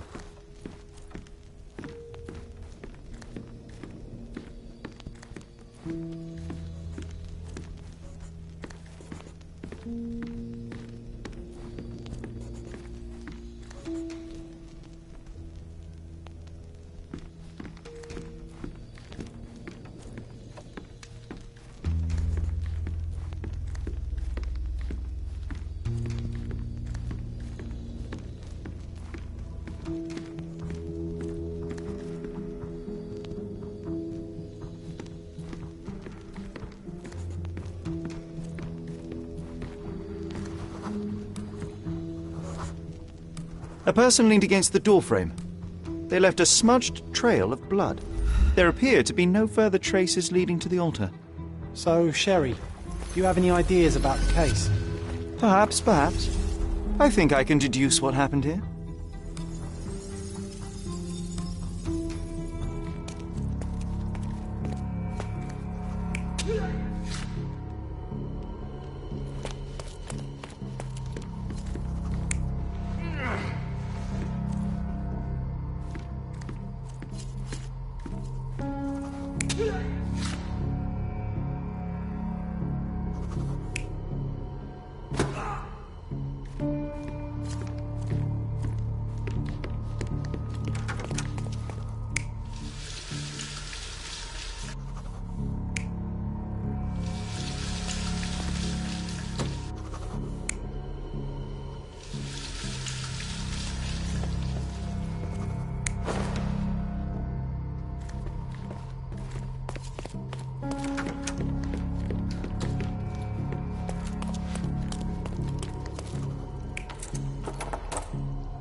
The bottle was used as a weapon during a scuffle in the smoking lounge. Then, to ensure no one would interrupt, the murderer locked the door. The unconscious body of the victim was moved to the altar room. Once the body was on the altar, the murderer thrust the dagger into the victim's heart. Symbols were drawn with the blood. The wardrobe was used to hide the bloodied robe from anyone's eyes. The killer washed himself and took a clean robe from the hanger before leaving. Are you all right? You're on the floor, not moving. Know what happened here? I'm starting to put the pieces together. Fabio was stabbed. I see nothing gets past you, Werner. Yes, he was stabbed, but only after being knocked out in the next room and placed here. I do not yet know why. So, who's responsible? Well, it was one person working alone, and the murderer has now donned a robe. He or she could be hiding in plain sight. We have lost time, Werner, but your discretion may prove to be a benediction after all. I know you can untangle this man.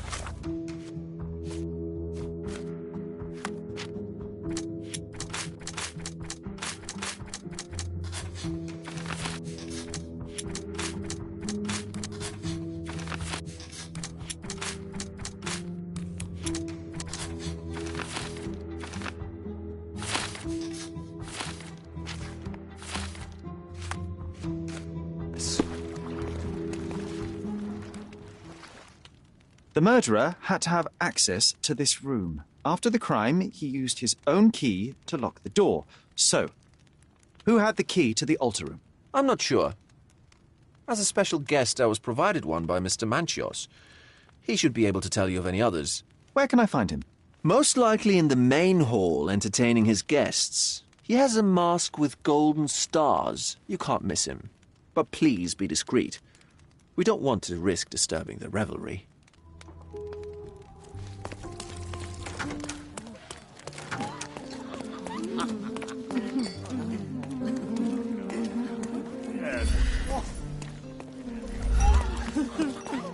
Kurt Manchios, I presume. I'm Sherlock Holmes.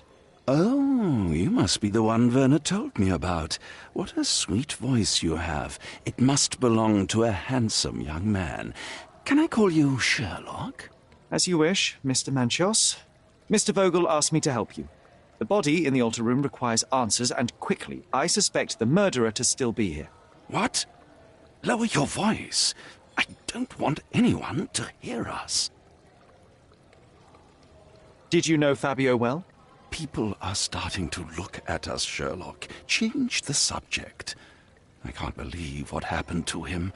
To me. Such an atrocity. Think what it means for me. A wonderful evening for so many good, influential, and rich people has been ruined. I have betrayed all my promises of exotic delights. I don't understand. Surely a murder would affect your reputation to a greater extent. Please, isn't this why you are here? I thought you were a silent magician. Do your tricks and make it go away. I need to find all those who had the key to the altar room. As far as I know, Mr. Vogel, Fabio, and you had access to it. Is that correct? That is correct, yes. Also, Matista and Santos. Santos? Who is that? Santos Pinchetti, my major domo. In his opinion, at least. I'd like to speak to Mr. Pinchetti and Matista. Do you have somewhere I might have a private conversation with them? Of course, of course. Let me think. Matista is entertaining the guests somewhere, and Santos... Oh, yes. He will be busy with the servants. Or the cook. What's that noise? What's going on? Freeze, filth. You're under arrest.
Look at you. Committed a crime, and now I have to free you, kiss your hand and apologise for the inconvenience. I did tell you that Mr. Vogel and I were innocent. I emphasised it in my statement. Your statement? Thanks to some bigwigs who work for the so-called good of the country by releasing fleas like you. Thank God we have Vogel in this letter. Once I get to that goldfish, I'll... Bigwig? Oh, my wretched brother Mycroft and his long nose. Wait, did you say Mycroft? Mycroft Holmes? Are you the youngest son of Violet Holmes, rest her soul? You knew my mother? Not personally, no. Not exactly. I was working on the paperwork for that case. Would you happen to remember anything of the events? Well, I didn't make the inquiry, but I remember seeing some notes. Why? Perhaps we can negotiate. I could be quite useful. Huh. Got you hooked, right? You know what? Stark and the others think they're the smartest here, thanks to you. Let me get this straight. Are you listening to me, lad? I'm all ears. Take this case. Report to me only, to Constable Harvey Oswald. I'll leave everything I have on this table. Find the murderer. Be a real copper. Question the suspects, make them sing, give me something substantial. And if Mr. Vogel is not a suspect? If he's innocent, then you can take your favourite degenerate away from here. If you slip or mess with the evidence, then trust me, your brother won't save you from my bludgeon. Meanwhile, I'll be checking the archive for you. If anybody asks, then you're a consulting detective. Let's make a start then, partner. I'm glad we managed to get the scoop before the raid.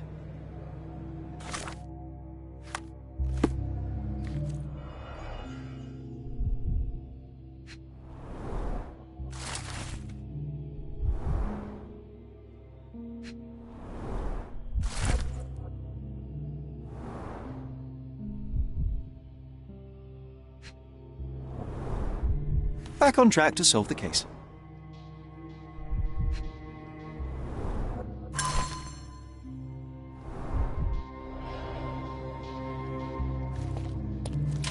Look, I found Werner.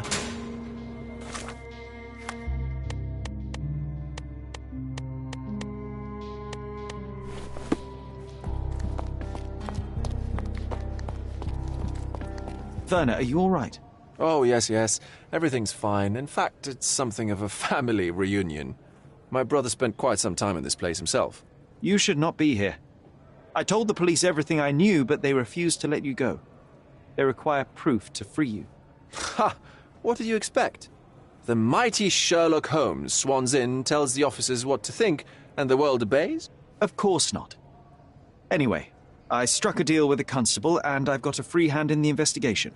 I find proof to solve the case for him. He obtains files about my mother's death for me. Well done. If one has the power or will and can act, then one must. I wonder, suppose you couldn't get the proof to your truth. Would you tell a lie to the guard that enabled my freedom, knowing my innocence? Would that not be just? There are lines I will not cross, Werner. I will do my best to secure your release, but with proof, not deception. Really? How many white lies have you told on this island? Why not for me? Why not another? That is absurd. I can resolve this without compromises. Do not give up hope. I can't follow you here. I'm not supposed to know anything about this. I'm not supposed to know anything about this. I can't follow you here. I'm not supposed to know anything about this. I have learned who told the police about the crime. It was Santos Pinchetti. Do I know him? The major domo of the manor. He cleans up after you? Well, then he does his job perfectly. All but invisible. I couldn't tell you the first thing about him.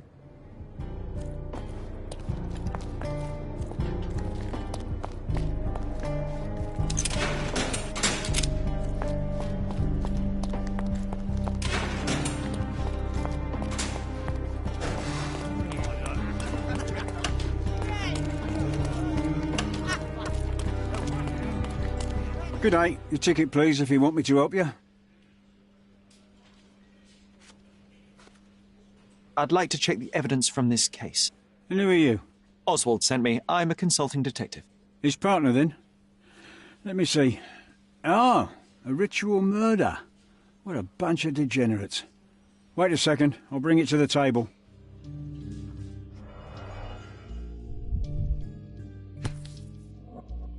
That's not for bedtime reading. This Ex Libris belongs to Manchios Library. The book describes a ritual similar to the one performed in the altar room. Her key to the altar room.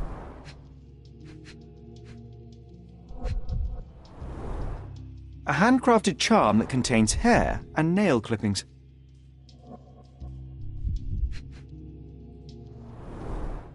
All the keys of the mansion on one golden ring.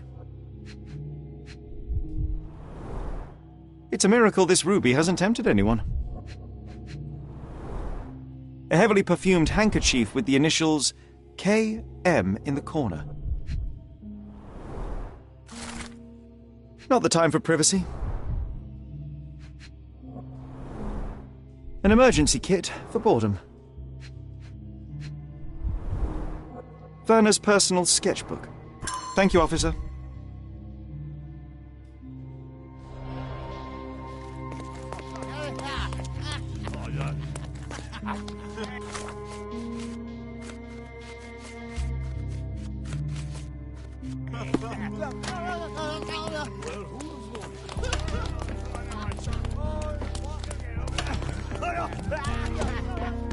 I'm doing my part. You should do yours too, Holmes. This area's restricted.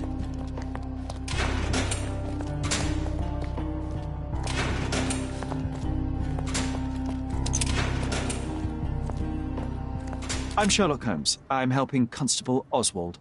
You are Matista, Fabio's friend. This body, yes, it's Matista. But it's a mere shell that will die someday. Just like Fabio. Please accept my condolences for your friend. Thank you. I'm just here to ask questions and find Fabio's murderer. It will not bring Fabio back.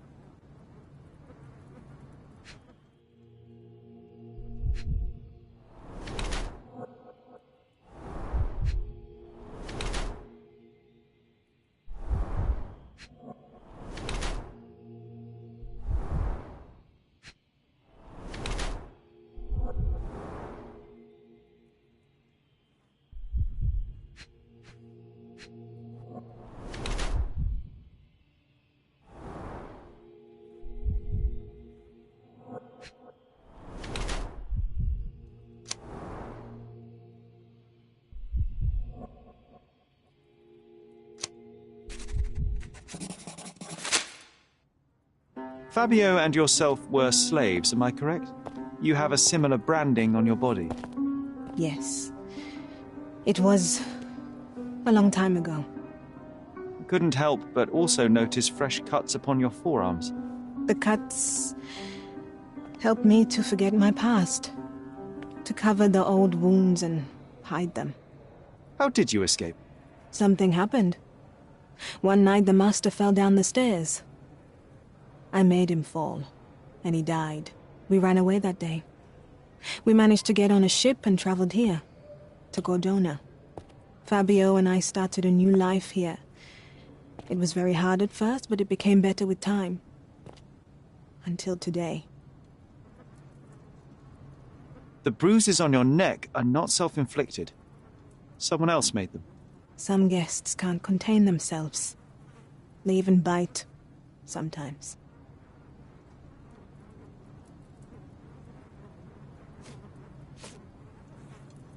This is the letter the police found in Mr. Vogel's pocket. Fabio wrote it. Do you know anything about it? I don't. Although I can feel Fabio's energy. It's there, but it refuses to let me analyze it.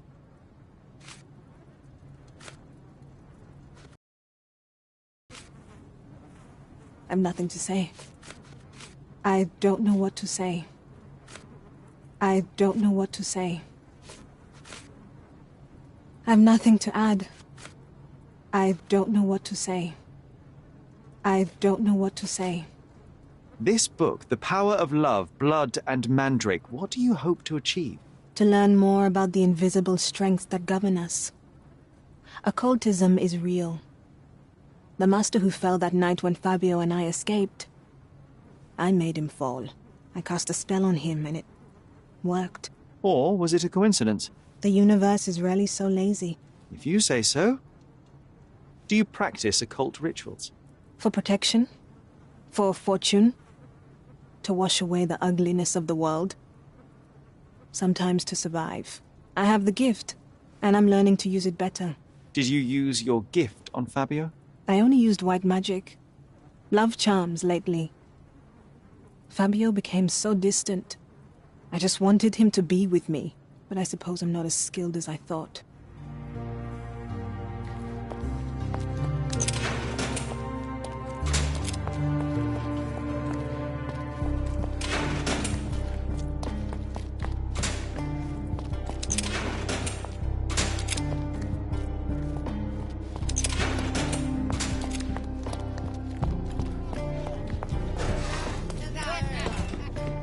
I'm doing my part. You should do yours too, Holmes. This area is restricted. Good day, Mr. Manchios. I am Constable Oswald's partner in this investigation. Be quick and gentle. Some of your colleagues are untrained boors. Although I don't mind meeting young officers. The new blood here. If you cooperate in finding Fabio's murderer, there will be no need to meet with the Boers again. That voice. Werner's friend? You're the policeman. What a disappointment.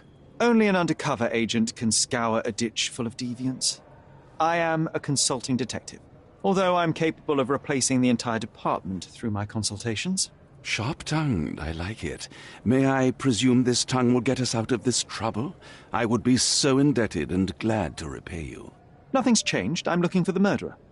That's the only way to get us out of trouble. But it shouldn't take much time, correct? We're all busy, after all. I need to examine you first.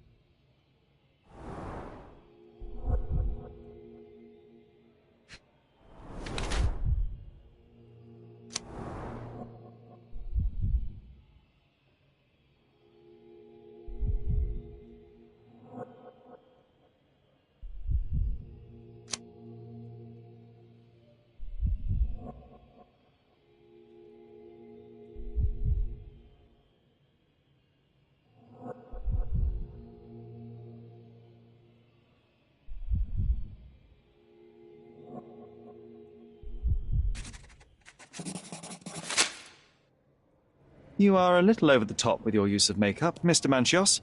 Is it so difficult for you to acknowledge your age?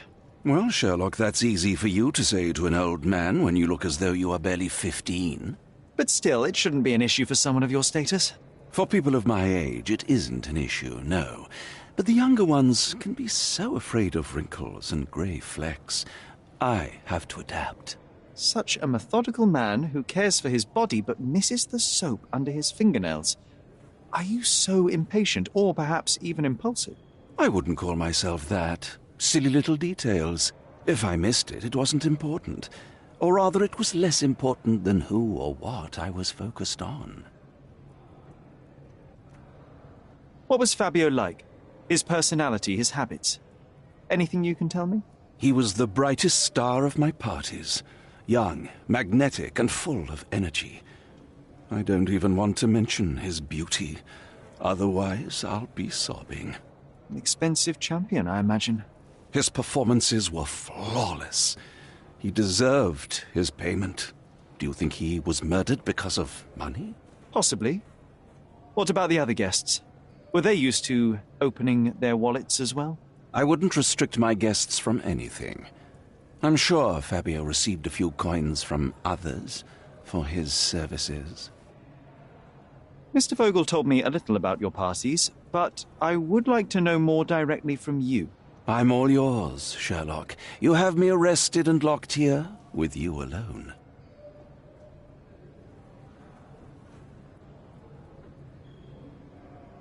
I'd like to know who you usually invite to your parties.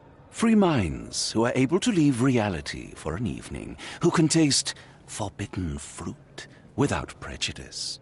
There is nothing that quite spices up life like these parties, assuming one is old enough and has worked many years for the good of one's country. Oh, all true labourers, I see. Why did you invite Mr. Vogel as your special guest? He's a pretty fellow. He's capable of surprising the public. He has a talent for saying words that no one else would wish to either say or hear. I suppose I can't argue with that. He is a free addition to the eccentricity of the party, which is fine by me, as long as it enhances my party. I've no idea about that. I've read this letter from Fabio. It had no addressee, but it was found in Mr. Vogel's pocket. Werner? Strange. I didn't think the two of them corresponded. I'm sure there is some explanation. Would you care to read it? Call me superstitious, but I don't care to read a letter from a dead man.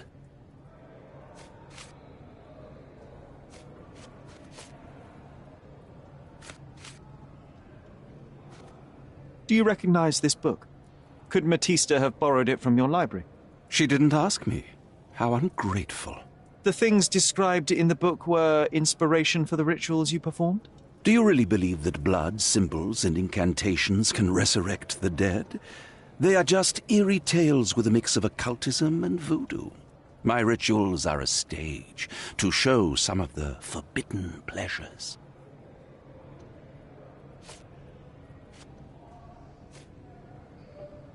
You'd better ask someone else.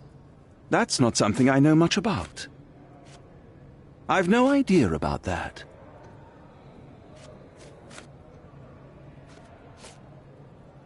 You bought an expensive pair of cufflinks for Fabio. Were they his price? Or were they a tip for an exclusive show? It was pure business. Fabio escorted me a few times. I was merely showing my gratitude. This pair cost a small fortune. You must be extremely grateful, then. Tell me more. You've thrust a knife in an exposed nerve, Sherlock. Yes, he was my protégé and my beacon also. With my experience and his beauty, we could have achieved anything. I had faith in him. I would have made him.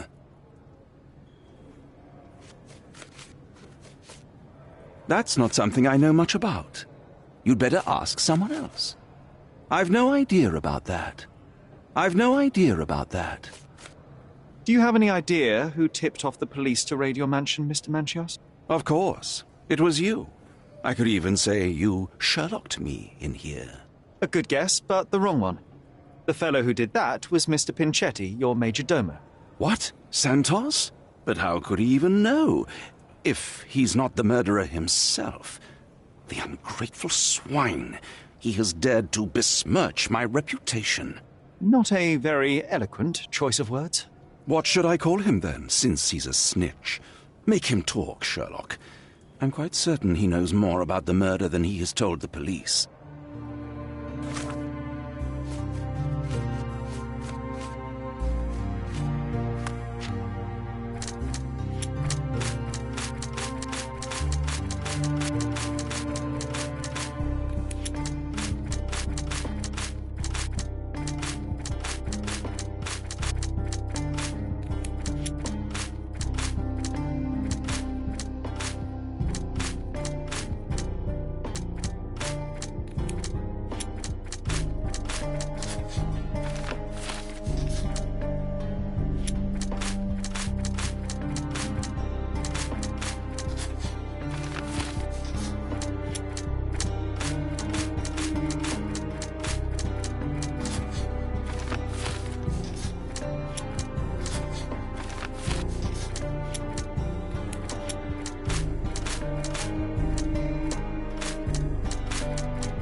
I don't think I can tell you anything about this.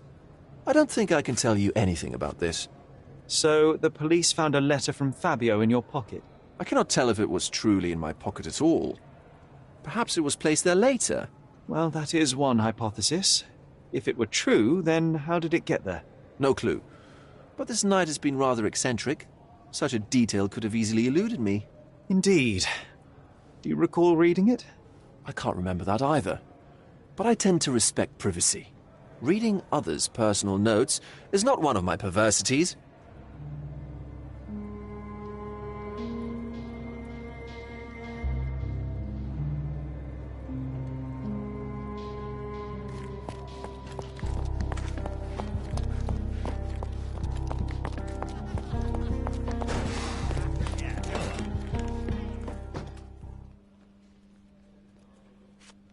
Have you considered Mr. Santos Pinchetti as a suspect? The snitch? Have you seen him? I mean, my breath could knock him down. What's so special about him? As a major domo, he has keys that open all the rooms, including the one to the crime scene. He could have testified only to circumvent suspicion, don't you think? We need to question him. Right. I'll send our men to fetch him. Stay here. They brought him in, Mr. Holmes. Here's the key to interrogation room number 7. Mr. Pinchetti didn't even resist, our men said. Thank you.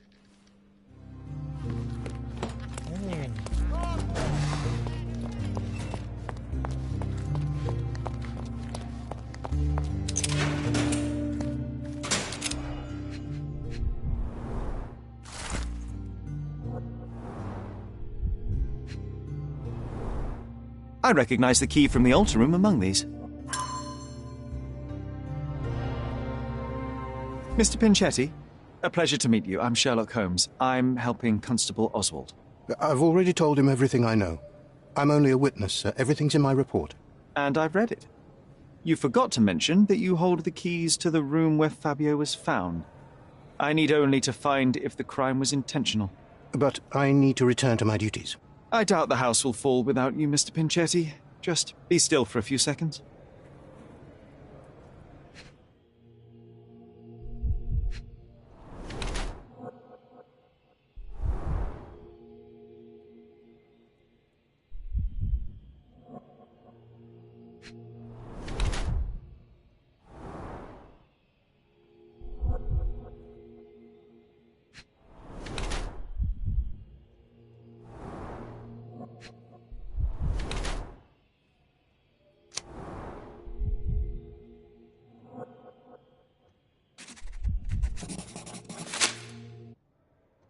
Barely able to afford decent that might be treated with more onerous but less harmful means. Do you have money troubles? I do not have a lot of means. The pay is below what you might expect. But you could easily change your job if your employer does not meet your elementary needs. One can change his employer, that is true. And the blood on your shoe, where does that come from? I don't actually know. Perhaps from a guest? Did you know Fabio? Not personally. He was a frequent guest, and cleaning the mess after his performances was tedious. Mr. Manchios always had a role for him, and mainly the leading one. The parties were always Fabio-centric. And Batista? Was she as popular as her partner? Don't tell her I said this, but I do not think so. Mr. Manchios hired her only because Fabio refused to work without her. Mr. Manchios used to see her as a worker. She was tasked with entertaining the guests, unlike Fabio, who could pick and choose.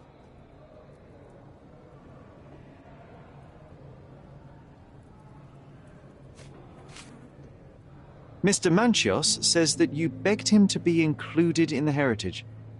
Isn't that a little extreme, even for a major domo? He's not only my employer, he's my uncle. And I'm his next of kin. The only one. Mr. Manchios flatly refuses to pay a family member. All I have to do is repay his so-called love, cleaning up the filth after perverts and decadents. He's imprisoned me. The best I can hope for is a new broom. That's why I wanted to have my part of the inheritance. Is it that bad? You have a roof above your head, a salary, and the status of a major domo. For God's sake. I'm forced to dye and stitch my threadbare clothes, and the holes in my shoes are painful. I'm ashamed every time a guest looks at me closely. Why do you think your uncle treats you this way? My mother, my uncle's sister, had me illegitimately. She died, and I was given the surname of one of the maids.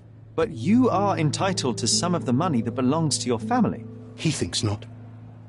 I was not responsible for my mother's death. I work hard, and he pays me nothing. I feed on the leftovers.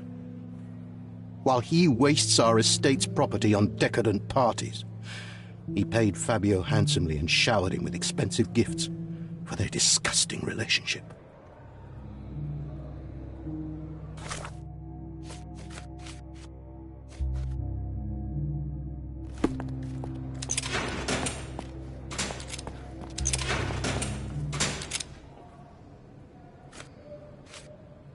I've read the letter about your will. A harsh method of ridiculing Santos. I doubt he will use mustache wax when he wears no mustache to begin with. Where did you get it? Is the slug here? Tell him I shouldn't have to provide for him. He's a grown man who shouldn't sit on his uncle's neck. He conceives himself as my only heir. And who is he to you? He's a leech on my aging body. He has only added problems to my life since the death of his mother. I fail to see why you made him your major domo. He needed to know his place, so I taught him.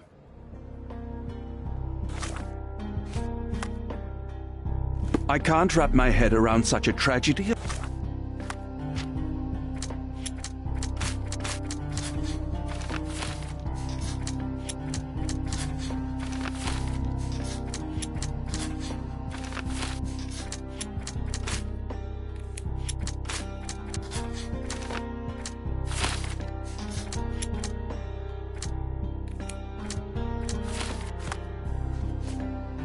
My party.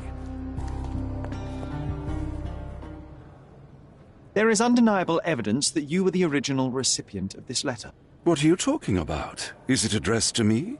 Your protégé wanted a fresh start, it seems. This is sufficient to charge you. Me? Hurt my star? Are you insane that you would accuse me of such a thing? He did not consider himself as yours. Since you deny everything, let's move on. Do you have any idea as to how the letter could have ended up in Mr. Vogel's pocket? You were the detective. Perhaps he took it from Fabio. Werner was a little high.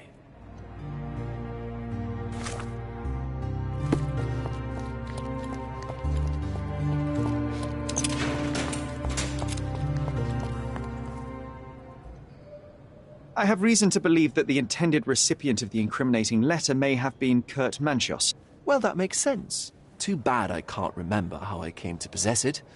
Though I did spend quite some time with Mr. Manchios during the party. Unfortunately, even with an answer, that may still not be enough to clear you with the police. But fear not, I will persevere. I hope your attempt to put things straight will make up for... you being on a bender? Touché.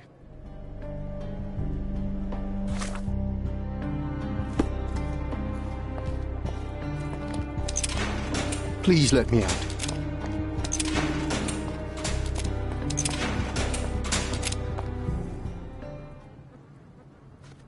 Could Fabio have written this letter to Kurt Manchos?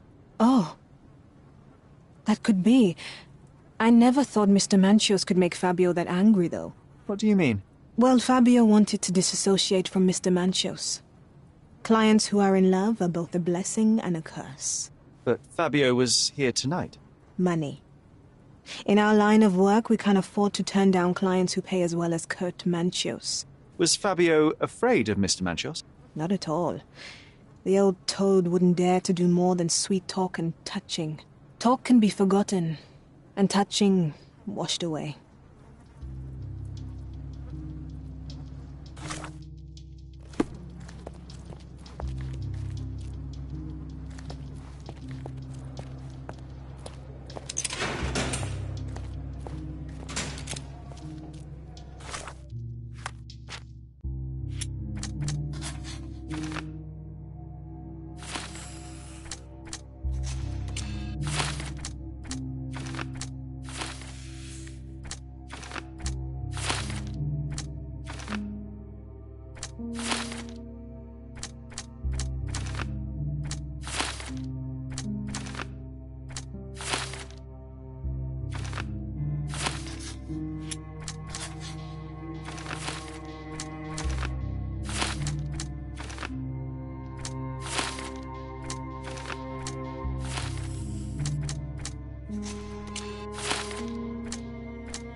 The murder of Fabio did not have a ritual purpose, Mr. Manchios. It was staged by a man who wished to distract the investigation. That might be true. That poor girl Matista wouldn't dare to kill the only man who cared for her. So, Santos. Mr. Pinchetti snatched at the chance to solve his problems. Ungrateful little scum. Will he be executed? But what for? He informed the police as to the crime, that was all. He couldn't stage the ritual, but he found the body, I believe. I can't believe it. Why did Werner do it? Mr. Vogel. He had no reason, and he won't be a scapegoat as you plan. You put Fabio's letter in his pocket when he was intoxicated, didn't you? You can't be serious.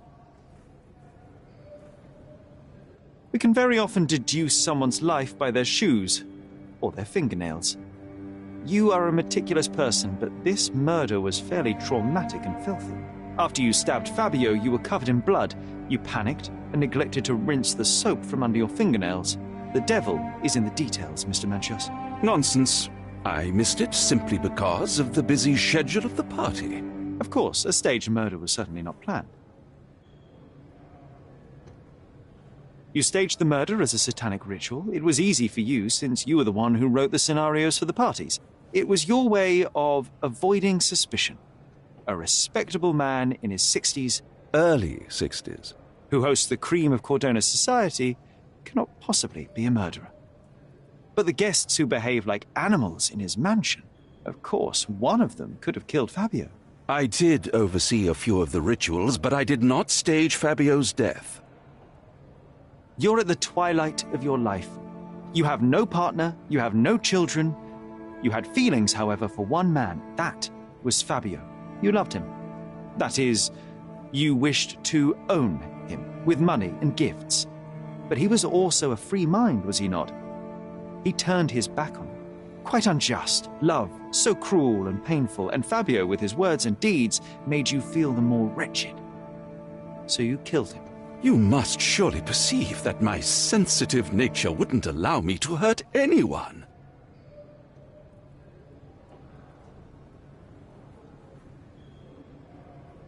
The young performer played with your emotions. That was painful to realize. You spent so much time and effort to be with Fabio, but he didn't respond in the way you would have liked. You wanted to be loved, but Fabio shattered your dreams. In the smoking lounge, he teased and mocked you. He wanted you to suffer by offering himself to others. The deception was unbearable. You struck him, and then you staged the ritual. You planted the letter in Vogel's pocket and attempted to set up Matista. What poppycock? Sherlock, stop this game now. There is no stop word, Mr. Manchios. Relax and enjoy it. I'll pass the remainder of this case to Constable Oswald. He'll know what to do with you.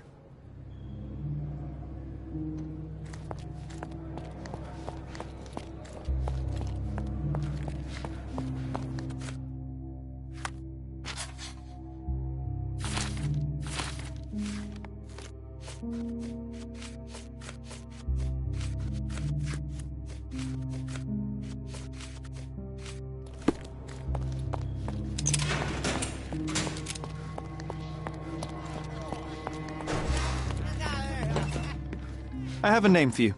Kurt Manchios. Is that so? The Master of the Sabbath? The man himself. Mr. Manchios couldn't stand to lose control over his lover. A deadly revenge that deserves a proper sentence. I have all the evidence to charge him. A degenerate and a murderer. I'll make a name thanks to that for sure. As for my part, not everything was in place.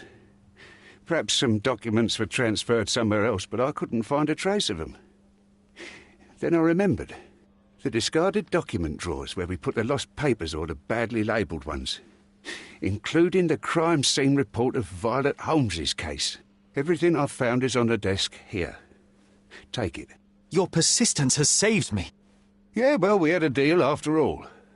Your friend is free then. You can leave. Good luck, Constable.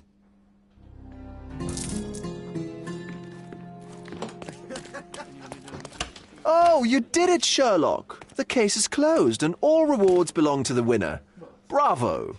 It is merely the triumph of the truth. Is it? No compromises? No lies? You're happy with your decisions? It was the best decision I could obtain. The truth must be told in the way it is most acceptable. You're making progress, Sherlock. I was right to believe in you. By the way, did you get that precious information about your mother? Oh, not that you must. Yes, I did. Forgive my intrusion in such a personal matter.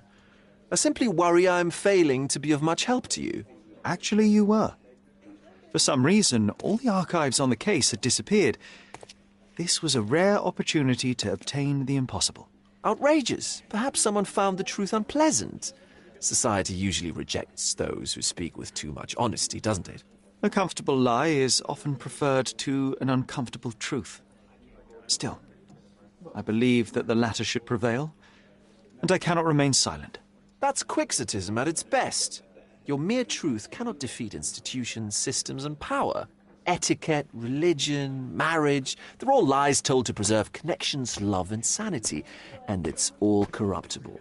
Lies destroy human dignity. How could you make a free decision without any knowledge of the truth? Are we really free to decide anything in this world, Sherlock?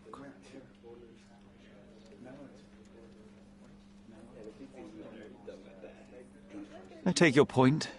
There are some limits on us all, some compromises we must make. Despite my best efforts, we cannot remain entirely objective. I didn't want to sadden you, Sherlock, only to make you think beyond your boundaries. You're a walking contradiction, Sherlock. You refuse to lie to others, but constantly lie to yourself. How long until the train comes off the track? I cannot look away, but perhaps I should take a few steps back. You're an accident waiting to happen, dear. Until then, I shall bid you adieu.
Garden. There's a garden behind our manor. How could I forget? That's where it all happened, where it all went wrong.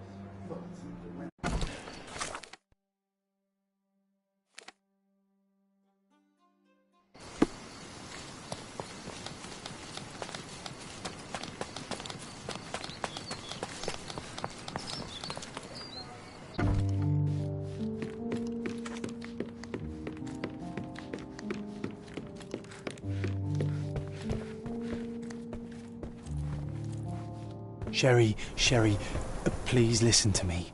Sherry. John, I always listen to you. You don't have to do this. You don't have to go through. I don't know what is beyond this door, but I can feel it. Buzzing, angry, like a fly at the window. I know. I can sense it too. You locked away this memory for a reason. There is only pain here. Pain? And truth? You do not need to suffer either. There is so much more we can do on Cordona, so many others we can help. There is no coming back from this. John, my anima, my brother, there is nothing more important in this moment than this truth. I know you fear for me, but my path was set long ago. I can no more step off it than I can ask the avalanche to roll back uphill. Just please be careful. Sherry? Quite. Come on. We'll go together.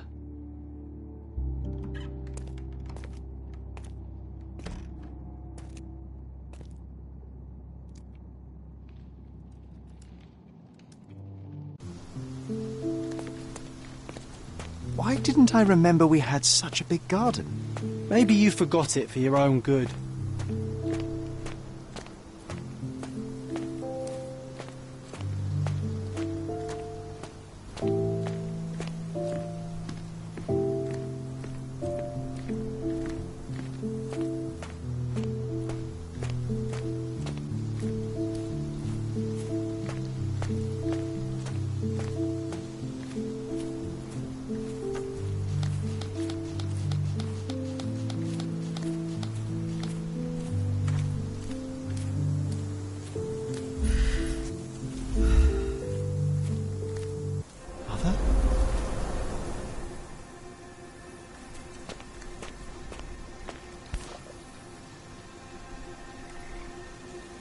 That's from Mother's favourite tea set.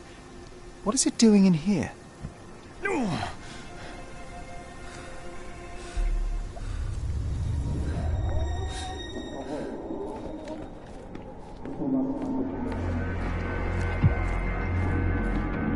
Come here, Sherry. Hurry!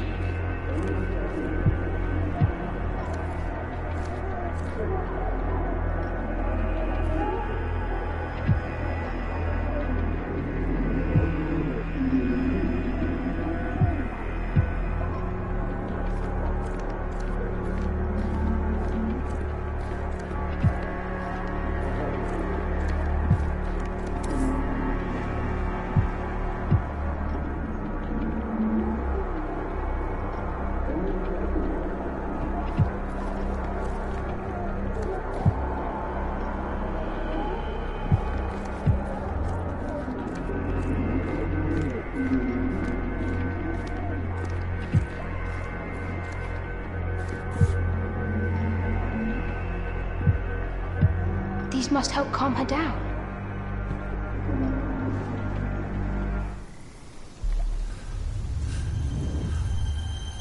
What are you thinking about? Is everything all right?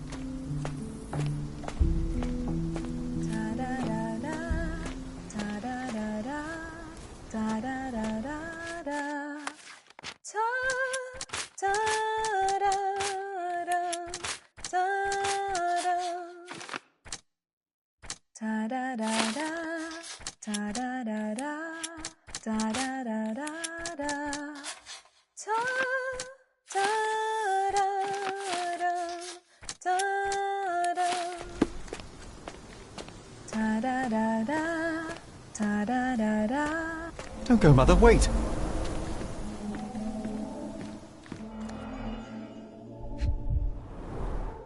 I remember this artifact from Mother's collection.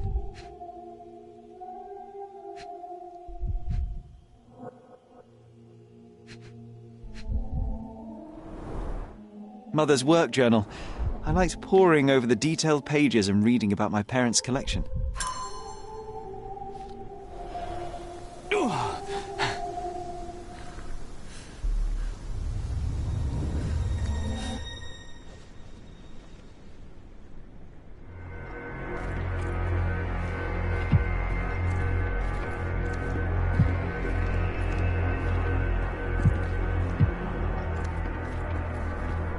Here it is. We'll just borrow it for a while. Did you hear that? Someone's coming. You call this progress? Charlotte, amateur. I'm not letting you anywhere near my mother again. Any result is progress, even if it is a worsening of her condition. It informs my... No. I have made my decision. She must be sent to a legitimate medical facility. I will not let her hurt Sherlock. What? Master Holmes, you do not understand. That will be all. I expect you to have left the house by week's end.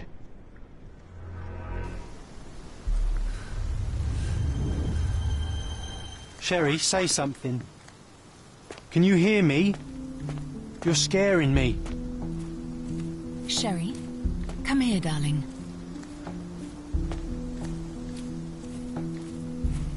Sherlock, Coming, Mother!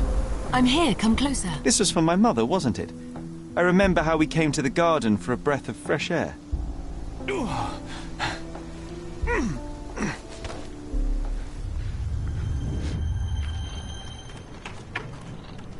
Take me to my flowers, Sherry. They must already be in bloom. As you wish, Mum. I bet you missed the fresh air, didn't you? Terribly. The sun is far brighter than I remember. But I like it. We can walk each day from now on, if you want. That would be wonderful.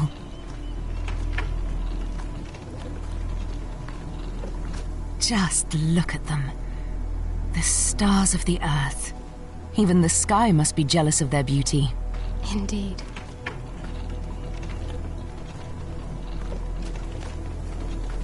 Mother, would you like to go around the water? That would be perfect. I always wanted such a nice pond in London. It looks so peaceful. Mycroft knew you would like it.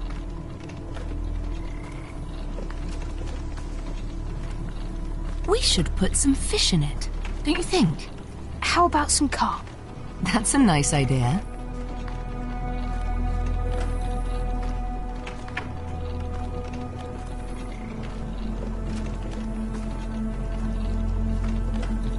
Let's visit your father's tree. It grows so fast, just like you. We could even build a tree house in it. Yes, Sherry.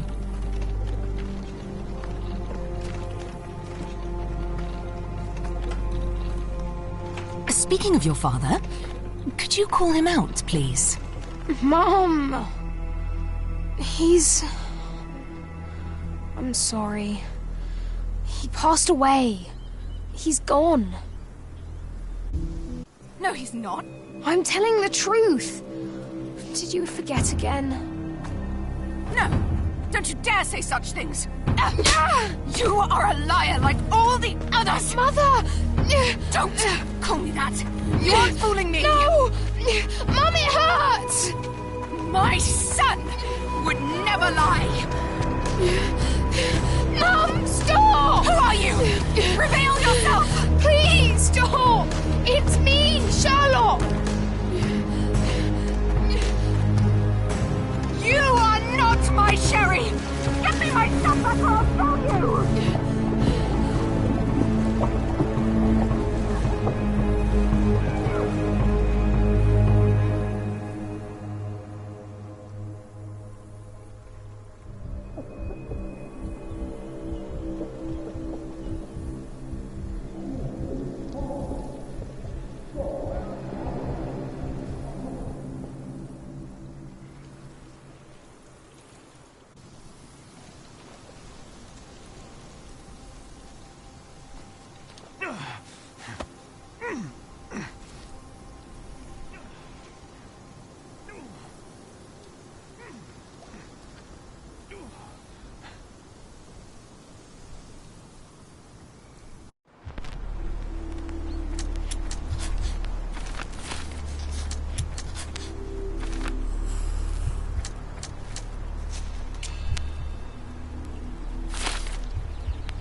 Sherlock.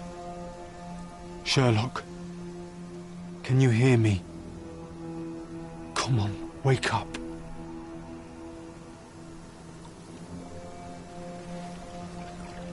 Get off me. Sherry. You knew, and more than that, you hid it from me. You couldn't bear the truth, Sherlock, so I shouldered it for you. I took your pain, your horror. Otto Richter murdered my mother, and Mycroft covered it up. Whisked me away from this place, buried me in schoolwork, and left the past to rot. And you needed a way to cope, so I helped. You were a lie, John, a fiction, a crutch. No, I was a friend. Sherlock, please. Sherlock? What? Are you okay? I don't know. I told you not to come, Sherlock. Where is he? Who? Your friend, John. He's beside you. Was all this worth it? Is he worth it? Why is he here? I think, in his own way, he was trying to protect me. From a truth I couldn't bear. But now I must face it. You kept me in the dark, and kept your actions quiet. You enabled Richter and his untested quackery for far too long. Worse, you wanted to lock up our mother. I wanted to give you a chance at normalcy, at childhood. There was no changing what happened, no good to come of dwelling in the past. It was lies upon lies. Otto Richter killed our mother, and you kept it from me. You had no right. I deserved to know. You deserved to live, Sherlock. In his twisted mind, he killed her for you. But you didn't need to bear the burden of his choice. You were so fragile. I could not... I just couldn't. I chose us over him. You know, for once, I actually believe you. And perhaps, now that the truth is out, I can finally do what you had hoped. Leave it all in the past. Good. You have your whole life ahead of you, Sherlock. It is time you got on with it.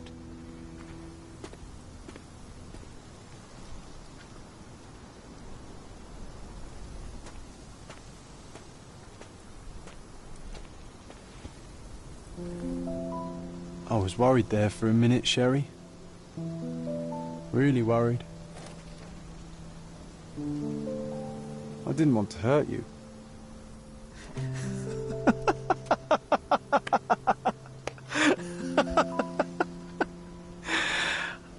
What's so funny? I am talking to myself, John. I think I was hurt regardless. But we made a good team, eh? Explored every inch of this place together. Helped a lot of people. Terrorized a few too, I suppose. I think I may go so far as to say, Sherry, that I have not lived wholly in vain. So that's it. It's over. You've opened every door, Sherry. Faced the past you locked away. You don't need me anymore. I know. But I will miss you all the same. I don't want you to go.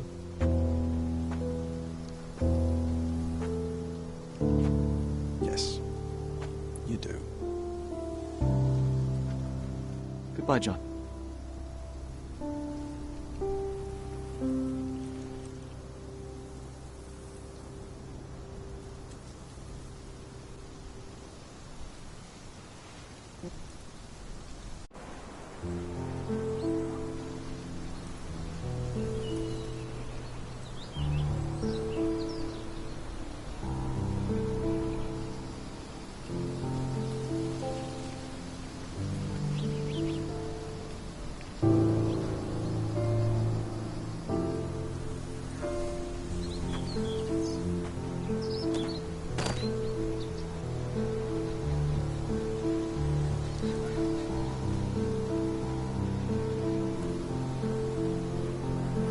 Why are you here? Closure, I suppose. And to help a friend. You and I are not friends. In a race between the thawing of the ice caps and our friendship, I would buy a boat. Ha! Is that right? I can see it now. I know what you did. What did I do? You needled me. From the moment we met, you were searching for weakness. You pushed me to pursue the truth about my mother. You questioned everything I did, everything I believed, to break me. To blur truth and fiction, reality, morality. A saboteur in silk. Was it vengeance, Werner? Or do you prefer Klaus? Excuse me? You are Klaus Richter, Otto's younger brother. Do you hold me responsible for his end? Ha! There was no love lost between me and my brother. I am sure you can relate. Otto was merely the gravity that pulled me into your orbit. Or you into mine. Once I met you, I could not keep away. Why? What reason? do you have for all this? To help you. You're lying. To show you that you were wrong. More lies. I know you now, Werner. Try again. To see what had happened. Or is that yet another untruth? Does it matter? Take your pick. Who cares? You're my masterpiece. I turned Sisyphus into Ozymandias. You could not see the futility of your quest until I helped you to let go of the rock. And now, nothing beside remains. I remain.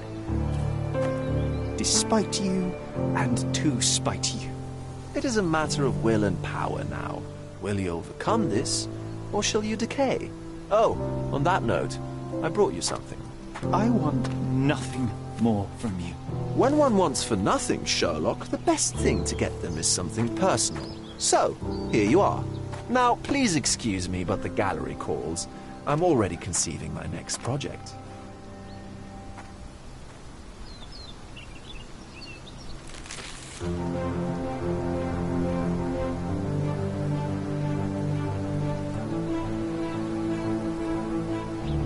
You really are beautiful.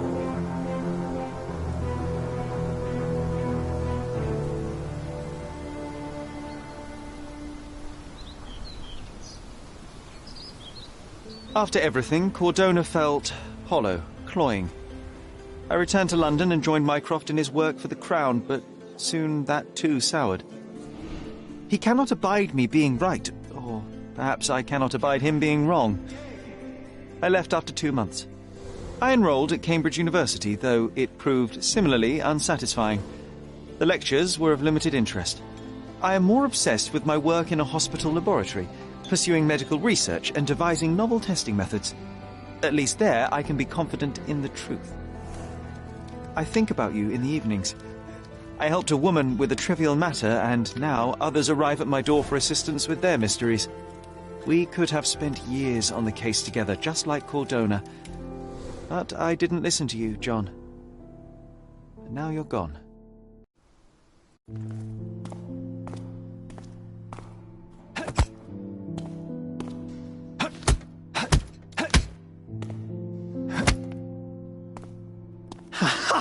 I found it! I found it! I found it! And what is that?